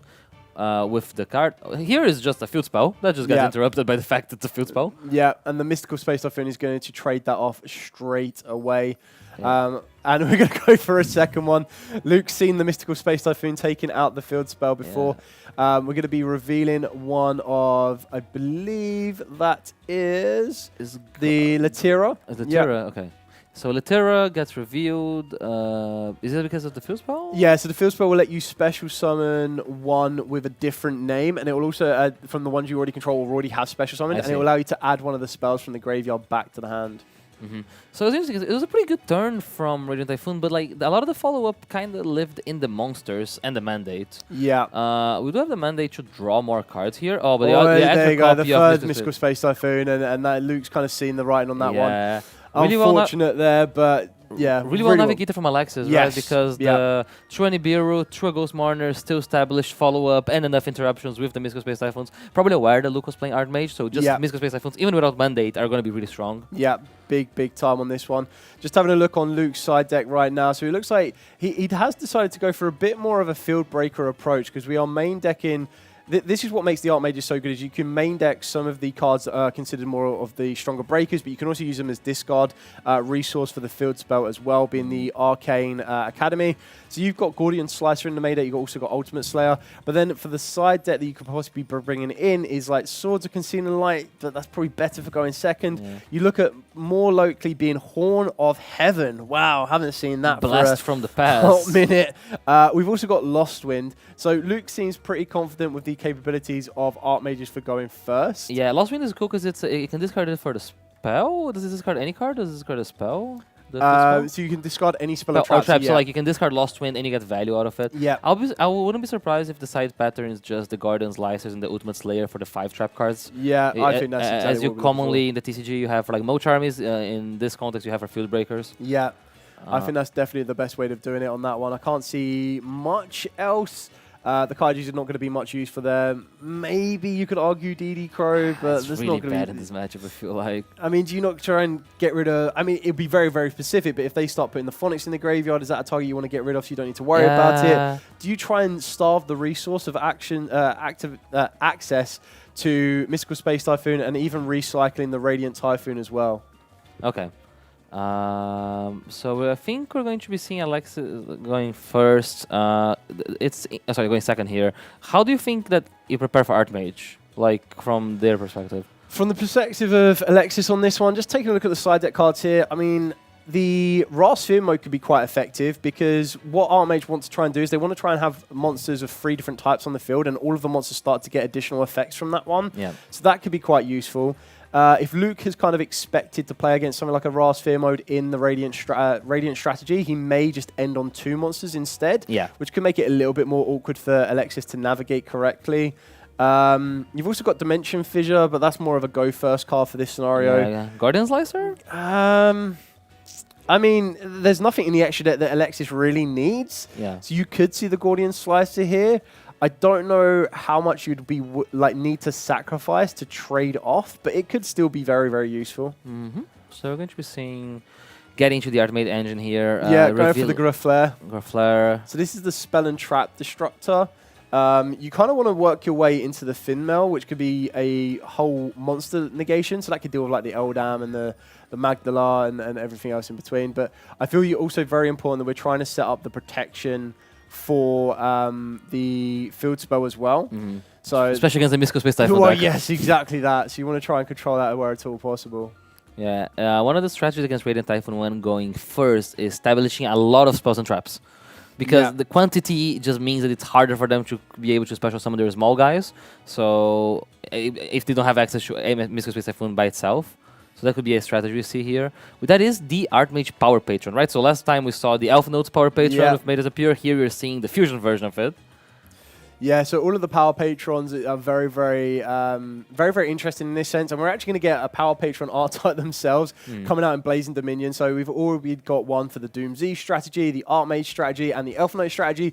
All decks that are actually really, really good in Genesis as well. And we've now been able to see the Fusion Monster, which is going to be technically the approach towards the Omni Negate in the form of the Archmage Dictaros. So this one does specifically require Medius the Pure, but it allows you to target a monster on the field, it changes battle position, and when your opponent activates a card or effect, if you have 3 or more different monster types on your field, so this is where we're going to start playing into that Ra Sphere mode, you get that quick effect to negate the activation and destroy it. So do you take that risk to make sure your Graflare has the Spell and Trap Destruction and your Dictaros has the negation, or do you try and control it a little bit more and play around a Ra Sphere mode? Yeah, I feel like if you're committing to Dictaros, you do want to have the negate, Correct, right? yeah. We do see the Trap Search, which is Archmage Pact Awakening. Yeah. So it allows you to special summon an Archmage monster or Medius Appear from your deck, and you can't negate the effects Fusion Summon for the rest of the turn. You can banish this card from the graveyard, target an item which you control, return the monster to the hand at extra attack, and destroy a card. Yeah. So this is where it's going to be quite important because we're now going to get every different Archmage monster we can. So we've been able to go all the way into the Finmail, utilizing the Awakening twice because you would reveal it in order to get into your Archmage.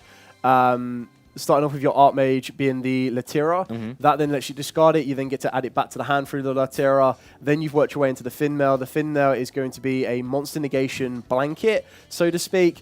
And then you've also got the disruption of the Latera that during your opponent's main phase, you special an Archmage monster from the hand or grave, and then return it from the field to the hand. So now we're making another fusion monster. Yeah, so we're going to be going into the brand new Archmage on this one. So this is the ability of being able to kind of get another disruption. So going into the Nono Finito. So this one's going to give you the ability that lets you, because you've got the Finmail in rotation and you've got access to it, it's going to give you the ability that during your opponent's turn, you quick effect to get to fusion summon into any fusion monster. And this is where you can start to use the Ilya Sylvia because you can utilize illusion monsters as well. Oh, that makes sense. So Ilya Sylvia, a way of summoning a pretty hard Omni negate in this format. Yeah, I can see why the High Sphere mode got a lot of value, right? Like this is one of the scary things with cards like High Sphere mode against a deck like RT is that you get to draw cards with vision. Starting off now with a Mystical Space Typhoon on the one set card that Luke currently has. Which is probably the trap, right? Like, sorry, Artemis pack. No? No, so the trap's currently sitting in the graveyard. Oh, so they searched it and they discard. Because actually what they want is the grave effect of pack. Correct, I see. So destroying a spell card there. Also enabling now for Radiant Typhoon things to happen. Yeah, so it looks like we're going to try and reveal the Phonics on this one. Yeah, revealing the Phonics, that's going to get a fairly sizable and strong monster into the field of play here. Yeah. And now we're going to use the Vision. Yeah, the Vision can be really scary here if you're Luke, right?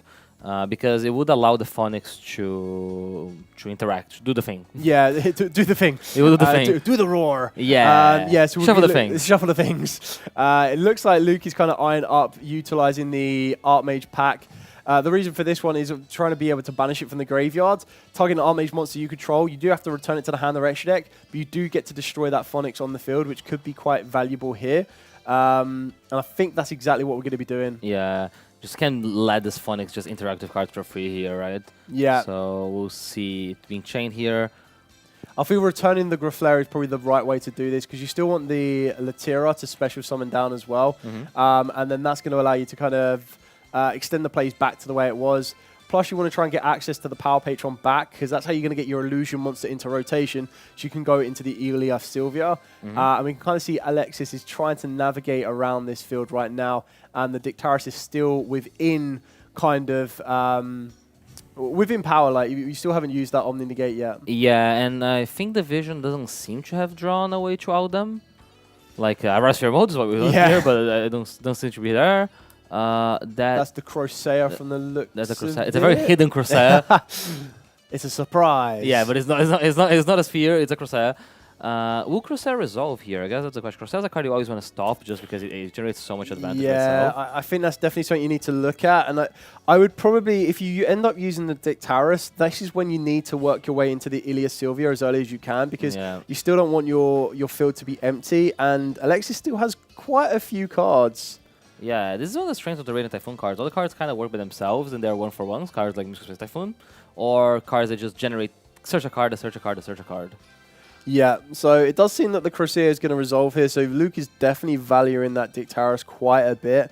And we're going to be able to see what Alexis is going to add with this Mystical Space Typhoon. What's the ideal kind of partner? Chant? Yeah, Chant makes sense. So we've got the Chant. We've also got two more as well. We've also got the additional benefit of the Mystical Space Typhoon to take out the protection for the current Archmage field spell, which is kind of what we're trying to work towards. I'm not sure how familiar Alexis will be with the Archmage strategy, but a DD Crow. Oh, there's a DD Crow on the Phonics. Yeah, the Phonics. Yeah, you do not want a card like that floating around. It does come up pretty well here as you use the ways to interact with the Phonics and then clear it from the graveyard. We're going to be seeing the Chant being activated here.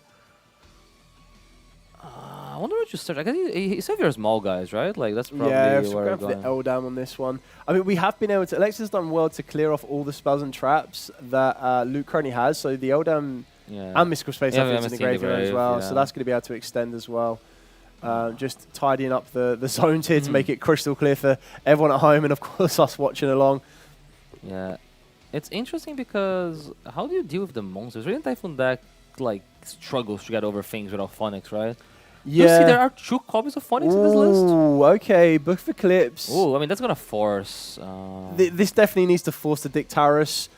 Because otherwise it just shuts off access to the Ilya Silva. It also shuts off the... Oh, do we not have the 3 different types on the field? Oh, maybe not. So this is a fairy? Yeah. Oh, maybe the other... No, I thought the other fusion was a spellcaster. Non-Finito's Illusion. Illusion, and then the... That was Latira. one Archmage on the field, right? That's a Latira. Or is it 3 other monsters? And the Latira's a spellcaster.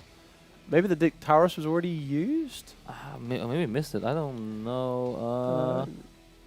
No, there's 3 monster types, yeah. Yeah. We could have considered not using it to try to get value out of the Book of Eclipse flipping, but I think that's really unlikely, so probably Dictaris was used, right? Yeah, quite possibly. I'm not too sure what was stopped. I'm surprised that we didn't get value out of the non-Finito. Yeah. She was the Illusion. The spellcaster would have been the Latira. Yeah, but I mean that is very good news for Alexis here because they basically get you pretty comfortable position. Yeah. Get access to mandate by just hard searching it as you gotta do in this world. Yeah. Oh, has a Magoda and has a trigger here. Ooh. Is there any response in Nibiru? Ooh. Oh, that's that why. makes sense. So that did Nibiru, and that makes a lot of sense because protects his board from his own Nibiru. The Primal Being. Yeah, and Alexis Scooter, very clever there. Very heads up play. Wow. Very heads up play. We thought we were missing something. We Yeah, were. we Just were. like how we thought we were. This is a very proactive Nibiru the Primal Being. We'll be going to a game 3. Definitely going to go through, which I love. I love the fact we want to see these duelists go toe-to-toe. We want to see both duelists work from this. So this is going to be quite interesting now because Alexis is going to be able to do what they did going in game number 1. Yeah. They are able to go first.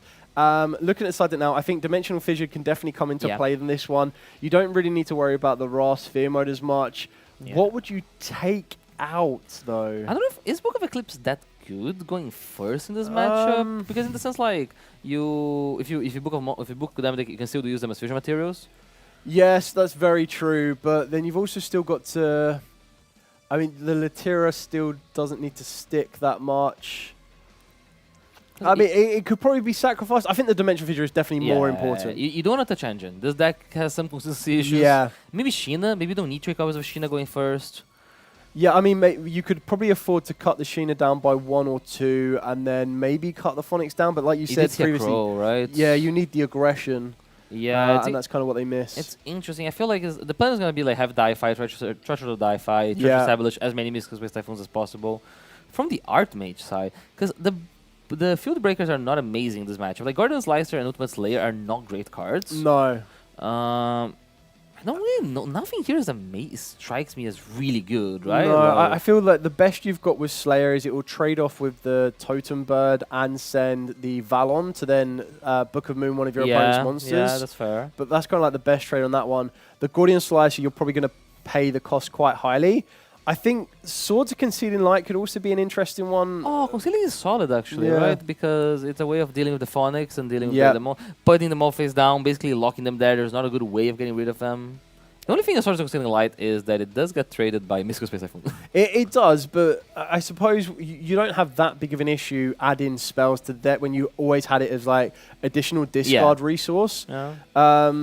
I'm not sure how important Kaijus would be. I think this is kind of a scenario where what would you Kaiju that gives you the most value? Yeah, we have seen DD Crow in game number 2, so maybe we'll be seeing the DD Crow come back again. But we're going to get right back into game 3 for the last round of the UK Genesis Challenge. The last round of the UK Genesis Challenge. After this, we will be able to announce the winner of this round, but then also we'll be working to announce the winner of the entire Genesis Challenge live here from Liverpool. So best of luck, duelists. The final 5 cards of today are being drawn by both players, and Alexis is going to be going first. And they do have a starter, which is always a question for Radiant Typhoon, but that is Sven. Or Sven? Yeah. Yeah, good start with the Sven, not the worst. Eyeing up that chant there. Currently a 1 in the deck list just because of the most recent points update, trying to make sure you can maintain as much consistency as possible. Yeah. Going through the deck now to figure out what we're going to be sending with the, utilizing off the back of the chance, Yeah, it's an being the Eldum, Eldum. and then Eldum's gonna probably be getting a Crusade or like a way to trigger Crusade. Yeah, it looked like there was a couple of spells in Alexis' Mega. hand, so I think we're going to try and push this as far as we can get it. Yeah, I can make it get to the Crusade this way, right? Yeah. So this is one of the other Radiant Typhoon spells that gets used a lot as a biggest consistency piece. Yeah. It's the Manifestation, I believe. Yeah. Correct. Yeah. So it can send RT. So you can use it as a way of dumping Phoenix or dumping the Varoom. Varoom, yeah. But here it's just gonna search Mystical Space Typhoon, I believe, and allows the Magada to get Crusade. Yeah, so then the question is on this one, has Alexis kind of taken the fact that we've seen Nibiru in both of the previous turns, do we now go for the Gossip Shadow, or do we still stick to the plan and go for the Totem Bird because we know that's going to be a bit more effective against Luke's setup? Yeah, I feel like you have a good incentive on going to Gossip Shadow now that you've seen that. There's even an argument, like, do you even commit an XYZ? You could choose not to commit an XYZ to respect Nibiru and Ultimate Slayer. I mean, we keep mentioning Gossip Shadow, but I'm pretty sure Gossip Shadow is like 70 points. See, so there isn't even a question, but it looks like true. Luke's going to draw for turn on this one, so there won't be a Nibiru to trade off with that Totem Bird. That is a habit from Current. You just assume they have the same card quality. Sometimes you gotta swap Gossip Shadow for Musmurifim. Yeah, it looks exactly what that's happened there. You can make a brilliant and buff your board. Is there a Slayer? Oh, okay, so they kept the Kaiju in. It did get you trade. I mean, from Alexis' point of view, I think I'm pretty happy with that decision. Yeah. Like, that's okay. That's at least like a 1-for-1. Because the Magada is still there, so the Magada can still summon. Yeah, I think that was probably the trade-off. It means I would personally say it means that there's no Ultimate Slayer in Luke's hand, because I feel you would have used that to get doubled advantage. You'd never Kaiju the only monster you can slay, right? Exactly. So that is made is approved, the pure? Yeah, not a bad start for this one. It's probably like the ideal normal summon you want here. You kind of want to try and get rid of those Mystical Space Typhoons first as well, because they can cause quite a few issues, as we saw in duel number 1 with the field spell trying to resolve. Yeah, there's a lot of interaction being represented here with the Magada and the Mandates and the Mystical Space Typhoons. Yeah. Okay, they are reading it. They're aware of the possibility of Phoenix coming down. Yeah, the last thing you want is Phoenix entering this field of play and then still having a way to kind of disrupt. So the Archmage Power Patron, it doesn't trigger on someone, right? It's a quick effect. Yeah. Okay. Quick effect to fuse, but then I suppose at what point do you really kind of just... Your Dictaris isn't going to be that effective for you without the 3 different names. Oh, okay. That's pretty interesting. So we get to use a battle phase here as a way of just dealing with the Magada, which will give Alexis a turn back, guaranteed. Yep. But we still do. Is this a quick fly or is this in main phase? No, so this will be in main phase 2. So this is the one that is going to protect the Academy. Oh, so this is Assault. Yeah, so it just adds the Metis to pure from the deck. Could also target face on monster you control, and if that face on monster we use fusion material is treated as an Archmage. Probably a little bit irrelevant on that one there. But then if the Archmage Academic Arcane Arts of Acropolis would be destroyed by card effect, you get to send this card from your you control to the graveyard instead. So it's just a line of protection, which means that if Alexis has a Mystical Space Typhoon, we have 1 layer of protection for it already. Yeah, okay, it is an interesting thing because with Mandate, even if Vandalism is a way of protecting it, it would still be negated, right? Because the Mystical Space Typhoon have targeted the field spell? Correct, yeah. So there's the Mandate. Oh, okay, so Luke's going to use his own Mystical Space Typhoon here. Oh, that as a way of outing the Mandate, I believe? So maybe it was Mandate to draw? No, I think the Mystical Space Typhoon was already face up, so I think it's gone Mystical Space Typhoon Chainlink 1 and the Mandate Chainlink 2? Yeah, that sounds okay. So let's see how this chain develops from here. Yeah, so we still have the quick effect of the Power Patron, which Luke's picking up his extra deck now to have a quick look about this. Don't think we can get into the Elia Sylvia because we don't have the Spellcaster right now. Yeah. And I'm pretty sure the Power Patron is only to go into an Archmage fusion. Oh, an Archmage, okay. Cool. You could go into the Nerva, the Power Patron of Creation possibly, but... So, let's see. It looks like a lot of cards in hand. Like, considering everything, the Merit Pure did was a pretty good advantage here, right? The normal someone got the Power Patron, was able to out one of the interrupt by just attacking over it. Yeah, exactly that. And I think we've tried to use Luke's trying to use his Mystical Space Typhoon to deal with probably Alexis' Mystical Space Typhoon. And then we've got the Mandate being chained to get rid of that line of protection that we have with the Assault. Luke is now responding again. So Chain Link 3 is to go into the Dictaros. Okay, yes. So that is the Dictaros hitting the field in the main phase too, so it doesn't threaten the board of the battle phase. But I believe we'll be able to resolve the Mandate then? I don't know what the target was for the original Mystical Space Typhoon. So the original Mystical Space Typhoon was for Alexis' Mystical Space Typhoon in the center spell and trap zone. I see. And that did not get chained? It didn't look like it. Because it could have been changed to target the spell, right? Yeah, you could have targeted the Assault rather than just negating the Assault, I guess. Yeah. Fair enough, okay. So we do see here, because the draw from the Mandate by shuffling 3 quick play spells. Yeah. There are 3 cards from Alexis, from Luke's hand. Yeah, we know one of them is Medius the Pure. Yeah, the Dictaros doesn't really do much now, right? It is a body. Yeah, it's kind of exactly what it is right now. It's just the body, but if you're able to add...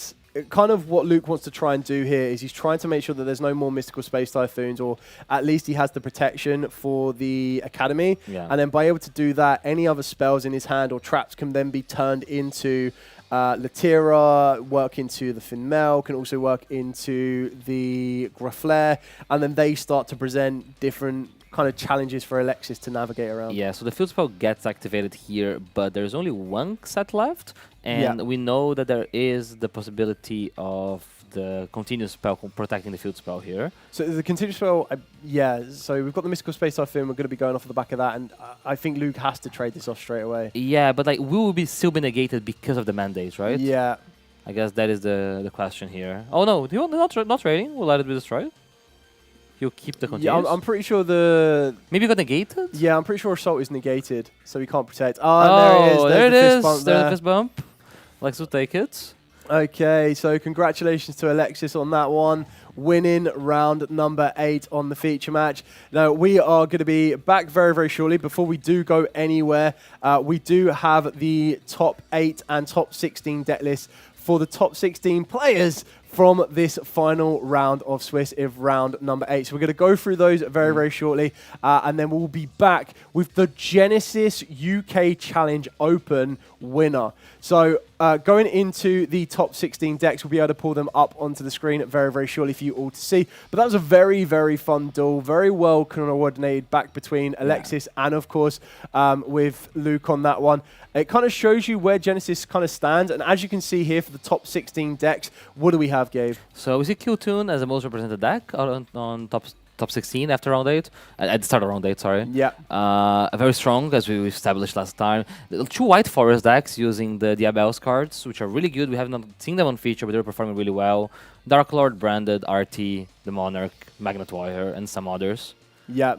So the 4 others, it kind of shows you a very, very diverse 16 decks for this event as well. Remember, this is one of the first big Genesis events that we've been able to kind of showcase, especially since the most recent updated points list for the Genesis strategy. And it's very, very cool to see the different diversities. We already got to see Radiant Typhoons and, of course, Archmages going back and forth in this final round. So what we're going to be doing is we're going to be heading to a very, very short break, and then we'll be able to bring you the interview with the Genesis Challenge winner, and then be able to award them with the playmat that all of them have been chasing for the entire day, and of course some additional prizes later on for them. So we'll be back very, very shortly.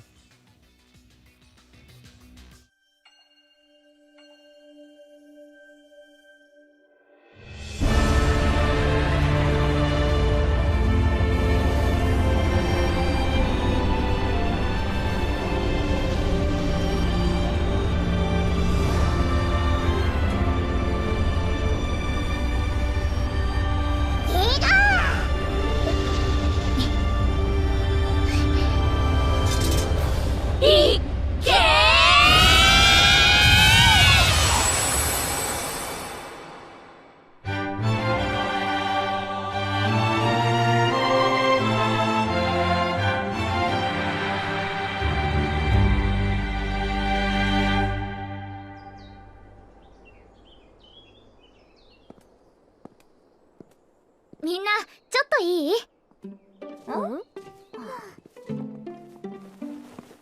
書庫で見つけたの。何これ？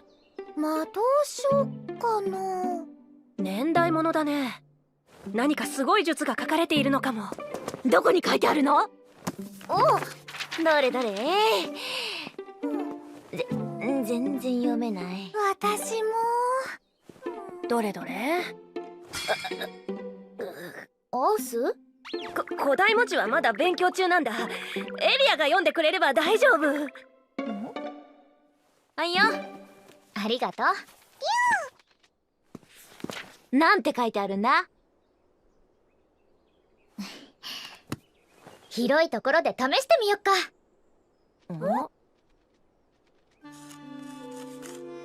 できた。ウィン、そっちはどう？こっちもバッチリだよ。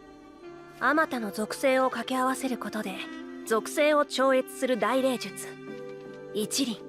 それさえ使えれば私たち4人が最強ってことだな。早速試してみようぜ。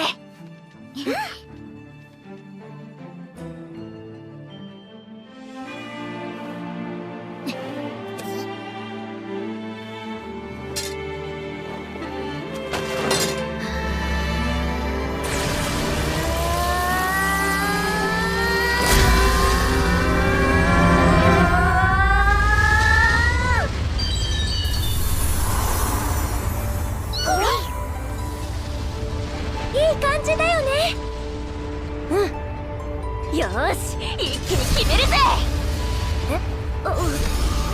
ちょっと引いた。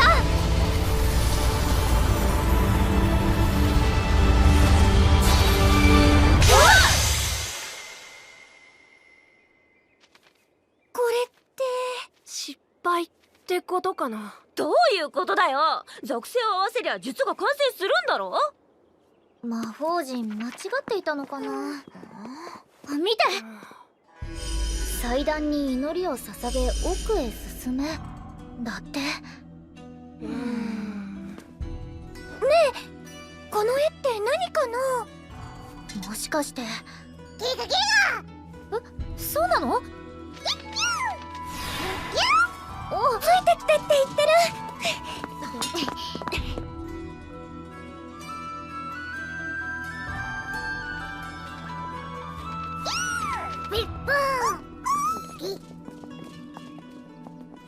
だいぶ奥まで来たけど、これ帰れるか？大丈夫。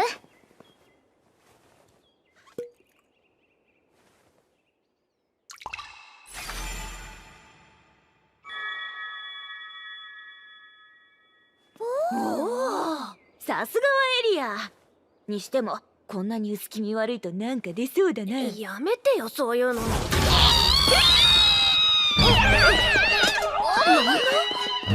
ちゃん、待ってアウス。やだ、もう帰れ。もう大丈夫だから。ちょっと前。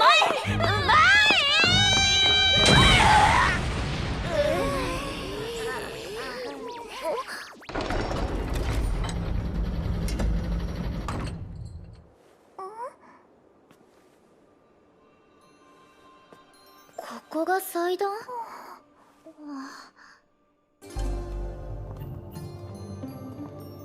何にもないね。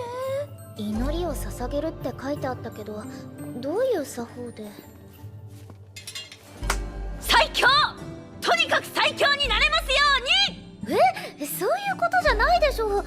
空が飛べるようになりたい。たくさんの知らない術を知りたい。ちょっと、祈るってそういうこと？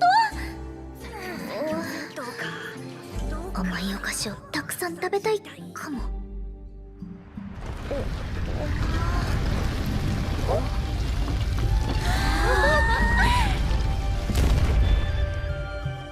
オッケー！すごい仕掛け。奥に何があるのかな。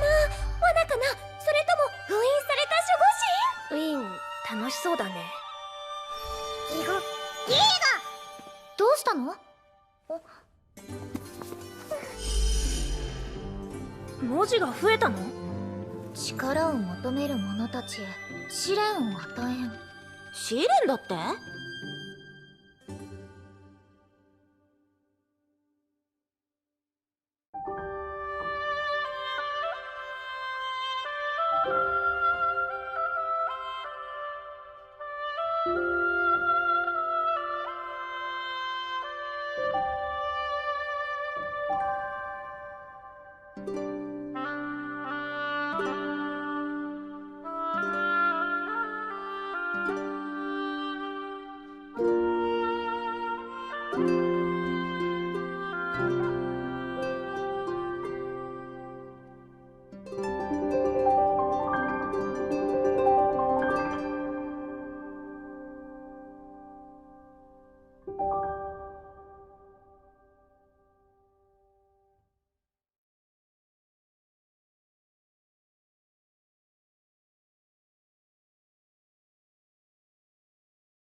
力か。確かに欲しいな。試練って何かしら。それをクリアしたら大霊術が使えるのかな。面白くなってきたな。試練なんてババッと乗り越えてやるよ。ヒータ、一人で勝手に行かないの。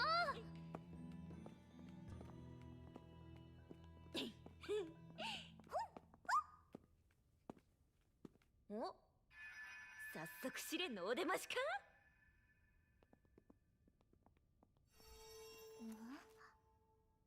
石像を破壊しろだって。デーモンビーバ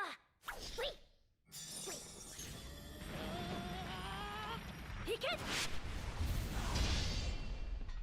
硬いキツネビ、いけー。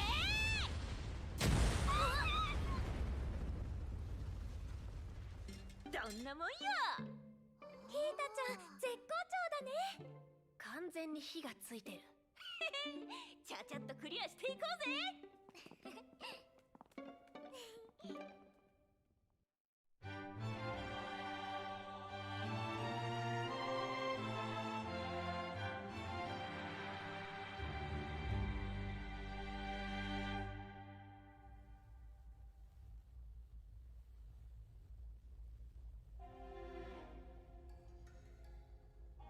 なんだこれ。属性を均等に満たせ。みんな見て。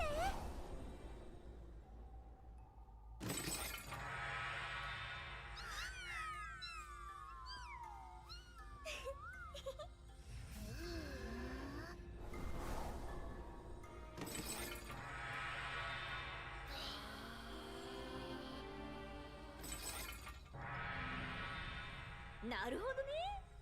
この調子でやっちゃおうぜ。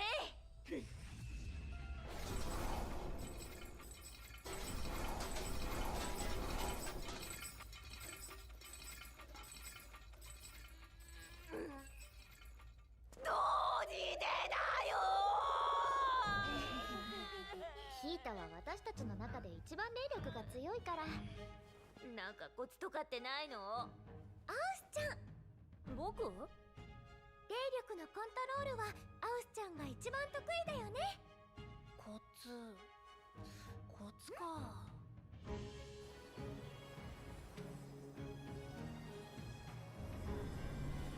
僕らはこの子たちを通してこれくらいの霊力を込めているけど、ヒータは？もちろんいつでも全力だよ。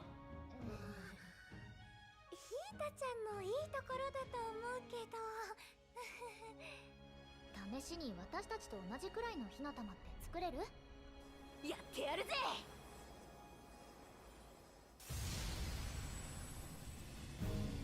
もっと抑えて。こうか。もっと霊力を込めて。ファイトだよヒータちゃん。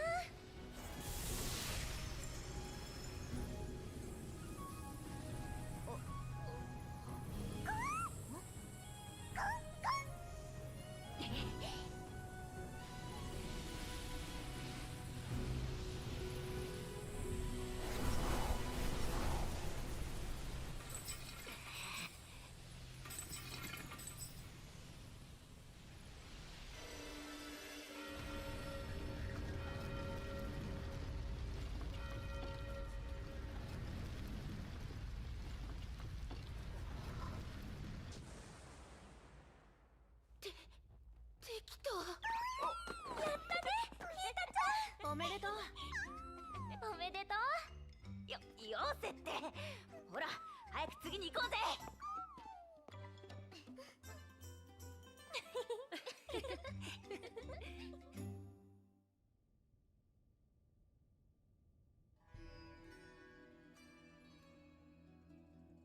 大きな岩を動かせって言うけど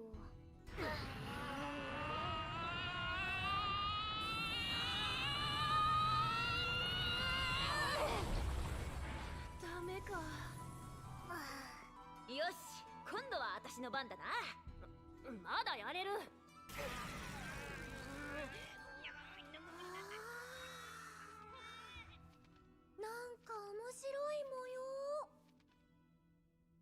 競争だな。よーし。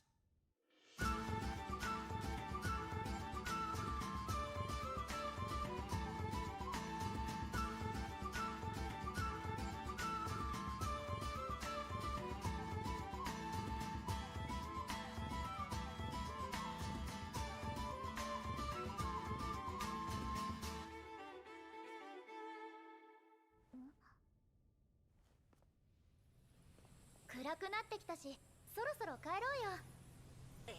まだまだ。出直すか。戻るの？僕も腹が減ってはなんとやらだ。よく言うよ。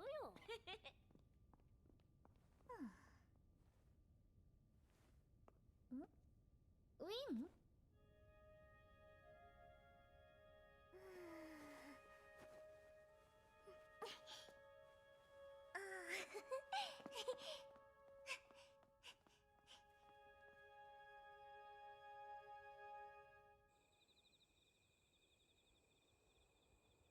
ごちそうさまでした。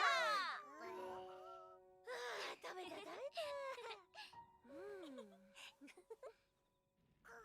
じゃあ、エリアちゃんみたいな髪はどうかな。いいね。そう、その調子。どうしたの？なんでもないよ。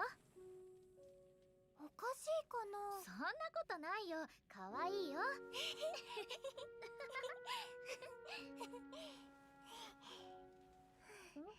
ウィン、眠くなっちゃった？寝るならプチリュウのこと話してあげなきゃ。あれ？プチリュウ？じゃあ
So, if you guys have been to some of our YCS tournaments in the past, or you've been checking out our coverage, you might have seen that we've recently started adding some wonderful Yu-Gi-Oh! Merchandise collaborations to some of our booths. And here today, we have the Gatherer's Tavern booth. where you guys can find these amazing arty bags and the bigger arty slings, including things like the winged Karibo, or my personal favorite, the Moki Moki. These bags are incredible. Now, as you can see, my wonderful casting colleagues are styling some of these off behind me. Now, not all of these are available immediately. Some are coming soon, but they will all be available here and also online. So make sure you guys do check them out if you're in the venue, but do check out the website for the Gatherers Tavern and make sure you guys get your hands on these amazing, amazing bags and slings, because it's time to duel in style.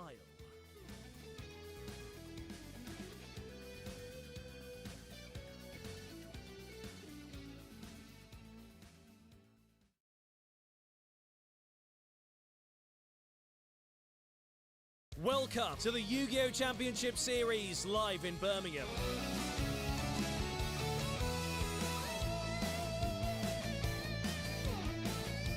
Our duelists can compete in a lot of different events. We have over 2,500 players attending, and you can compete to get some amazing prize wall tickets. You can even win a giant card. This is where most of the magic happens over the weekend. All the feature matches that you see happen here.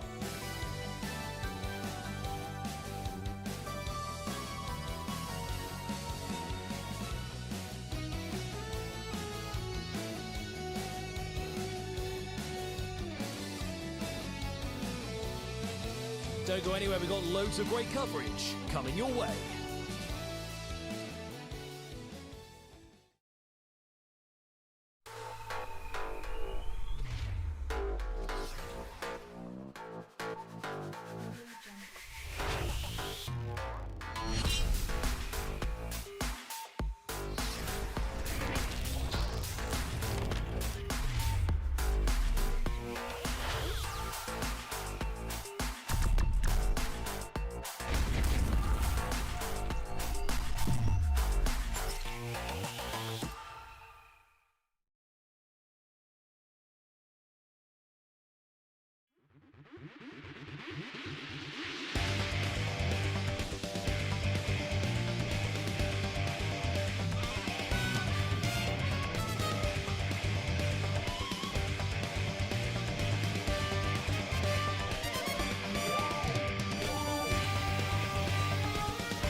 Welcome back, duelists. We are here after 8 rounds of Swiss. We finally have our challenge champion for Genesis. Congratulations to Alexis Gordon, who was able to pilot Radiant Typhoon, as you saw expertly in that final round. So first of all, let's go off it. How much practice have you had against Archmages? Not a lot, to be honest. I was also at the Genesis event in Dortmund. I played against it there. I actually lost. But no one at my locals. We have a Genesis locals. No one there plays it, so not really any. But I knew MST the field spell. And I did that both games enough that it won me the game. That's pretty much all you need to do, I feel, going first in that matchup. I felt very lucky I won the die roll, because going second is a lot harder, obviously, as in any matchup. But you saw game 2, I just couldn't play for it. But yeah. Yeah, so you knew kind of how you wanted to do. So in regards to Radiant Typhoon, what was your decision on that one for choosing that for Genesis? I had practiced it a ton for Genesis initially when it was one of the better decks before it was pointed as heavily. And I'd also practiced a lot. I played it for the main event, so I was like, well, I know how to play the main event. I used to play it in Genesis. I may as well build a build that's with new points restrictions, I think, okay. I didn't expect to get this far. I didn't think it was good enough, but apparently it is. Well, that comes down just to the duelist as well, so you did very, very well, being obviously you're the one that pilots this deck as well, so you've got to give yourself a lot of credit on that one. So congratulations on that one. Another final thing, just before we kind of wrap this all up, is how did you adapt the deck with the most recent points update? Yeah, so there was points added in the most recent update to Visions. I think they wanted to hit it because it was becoming a generic draw engine, which makes sense. So it's 10 points, Chant is 10 points, Eldam 7.